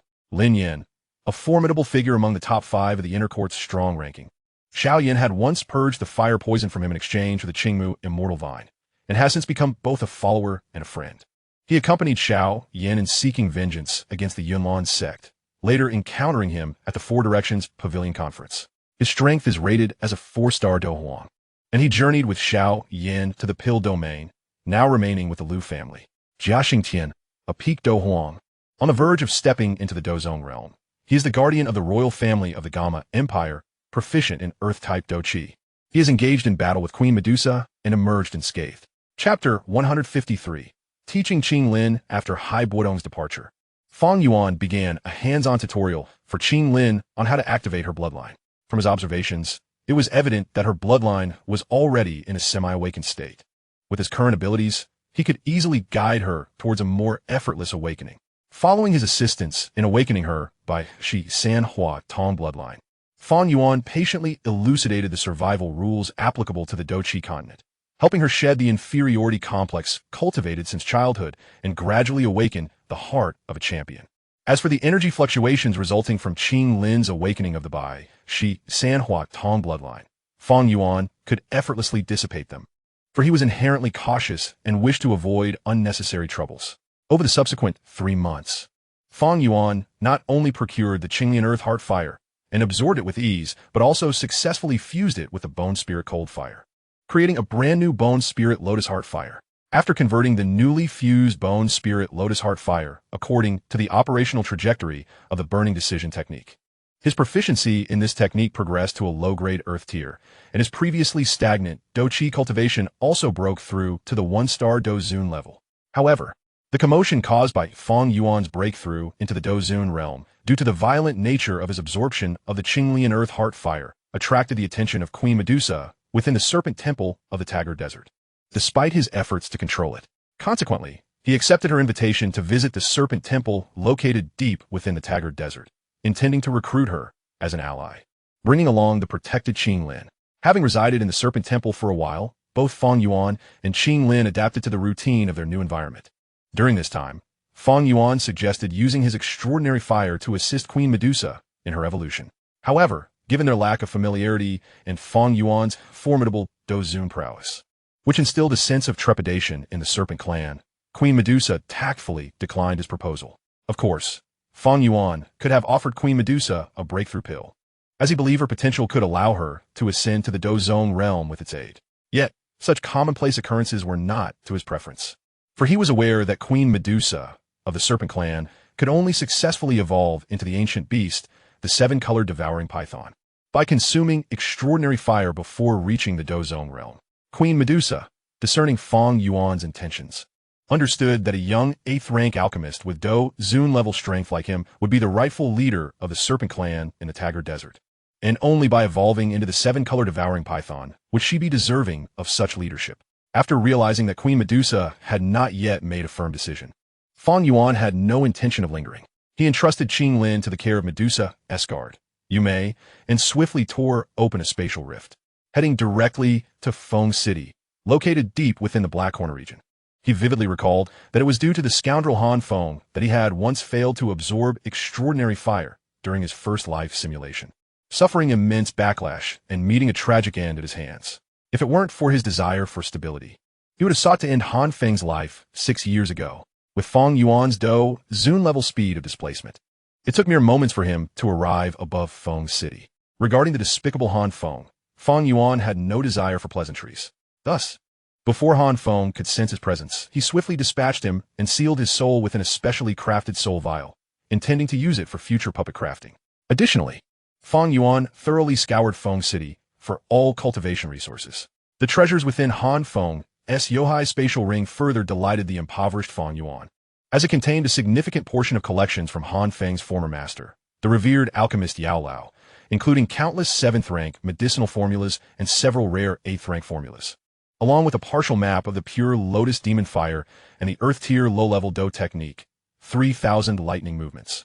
Above all, the most valuable treasures were the 10,000 Beast Cauldron and the Heart Flame of the Extraordinary Fire, generously sponsored by the old dog Han Feng. As Feng Yuan looted the entire Feng City of its cultivation resources, he encountered some audacious individuals who dared to resist the decisions of a Dou Zun powerhouse. For these impertinent beings, the amiable Feng Yuan showed no leniency, swiftly draining their blood essence and soul origin during the resource collection, converting them into the pure magic essence required for his external simulation device during each life simulation. Once Feng Yuan had stripped Feng City bare, he cast a grand formation imbued with spatial power, initiating the fusion of the heart flame of the old dog Han Feng. For a Dou Zun powerhouse like Feng Yuan, consuming a few spare medicinal pills from his spatial ring as assistance would enable him to effortlessly absorb and refine the heart flame. Chapter 154. Pacifying the Black Corner region. Hours later, having mastered the Burning Decision technique, Feng Yuan had completely absorbed the heart flame and integrated it into the technique. Thanks to this, not only did his Dou Qi cultivation break through to the formidable 3-star Dou Zun realm, but the Burning Decision technique, which could absorb various flames for evolution, also ascended from a low-level Earth tier to a high-level Earth tier. After Feng Yuan savored the sweetness of swiftly acquiring magic essence through this method, he resolutely decided to eradicate all the forces within the Black Corner region, with the exception of the Jialan Academy, to prevent extravagance and waste. Without hesitation, Feng Yuan embarked on his journey from Maple City, dedicating several months to obliterating the likes of the Black Skull Tomb, the Kuei Wolf Gang, the Beast Taming Sect, the Demon Blade Sect, the 8 Gates, the Earth Flame Sect, the Blood Sect, the Rakshasa Sect, the Mad Lion Gang, the Heavenly Een Sect, the Black Emperor Sect, and the Demon Flame Valley, insignificant forces devoid of even a Dou Zun-level expert. Naturally, the protracted time he spent subduing these inferior factions was largely due to Feng Yuan's cultured and affable demeanor. Upon arriving at each faction's stronghold, he would systematically scour their treasury for all cultivation resources as well as the spatial rings on their persons. Such ruthless tactics inevitably incited the ire of these arrogant local powers. Thus, despite Feng Yuan's formidable strength comparable to that of a Dou Zun, he occasionally encountered some short-sighted individuals who dared to oppose this embodiment of justice. Certainly, those who displayed such foolishness often met their demise at the hands of Feng Yuan's righteous iron fist the moment they resisted. As for the numerous malevolent Dou Qi experts within the Black Corner region, even if they surrendered voluntarily, Feng Yuan would merely recycle their flesh and blood essence and soul source for his own refined magic essence. According to Feng Yuan's calculations, he nearly annihilated all the forces within the Black Corner region, converting the Dou Qi experts into the fuel required for his magic essence. However, the vast expanse of the Black Corner region housed countless individuals whom Feng Yuan deemed deserving of destruction. Following the eradication of the long-dominant factions, he invested over a year to thoroughly cleanse the remaining remnants of evil. His prolonged efforts were due to his reluctance to employ indiscriminate slaughter through high-level techniques. Each time he eliminated one of the innumerable small malignant factions in the Black Corner region, he meticulously assessed their societal threat before wielding his righteous fist for humanitarian obliteration. During this period, perhaps due to Feng Yuan's remarkable contributions in the Black Corner region, even the esteemed elder Su Qian of Jialan Academy personally engaged in friendly exchanges with him. Upon confirming that Feng Yuan harbored no ill intentions towards their academy and was willing to offer protection within his means, Elder Su Qian not only began to fervently support Feng Yuan's endeavors, but also extended multiple warm invitations for him to visit the outer court of Jialan Academy. Naturally, Feng Yuan, preoccupied with traversing the Black Corner region and saving the world, graciously declined Su Qian's invitations. After Feng Yuan dismantled the majority of malevolent forces within the Black Corner region, the rewards he reaped were substantial. During this time, he frequently encountered Xiao Yan, who was honing his skills in the Black Corner region. To further refine Xiao Yan's survival abilities, Feng Yuan set certain targets for him while simultaneously purging various evil factions. Under Feng Yuan's encouragement, Xiao Yan made remarkable progress, achieving the rank of a 1-star Dou Ling at just 12 years of age, along with 5th-tier alchemy skills. Additionally, Feng Yuan had recently provided him with a high-tier Earth-level technique, the Xian Huiju, along with an array of profound and Earth-level techniques. In actual combat, Xiao Yan's fighting prowess was now on par with that of a typical Dou Wang. However, due to Xiao Yan's lack of exotic fire, he still relied on luck to defeat opponents of ordinary lineage. As for Ziming, who initially possessed a 1-star Dou Zong strength, he made tremendous advancements under Feng Yuan's abundant resources, now having broken through to the 4-star Dou Zong realm. Moreover, after Feng Yuan consumed the blood essence of the celestial corpse of a heavenly demon phoenix, which had once possessed half-step Dou Zun level power, he did not experience an immediate elevation in strength, but did solidify his foundation, thereby significantly enhancing his future cultivation speed and breakthrough potential. Mu Gu, an 8th-tier alchemist, 3-star Dou Zun, a respected elder in the Soul Hall, and highly regarded by the Hall Master. Previously a disciple of Han Shanshan alongside Yao Chun, he was expelled for using live humans in alchemy. He once clashed with Yao Chun in the light and shadow space over the flame technique, attempting to frame Han Feng against Yao Chun, and repeatedly pursued Xiao Yan to seize exotic fire and the flame technique, but to no avail. He was commissioned by the Hall Master to seize the 3,000 flame fire during the alchemy conference, having previously possessed the Sea Heart Flame gifted by Han Feng, which was subsequently killed by Xiao Yan.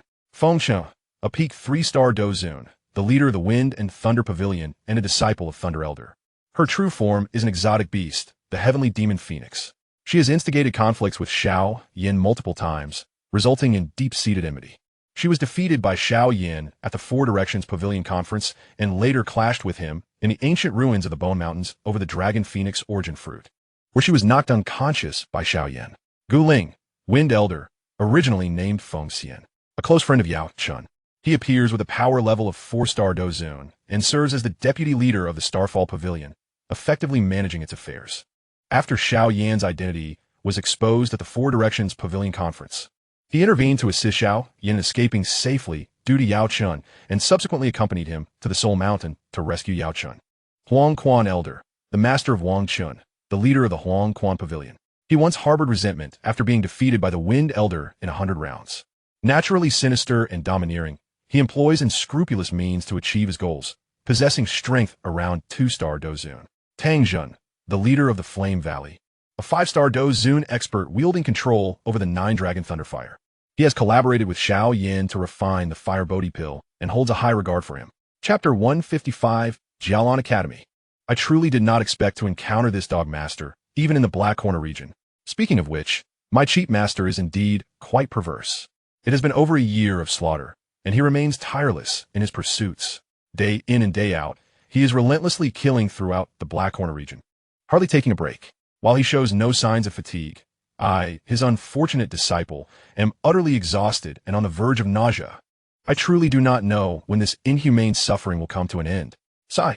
Ever since I foolishly followed this dogmaster when I was 4 years old, I never anticipated he would deny me even a single chance to return home and restrict my freedom. However, if I am fortunate, I can now directly defeat Dou Wang experts. Just thinking about it fills me with a slight thrill. At this thought, despite his youth, Xiao Yin, who had grown to 5 feet tall due to prolonged rigorous training, could not help but reveal a highly satisfied smile. Just then, a sharp figure suddenly appeared beside the laughing Xiao Yin. Little Yin, you've indeed become clever. You now only dare to curse me in your heart when no one is around. Hearing Feng Yuan's words, Xiao Yin, who had been taught humility countless times, immediately chuckled and replied, Master, you have worked hard. Smooth-tongued. Feng Yuan snorted softly and continued, Where is Ziming? As soon as Feng Yuan's words fell, Ziming appeared before him, kneeling respectfully with one knee on the ground. Reporting to Master, Ziming is here. Please command as you wish. Ziming. We have harvested nearly everything in this place. I will be leaving shortly. In the future, all forces in the Black Corner region, except for Jialan Academy, will be managed by those who are sensible among them, providing me with tribute on time. Feng Yuan paused, and then added nonchalantly, I am too lazy to manage Xiao Yin anymore. You should take this little one to the Outcloud Empire for some practical experience. In the shadowy domain of the Black Corner, we have reaped the harvest for an extended period. Thus, I need not provide the corresponding cultivation resources. I trust you have sufficient for your needs. Servant Ziming, I shall adhere strictly to my master's commands. As Feng Yuan's words fell, Ziming, who had long been captivated by Feng Yuan's formidable prowess and generosity, immediately bowed respectfully in response, saying, Understood. Go forth and carry on. Should any mishap arise, I shall shield you. Observing this, Feng Yuan merely offered a nonchalant reply. Familiar with Feng Yuan's ever-shifting decisions, Xiao Yin, having grown accustomed to such fluctuations, refrained from any rebellious gestures and willingly followed his uncle Ziming away. Once Xiao Yin had departed with Ziming, Feng Yuan, with the assistance of the Jialan Academy, dedicated several days to establishing the detailed management protocols for the only 2 superpowers in the Black Corner, namely the Demon Yuan sect. The personnel in charge primarily comprised obedient individuals from the Black Corner, to ensure that the currently underpowered management of the Demon Yuan sect could suppress any intruding ne'er-do-wells in his absence. Feng Yuan specifically left behind a substantial number of Dou Emperor-level humanoid puppets and 9 Earth puppets with Dou zone combat capability. Moreover, due to the flames employed by Feng Yuan being considerably more potent than the exotic fire catalyzed by Xiao Yan's Dou Qi in the original narrative, the 2 venerable elders, Jin and Yin of the Black Corner, alongside the Grand Elder Feng Yin from the Demon Flame Valley, were directly refined into 4 Earth puppets possessing 2-star Dou zone combat strength through Feng Yuan's Dou Qi-activated exotic fire. The formidable Blacklist powerhouse, Ban Lao, with 7-star Dou Emperor-level strength, and the 2nd and 3rd elders of the Demon Flame Valley were transformed into 3 Earth puppets, each endowed with 1-star Dou zone combat strength. As for Mo Tianxing, the master of the Black Emperor sect, who possessed 3-star Dou zone strength, and Mo Laogui, the leader of the Demon Flame Valley, with 6-star advanced Dou zone strength, they were refined into 2 Earth puppets with 5-star and 8-star advanced Dou zone combat capabilities, respectively. Additionally, dozens of humanoid puppets boasting Dou Emperor-level strength were crafted from the high-ranking members of various Black Corner factions that Feng Yuan had obliterated over the past year. Aside from the Jialan Academy, there existed a substantial number of alchemists within the Black Corner, and those willing to submit to Feng Yuan were graciously welcomed into his fold. Conversely, those who dared to resist were transformed into fuel for Feng Yuan's burgeoning soul power, with the aid of his auxiliary demon god simulator. Each life simulation required pure demon essence. Amidst this considerable accumulation of resources, Feng Yuan spent merely over a year without utilizing the demon god simulator, even once. Yet he remarkably advanced his Dou Qi cultivation by an entire star, breaking through to the 4-star Dou Zone realm. His soul power, too, surged to the mid-stage of the soul realm due to the selfless contributions of abundant fuel. Regarding the falling heart flame from the Jialan Academy, Feng Yuan, having gathered the majority of resources from the Black Corner and some treasures from the Academy, managed to assemble a collection of top-tier materials that had flowed into the Black Corner from the Central Continent, successfully concocting 2 8-grade tricolored breaking respect pills, which he bestowed upon the 2 venerable elders. Furthermore, with the young form of the falling heart flame from the Flame Sovereign and a pinnacle 7-grade Zone G pill given to Grand Elder Su Qian, Feng Yuan successfully exchanged for the falling heart flame from the Jialan Academy. The reason Feng Yuan was willing to expend such a considerable price to silence Grand Elder Su Qian and the 2 venerable elders stemmed from his current status as a mere 4-star Dou Zone without a backing. Offending the semi-holy elder of the Thunder Clan, Mang Tianqi, would only invite unnecessary troubles. Moreover, should the Jialan Academy's power significantly strengthen, their robust support would allow the Demon Yuan sect, which he does not manage frequently, to better consolidate the cultivation resources of the entire Black Corner. After successfully merging with the Falling Heart Flame and integrating it into the Burning Technique, Feng Yuan not only broke through to the 6-star Advanced Dou Zone realm, but also acquired a quasi-heavenly technique. This indicated that, even before reaching the true Dou Sheng realm, his path of cultivation would remain unobstructed, even without obtaining new exotic flames to devour. Before departing the Black Corner, Feng Yuan specifically took with him a celestial puppet crafted from the corpse and soul of Dmo Laogui, serving as his guardian. After undergoing the baptism of 2 5-colored pills and several ordinary pills he had refined over the past year, this puppet, originally possessing only 8-star Dou Zone strength, had successfully ascended to a formidable 2-star Dou Zone combat strength celestial puppet. Naturally, Feng Yuan would not allow such Dou Zone level strength to languish in the Black Corner, but chose to keep it by his side for greater utility. As for the new body the Flame Sovereign had requested, Feng Yuan decided to postpone that matter due to a lack of suitable materials at present. After all, he was not Xiao Yan. Ensuring that the resurrected Yao Tian fire possessed even greater strength would necessitate finding sufficiently good materials to forge a new body for the Flame Sovereign. Only with a powerful Flame Sovereign as a capable ally could Feng Yuan better strategize his future. Having unified the majority of the Black Corner, Feng Yuan also procured the Bodhi transformation body from the Black Emperor sect. As for the true techniques of the Demon Flame Valley, along with various Earth-level Dou techniques and methods, these too were acquired by Feng Yuan. However, it was somewhat lamentable that despite scouring the entire Black Corner, he could not locate a single 7-tier Demon Scorpion Dragon Beast core, which left him pondering the stark scarcity of resources in the Black Corner for a Dou Zone powerhouse, such as himself. After all, even the materials for refining 2 8-grade tricolored breaking respect pills required assistance from the Jialan Academy to gather. It was thanks to his exceptional skills, honed from absorbing the fragments of Yao Lao's soul, that he succeeded consecutively. Otherwise, he would still be uncertain about when he could once again procure the necessary materials for refining 8-grade tricolored breaking respect pills. After some time, Feng Yuan rose and departed for the Serpent Queen's palace, intending to negotiate further with her regarding the use of her Serpent Clan's secret methods to facilitate the evolution of exotic flames. As was his nature, he had never intended to linger long within the sacred hall of the Serpent Clan. Queen Medusa, may I inquire if you have contemplated my suggestion from 2 years ago? Upon entering the Serpent Queen's palace, Feng Yuan straightforwardly articulated his intentions to Queen Medusa. Returning to you, esteemed elder, I have thoroughly considered your proposition from 2 years ago. To avoid delaying your time, I implore you to commence at once. The Serpent Queen, upon receiving Feng Yuan's unexpected visit, promptly rose to welcome him. Well, it is good that you have come to a decision. Prepare yourself, and once ready, summon me, she replied, her regal presence commanding the room. Feng Yuan waved his hand in acknowledgement, saying, I appreciate your consideration, esteemed elder. I shall take my leave for now. As his words lingered in the air, the Serpent Queen swiftly departed from the grand hall of the palace, her serpentine form gliding with grace. After her exit, Fang Yuan wasted no time, utilizing his instantaneous movement to settle comfortably upon the throne just vacated by Queen Medusa. The serpent guards flanking the palace, having long grown accustomed to such audacious behavior, merely observed in silence. From the world of Dou Qi, strength was the ultimate authority. Shortly thereafter, the Serpent Queen, fully prepared, utilized a secretive communication method to invite Fang Yuan into the depths of the Serpent Clan's palace, ready to assist in the evolution of exotic flames. After hearing Queen Medusa's message, Fang Yuan didn't hesitate and directly tore open a spatial crack. Then quickly shuttle along the temporarily open space channel to the underground palace below the Serpent Clan Palace, which is specifically used to store the Ice Spirit Cold Spring. After meeting Queen Medusa, the kind-hearted Fang Yuan directly gave her a few pills to assist in devouring the strange fire and help her evolve better.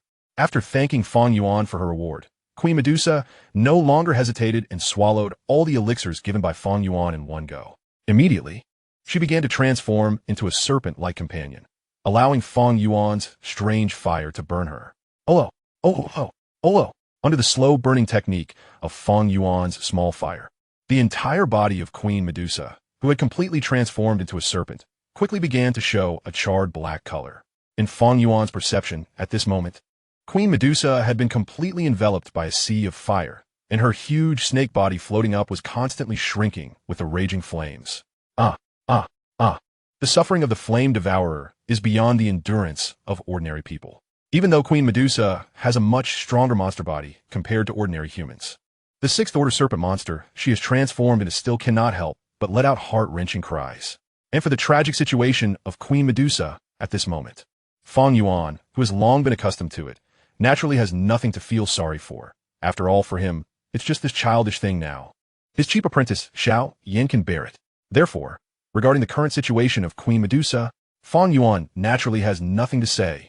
After all, in the eyes of someone like him who practices, if he can't withstand even this small test, then he doesn't even have the qualification to be a tool person for other sources. After about a few hours, accompanied by a thunderbolt containing rainbow energy, Queen Medusa's incredibly large snake body completely turned into a charred black color. And just a moment later, from the location of Queen Medusa's snake body, suddenly burst out a dazzling rainbow. At the same time, Queen Medusa's huge snake body, which was originally in a state of silence, suddenly gave birth to a powerful vitality.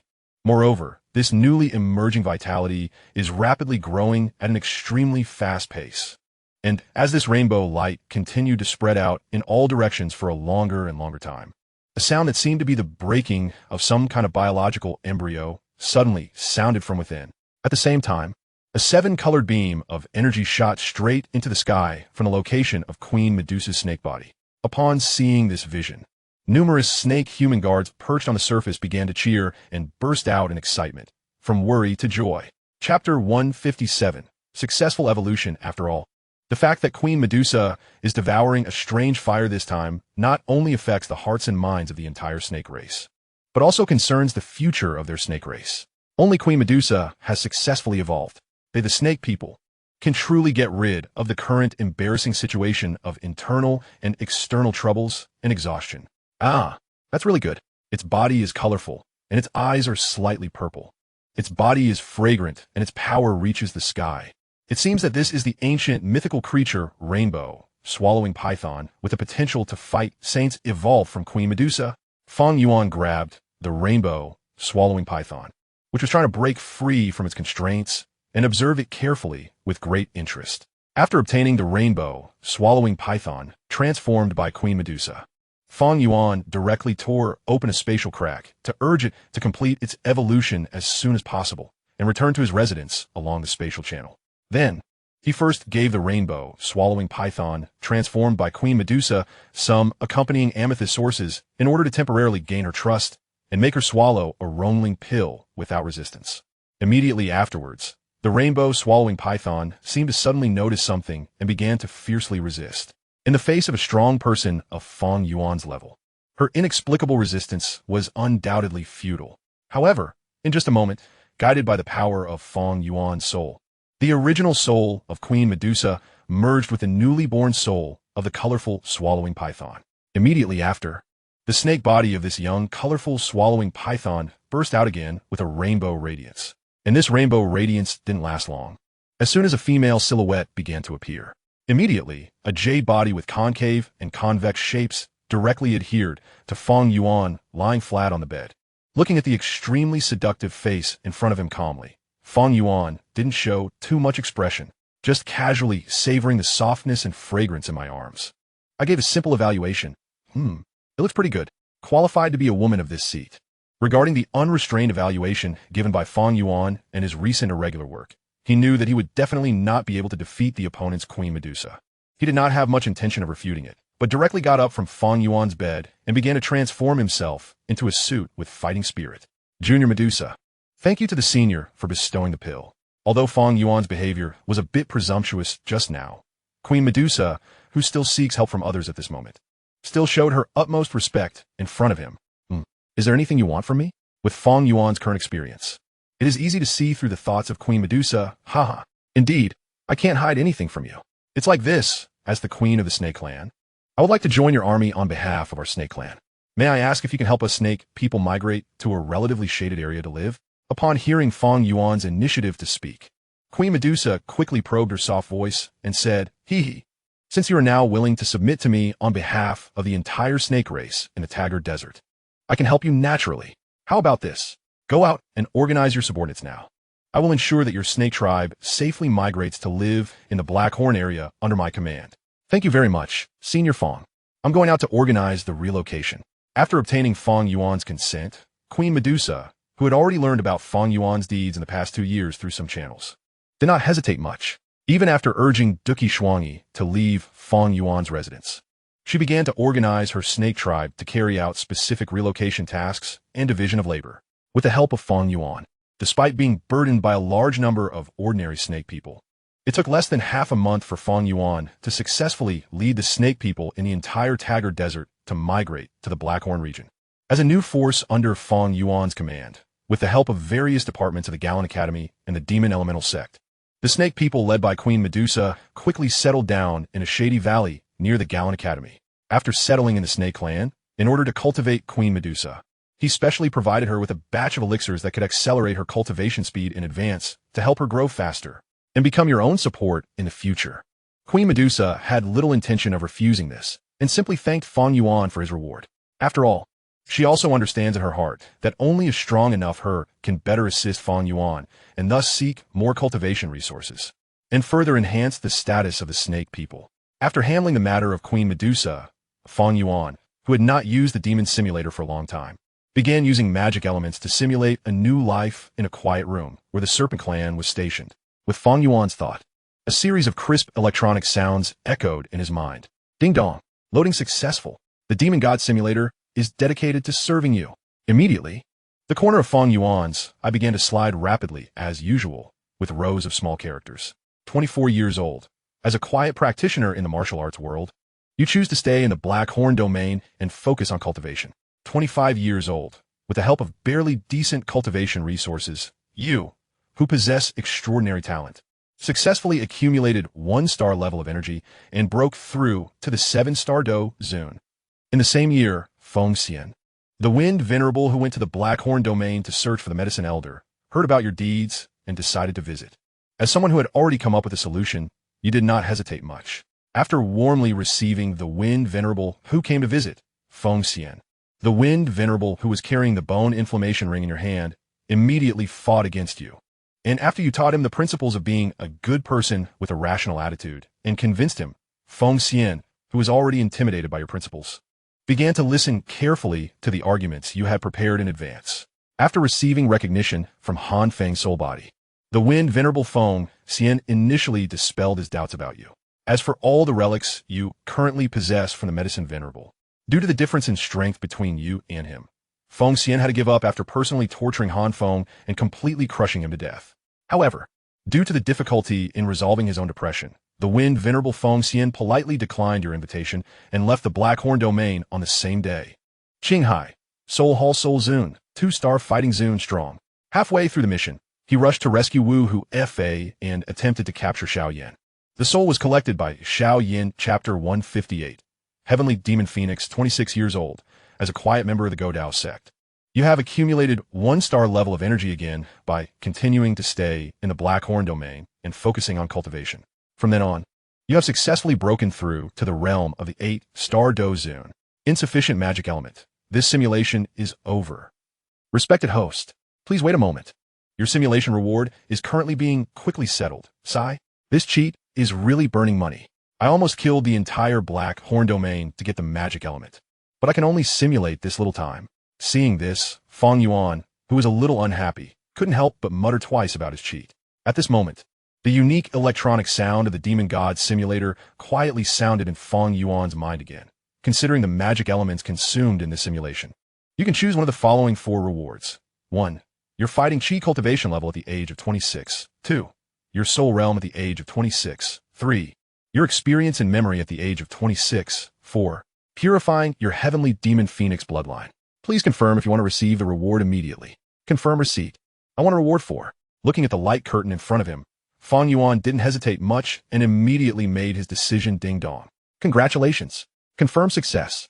Your reward for is being rapidly distributed. Please prepare the materials you need to consume. The reason why Feng Yuan didn't want the 8th level Dou Qi cultivation of the 8-star Dou Zone, but chose the purified bloodline reward for is naturally because only this choice can bring more significant convenience to his future cultivation. After all, his talent is quite abnormal.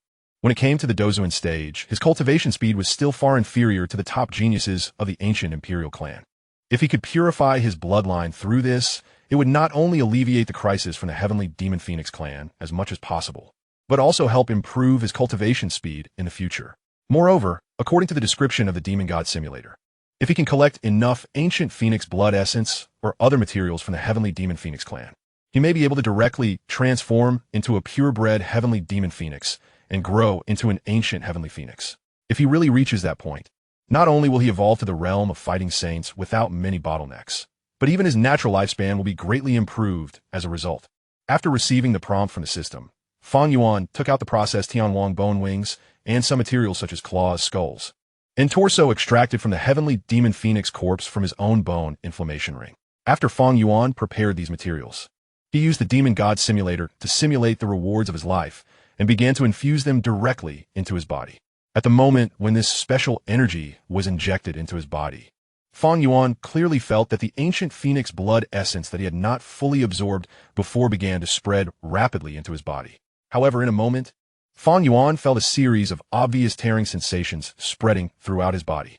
Immediately, under the traction of some special force, all the materials on the celestial demon phoenix bodies surrounding Feng Yuan began to float out of thin air and directly merge into the surface of Feng Yuan's body.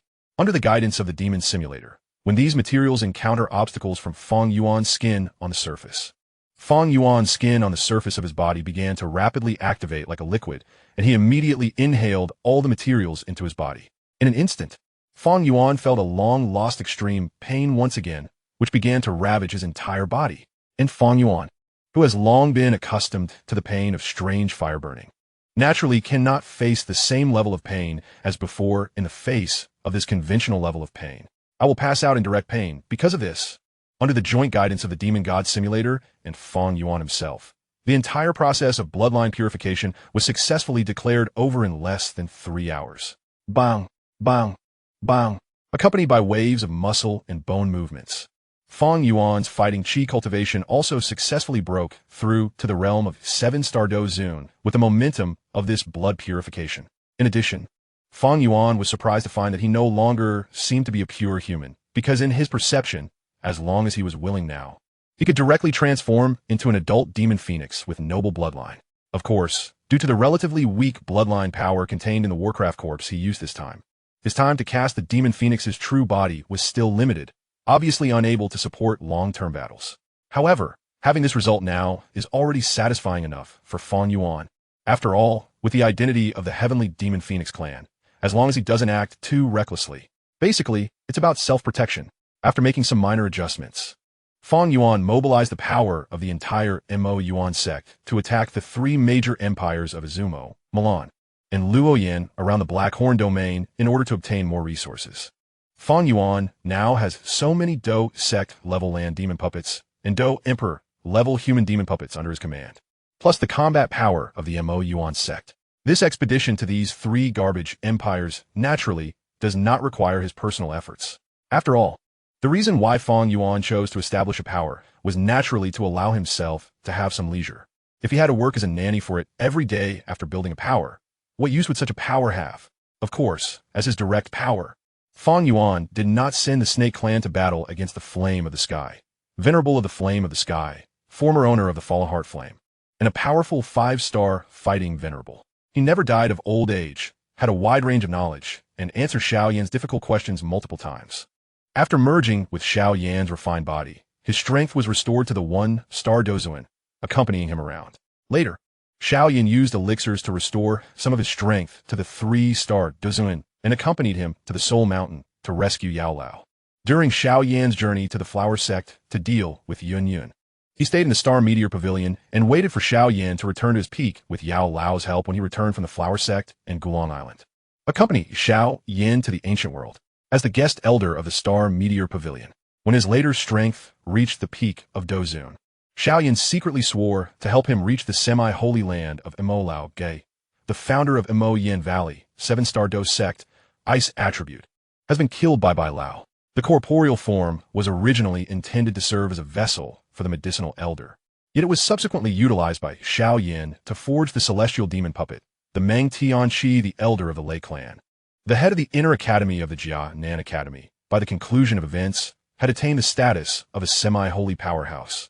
Relishing the freedom of wandering the world, he had encountered Xiao Yan at the Void Thunder Pool in Zhongzhou and had aided him during the emergence of the ancient clan. Emoya, the young master of the Black Emperor sect, a 6-star Do Huang, harbored feelings for the little medical fairy. However, during an attempt to ingratiate himself, he fell victim to a covert poisoning scheme orchestrated by Zi Yin and the little medical fairy.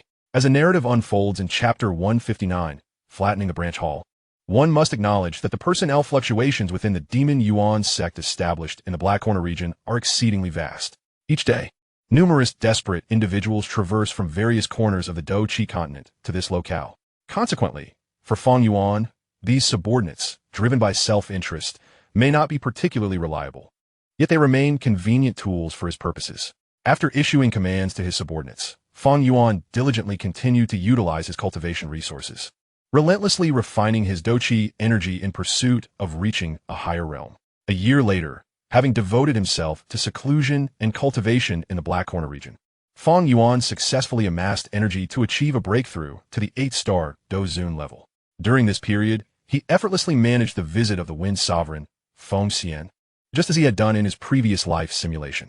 Moreover, with the concerted efforts of the Demon Yuan sect, the 3 great empires surrounding the Black Corner region, Xi'an, Milan, and Luoyan, had entirely succumbed to its control. In the following year, in order to better consolidate his newly acquired dominion, Fang Yuan refrained from launching further offensives against the remaining empires of the Northwest continent. Instead, he opted to temporarily enforce military discipline to facilitate future expansions. He also transformed the newly acquired cultivation and population resources into pure Demon Yuan, preparing thoroughly for his next use of the Demon God simulator for life simulations. By the age of 26, Fang Yuan not only completed another stellar energy accumulation, breaking through to the 9-star Dozun realm, but also leveraged a significant amount of pure soul essence to directly ascend to the late stage of the spirit realm. Subsequently, feeling the pinch of insufficient resources, Fang Yuan resolved to take a risk and personally visit the Heavenly Serpent Empire to meet the Dozun powerhouse of the Heavenly Serpent Manor. Before venturing to the Heavenly Serpent Empire, he decided to make a detour to the Tianxin Empire's Tianzong Gorge, aiming to farm souls at the branch hall of the Soul Palace. The Tianxin Empire, situated in the southeastern corner of the northwest continent, is separated from the central region of Zhongzhou by a sea, making it quite distant from the Black Corner region, even with Fang Yuan's ability to traverse spatial channels. It took him a fortnight to arrive at Tianzong Gorge, a delay partly attributed to his unfamiliarity with the area. During his journey, seeking to alleviate the boredom, Fang Yuan engaged in numerous acts of kindness, collecting a fair amount of soul essence and flesh essence to convert into pure Demon Yuan. Before entering the Soul Palace branch hall, he took the precaution of donning a high-grade black robe with stealth properties from his storage ring and used secret techniques to alter his appearance. After all, his intention for infiltrating the Soul Palace was to engage in acts of benevolence while maintaining anonymity. Moments later, with a mere flick of his Dou Qi, He swiftly annihilated 6 Soul Palace Elders and their accompanying dozen or so Dou Zone Guards without even employing any techniques. Following this, he erased the soul marks from the spatial rings of these Soul Palace lackeys, collecting their contents with ease. Once he successfully infiltrated the main hall of the Soul Palace branch, Feng Yuan conducted a thorough search, but discovered only a few Dou Huang-level soul entities affiliated with the Soul Palace. To ensure that no information leaked, he diligently captured these weaker soul entities. Subsequently, he converted the collected souls into a substantial amount of pure demon yuan and carefully digested the fragmented memories they contained, thereby uncovering the locations of all the soul essence stored within the branch hall. After securing the soul essence and all valuable cultivation resources from the branch hall, Feng Yuan took care to obscure his traces before tearing open a spatial rift and heading toward the direction of the Heavenly Serpent Manor. Days later, having distanced himself from the Tianxin Empire, Feng Yuan decided to first assimilate all the soul essence acquired from the Soul Palace branch before proceeding to the Heavenly Serpent Manor to create upheaval. Given the immense quantity of soul essence he needed to absorb, it took him half a month to successfully complete this task, allowing him to break through to the pinnacle of the spirit realm. Following a brief period of rest, Feng Yuan tore open another spatial rift and continued his journey toward the location of the Heavenly Serpent Manor.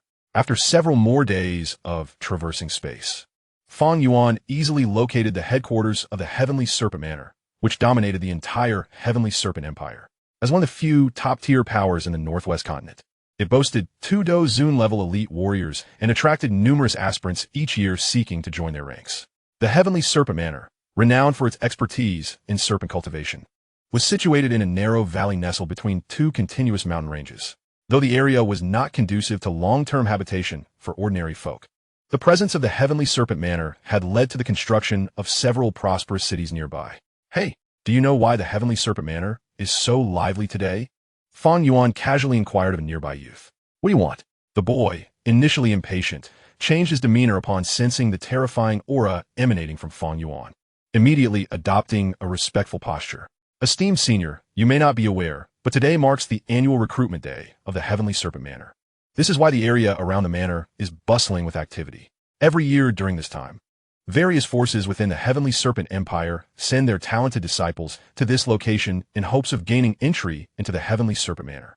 Tang Huoya, the daughter of Tang Zhen, the Lord of the Burning Flame Valley, held a favorable view of Xiao Yin after he saved her life by refining the fire Bodhi. Chapter 160.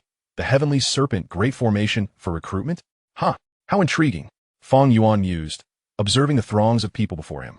It appears the Heavenly Serpent Manor is truly thriving, another treasure trove of fortune, as a top-tier power with Dou Zun guardians. The Heavenly Serpent Manor's reputation resonated far and wide across the Heavenly Serpent Empire, drawing countless aspiring talents from neighboring nations each year, all seeking the opportunity to leap into the Dragon's Gate. After dismissing the youth, Feng Yuan leisurely continued forward. Before the Heavenly Serpent Manor, a seemingly endless line of individuals awaited their turn, with some having queued for over half a month, unwilling to leave, underscoring the significance they placed on joining the Heavenly Serpent Manor. As Feng Yuan approached the long queue, the disciples of the Heavenly Serpent Manor, noticing his opulent attire and extraordinary demeanor, courteously advised him, "Sir, please hold. If you wish to join our Heavenly Serpent Manor, you must queue here. No exceptions are allowed." In response, Feng Yuan merely smiled and shook his head. "Ah, young one, do not overthink it. I am not here today to seek apprenticeship at your Heavenly Serpent Manor." Before his words could fully dissipate, Feng Yuan refrained from further discourse and once more tore open a spatial rift, traversing effortlessly through the hastily established spatial passage to position himself at the forefront of the entire group. Alarm bells rang. A formidable Dou Zun expert had emerged. "Quickly, send out a signal to notify the sect." The disciples of the Heavenly Serpent Manor assigned to reception were initially taken aback, their faces a canvas of astonishment. However, being well-trained personnel, they swiftly overcame their shock and initiated a distress signal. As this significant upheaval unfolded, those seeking to apprentice themselves soon sensed the gravity of the situation and opted to observe the developments before making any decisions regarding their intentions to join the Heavenly Serpent Manor. After all, should a major crisis erupt at the manor, they would need the opportunity to retreat to their sect in haste. Upon witnessing the distress signal in the sky, Many disciples of the Heavenly Serpent Manor became restless, for each Dou Zun expert wielded a terrifying destructive power that was not to be underestimated. Thus, they promptly decided to pause the recruitment process, leaving only a small contingent of ordinary disciples to maintain order, while the majority returned to the sect to await directives from the higher-ups.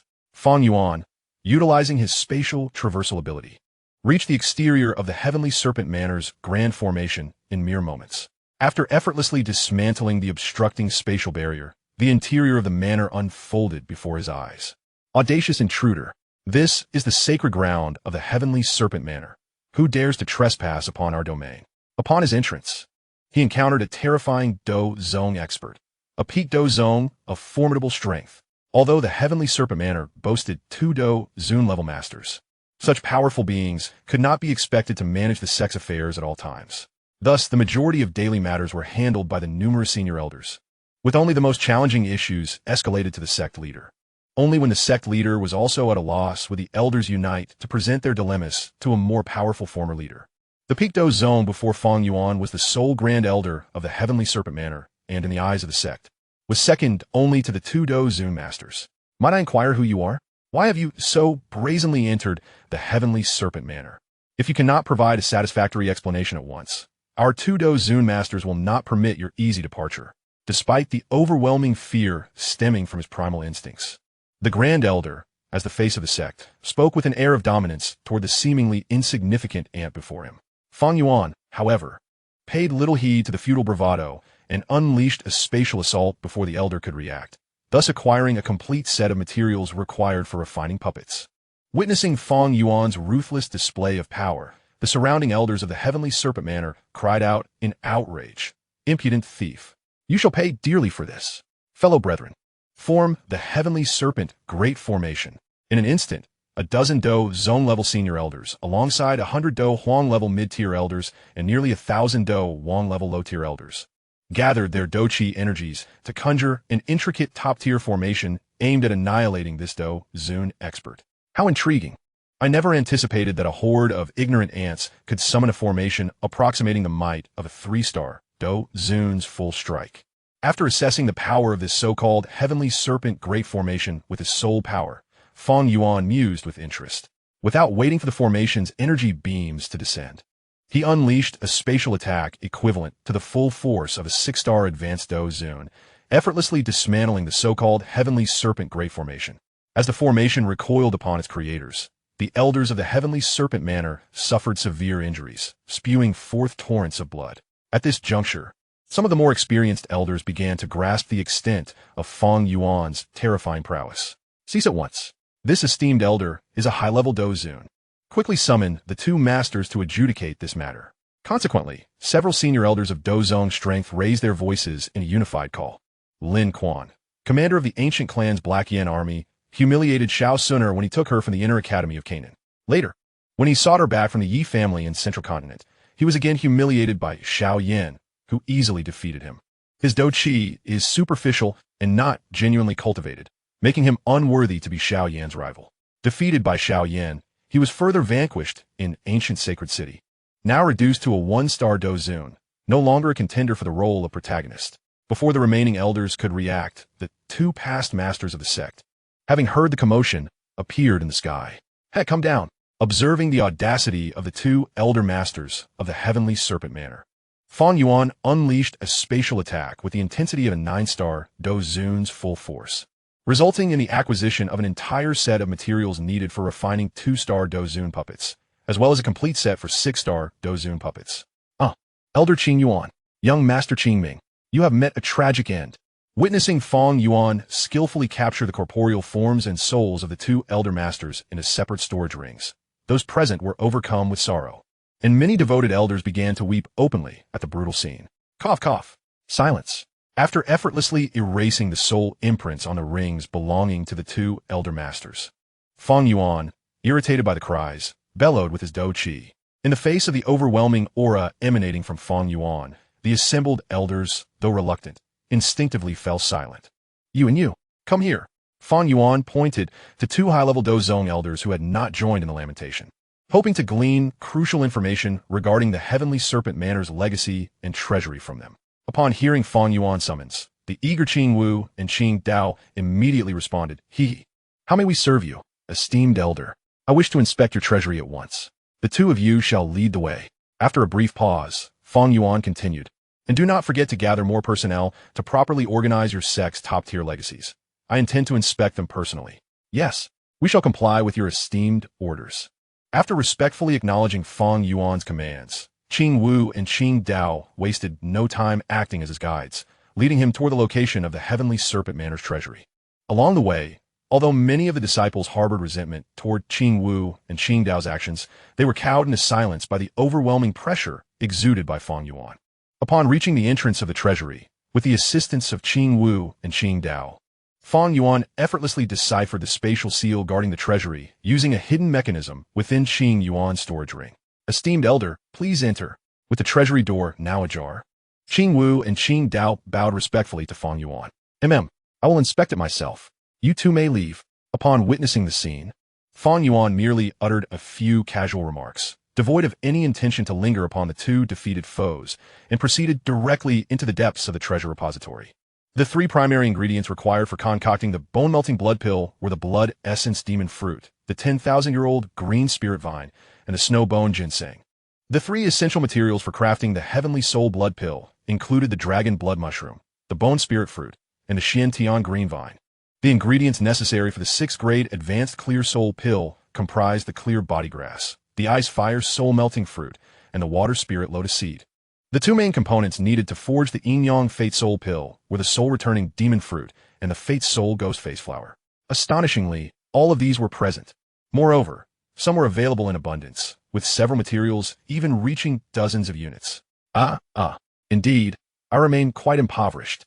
It's truly unexpected that a place guarded by merely 2 Dou Zone powerhouses, the Heavenly Serpent Manor, which holds dominion over a mere fraction of the resources of the Heavenly Serpent Empire, possesses such a plethora of high-grade materials, of which I have scant quantities. After a cursory investigation of the medicinal herbs housed within the Heavenly Serpent Manor's treasury, Fang Yuan could not help but erupt into a satisfied laugh. However, it appeared that there were only a meager few top-tier materials required for the production of 8th-grade pills. What could be the reason for this? Contemplating this, Fang Yuan began to form a preliminary understanding and promptly ceased his hesitations, directly commencing an exploration of the high-level spatial rings belonging to the two heads of the Heavenly Serpent Manor, Qing Yuan and Qing Ming. Indeed, the truly valuable items were cunningly concealed within the rings of these two old dogs. To his delight, one of the rings contained the magic core of a 7th-grade heavenly poison scorpion dragon beast, coupled with the Bodhi transformation birth that he acquired from the Black Emperor sect, and the combination of at least 3 varieties of exotic flames. The materials for the poison pill technique were now assembled. Utilizing his soul power, Fang Yuan meticulously examined the rich treasures within both high-level spatial rings, unable to suppress a smile of satisfaction. The silver and gold elders, a pair of twin brothers, both at the peak of Dou Huang's strength, reputed to be capable of battling Dou Zone when united. They were invited by Han Feng to participate in the invasion of the inner courtyard during the eruption of the Fallen Heart Flame, subsequently joining the Black Alliance to continue their enmity with the Jiannan Academy, clashing multiple times with Su Qian, yet harboring a profound dread of Medusa. Yi Xinlan, a 5th-grade alchemist and a member of one of the 5 great families of the Central States alchemy region, the Yi family, which has gradually declined and lost its position among the Alchemy Tower elders. She sought the assistance of Xiao Yin to help her family regain its status in the Alchemy Tower, accompanying him to the Central State, only to be separated from him during a spatial storm in the wormhole. Upon reuniting with Xiao Yin, she aided him in rescuing the little doctor before returning to the Yi family. Han Feng, nicknamed the Medicine Emperor, a disciple of the rebellious Elder Yao, a peak 6th-grade alchemist. Initially, he appeared at the pinnacle of Dou Huang's strength, wielding the exotic flame, Sea Heart Flame, capable of materializing the flame to seize the burning formula, and colluded with the Soul Palace to slay his master. During the eruption of the Fallen Heart Flame, he amassed a multitude of strong individuals to invade the inner courtyard, but was gravely injured and repelled by Xiao Yan. After a year of confrontation with the Jiannan Academy, his strength advanced to the brink of Dou Zone. In a second encounter with Xiao Yan, his physical body perished, and his soul was absorbed by the Soul Palace, with his assets acquired by Xiao Yan. Subsequently, by offering his sea heart flame to the Soul Palace's esteemed elder, he received a Dou Zone body, merging his soul within to ascend to the Dou Zone realm. He has since been slain once more, and his soul captured, with the sea heart flame now belonging to the Soul Palace. Hua Yun's ancestor, the former master of the Burning Flame Valley and a mid-tier 1-star Dou Saint. Chapter 162. The Heavenly Serpent Saintess. Due to the overwhelming cultivation resources of the Heavenly Serpent Manor, Feng Yuan devoted nearly half a month to converting most of the resources he had no use for into a substantial quantity of pure magic essence. Upon agreeing to bring a child endowed with the bloodline of the Green Serpent's 3 flower eyes, Qing Lin, to the Heavenly Serpent Manor as the Saintess, the previously reluctant elders of the Heavenly Serpent Manor promptly abandoned any thoughts of resistance. They even expressed their desire to invite Feng Yuan to assume the role of the Supreme Elder of the Heavenly Serpent Manor. Feng Yuan understood their actions, for without the presence of a Dou Zone powerhouse, the Heavenly Serpent Manor could not lay claim to the title of a top force in the Northwest continent. Given the substantial resources they now controlled, it was only a matter of time before other factions began to eye them covetously. However, before venturing to the Black Corner region to retrieve Qing Lin, Feng Yuan needed to concoct several clear soul pills to cleanse the remnants of foreign soul energies that lingered after he had devoured a vast number of soul bodies and soul essences from the Soul Palace's branches. With his current alchemical skills, this mere 6th-grade advanced pill took him only a few days to successfully concoct 8 flawless pieces without a single error. With the aid of these 8 clear soul pills, Feng Yuan dedicated several additional days to thoroughly expel the lingering foreign soul energy from the depths of his soul. Afterward, he did not linger long, merely notifying a few senior elders of the Heavenly Serpent Manor who were in close proximity to his meditation chamber, before tearing open a spatial rift and departing from the Heavenly Serpent Manor as premises. The following noon, utilizing the convenience of spatial traversing, Feng Yuan journeyed through the night and arrived at the location of the Magic Essence sect within the Black Corner region. Upon materializing in the loft he previously occupied at the Magic Essence sect, he effortlessly employed his soul power to locate Qing Lin's current position. Subsequently, he tore open another spatial rift and, following the improvised pathway, descended directly before the diligently practicing Qing Lin. "Uncle Feng Yuan, what brings you here?" Upon seeing Feng Yuan, the excited Qing Lin immediately set aside her prior actions. I, Uncle Feng Yuan, am here to take you to a special place. Please hold my hand." The usually taciturn Feng Yuan expressed his intentions directly to Qing Lin. "All right, I understand." Upon receiving Feng Yuan's response, the ever-obedient Qing Lin did not ponder further. Joyfully grasping Feng Yuan's hand and exclaiming, "Good, but you must hold on tight." Before her words could fully resonate, Feng Yuan tore open another spatial rift, and together with Qing Lin, they stepped into the improvised passage, swiftly traversing the spatial realm towards the general direction of the Heavenly Serpent Manor's location. That very night, with Qing Lin in tow, Feng Yuan arrived at a spatial coordinate he had deliberately left behind at the Heavenly Serpent Manor. In the ensuing days, witnessed by the entirety of the Heavenly Serpent Empire, the 11-year-old Qing Lin successfully completed the coronation ceremony for the Saintess, officially becoming the sole Saintess of the Heavenly Serpent Empire, and thus wielding the highest authority within it. To further solidify the power that Qing Lin and he could directly command within the Heavenly Serpent Empire and to facilitate their cultivation, Feng Yuan remained in the Heavenly Serpent Manor for nearly 2 years. During this period, he not only eradicated several malevolent forces within the Heavenly Serpent Empire and neighboring rival empires, but also gathered a substantial amount of magic essence, fortifying both his and Qing Lin's prestige. However, due to Feng Yuan's currently elevated Dou Qi cultivation, despite having accumulated magic essence for over 4 years, he estimated that this amount would only suffice for a brief life simulation using the Magic God Simulator.